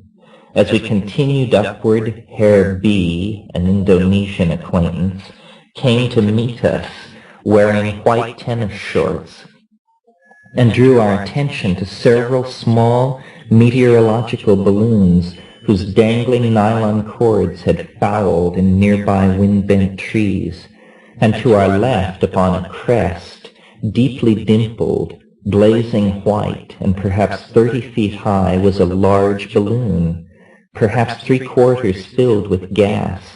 The ropes enclosing the gas bag cut deeply into it, sectioning it as though it were a great bleached orange. As we gazed, Herr B. depressed a lever that had appeared from somewhere, and the apparatus rose simultaneously with my query, would not the wind whipping over the hill cause it to falter? Its white bulk rushed over us, perhaps only 20 feet above our heads, and then, passing higher, it met the wind and the fate I had anticipated. Turning on its side, it gently came to earth. We ran toward it, and other people, the impression was of children, appeared from the opposite direction, also running toward the rippling white of the now deflated machine. Amid our laughing examination of the balloon, we were invited into B's house, now visible as a sprawling ranch-style house nearby, a house not unlike the house in which I spent my childhood. As we entered the house, I paused to examine a large map of the Amazon Delta on the wall, published, the legend informed me, to commemorate a conference of a French archaeological society which convened on a small island there in 1948. When I rejoined X, she informed me that the children of B had told her that one of the densest rainforests in the world was nearby. I, familiar as only a native can be with Colorado geography, was incredulous. I returned to the bookcase under the map and, taking out a large atlas, sought the rainfall and forest map of Colorado, opening instead upon Assam, not without first rejecting a topological rendering of Bengal. I heard myself say that Shalimar was the logical jumping-off place. Then all faded.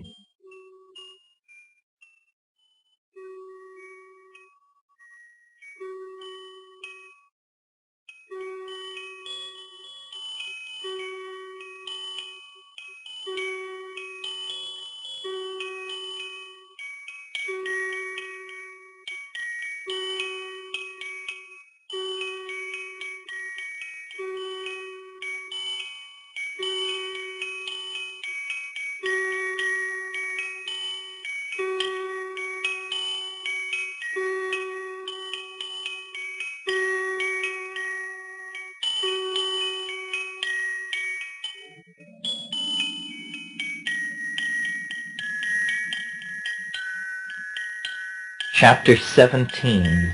Say, what does it mean? A world construct is a way of seeing. A way of seeing is a set of concepts which, when they exist in one's mind, reconstruct all of one's inputs to make it different. To assimilate the theory that was forced upon us is to see the world differently. My approach has been to grant the possibility that the theory is true, since it hasn't been disproven. It may be possible to disprove it. If it is not, then I must believe it. Perhaps others will make this shift if the idea is given a hearing. Many ideas may be very good and simply perish for lack of a context. But this idea causes a fundamental reconstruction of reality, and it can be taught. It fulfills my spiritual aspirations because it is understanding, simply understanding, not a hallucination or an ability to cure or levitate. It is a way of understanding, and when one understands this way, it appears as though one has ended the program of understanding. It does not deny any body of knowledge, it simply augments. There is an argument for it on the physical level. The idea is very complicated, touching as it does on areas involving quantum physics, submolecular biology, and DNA structure. Though the idea that I developed may not have been caused by what Dennis did in the Amazon, I assume that it was. That he did something and I got a kind of informational feedback off my DNA or some other molecular storage site of information. The feedback consisted of this stored information, which seemed without limits. The task became to create a symbol structure that would make the information coherent. One must create structural categories for a new world of infinite variety. One must organize it into a mandala. The DNA is playing. It is one's life, but one must have a concept so that as it plays, one may understand the melody. This theory is a concept which, when it plays in my head, I understand the melody. I am interested in disproving the theory. A good idea can withstand a lot of pressure. But what then is the so-called flying saucer? What does it really represent? It is the ingression of a higher dimensional epoch which reverberates through history. It is a shock wave being generated by an eschatological event at the end of time. In other words, natural laws are not universal constants. They are slowly evolving flux phenomena. For instance, the speed of light, which is taken as a universal constant, has only been measured in the last 100 years. It is entirely induction to extrapolate the principle of the stability of the speed of light to all time. Any good scientist knows that induction is a leap to faith. Science is founded on the principle of induction. That is what this theory challenges. It says that the fact that one did A and B resulted does not mean that whenever one does A, that B will be the result. This cannot be proven. Before Einstein, space was thought to be a dimension where one put things. Space was visualized as somehow analogous to emptiness. But then Einstein pointed out that space is a thing which has torque and is affected by objects. In other words, from an idea, a place where you can put things, to a thing. Space is a thing. It is affected by gravitational fields. Light passing through a gravitational field in space will be bent because the space through which it travels is bent. What we are proposing in a nutshell is that time, which was also previously thought of as a place where one put things, is also a thing. And time changes. There are different kinds of time. And as these kinds of time come and go in their cyclical progression on their many levels, situations evolve which are the responses of matter to the conditioning imparted to it by time and space. These two things condition matter. It was always matter that was thought to be real. But actually matter has a quality more nearly like thought, and matter thinks what it thinks according to two flux phenomena which are in interrelationship, the space-time continuum. This idea does have axioms. A major one is taken from Leibniz. Leibniz talked about monads, monadic space. He envisioned the monads as being like tiny particles which were infinitely reduplicated everywhere in the universe. These tiny particles contained all places within themselves. They were not here and now. They were everywhere, all the time, in each place. They were all identical, but in the way they interconnected, they built up a larger continuum. Memory is similar to this in its principle of operation. Destruction of up to 90% of the brain does not impair memory function. It is as though memory is not stored anywhere. It is as though it is like a gas and permeates the brain throughout. Like a hologram, all of the memory is in each part. One can take a holographic plate of Mount Fuji and cut it in half. When half is illuminated, the entire image is present. One can do this again and again. The holograph is made up of a nearly infinite number of tiny images, each of which, in combination with its fellows, presents one image. Quantum physics makes similar statements, saying that the electron is not somewhere, sometime. The electron is a cloud of probabilities, and that is all one can say about it. A similar quality adheres to my idea of time and the comparison of time to a thing. The obvious question to be asked of this is, what is the smallest time that a thing can be made of? The scientific approach would be to divide toward the small, to find out if it is discrete. So what one is looking for is a chronon, a particle of time. My hunch is that the chronon exists but is not distinct from the atom. The atoms are chronons. Atoms are simply far more complicated than had been suspected. There may be atoms and chronons.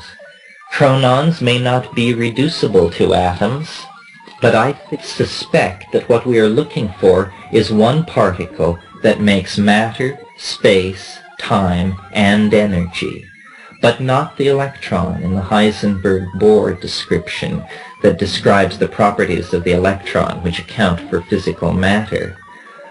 But the electron must be more complicated than that, because it exists in a universe where minds and organisms arise.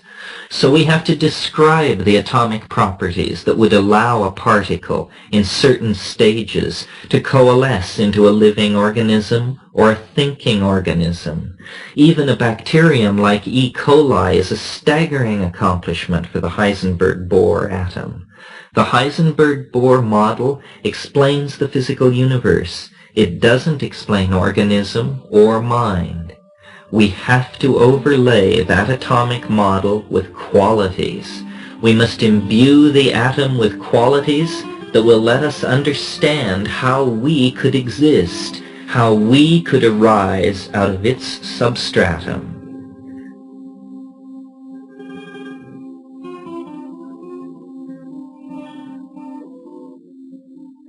I do not claim that we have done this, but we have stumbled upon the intellectual avenue that will have to be followed to achieve this understanding. The key lies in cyclical units, in hierarchical structures, generating various kinds of continui that move toward different kinds of closure. The person who has actually laid the firmest foundation for understanding this sort of thing philosophically is Alfred North Whitehead. Nothing we have suggested is beyond the power of his method to anticipate. Whitehead's formalism accounts for minds and organisms and a number of things poorly resolved by the Cartesian approach. Other visionary thinkers are probing these areas. General systems theory is the idea that any process can be related through a mathematical equation to all other processes, simply by virtue of all processes being part of a common class. The overthrow of a dictator, the explosion of a star, the fertilization of an ova, all should be describable through one set of terms. The most promising recent development in this area have been the emergence of the new evolutionary paradigm of Prigogine and Jansch. With their work, nothing less has been achieved than a new ordering principle in nature. This is the discovery and mathematical description of dissipative self-organization as a creative principle underlying the dynamics of an open and multi-leveled reality. Dissipative structures work their miracle of generating and preserving order through fluctuations, fluctuations whose ground is in quantum mechanical indeterminacy. If we had a perfect philosophical mirror of the universe, I would be able, by applying our philosophical method, to tell a person how much change he had in his pocket. Since he actually has whatever amount of change he has in his pocket at that moment, it is an accomplished fact, and so should be possible to calculate. What is important is to understand the necessities of occurred existence, not the necessities of existence about to occur. Although there too boundary conditions operate, but they are boundary conditions, not absolutely determined fact. We assume that 10 minutes hence the room we are in will exist. It is a boundary condition which will define the next 10 minutes in our space-time coordinate. But we cannot know who will be in the room 10 minutes hence. That is free to be determined. One may ask if we can really know that the room will exist. This is where induction enters the picture, since in truth we cannot know with certainty. There is no absolutely rigorous way of establishing that.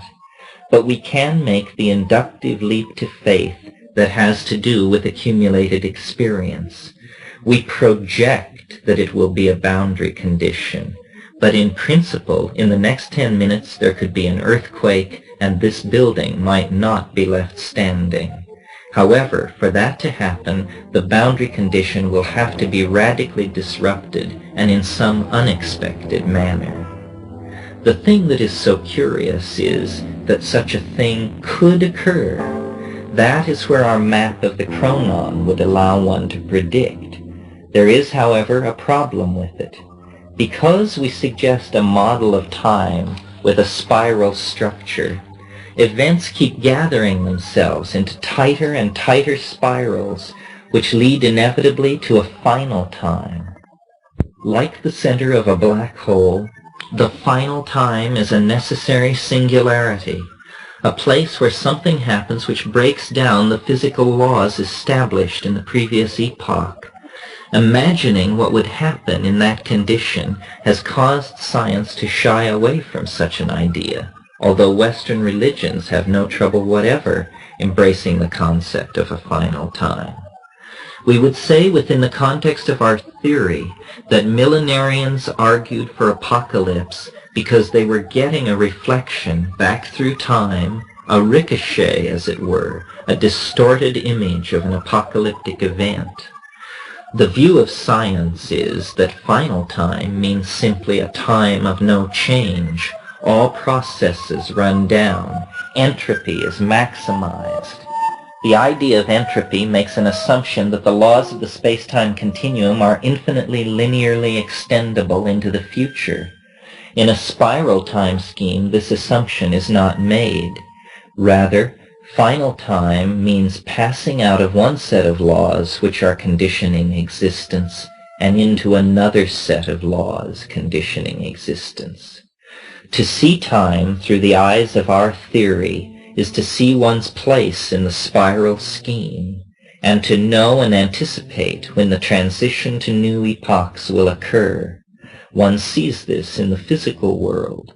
The planet is 5 or 6 billion years old, the first turn of the spiral.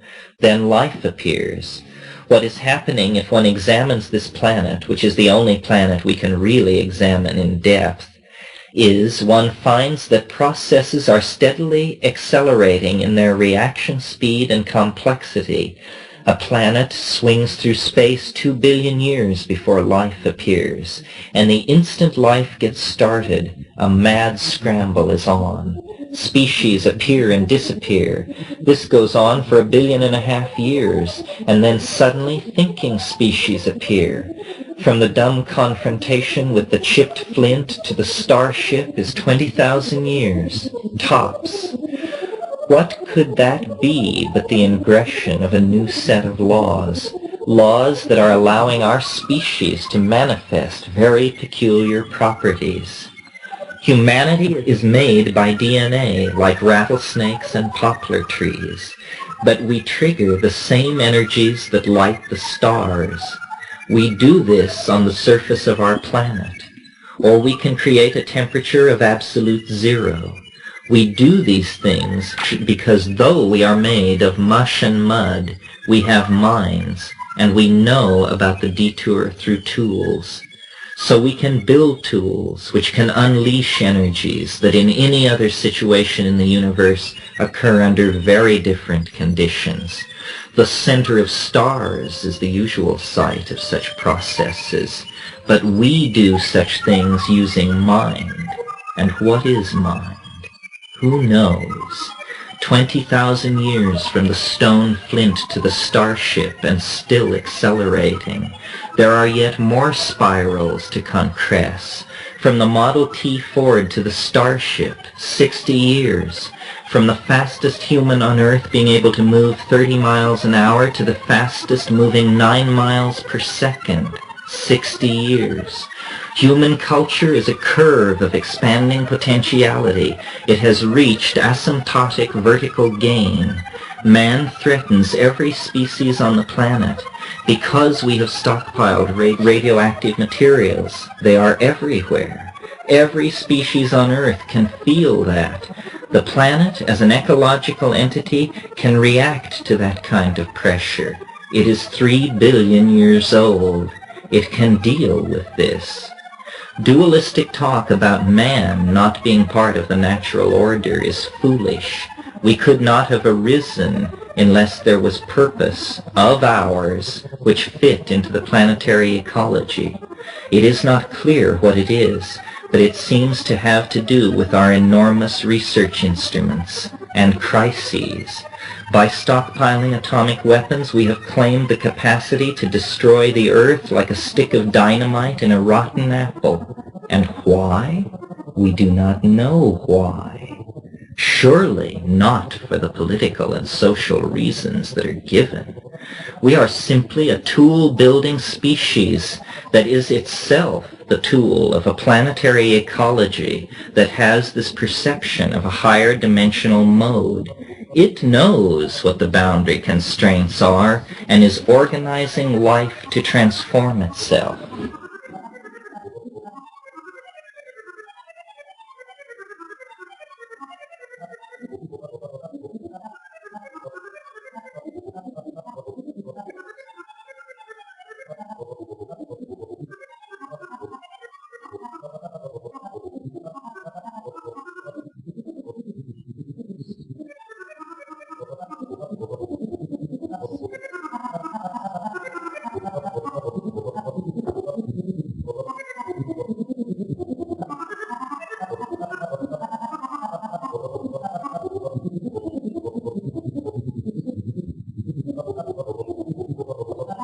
Our story is fairly peculiar, very peculiar as a matter of fact. It is hard to know what to think, because a phenomenon of all kinds of mental illness is visions of some kind, of a fantastically complicated thing which happens to put you in the very center of everything. And this theory does that. So does immediate experience. It is important to have recourse to the scientific method.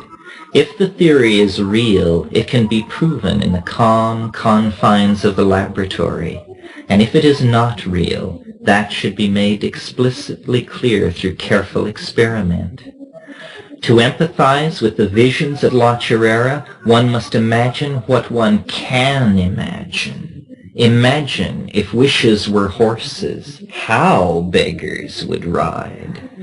The ideas were so compelling because with fourth-dimensional matter one can do anything. One can spread it out and climb on it and take her up to any altitude, adding oxygen by the act of noting the need for sane. It's the flying saucer again. One can climb inside it. Since it is oneself, it is like putting on your mind like a wetsuit. The flying saucer is the perfected human mind. It waits warmly humming at the end of human history on this planet. When it is perfect, there will be an ontological mutation of the human form, the resurrection body that Christianity is all about. It is the genius of human technology to master and to serve the energies of life and death and time and space. The UFO holds out the possibility of a mobile mind, a ship that can cross the universe in the time that it takes to conceive it, because that is what the universe is, a thought. Then humanity, the masters of thought, would set out.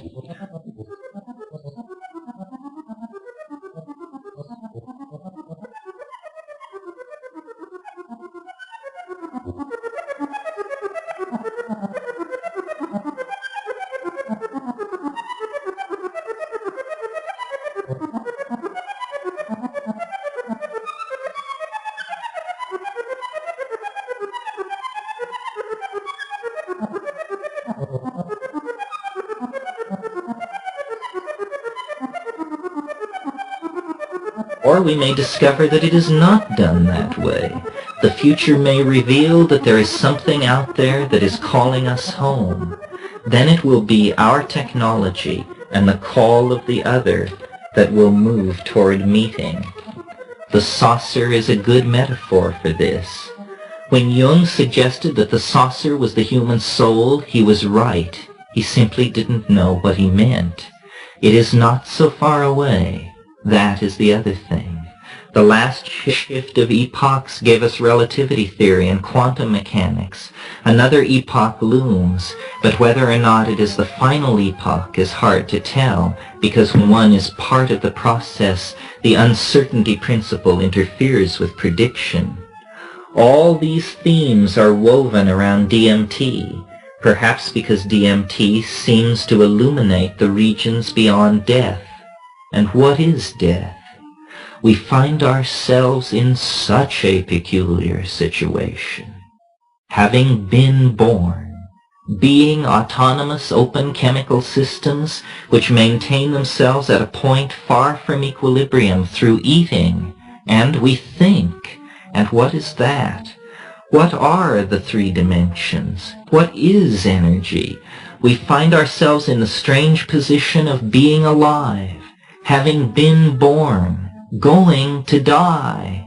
A lot of thinking says that this is not so strange, that this happens in the universe. Living things appear, and yet our physics, which can light the fires of the stars in our deserts, cannot explain the strangeness of the phenomenon of our being alive.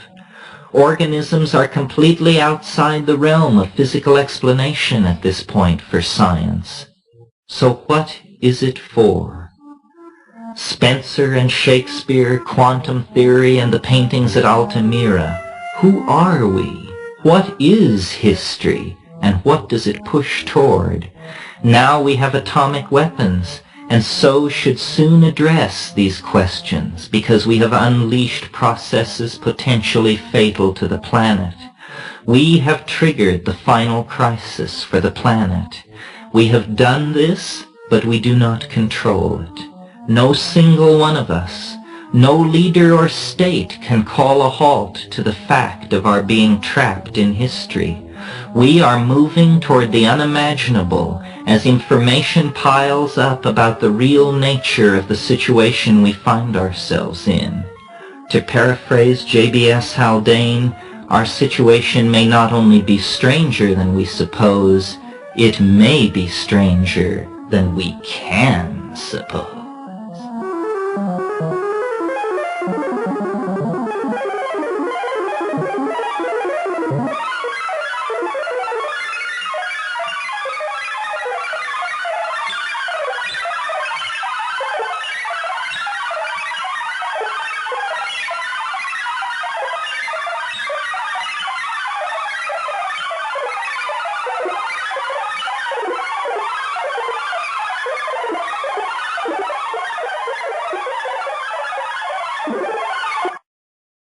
Chapter 18.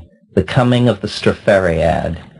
Such were the concerns through which I navigated the intervening years to the present.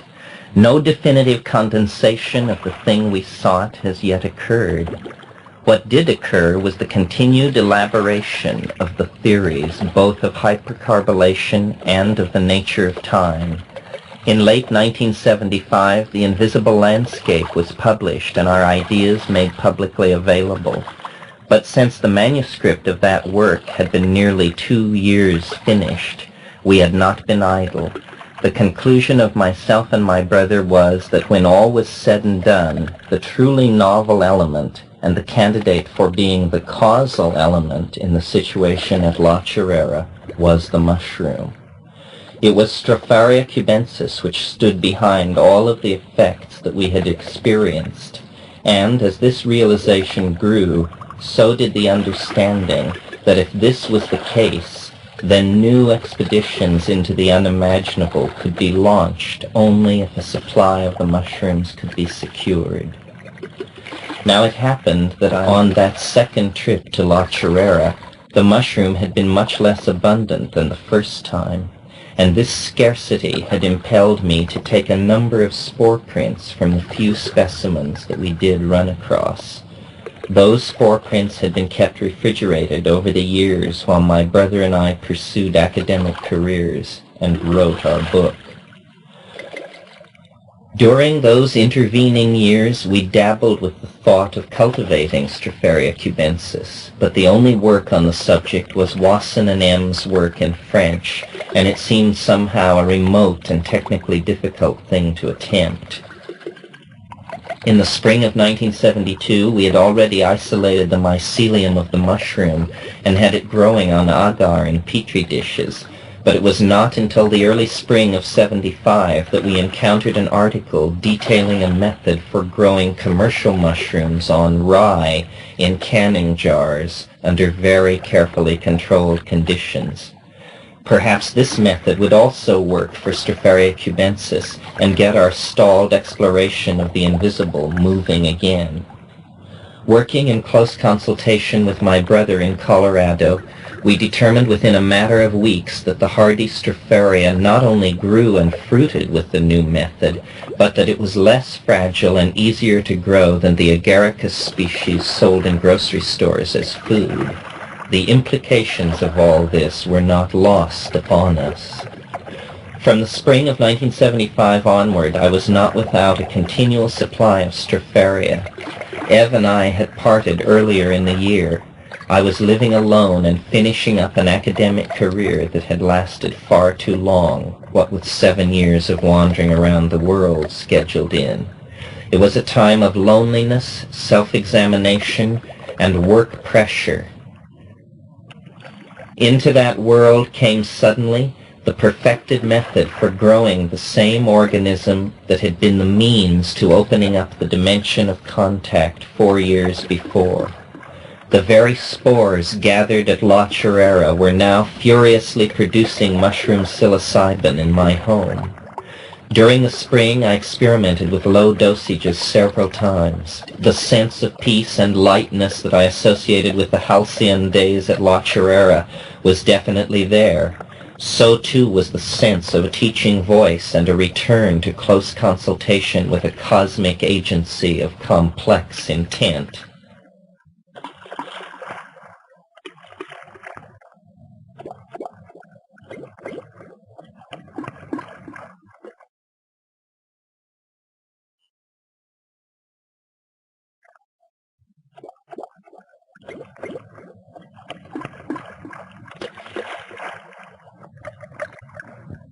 Throughout the spring and summer of that year, I took the mushroom at doses of 5 grams dried or 50 grams fresh as often as I felt was prudent, which worked out to about once every 2 weeks. Each of these experiences was a lesson, a chilling and exhilarating plunge into an ocean of noetic images. I discovered my own mind like a topological manifold lying before me, inviting me to rove and scan the reflective knot of past and future time that I am. Alien presences and translinguistic elves bent near to me in those trances. The mushroom stressed its age, its vast knowledge of the ebb and flow of historical forces in many civilizations with which it had been associated through the millennia. Images of the past and future abounded. Once I found myself on a hill with a crowd of people. The view looked out over a curved plain.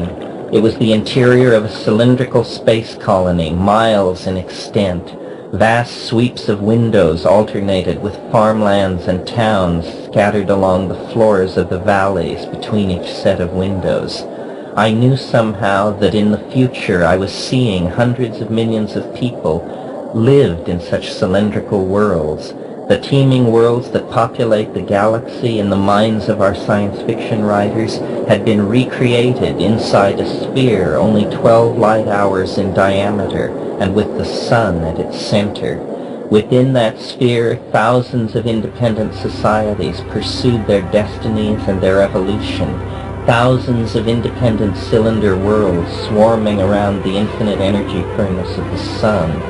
What a rich and endlessly creative force humanity had become in escaping the confines of the planet. Through the vast windows I could see more advanced machinery being made ready. A starship. It was the departure of an experimental starship. Copeland's fanfare for the common man was being played.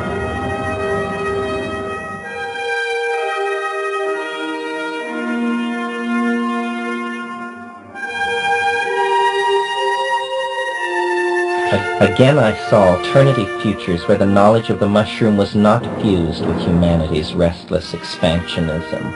I saw a planet covered with a society of slave worker machine symbiotes. I saw the life of North American society running through several hundred years of upheaval and political change, an image like a great animated war planning board. The dualism of fascism and democracy hung around America's neck like the albatross. Again and again, nightmare police-state fascism would sweep like a foul tide over the aspirations of the people, and again, the subtlety of the people would organize around the stupidity of the oppressor and rise in wild and bloody revolt to again secure the space of a few generations in which to inaugurate attempts at democratic social justice. The mushroom always returned to the theme that it was wiser in the ways of evolution and sympathetic, therefore, to a symbiotic union of the technical control of matter possessed by humanity and its own sense of the howness of things that had been developed over millions of years of conscious experience as an intelligent organism radiating through the galaxy. From its own point of view, it is an elder life form, and as such it offers its tempering experience to a vibrant but naive child race that stands for the first time on the brink of the stars. As our imagination has striven outward to attempt to encompass the possibility of the intelligent other somewhere in the starry galaxy, so the other, observing this, now reveals itself to be among us as an aspect of ourselves when in the psilocybin trance. In the phenomenon of Stropharia cubensis, we are confronted with an intelligent and seemingly alien life form, not as we commonly imagine it, but an intelligent alien life form nevertheless. It is only an anachronistic lack of modern self-reflection that would lead any thinker on the subject of extraterrestrial life to suppose that any intelligent alien would be even remotely like ourselves. Evolution is an unceasing river of forms and adaptive solutions to special conditions, culture even more so.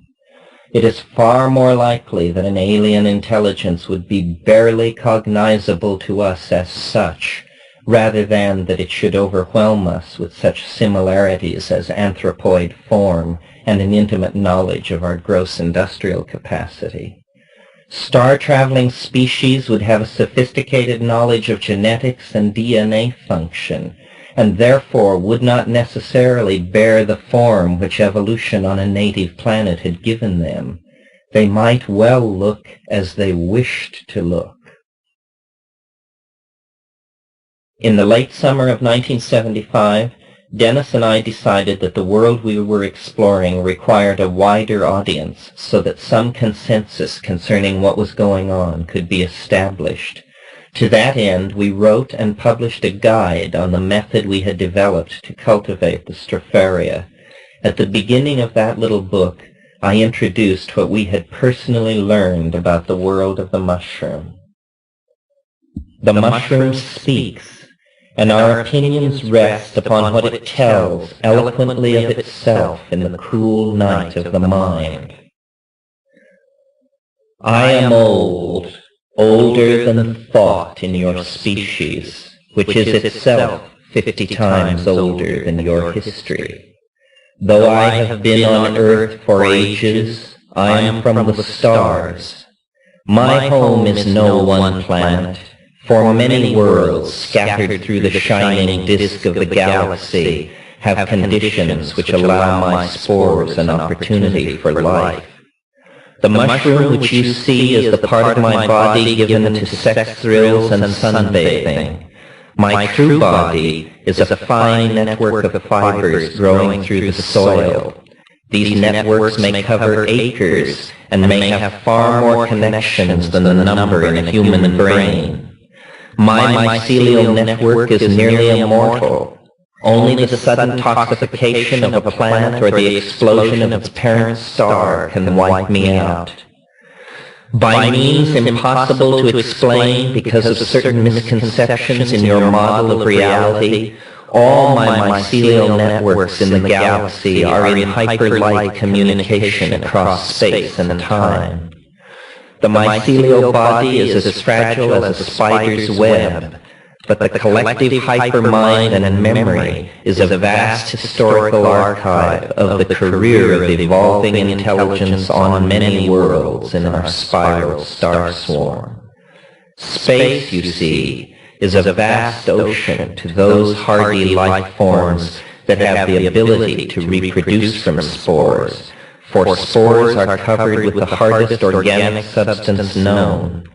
Across the eons of time and space drift many spore-bearing life forms, in suspended animation for millions of years until contact is made with a suitable environment. Few such species are minded. Only myself and my recently evolved near relatives have achieved the hypercommunication mode and memory capacity that makes us leading members of the community of galactic intelligence. How the hypercommunication mode operates is a secret that will not be given lightly to humanity, but the means should be obvious. It is the occurrence of psilocybin and psilocin in the biosynthetic pathways of my living body that opens for me and my symbiotes the vision screens to many worlds. You as an individual and mankind as a species are on the brink of the formation of a symbiotic relationship with my genetic material that will eventually carry humanity and Earth into the galactic mainstream of the higher civilizations. Since it is not easy for you to recognize other varieties of intelligence around you, your most advanced theories of politics and society have advanced only as far as the notion of collectivism. But beyond the cohesion of the members of the species into a single social organism, there lie richer and even more baroque evolutionary possibilities. Symbiosis is one of these. Symbiosis is a relation of mutual dependence and positive benefits for both of the species involved. Symbiotic relationships between myself and civilized forms of higher animals have been established many times and in many places throughout the long ages of my development. These relationships have been mutually useful. Within my memory is the knowledge of hyperlight drive ships and how to build them. I will trade this knowledge for a free ticket to new worlds around suns less forsaken and nearer galaxy center. To secure an eternal existence down the long river of cosmic time, I again and again offer this agreement to higher beings, and thereby have spread throughout the galaxy over the long millennia. A mycelial network has no organs to move the world, no hands, but higher animals with manipulative abilities can become partners with the star knowledge within me, and if they act in good faith, return both themselves and their humble mushroom teacher to the million worlds all citizens of our star swarm are heir to.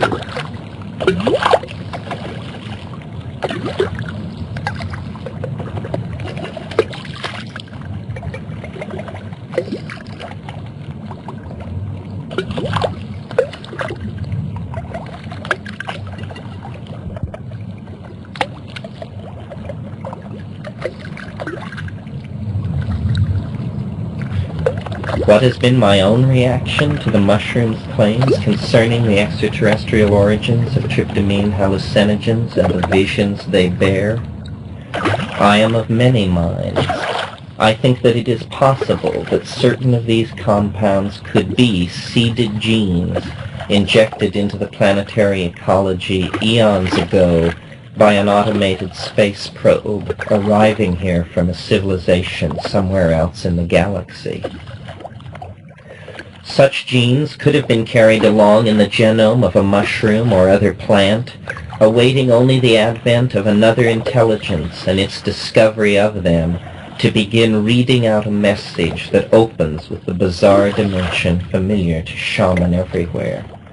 The point of such a message could only be made clear when we had advanced to a sufficient level of technical achievement to appreciate it. The exponential growth of analytical tools and methods may indicate that we are now approaching such a level. I speculate that the final content of the message and its raison d'etre will be instructions, it will be called a discovery, of how to build a matter transmitter or subspace radio so that we can have direct contact with the civilization that sent the message-bearing hallucinogen genes to the Earth so many eons ago. The trances imply that such a civilization has a faster-than-light technology for information, if not for matter itself. But they require a receiver at the arrival point, else they are as bound by the constraints of general relativity as are we. The mushroom alien may have seeded the stars with automatic biomechanical probes, immensely sophisticated by our standards, able to tailor-make message-bearing hallucinogens for the special ecological conditions that the probe may encounter, and to release virus-like pseudo-organisms that can carry the artificial genes into the nucleoplasm of the target species. This is a far more enduring form of message than a solid-state monolith on the moon or an orbiting monitor. The artificial genes may be carried along in the stream of evolution for literally hundreds of millions of years without substantial degradation of the message. The information carried by the probe and broadcast by the hallucinogens is modulated by the modalities of the evolving intelligence of whatever planet is contacted, but slowly the emphasis of the information available from the probe shifts. Predictions of good hunting, finding of lost objects, and the provision of medical advice is slowly superseded by the revelation of the extraterrestrial source of this information and the telos behind it, the star antenna and the entry into the hegemony of galactic civilization that it will bring with it. Speculative ideas indeed, but strangely enough, many of the most current calculations and ideas about the density of life and intelligence in the galaxy confront xenobiologists with the dilemma of why we have not been contacted. I will not go into details, but Ponampurama and Cameron's scientific perspectives on extraterrestrial communication gives an excellent overview of current thinking on the subject. R.N. Bracewell's contribution, printed in the same work, was the basis of my own ideas about interstellar probes. I will summarize the state of the art thus. Current thinking concludes that the peak of the emergence of intelligence in the galaxy was achieved 10 to 100 million years ago, that most races in the galaxy are very old and very sophisticated. We cannot expect such races to appear with a trumpet blast over every city on Earth. Such an entry into history is tantamount to crashing into someone's house completely unannounced, hardly the sort of thing that one would expect from a subtle and ancient galactic civilization. Rather, they have always been here, or rather, their presence has always been here in the hallucinogens. When we understand this on our own, we will be signaling to them that we are now ready for the contact. We can send that signal only by following the instructions of the seeded genes and building the necessary apparatus. When that is done, somewhere in the galaxy, lights will flash the message that yet another of the millions upon millions of seeded planets in the galaxy has achieved the threshold of galactic citizenship. Current estimates are that even in a galaxy teeming with intelligence, such a threshold is passed by an intelligent species only every 100 or 1,000 years. It is a joyous moment even for the galactarians. If such a speculation has any validity at all, then its very articulation signifies the final moment of the pre-contact phase, and signifies also the pressing need to attempt to explore the psilocybin trance and to understand the role that Stropharia cubensis is playing in the psychology of the human species. Recently, a new light has been thrown on the phenomenon of voices heard in the head and the role that they may play in the evolution of consciousness. Julian Jaynes of Princeton has written a most provocative book, The Origin of Consciousness in the Breakdown of the Bicameral Mind. Jaynes uses 445 pages to lay out his ideas concerning the role that hallucinations, especially audio hallucinations, have played in the structuring of mind. Briefly, Jaynes believes that until the time of roughly the Iliad, around 1400 BC, nothing at all like modern ego-centered and individuated consciousness existed.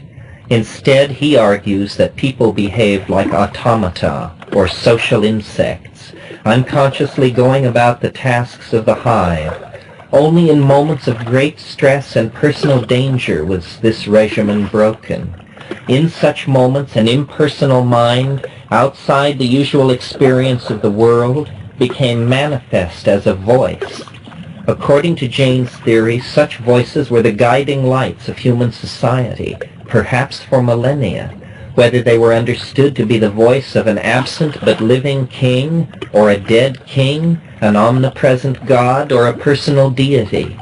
Migrations and the breakdown of the cultural insularity of the early human civilizations brought an end to man's relations to the bicameral mind, which is Jaynes' term for the cybernetic godlike presence felt behind the hallucinated voices. Selective pressures and social prejudice against having a relationship with the bicameral mind in a modern context have made hearing voices into a mystical phenomenon or a serious mental aberration. In any case, something very rare. The interested reader should study Jaynes' case carefully, although his book is exasperating, since in a treatise on the role of hallucinations in human history, he fails to offer any serious discussion of hallucinogenic plant use at all. This is a serious failing, especially if the effect triggered by psilocybin is not, as I have suggested, a contact with an intelligence entirely distinct from ourselves.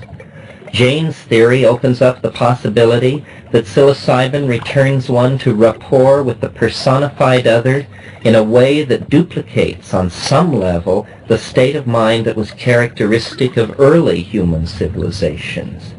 It is reasonable to suggest that a voice in the head, interpreted by ancient man as a god, might be interpreted by a naive modern person as a telepathic contact with extraterrestrials.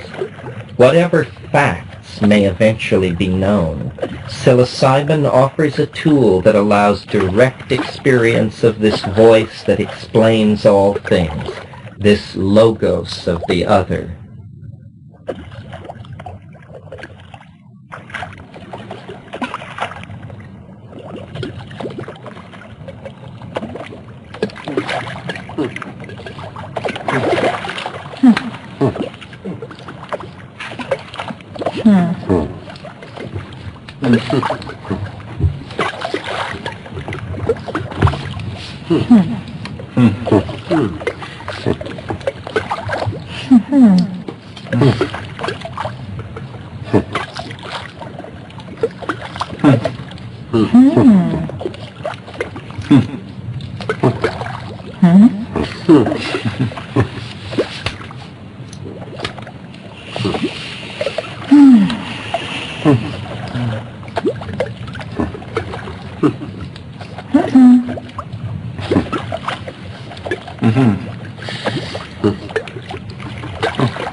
Chapter 19, The Hawaiian Connection.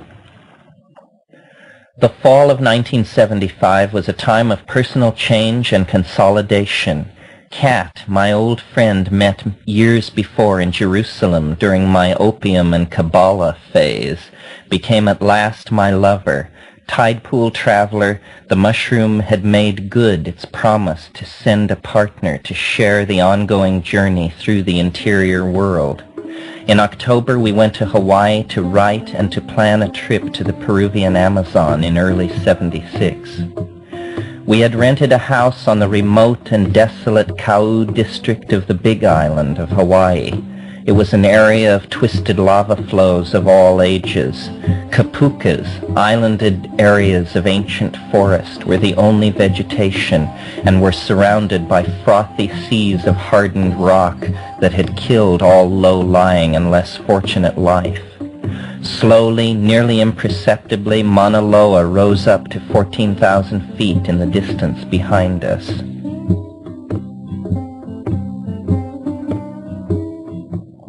We were at about 2,500 feet ourselves. Our small house fronted the vast and forbidding cinder fields, but the lot ran back into a kapuka whose enclosing shade and many birds and insects provided welcome contrast to the primal devastation that stretched in all directions for miles. Our life was leisurely. I wrote and did some experiments with further aspects of mushroom cultivation. Kat was immersed in doing the line drawings for the book on Stropharia cubensis growing. We were isolated as we both loved to be, and we took mushrooms together and often. It was during that time in Hawaii that I determined to return again to the Amazon, to track down Banisteriopsis caapi in its native setting, and to satisfy myself as to the role that it and the beta-carboline hallucinogens it contains played in the experience at La Chorrera.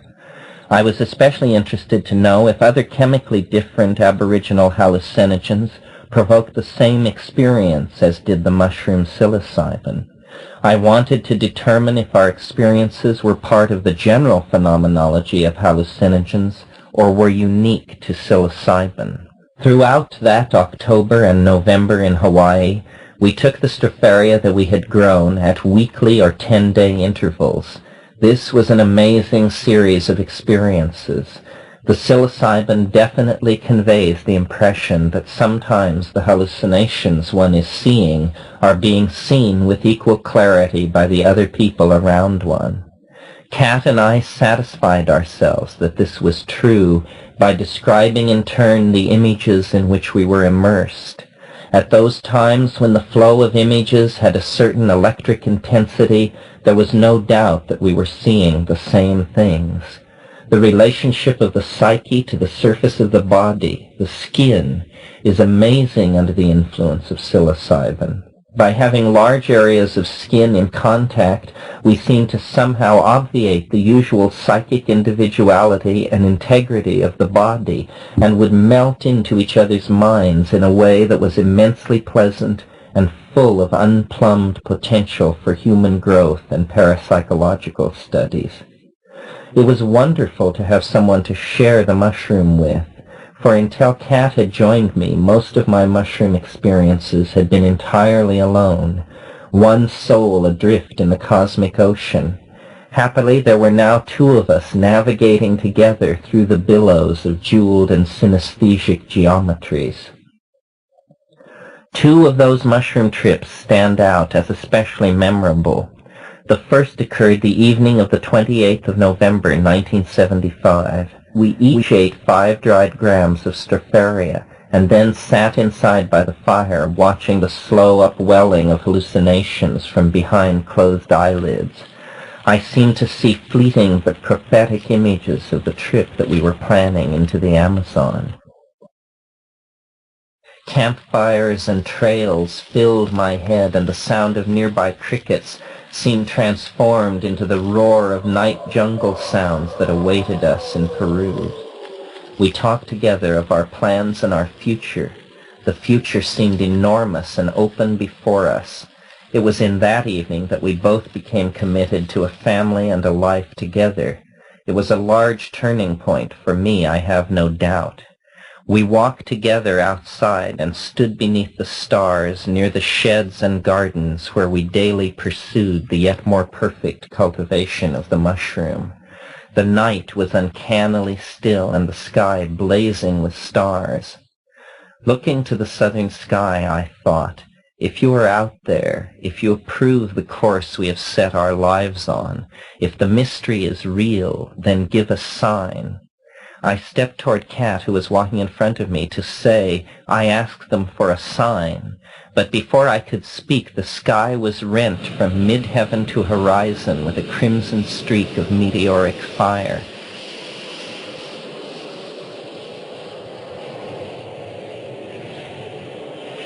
The depth of attunement of psyche and world must be very great for such synchronisms to occur. Such meteor burns occur but once in all time, came the mushroom's comment, clear and unbidden into my mind. We sat down then on the warm, receptive earth and abandoned ourselves to the waves of vision and the vistas. At one point, a revolving night wind whipped the leaves of the otherwise perfectly still trees.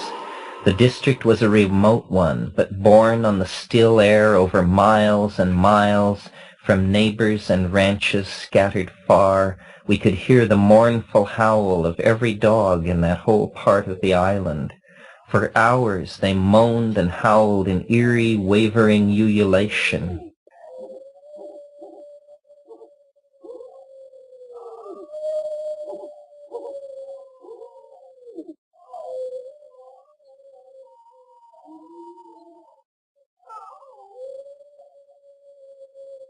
We could not imagine what it meant, but took it as a coincidence as inexplicable as the sky sign on our future. Hours later, in the time of the false dawn, and at 4:49 local time, according to seismic instruments scattered around the planet, the earthquake struck, a low, grinding roar moving through the lava fields, stretching for miles all around and beneath us. Tidal waves and volcanic activity at Kilauea near the epicenter and 30 miles away from us followed fast on the first shock.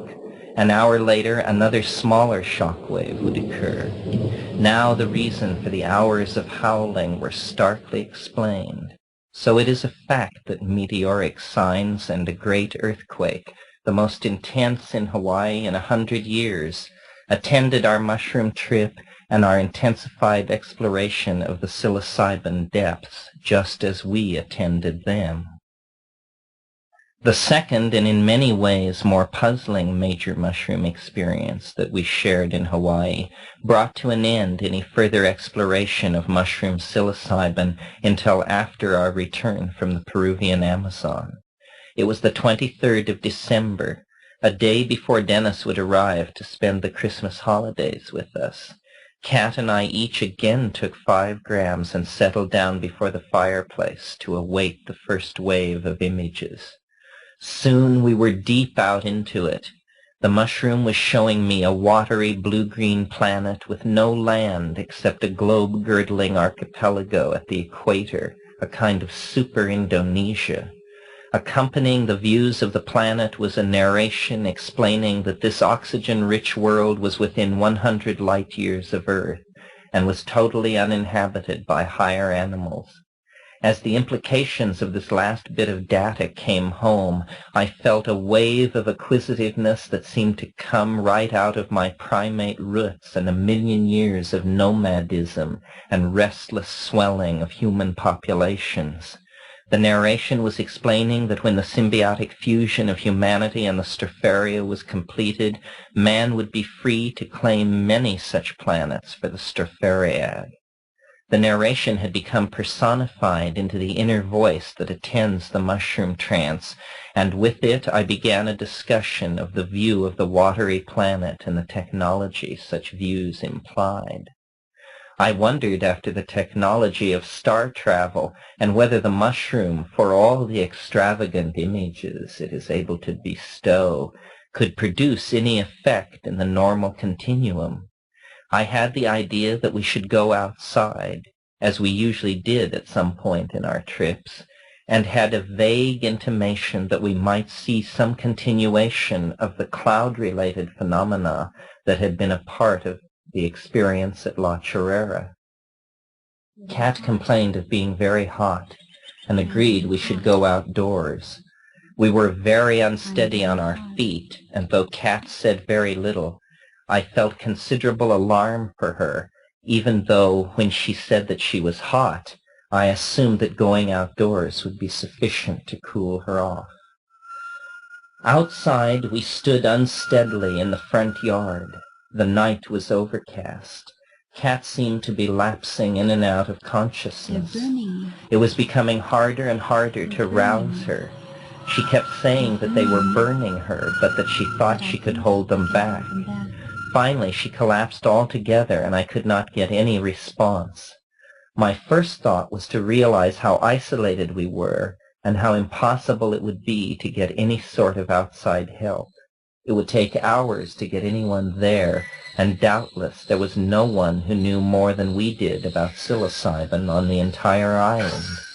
Besides, the overwhelming gestalt of the situation was somehow that we had been placed by something in the scales of life and death, and that whatever was to be done, it was to be done by us alone and in the next very few minutes. I remembered then that at the back of the house, near where we were accustomed to taking sunbaths, there was a large tub of water that held the overflow from our catchment system.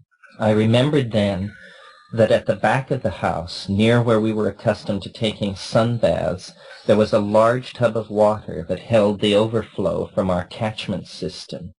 It required, even in the face of a mortal threat, which I recognized this to be, a complete organization of my consciousness to think of emptying the water over Kat. But as soon as I thought of it, it seemed to give the swirling world a direction. I picked her up in a single sweeping motion and carried her, us lurching through the dark, past the spiky palm, fantastic in the darkness. I laid her on the ground and began to empty can after can of clear black and silver silken water over every inch of her. It was immediately apparent that we had found the limiting factor of whatever was making her feel a burning sensation and forcing her into unconsciousness. tearfully and joyously embraced there in the water and the mud, both sensing that this very uncharacteristic effect of the mushroom had been a close call. As we knelt together with the realization that we had surmounted the difficulty that had risen to confront us, a wild peal of unearthly sound, a howling laughter, split the air from the direction of the ancient wood behind the house.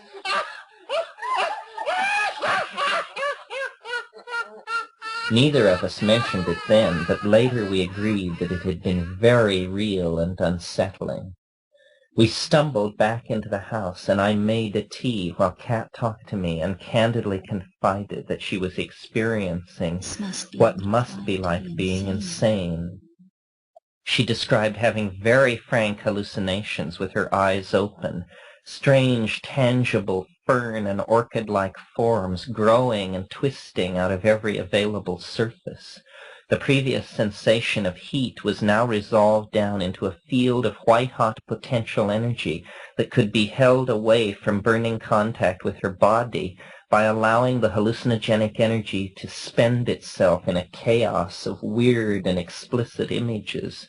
Only by applied concentration could she hold the burning plasma at bay, a few feet away from her, where it became a skin of vision and encompassed everything else.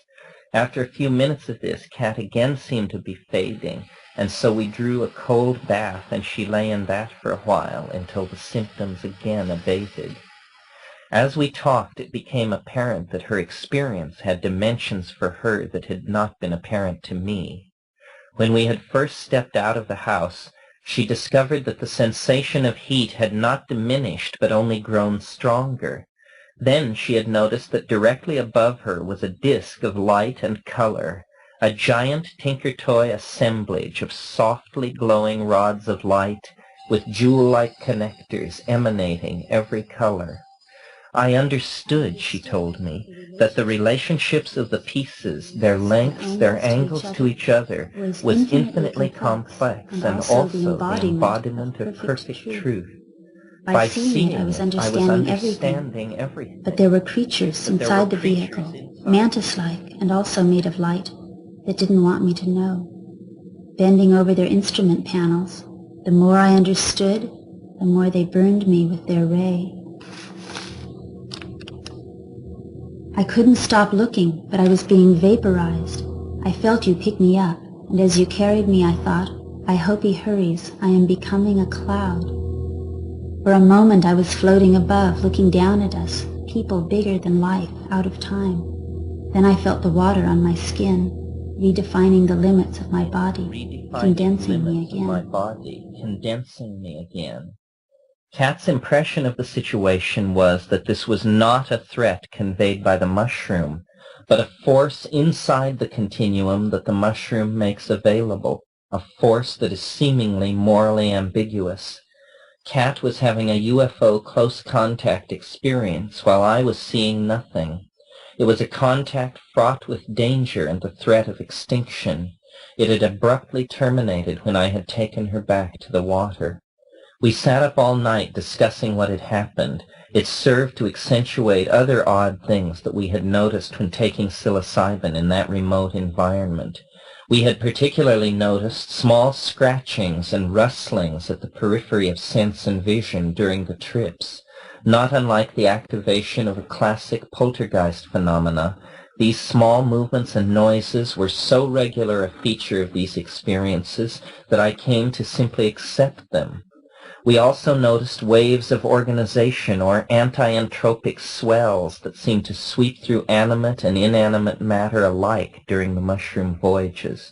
For instance, after a prolonged period of near trance in contemplation of the visions, if we were to draw away from it in a collective motion to stretch or talk, then the fire would suddenly flare and burn brighter and the rustling at the periphery increase.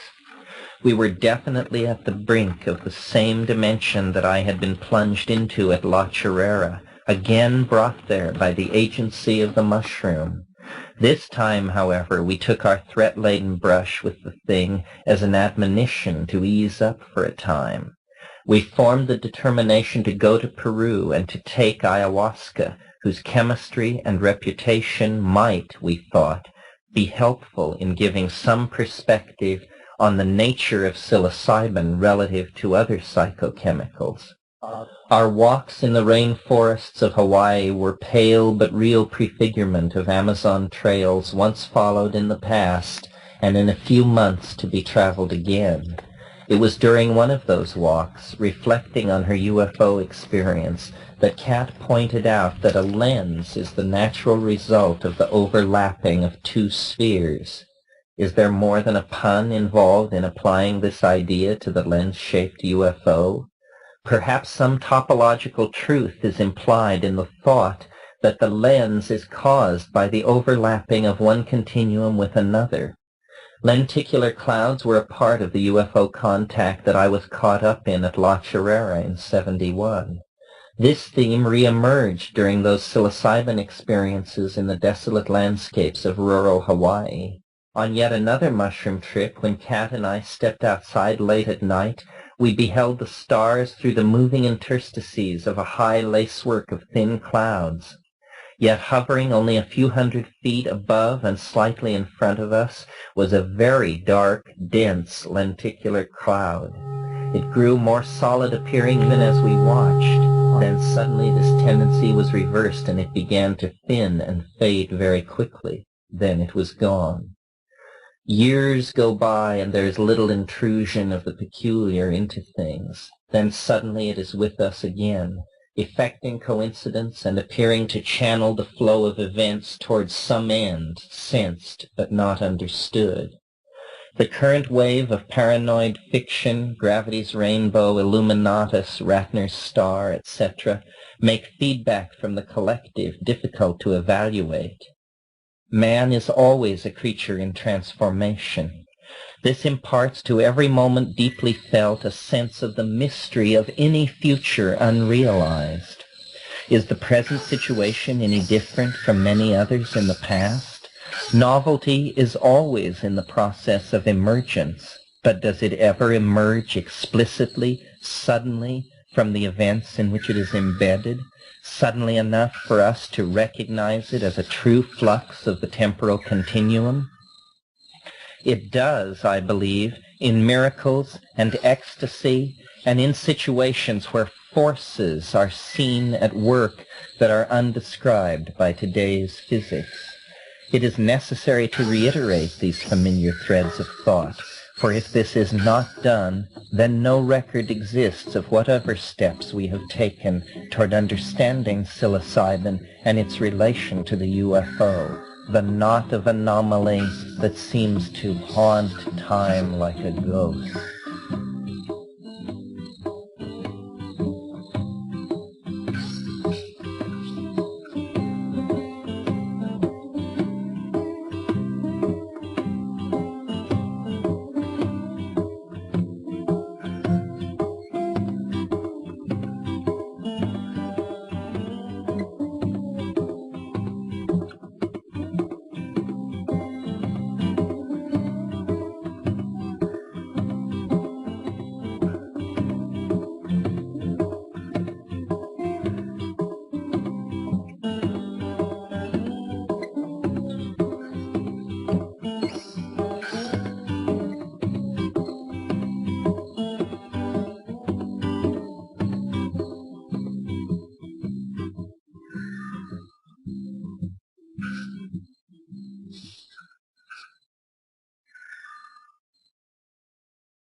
Chapter 20. The Oversoul as Saucer. There is building in global society an increasingly intense expectation of the intervention into human history by UFOs. It is very similar in tone to the build-up of messianic expectation in the Hellenistic world in the several centuries preceding the birth of Christ. The leaders of Roman society may have been caught off guard by the appearance of Christ, But they had no one to blame but themselves, since millions of people in the ancient world were expectantly awaiting some kind of Messiah. So today, science and government pooh-pooh the idea of world contact with the UFOs, while the contact cults grow ever larger and more insistent that contact is about to occur. Imagine, therefore, what you may never have seriously imagined before. Imagine what would happen if the UFOs were to appear. Imagine a spaceship of the Close Encounters of the Third Kind variety suddenly appearing in orbit around the Earth. Television and mass media would carry its image to every man, woman, and child on the planet. Governments would be paralyzed. Science would be helpless to explain where it came from or how it got here. Millenarian hysteria would break out everywhere. The UFO would be hailed as savior and denounced as Antichrist. The end of the world would appear imminent, and all this would occur before the contact was more than a visual image. Then the UFO would begin its revelation. Vast displays of beneficent power can be expected. Perhaps it would mysteriously neutralize all weapons of mass destruction, or it might use some sort of ray to cure all terrestrial cancer. Whatever it does, one may be sure that its actions will be impressive. Its actions will convert millions to the UFO religion in a space of hours. Indeed, its actions will be specifically designed to overwhelm us with the reality of its power and presence. That will close the first stage of the revelation. The second stage will be the teachings. Telepathically imparted, the specifics of the teachings cannot be anticipated, but they will urge love, voluntary simplicity, concern for one another, renunciation of war, perhaps renunciation of the destructive application of science. Whatever the teachings, the UFO will promise immense reward to those who follow them and dire consequences for those who do not. And the teachings will be delivered in so poetically perfect a way, so rich in understanding and appealing nuances, that no one will doubt their origin in a being wise and good and immensely superior to ourselves. The delivery of the teachings will set the stage for the third and last and most shocking phase of the revelation, the departure. The saucer, promising vaguely to return, will simply disappear. The entire process could take less than a month. If this seems a short time, recall that the entire public career of Christ lasted only 3 years. Christ's career occurred in a world where information could move no faster than a horse's gallop. Yet 3 years in one small part of the world was all that was necessary to launch a world religion that was vital for 1,500 years. In a world of electronic communication, the impact of the saucer's arrival, miracles, teaching, and departure would be incalculable, even if it all occurred within a month. The saucer would leave in its wake a science utterly unable to provide any answers to the important questions concerning what had gone on. The vast majority of people would be fanatical converts to the teachings of the saucer, and any institution in opposition to those teachings could expect to be swept away almost overnight. The departure of the UFO would create a sense of abandonment, the agony of which could be expected to echo in the human psyche for centuries.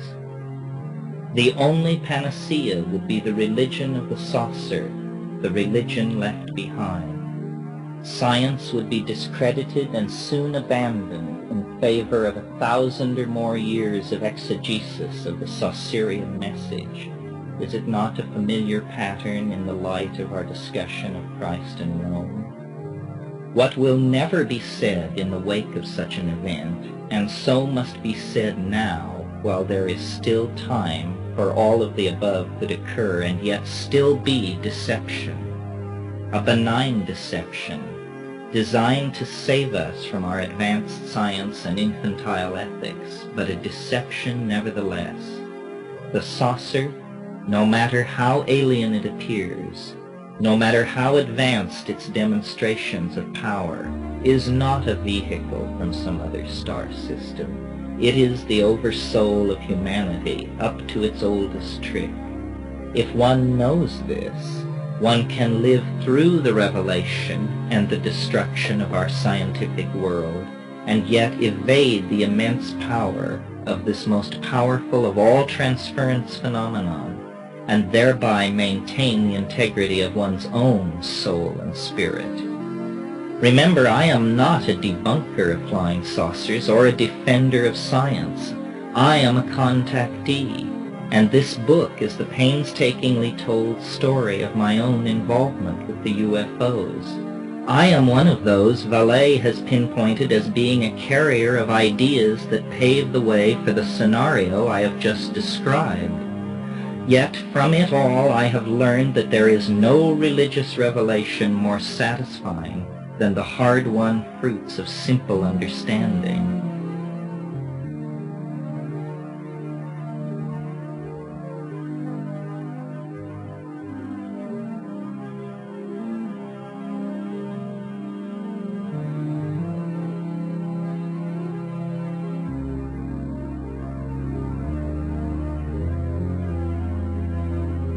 And there is no liberation to compare with freeing oneself from the illusions and delusions of the age in which one lives. I reached these conclusions through my use and familiarity with psilocybin and other psychedelic drugs. They immerse their user in the world of the oversoul and make one privileged to at least a part of its mechanics of operation. They allow a private dialogue with the oversoul that is outside the context of the struggle between science and revelation, that leaves no choice between the alienation of the rationalist and the tired formulas of the fanatic believer.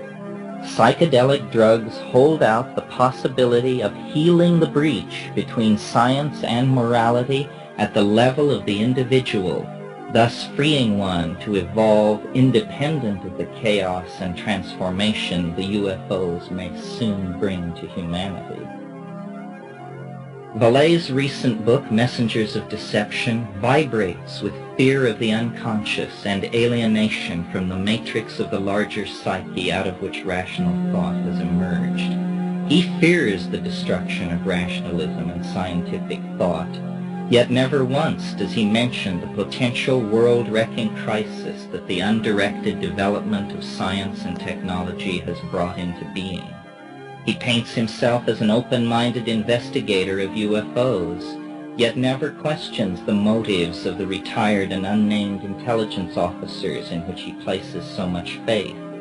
It is impossible that the CIA is unaware of the social impact belief in UFOs is having. If they were unaware of it before, then surely the recent writings of Vallée himself must have alerted them to the potential challenge UFO beliefs pose to orthodox institutions. Based on Vallée's own ideas of an informational struggle between rational and irrational elements, how was he able to ignore the possibility that the mutilations which he is so eager to connect with UFOs are nothing more than a government agency's clumsy attempt to discredit the genuine UFO phenomenon? It is a typical method of the intelligence community to discredit human groups it opposes by faking atrocities in such a way that they appear to have been committed by the group whose discrediting is sought.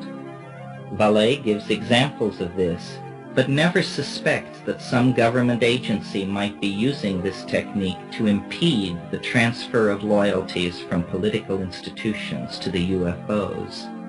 He mentions the proximity of animal mutilations to high-security government installations, but never suggests this might be because such installations are the source of these mutilations. Few UFO sightings involve confusion among witnesses over whether or not what they saw was a UFO or a helicopter. Yet in the animal mutilation cases, Many witnesses insist a helicopter was involved. Vallée is at pains to say no physical evidence of a UFO has ever been collected, yet later he passes over the fact that a quite ordinary surgical scalpel was found at one cattle mutilation site. It seems possible to me that some people in government have read Vallée and are familiar with his theories regarding UFOs as a factor introducing shifts in belief systems and institutional loyalties on a global scale.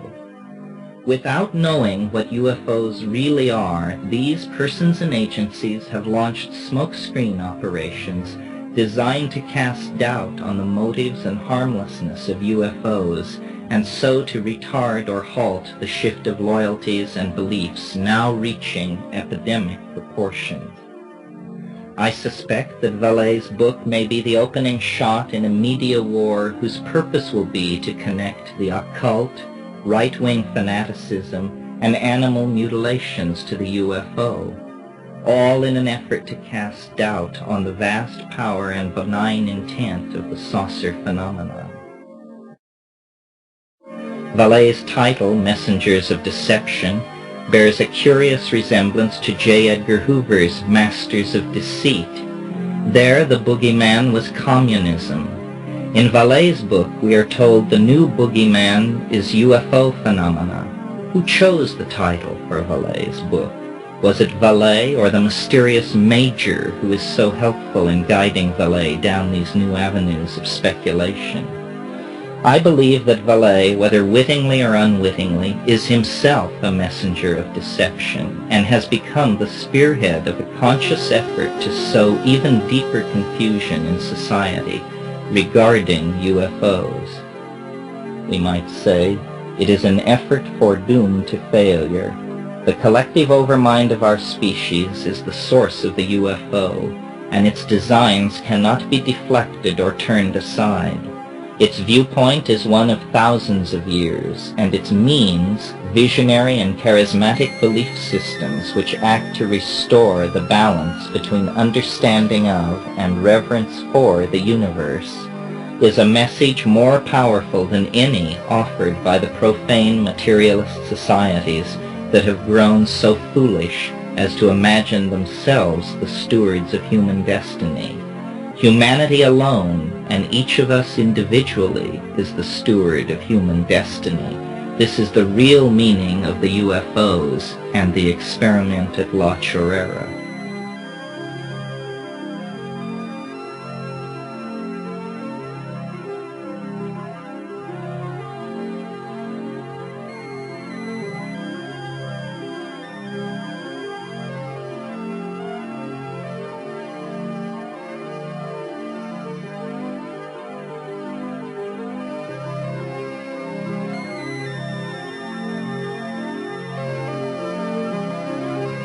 Chapter 21, Open Ending. My own ideas concerning the mechanics by which the Oversoul creates the UFO encounters might take the following form. Dimethyltryptamine, when smoked, snuffed, or injected, induces a brief and extremely intense psychedelic experience whose overwhelming sense of contact with the other is unparalleled. For the last decade or so, this extraordinary property of DMT has made it seem to many who sought a chemical basis for schizophrenia to be a likely candidate for the long-sought schizotoxin. Studies have proved inconclusive, however. DMT concentration has not been proven to differ significantly in schizophrenic and normal controls. Studies have established the presence of DMT in the human body. However, the origin and significance of the DMT is unknown. Although it may reflect endogenous synthesis, it could also result from diet, bacterial byproducts, human laboratory error, or other sources. Bearing in mind the bizarre power of the DMT experience, its presence and unknown role in human metabolism, add one more fact: the strange aura of suggestibility that can precede the onset of the intense hallucination phase of the DMT experience.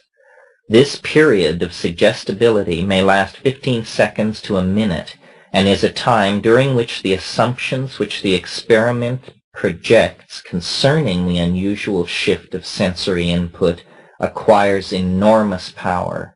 A few moments later, the power of the now numinous assumption overwhelms the consciousness of the observer with a scenario that, while totally bizarre and outré, nevertheless is somehow a complete psychological fulfillment of the expectations formed in the few minutes of transition that preceded the visionary engulfment. What I am proposing is that something like this happens during a UFO close encounter, and the cause may very well be something which must be partially sought in the human organism. Imagine a person wandering alone in unfamiliar country. Suddenly, there is a hackle-raising sense of weirdness, then a feeling of numbness in the limbs, followed by a clearing of vision and a loud crackling sound.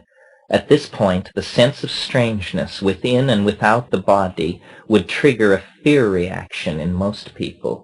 The fear reaction causes a rapid and automatic search for a culturally validated explanation of what is going on, and an explanation will always be found. It may range from, "I am being bewitched by a demon," to, "Surely it is a visitation of the Holy Mother," to, "My God, it must be a UFO." In each case, the abandonment of the ego to a culturally prescribed explanation of the experience of the other causes the experience to exfoliate, exploit, and elaborate all the themes that the culture's current myth of the other entails. It is known that DMT binds preferentially to certain tissue when introduced into the human body. Is it not possible that we human beings are occasionally susceptible to a kind of visionary seizure when, for reasons of stress or diet, these factors combine with psychodynamic factors to initiate a sudden dumping of accumulated DMT?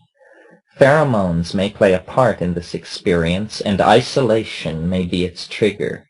Whatever its cause, our conditioning as individuals causes the experience to plunge us into a numinous scenario that reflects the deepest concerns and yearnings of the current culture toward the other. In our own time, this has given rise to the hope of friendly visiting extraterrestrials. As late as 1917, the miracle at Fatima was interpreted worldwide as a manifestation of the Virgin Mary. Today, it would surely be hailed as an extraterrestrial contact. If my suggestion regarding DMT were found to be correct, it would provide insight into the way in which the cultural feedback thermostat explanation of UFOs put forth by Vallée and others actually works.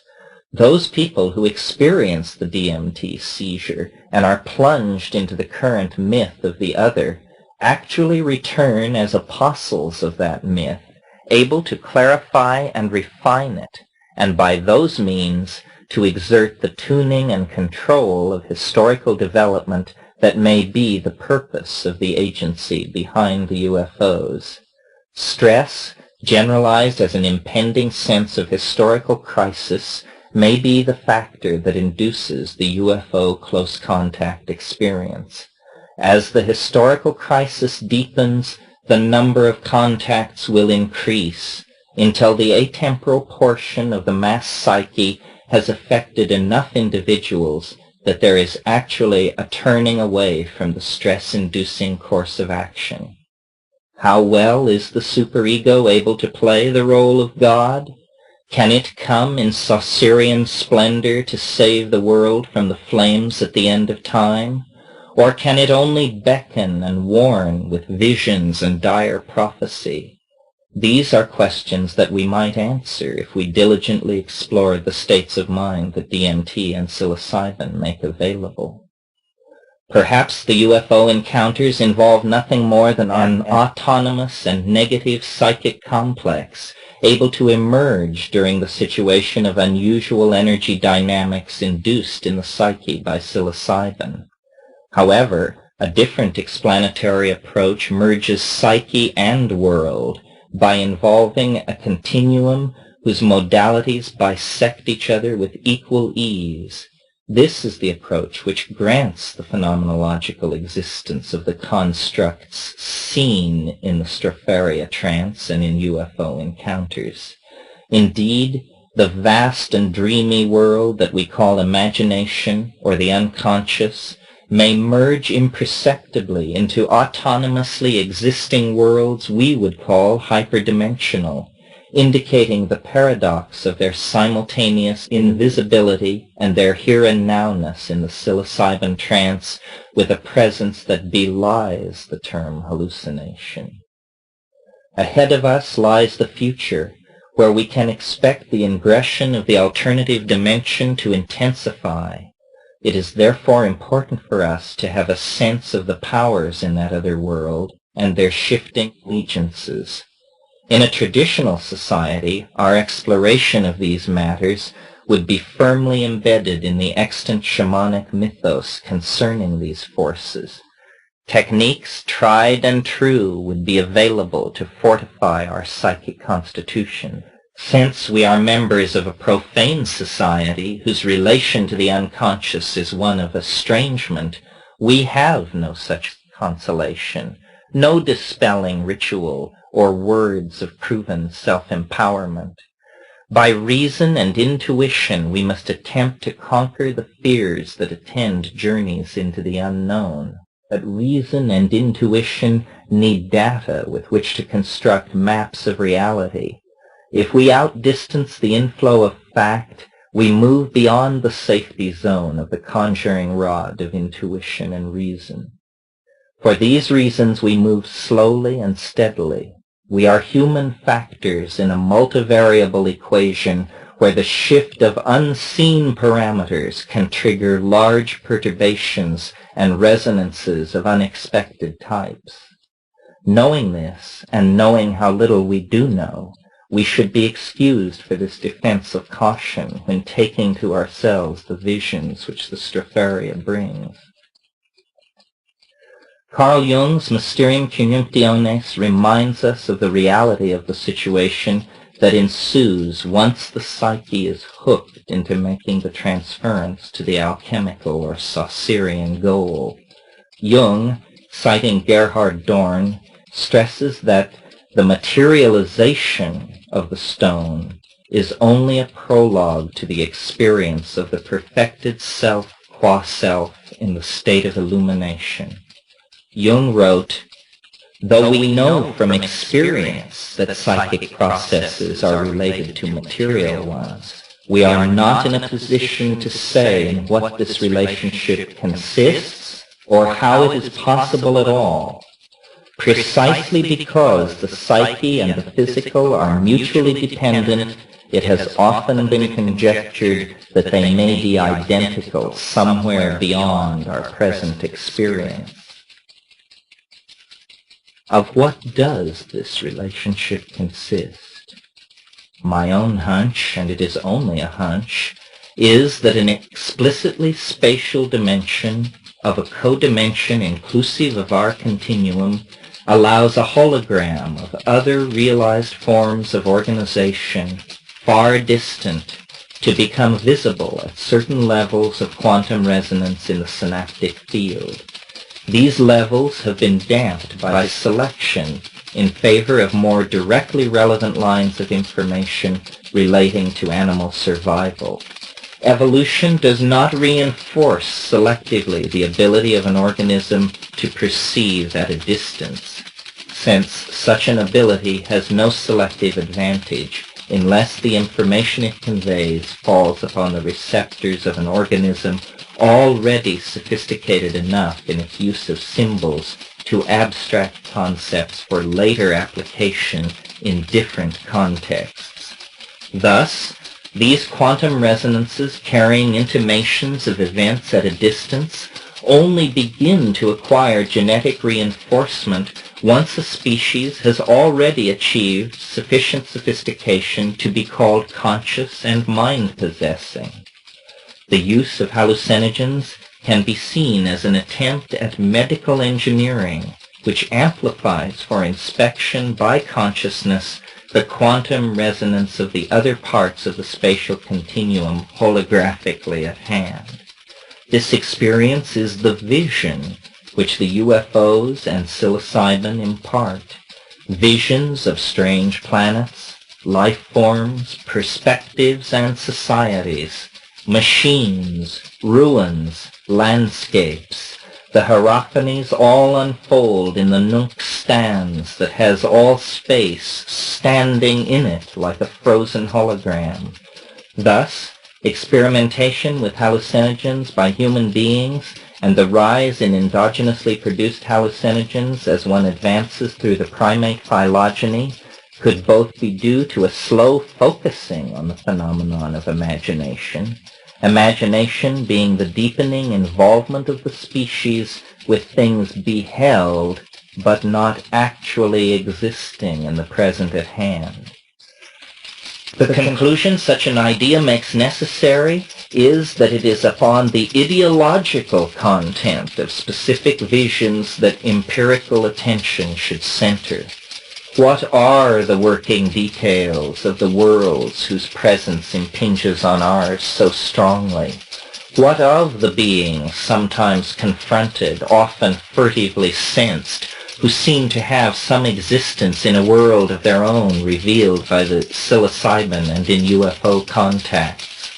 There may exist a vast communication network in the topological nature of things, a network that becomes a fact only for those species or individuals who will but have the intelligence enough to seek this vision. It will by them be found to be persistent in the nature of things. Alchemy thrives in a climate of such ideas. To validate the idea of the worth of the visions of worlds at a distance, one must emerge with some idea spawned by the visionary other, but with a utility in the here and now. The wave quantification of the I Ching is the only idea of this sort that I personally have glimpsed in completeness. It took years to elaborate, and its relation to the here and now is still elusive. Fragmentary themes abound, symbiosis, saucer lens vehicles whose possessors navigate the higher topological oceans in our heads. All this could be transference and fancy. In the classical sense of the word, the experimenter with hallucinogens pursues gnosis, privileged knowledge concerning nature, and vouchsafed by her in ecstasy.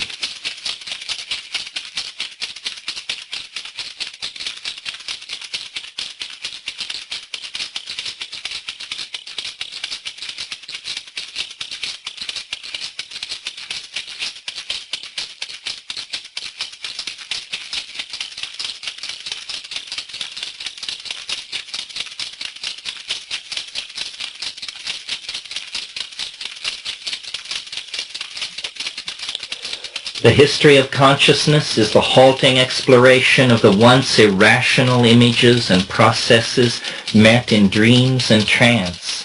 Such images become concepts and discoveries as information flows through the multiple continuum of being, seeking equilibrium, yet paradoxically carrying everywhere images of ways the flow toward entropy was locally reversed by this being or that society or phenomenon. We are immersed in a holographic ocean of places and ideas. We can understand this to whatever depth we are able. The ocean of images and the intricacy of their connections is infinite. It is perhaps why great genius proceeds by apparent leaps, because the revolutionary idea which inspires the genius comes upon one complete, entire by itself, from the ocean of mind. History is the story of the search for the intuitive leap that will reveal the very mechanism of that other dimension. The need for such a leap for humanity will grow as we exhaust complexity in all realms save the microphysical and the psychological. My own method has been immersion in the images and self-examination of the phenomenon of tryptamine hallucinogenesis. This means taking the Stropharia psilocybin and pondering just what this all may mean, with confidence that as more people come to share this experience, time will deepen our understanding, if not answer all questions. For psilocybin argues that hallucinogens are windows into higher dimensions, that even as a cone can yield circle, ellipse, or parabola to an act of two-dimensional sectioning and yet remain intrinsically a cone, so reality is something that changes according to the angle of regarding. It argues that human beings are many forms over vast scales of time, that all life is unified at some level, and all intelligence in the universe are but facets of the mystery called humanness. In probing the other, we shall always come back with images of ourselves. In probing ourselves, we shall return with images of the other.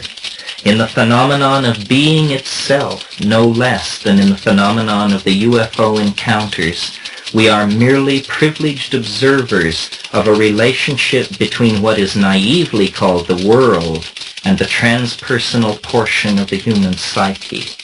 How this relationship came to be and what its limitations are, we cannot know until we gain access to the transpersonal and atemporal part of the psyche. Of what this consists, we do not know, and no hypothesis can be ruled out.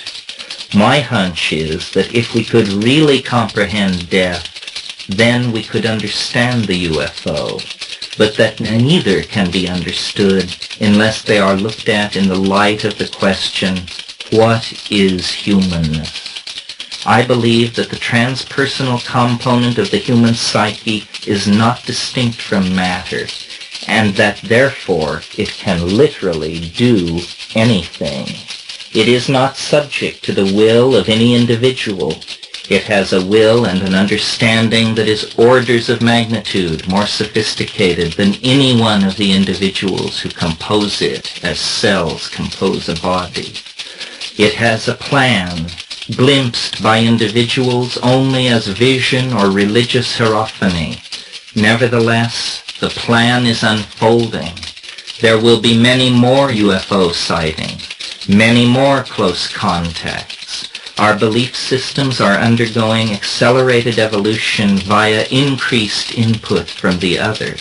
Somewhere ahead of us, there is a critical barrier where we will at last have enough data to obtain an integrating insight into the riddle of humanity's relation to the UFO. I believe that as this happens, the childhood of our species will pass away. And when this is done, we will be free to use the staggering understanding that humankind and the UFO are one.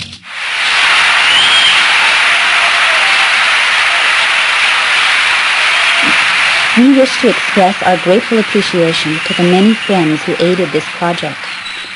In South America, we were assisted by Michael Lasky, Erica Neatfeld, Sarah Hartley, and by the Naval del Sur de Colombia, whose vessels were often our only means of transportation.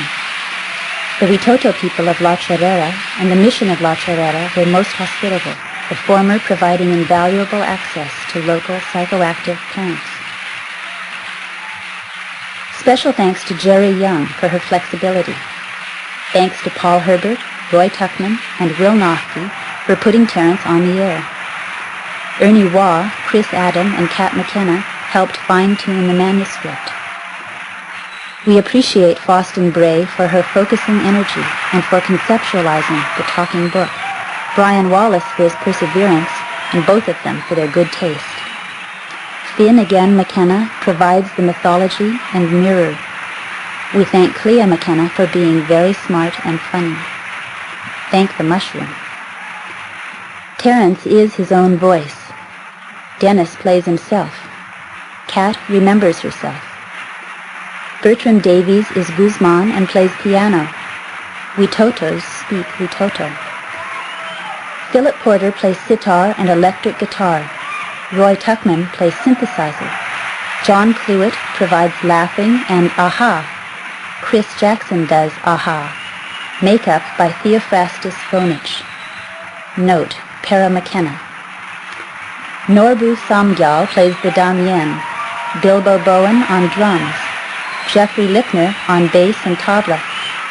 Boston Bray and Brian Wallace play sarod, guitar, bells, glockenspiel, electronic effects, viola, percussion, ocarinas, zither, synthesizer, flute, shakuhachi, swinette, tambura, chimes, and perform the vocals. The songs are highly intellectual, Who's Ever Doing It song, and fantasy. Lyrics by Brian Wallace. Arrangements by Nomad Band. Many effects were recorded on location throughout the world. Thank you, Terence. Thank the book for being a vehicle. Thank the machinery. Thank the weather. Thank the ancestors. Thank the listeners. Thank your lucky stars. Helpful equipment was supplied by David Reichart and by Bananas at Large of Samuel Fell via Tim Fritz. The excerpt of Theme for the Common Man is from Columbia Records, Copeland Conducts Copeland.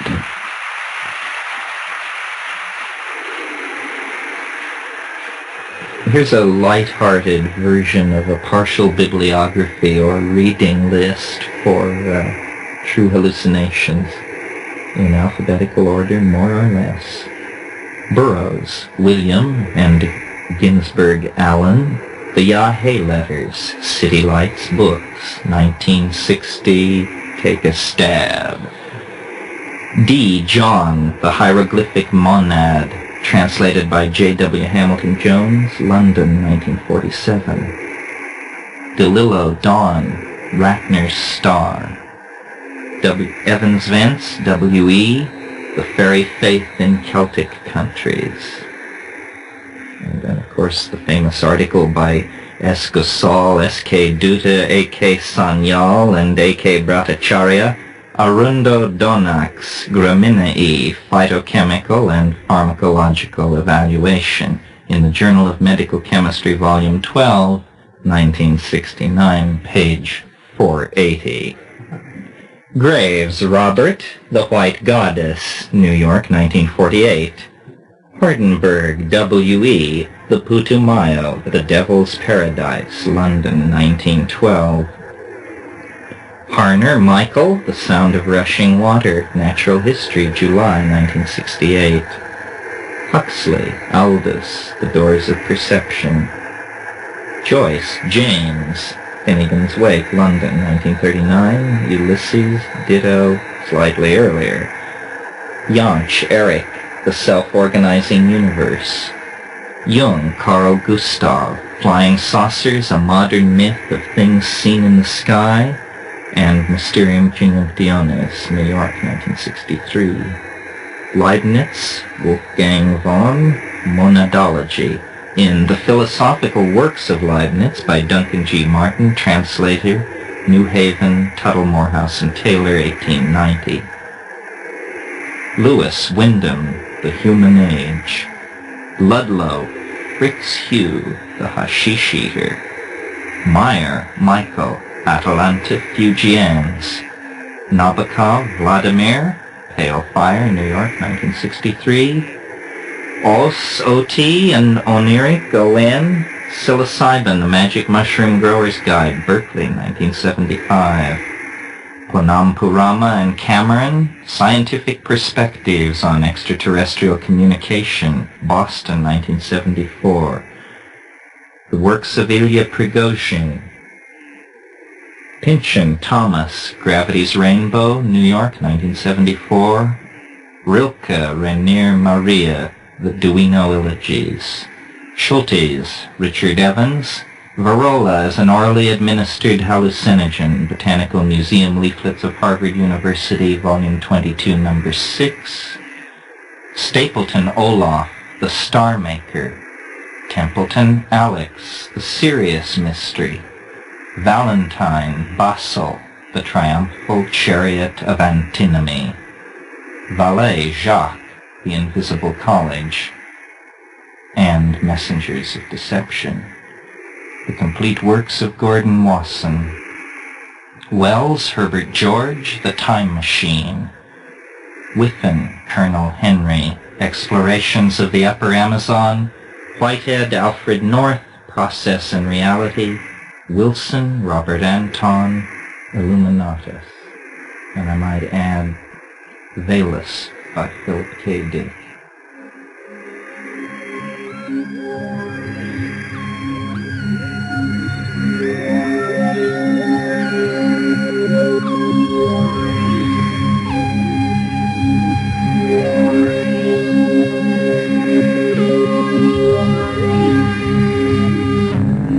Any similarity to persons living or dead is purely coincidental.